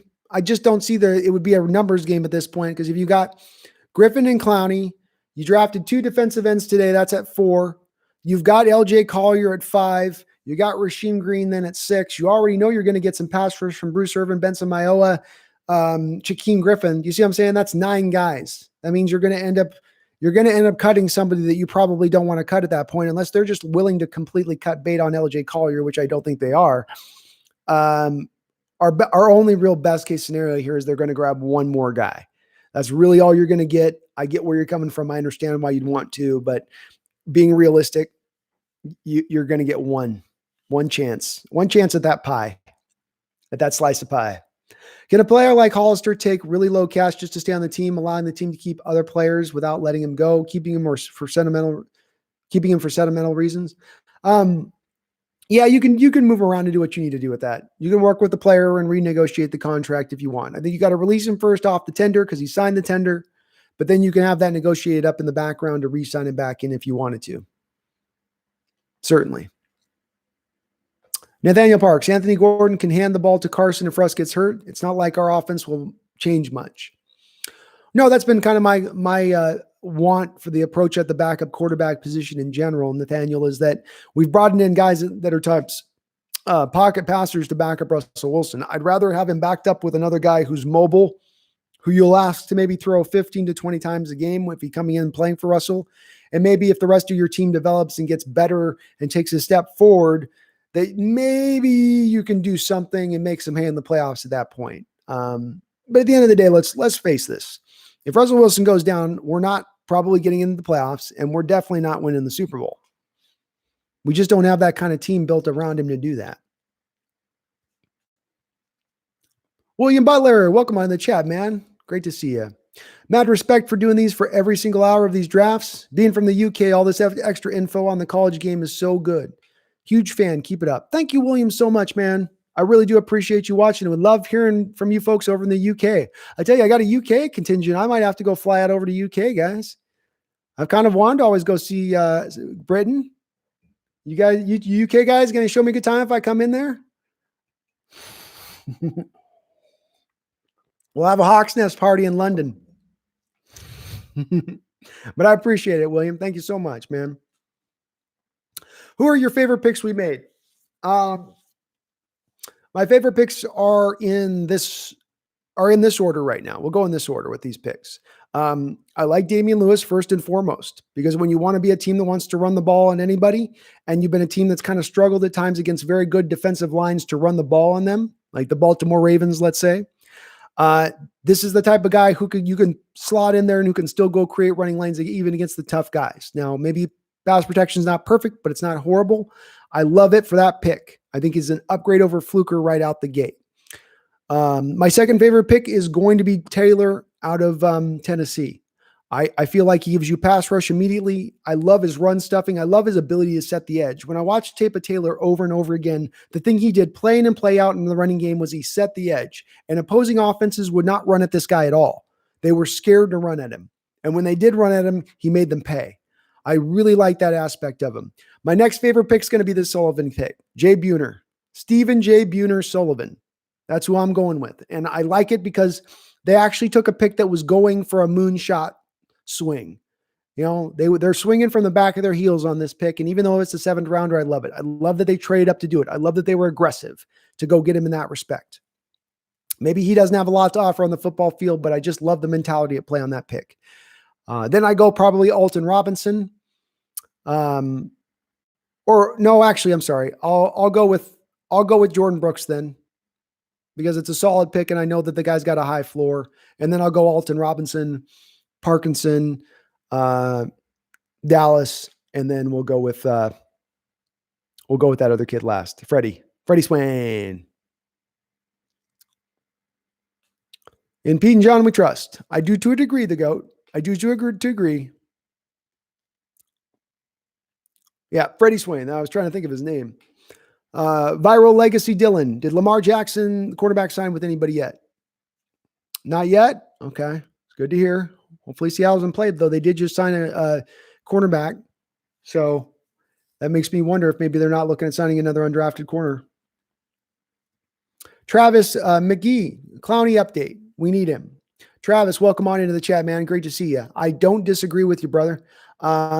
I would love to see Clowney back. I wanted to see him resign. I thought we were going to see him resign. Unfortunately, if I'm going to play into what I'm hearing from sources and reading as the news stories and what, I try to distill at this channel. I try to be a distiller. And you get all this information out there that's coming from all these different sources. Let's distill it down to a bottom line.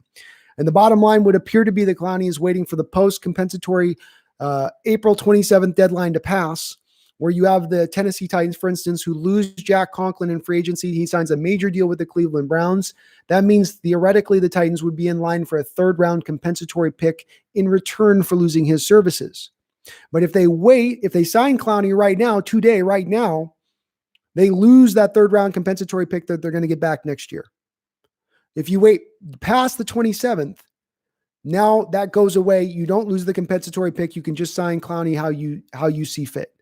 That seems to be the most likely scenario that is at play based on what we're hearing. Maybe with this draft and maybe John Schneider comes in at the last minute and has got some sneak attack and some last, full court press that he makes on him, big sales spiel that brings Clowney in. But if we're looking at probabilities and likelihoods, unfortunately, you're looking at the likelihood that the guy's moving on. Man, we drafted players with a story. A guy got shot in the face, 2 guys who were homeless, and Jordyn Brooks and Sullivan. That goes to a lot of what Pete Carroll and Schneider have talked about in the past. They've meant it in a different way before, but this is one of the reasons that they didn't ding Bruce Irvin when they signed him, despite some of his legality troubles that he had, breaking into a home and whatnot. And what it is that they value guys who have been through adversity. You're going to go through adversity in the NFL, even if you're uber talented, and even if you're great. And there's some guys who can handle that adversity, and there's some guys who are going to shrink. And Seattle has always targeted guys that they look for who have got adversity. Now, they have targeted guys in the past, the adversities come through injury. So when they reference Paul Richardson, they go, oh, he tore his ACL and he came back from it. And he knew what he had to do. And we feel like he's got that grit and determination to be a good, solid pro because of that. So that's been how they've gone in the past for it, but it's not a surprise that they would pick guys like that from my standpoint, or would look for guys like that, guys that are going to be hungry, guys that are going to be able to overcome a little adversity if things aren't going right for them. And listening to Jordyn Brooks, I heard the call he had with his coach when he was calling to thank his coach for helping teaching him up and coach him up. The kid's got a different mentality in mind. I'm not a big fan, as many of you know, of when the coaches start talking in those platitudes and they start saying, he's got great intangibles, leader of men, grit, determination. Those are things that are sometimes unquantifiable items that I can't really tangibly see on the football field. So I don't always give him the most of weight. But with this guy, with Jordyn Brooks, when you heard him on the phone and the way he talked, he's got a mature head on his shoulders. And it's moving in the right direction. I don't think there's any character concerns with that kid at all. Damn, Lamar Jackson just signed with the Jets. Bummer. It's kind of tough. Okay, well, that's okay though. He was a little bit raw. He was a little bit raw. I got to give him that. And there's no guarantee he stays with the Jets. If they cut him, expect Seattle to be right there. Very impressive looking athlete, Lamar Jackson was from Nebraska. Travis, Super Bowl dreams start with Jadeveon Clowney. Travis, I'm not in disagreement with you at all, man. I see why you feel that way, and I might echo your sentiments. I've brought up in this stream that I think the Seattle's approach to what they look at in their pass rush is they're going to take the cobble it together approach. And so what I've meant by that is that they're not going to have maybe any one guy that'll have over 8 sacks, but they'll have a collection of guys that'll have 7 sacks, 6 sacks, 5 sacks, and through cobbling it together, they'll turn themselves into a top 5 pass rushing unit. There is a way you could see it. When you start adding in if you get Everson Griffin, 7 sacks with Griffin and 7 sacks with Rasheem Green, and Irvin maybe gives you 6, and Benson Mayowa maybe gives you 5, and Shaquem Griffin gives you maybe 5. And maybe, you just get a couple here, a couple there, and you start to push that number up as far as your pressures and your sacks and getting to the quarterback. To me, it's not the ideal way to build your defensive line and to build your pass rush, but it does seem to be the way they are going about it. And what's up, Jack Duckett? I didn't say hey to you, man. Good to see you in the chat.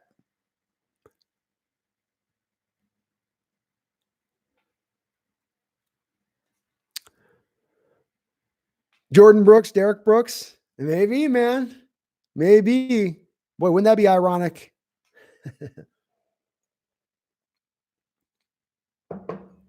Derek was amazing in coverage, though.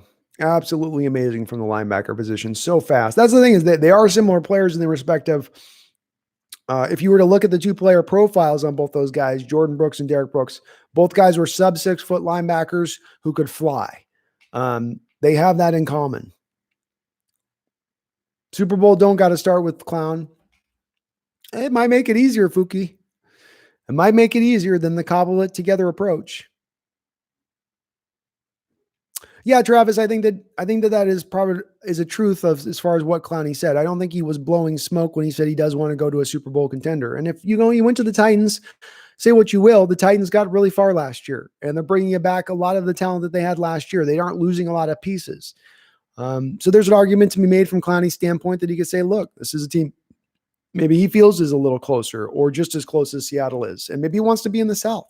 Kids from South Carolina. Maybe he doesn't want to go play up in the Pacific Northwest for the next 4 or 5, 6 years.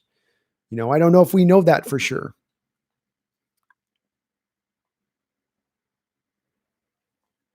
Everson is more productive, more tackles and sacks last year. Yes, it's true. Over Clowney, Everson Griffin had more production as far as tackles and sacks. Here's the thing with that, of course, is there was an injury to Clowney.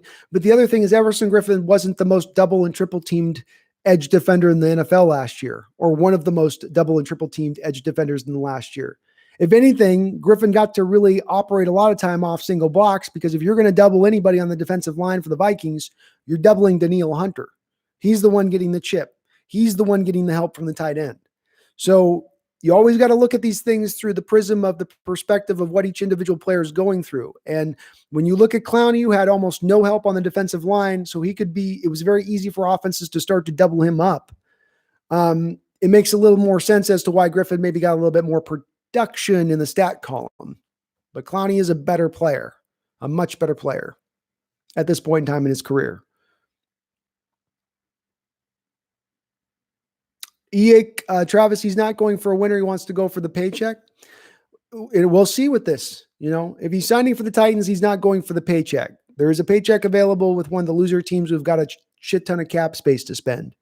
So, I think he's going to at least want winning to be in consideration of where he's going. I think what's happened is I think he wanted to be paid at the top of the market, but then when he realized he was going to get nowhere near the top of the market, then it kind of came back to, okay, I'm going to take what I can get on a decent team and come back at this in another year or two and try to see if I can get another swing at this.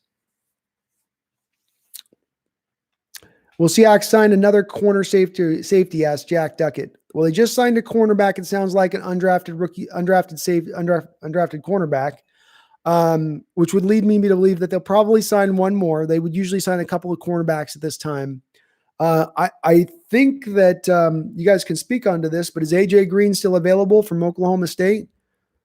He would be a guy that would fit into the Seahawks mold of what they like in a cornerback. And I would like to see him there.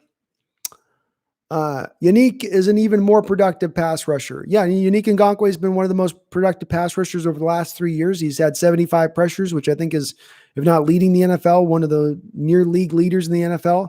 Unique Ngakoue is also awful against the run. And when I say awful against the run, Jadeveon Clowney is one of the best edge run defenders in the entire league, if not the best edge run defender in the entire NFL.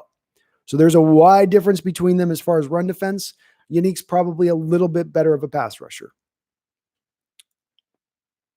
But again, with Unique Ngakoue, he had Calais Campbell. He had that dynamic rookie Devin White out there that they had on the other edge. When you talk about him being able to have the opportunity to go out there and hunt, really, is he getting double teamed a lot like Clowney was? Is he fighting off triple teams at any point in time? Travis, yeah, Everson Griffin's 32 years old. I'm still alive, man. I'm still alive. I'm hanging on. Lord it.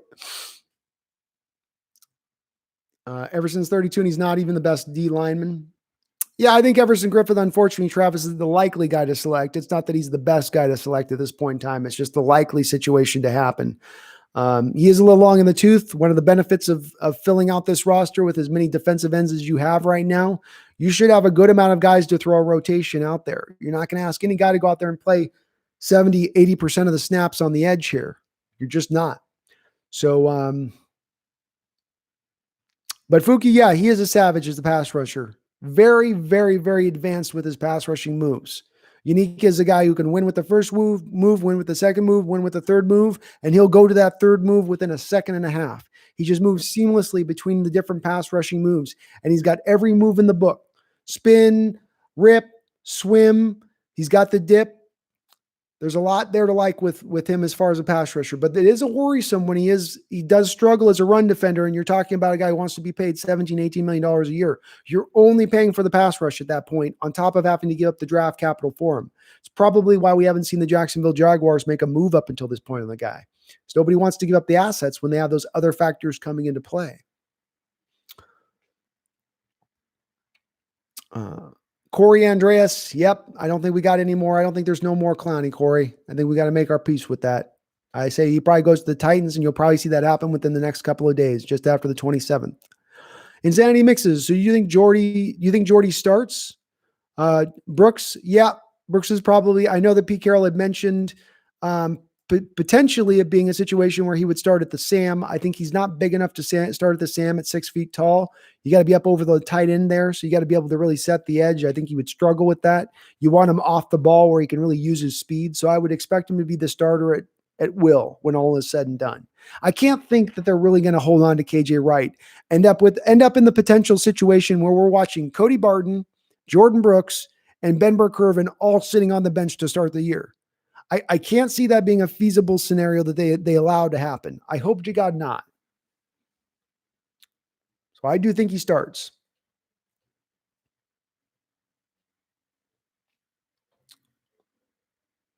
Trey Adams hasn't signed anywhere yet. It's good to hear. Very good to hear. Yeah, Insanity mixes. I think that he replaces KJ Wright. I don't think he replaces Kendricks. Again, the two linebacker positions in the 4-3 are different of each other. The 4-3 Sam linebacker role plays up over the top of the tight end most of the time. He's going to be on the line of scrimmage. Therefore, he has to be very stout. This is why they've moved Bruce Irvin. Bruce Irvin will be the starter in that Sam role to start the year. They have Bruce Irvin marked as a linebacker right now on the roster, not a defensive end. He will be your Sam linebacker. He played that role very well in 2012 and 2013. He knows what he's doing there. He is able to set the edge. He's got the size and the strength, the ability to do it there. I just don't think at 6 feet tall, you're going to be able to see Brooks be able to set the edge. But as a will linebacker, KJ Wright, yeah. Corey Andreas, I think Miami will be improved for sure. I think that I do wonder if they might give Tua Tagovailoa a year to kind of heal up and get right. rather than trying to force them out onto the field next year, which would probably limit some of their upside for next season. But yeah, they're on the road to being good down the road. And you think Buffalo is an AFC championship team, huh? Interesting. Well, I've got I personally have the Chiefs and I have the Chiefs and the Ravens in there right now myself, but Buffalo would be right in the mix with them. I mean, from a talent standpoint and from where they are as built in a team building process, they're just a hair behind those other two teams in my estimation. They say we drafted, we aren't getting either. Can you say that again, Corey Andres? They say they say we drafted, we aren't getting either. I don't know what you mean on that one. I'm sorry, man. We should convert the new 6'4" tight end we just drafted to wide receiver. That way we can have Tyler Lockett, DK Metcalf, and this guy who is 6'4" with ridiculously long arms. Maybe, but as Corey Andres pointed out, he converted from wide receiver at LSU. So I'm guessing Team 12's that there's a reason originally that he gets moved off of wide receiver in the first place to the tight end position. With that said, it's very easy with the tight end position to flex them out into a de facto wide receiver role. This is a lot of my issue with how we used Jimmy Graham, for instance. Jimmy Graham was really used in that same way with New Orleans, where he, again, was essentially a de facto wide receiver, a slot wide receiver. And then he came to Seattle, and we tried to turn him into an inline tight end, a traditional tight end. I think that's where it gets a little bit tough. But you can flex him out a little bit, Team 12s, and maybe let him work in space in that respect. Travis asks, is our line really improved or no? If you're meaning our offensive line, it's marginally improved. Marginally. If you're meaning our defensive line, yeah, I think our defensive line is probably not, I'll say this right now, it's probably actually about a wash in its current state. Maybe a little bit better than it was last year. You lost Quentin Jefferson. You're losing Jadeveon Clowney. You lost Al Woods. And while Jefferson and Al Woods didn't give you sparkling, phenomenal play, they gave you solid play, and you've got to factor it in as a loss because they're not coming back. So there's a little bit of wash to the moves in the way we've done. You know, you lose out 5, you gain 5 back in, so to speak. And we were lacking last year in pass rush. So to just kind of hold serve and to stay at where you were or just be just tiny bit marginally better, if we go from being 29th in the league in pass rush to being 25th in the league in pass rush, is that going to be a big difference in the win and loss column? Probably not. This is part of why I say that you do bring on a guy like Everson Griffin. Now you're talking about starting to significantly upgrade the position from where it was last year.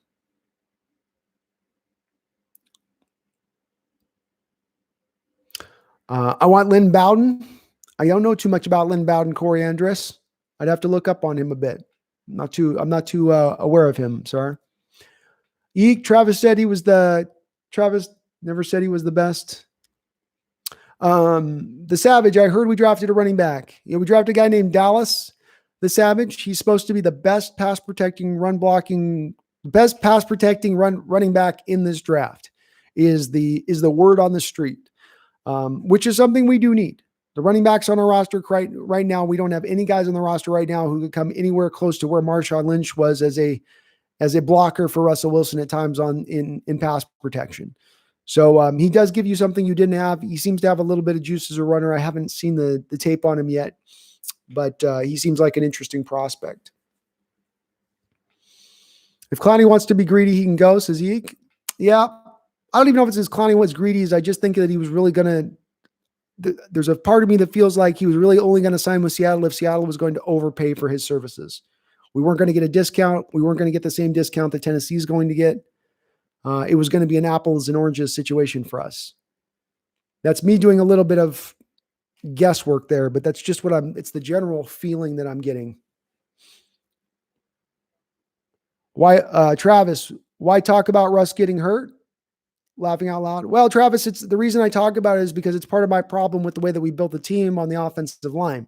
You'll go for road graders first and foremost at every single turn, and then you can't pass protect worth a damn, and then Russell gets the hell beat out of him. And when I look, I'm a creature of history. I'm one of those guys who'd be telling you, like, if you don't pay attention to history, if you don't pay close attention, you're doomed to repeat it. because I've seen that in my life play out over and over and over again. And so when I look at history of mobile quarterbacks of the last 40 years, I go back to Randall Cunningham. I go back to Steve Young, who had his career cut short due to injury. When I go back to Michael Vick, when I go to Robert Griffin, first year, any mobile quarterback of the last 40 years has all sustained a major season-ending injury within their first 5 years of playing the NFL usually, and definitely within usually the first 10 years. So Russell is a little bit playing on borrowed time, isn't he? If we're talking about what traditionally is the way that this breaks down. And I think that you want to limit the amount of hits he takes at this point, limit the amount of damage he has to be inflicted upon him. And I don't know that we always do that when we're always leaning towards the run blockers first, because you kind of have to pick a lane in the NFL.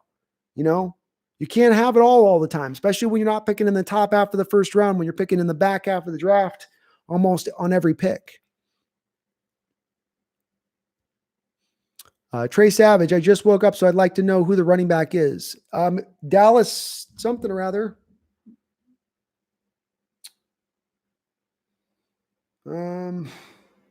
I'll look him up here. I'll get you the name on him.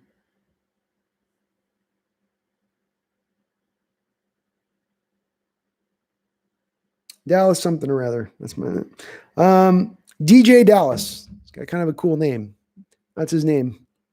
Out of Miami. Second straight year in a row that we went for a running back out of Miami. Kind of interesting. Corey Andreas, Miami running back comp is Chris Carson, laughing out loud. Okay. Hey, you're drafting him higher than you drafted Chris Carson. I'll say that. He didn't look as thick and kind of muscled out like Carson. He looked a little bit of a thinner guy. But he's a good pass blocker, so maybe he's got that to his game.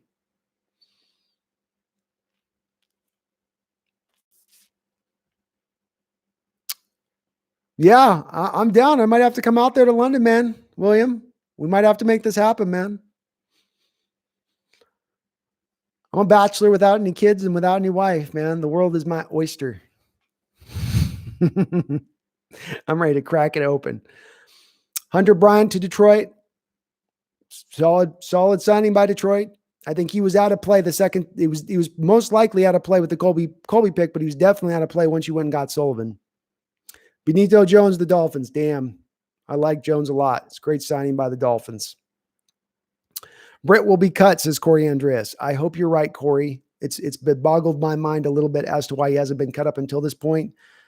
Based upon what I read, they've been waiting to do him a solid because they can cut him and he can still get insurance or something like that, I think, if they do cut him. So I'm hoping they're waiting to cut him too. You're currently invested about $15 million at the center position without getting anywhere near Pro Bowl level play from that position, which is not a good use of resources.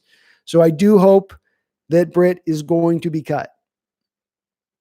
Yeah, Lamar Jackson to the Jets. That's brutal. The GOAT. One of my favorite guys gone, but it's all right. Corey Andrus, update. We don't need Clowney. I hope you're right, Corey. I hope Everson Griffin's going to be enough. Thaddeus Moss, the Redskins. I saw that. Corey Andrus, too expensive. Could be. Could be. I mean, if he ends up signing for $14 million per year with the Titans on a 2 or 3 year deal, that's not too expensive. That's not too expensive at all.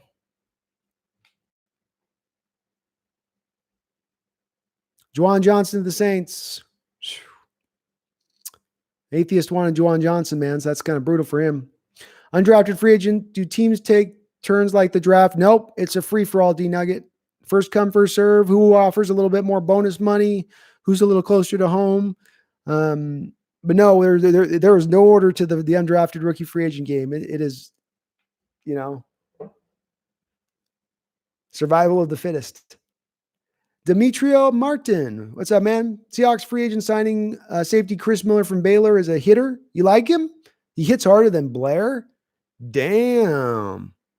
Oh, that gets me excited. I haven't seen the tape on him, man, but I'll take a close look at him tonight, man. Blair hits pretty damn hard. I mean, that's one of the real exceptional things Blair does. So harder than hard. How you hit harder than hard? How you going to outdo great? Browns have offered Clowney the most money so far. Yeah, I think that falls in line with kind of what I'm saying. I don't think he's necessarily all about the money. I think he's going to settle for the Titans, which is not going to be where he could have gotten the most money, in my opinion. It's where he'd most likely probably want to go when it's all kind of shakes out.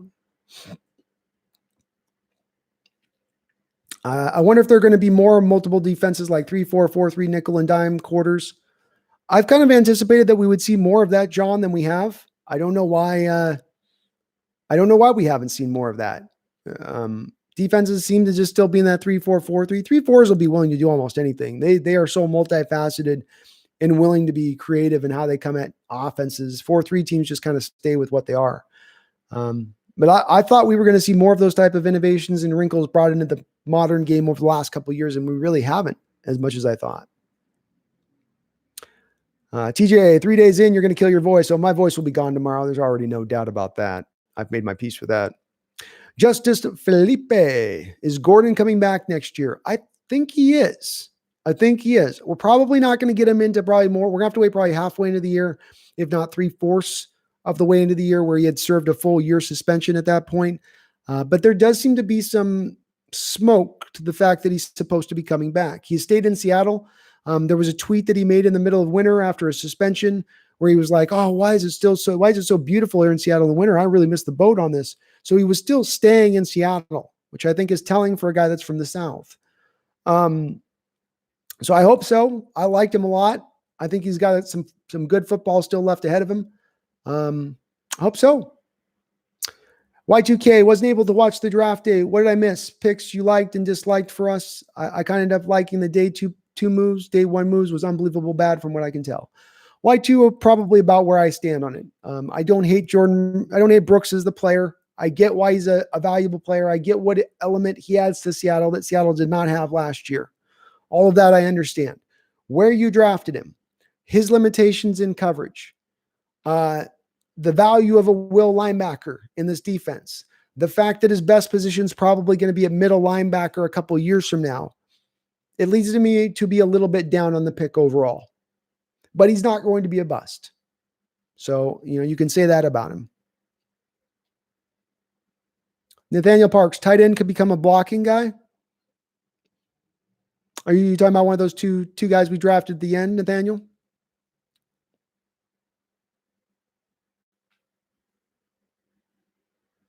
Like maybe Brady go back 7 yards for screens and never sending him deep until they traded him to the New York Jets.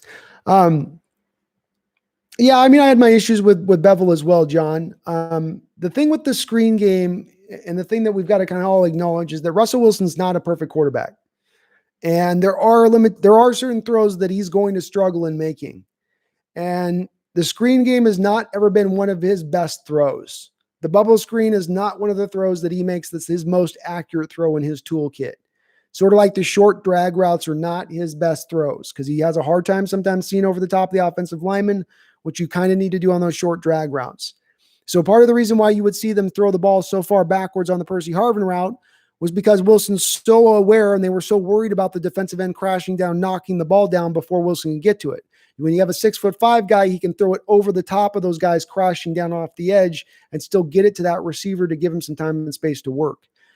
I tend to fall back in line with believing this is some of why we don't see more of a bubble screen game as part of our attack. That's more of just this like occasional thing they sprinkle in rather than it really being worked on. But with that said, I do think that Schottenheimer is a better offensive coordinator than Bevel, and Bevel did have some of his limitations in being creative. I will say, though, too, that Schottenheimer is not necessarily the most creative either. Both of them are lacking in a little bit of outside-the-box approach at times. I like the Anthony Gordon pickup for backup. He should have been drafted. I got to take a look at him, man. He's getting a lot of love here in the chat, that's for sure. Yeah, it's good that they didn't use a pick on him when they didn't have to. We were able to get him. If you can, that's part of being smart for an office is knowing the guys that you can get as an undrafted rookie free agent, the ones you got to go out there and really, truly go and peck and pick and pull and grab. Watching the press conference for DeeJay Dallas, and the first question he was talking about was moving from wide receiver to halfback. Not sure how he's the best pass blocker, maybe best receiving halfback. Yeah, I was just going off what I'm being told. So that could be wrong, John, as far as the information with that. It's just what I was kind of seeing off the initial stuff I was looking online here, looking on the side, but I haven't even dived into the guy yet, so I'm not sure.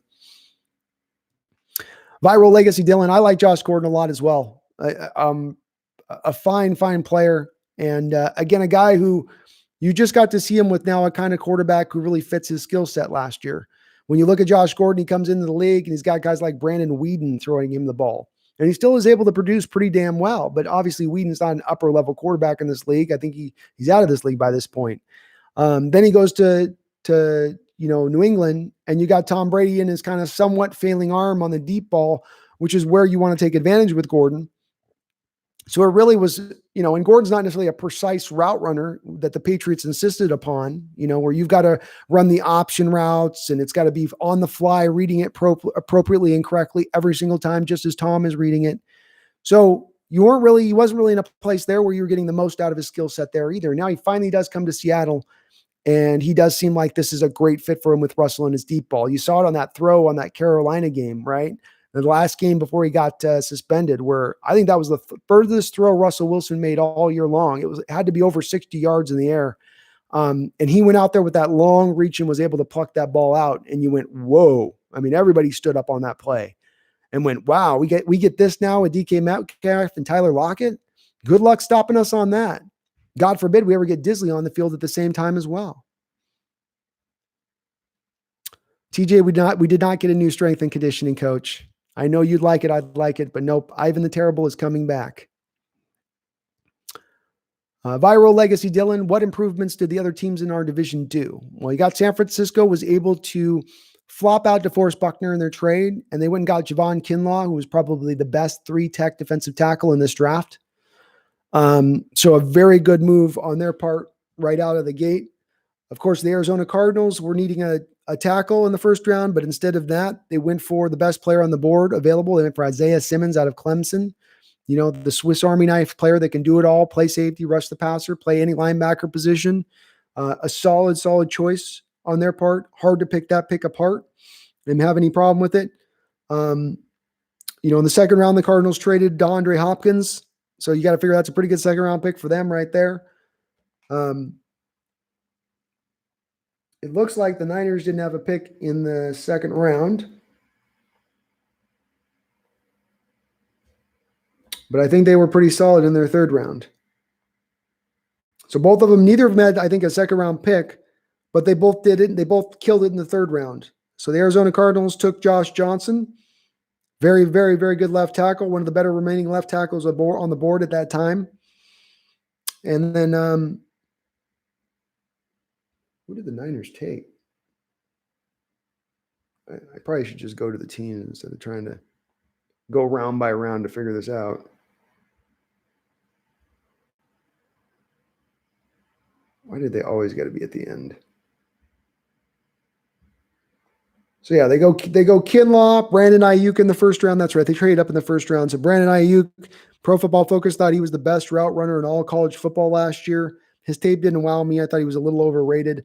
But just on the move alone of making the trade for Trent Williams, getting Javon Kinlaw, San Francisco killed it in the draft with just those two moves. And likewise, Arizona, if you just take their first 3 picks, just taking their first 3 picks, Isaiah Simmons, Josh Jones, and then DeAndre Hopkins trade, that's an awesome first 3 picks for those teams.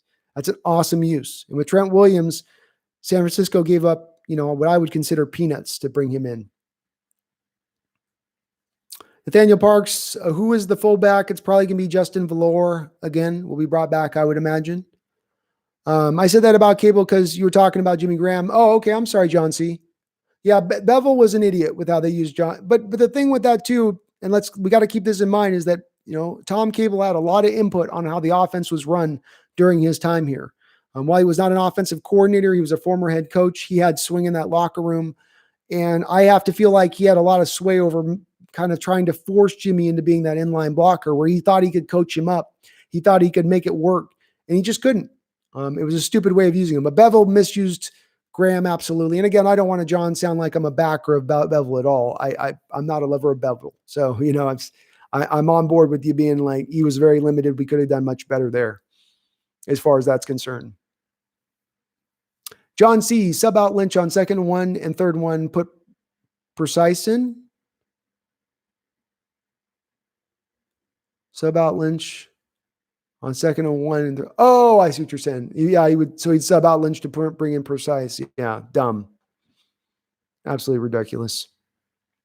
Viral Legacy Dylan. Mike Leach would be a really creative offensive coordinator. Yeah, he would. You cannot. There's a lot you can maybe question about Mike Leach, his sanity, his level of crazy, but when it comes to drawing up plays and knowing how to attack opposing defenses and putting a lot of yards and a lot of points on the board, there is no doubt that Mike Leach knows what he's doing in that respect, and I think that he could pull that off at the NFL level as well. Demetrio, that the quarterbacks just signed. The QB Hawks just signed is fire, big accurate arm, and a quick release. I love hearing that, Demetrio. I got to look at the film on him. I haven't seen anything with him, so I'm sorry I don't have a great opinion of him yet because I don't know. But that's awesome to hear. That gets me excited, man. How would you apply for the Seahawks? I would change the O-line big time. How do you apply for the Seahawks? I would change the O-line big line. Can you say that again, TJ? I don't know what you mean on that. Sorry. Seahawks signed another undrafted free agent tight end. Holy shit. We're going 4 tight end sets next year all the time. Half the guys we'll be bringing out on the field will either be 6'5" or 6'7". Goodness. Well, don't forget, TJ, when you're talking about undrafted rookie free agents, this is to fill out rosters. This is to fill out practice fields. There's no, you're not making any commitment for these guys at this point. It's a long, it's a flyer. Every guy that's an undrafted rookie free agent is a flyer, even the ones that you're super excited about. I think Pete needs just to let go of the offense altogether. I think he's holding Shoddy back. I agree. I'd like Pete to keep his fingerprints off of the offense completely. He likes to think that he knows both sides of the ball. I'd like to just him to stay on the defensive side of the ball. I'd really liked a couple years ago the thought process of instead of bringing in Schottenheimer, who's going to run his 1980s Marty ball, the Kansas City Chiefs, we're going to run it down your throat type thing. I really wanted to see them to go for more of an innovative offensive coordinator who Carroll would give the power to do what he needed to do, be successful.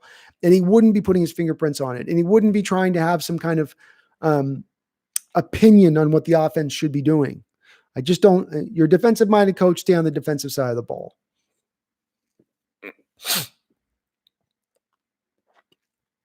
Seahawks signed OT or not? Well, I'm hearing Trey Adams, last I heard, is still out there, and he's a local guy. I don't know if he'll be a target for him, but they need left tackle help right now. We don't have a good backup left tackle to Dwayne Brown. Are we happy for getting Chris Miller? Safety hits hard, reminds me of Bam Bam Cam. I haven't watched any tape on him as of yet, but I'll check him out. Somebody else said that he hit harder than Marquise Blair, which has me interested. That might have been you, Danny, but I'm getting rummy. I just realized DeeJay Dallas is the new J.D. McKissick. That could be interesting. McKissick was a little undersized, a little bit of a jitterbug. Is that Dallas's game? The GOAT, John Schneider, confirmed that they are moving on from Clowney in his press conference. Yeah. It's unfortunate, folks, but we kind of saw this coming, didn't we? It's not a shocker to hear that. We'll know the true story of how this all played out because there's been a lot of he said, she said this off season between both camps, playing the negotiations out in the public. But it looks like it's going to be an Everson Griffin, folks. Will we start being better than the Cardinals? What are your division rankings? We're going to be neck and neck right now with the Cardinals, honestly. But I do think we are a little bit ahead of them right now. We're a little bit better than them right now. I'm not going to trust that Kyler Murray in his second year is going to be, taking this huge step forward and just be unstoppable. They're still probably a year or two away, but they are on the road to being a very dangerous and a tough team to deal with.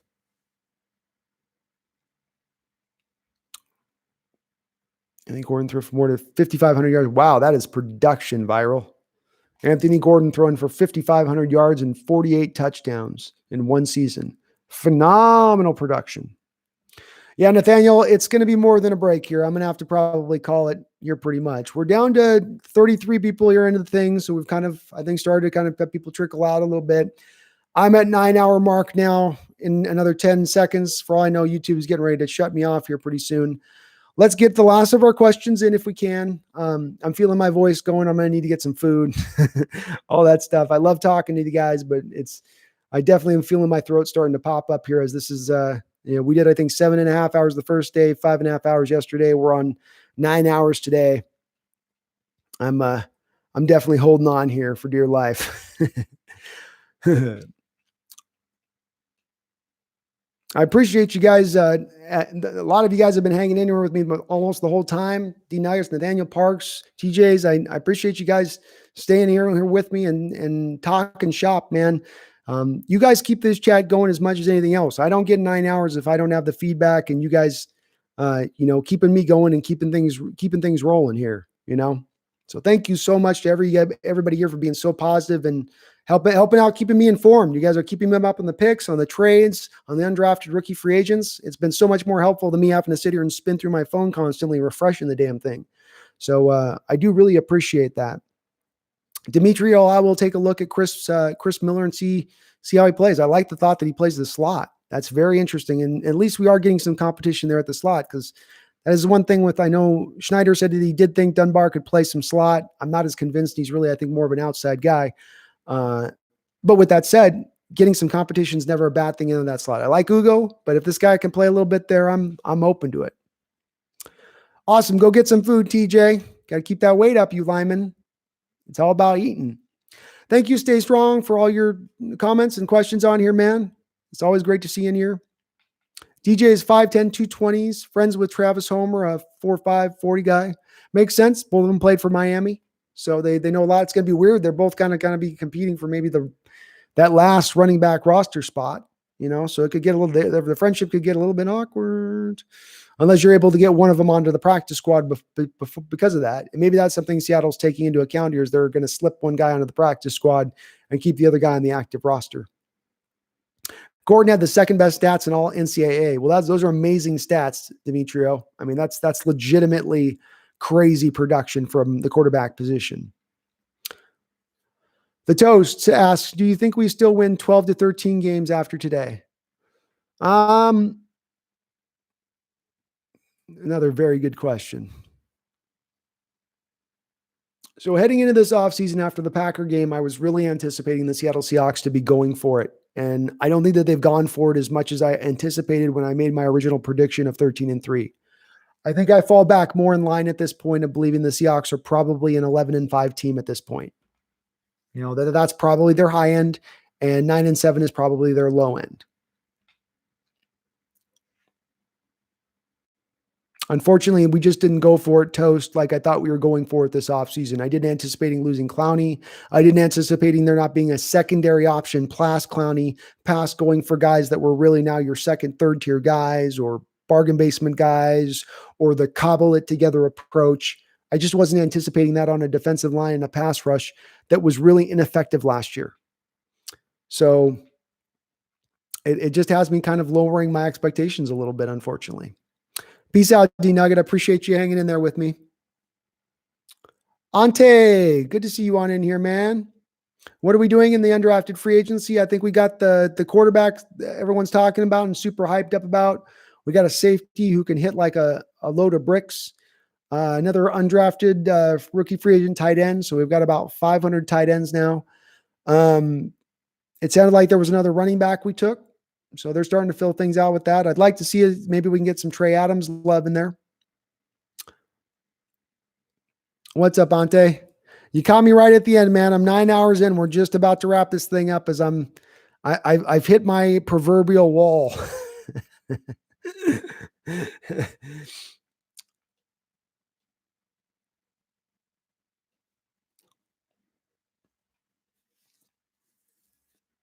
I'll get ran all over in college at laughing out loud as lineman.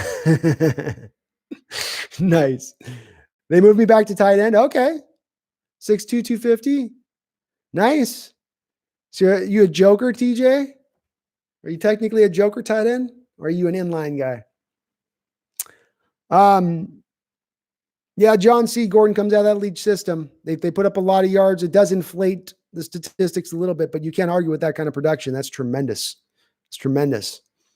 Thank you, Toast. Sorry, we got to kind of call it here at the 9-hour mark. It's just I can feel it fading, and the voice is definitely starting to take a hit. Oh my God, Pete Carroll said Michael Kendricks was a good nickel defender, so base ain't going nowhere. You can make the argument that's the route we're going to go here, man, that they are going to stay in base. I mean, throw out the fact that they drafted Jordyn Brooks, which would maybe be a pointing towards that. You also went and got Bruce Irvin in the Sam linebacker role. And maybe they look at, instead of Kendricks, they'll put Irvin there, and maybe Irvin will be even a better fit than Kendricks. He'll certainly be able to get to the pass. He'll certainly be able to rush the passer better. And I don't know in coverage. Everybody told me before the year that Kendricks was very good in pass coverage as a linebacker, but he was burnt toast every time that I saw him on the field, just to my eyes. John C. losing Clowney hurts. We traded a second for nothing because we're not getting the comp pick for him. Well, John C., it was actually only a 3rd round pick for Clowney. And if you factor it into where you ended up in this year, that would have been the 3rd round pick at the very end of the 3rd round. So it's almost essentially a de facto 4th round pick is what you traded for Clowney. I still make that deal personally because I will trade 1 year of production of Clowney in his prime for a 4th round pick, especially when the Tennessee Titans, or especially when the Texans are willing to pay for half of the franchise tag, as they were.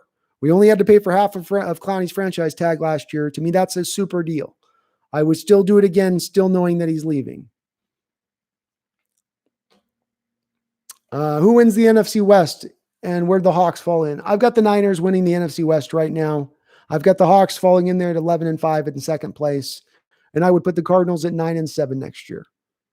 That's my tentative approach. I'm going to also make the strong push, though, to say that I think the Rams do fall back. I think the Rams are going to get into more of the 4 or 5 win range, unfortunately. I think they've lost just too much talent on that side of the ball. We signed Eli Menser. That's awesome. I don't know if that was you, Eek, but there's somebody out there that was looking for Menser to be signed. So that's who I forgot it. Yeah, that's who I forgot the name. Yeah, I'm just Demetrio. I think that's a likelihood of happening what you just proposed. Griffin and Snacks Harrison are probably the next 2 moves you see on the defensive line. If I was a betting man, if I was putting money on the table in Vegas, once Vegas reopens, that would be the bet that I would make. Eek, oh yeah, Menser. I don't know who Menser is either. Trey Adams, Ante. I'd love if they could get Trey Adams as an undrafted or as an rookie free agent. That'd be a great signing for them. That's a big hole right now in this offensive line is you don't have a quality backup at left tackle to Dwayne Brown. And last year you did have that in George Fant. So that is a loss that they have not filled in as of yet. And it's worth noting in that respect. All right. I think we've hit all the questions. I've gotten down to the bottom of the list. Ante, I'm sorry, I'm bailing out on you here a little early. I want to finish this up with just a couple thoughts. Thank you to all of you guys for hopping on in the chat. This has been an amazing last 3 days. I will try to do this every single year, 100%. I love live streaming with you guys. Again, as well, if anybody's ever looking just to help out this channel and continue to push us in the direction to continue to grow, just tell your friends and tell your family members about me who love themselves some Seahawks. I'm looking to push the subscriber count up as high as I can get. That's where I'm really trying to get next. We want to get to the 5,000 subscriptions. I'd love to get there, even if I can. It's maybe a little aggressive, but I'd love to shoot for it, even if I can, right at the start of the season to get into that realm of things. So let's see if we can push to that range. Thank you to everyone for all of your questions and your comments and your feedback. I love those who are willing to disagree and not get freaked out about it. And we can disagree. We don't have to agree on everything in this channel. It helps us really form our arguments better, in my opinion. Thank you for all the kind words and the positive motivation to just keep this thing rolling strong. Thank you to everyone out there. I do salute all of my fellow 12 men. Don't any of you out there ever forget, because I know sometimes there are people who do forget, but I don't want any of you guys to forget. Go Hawks.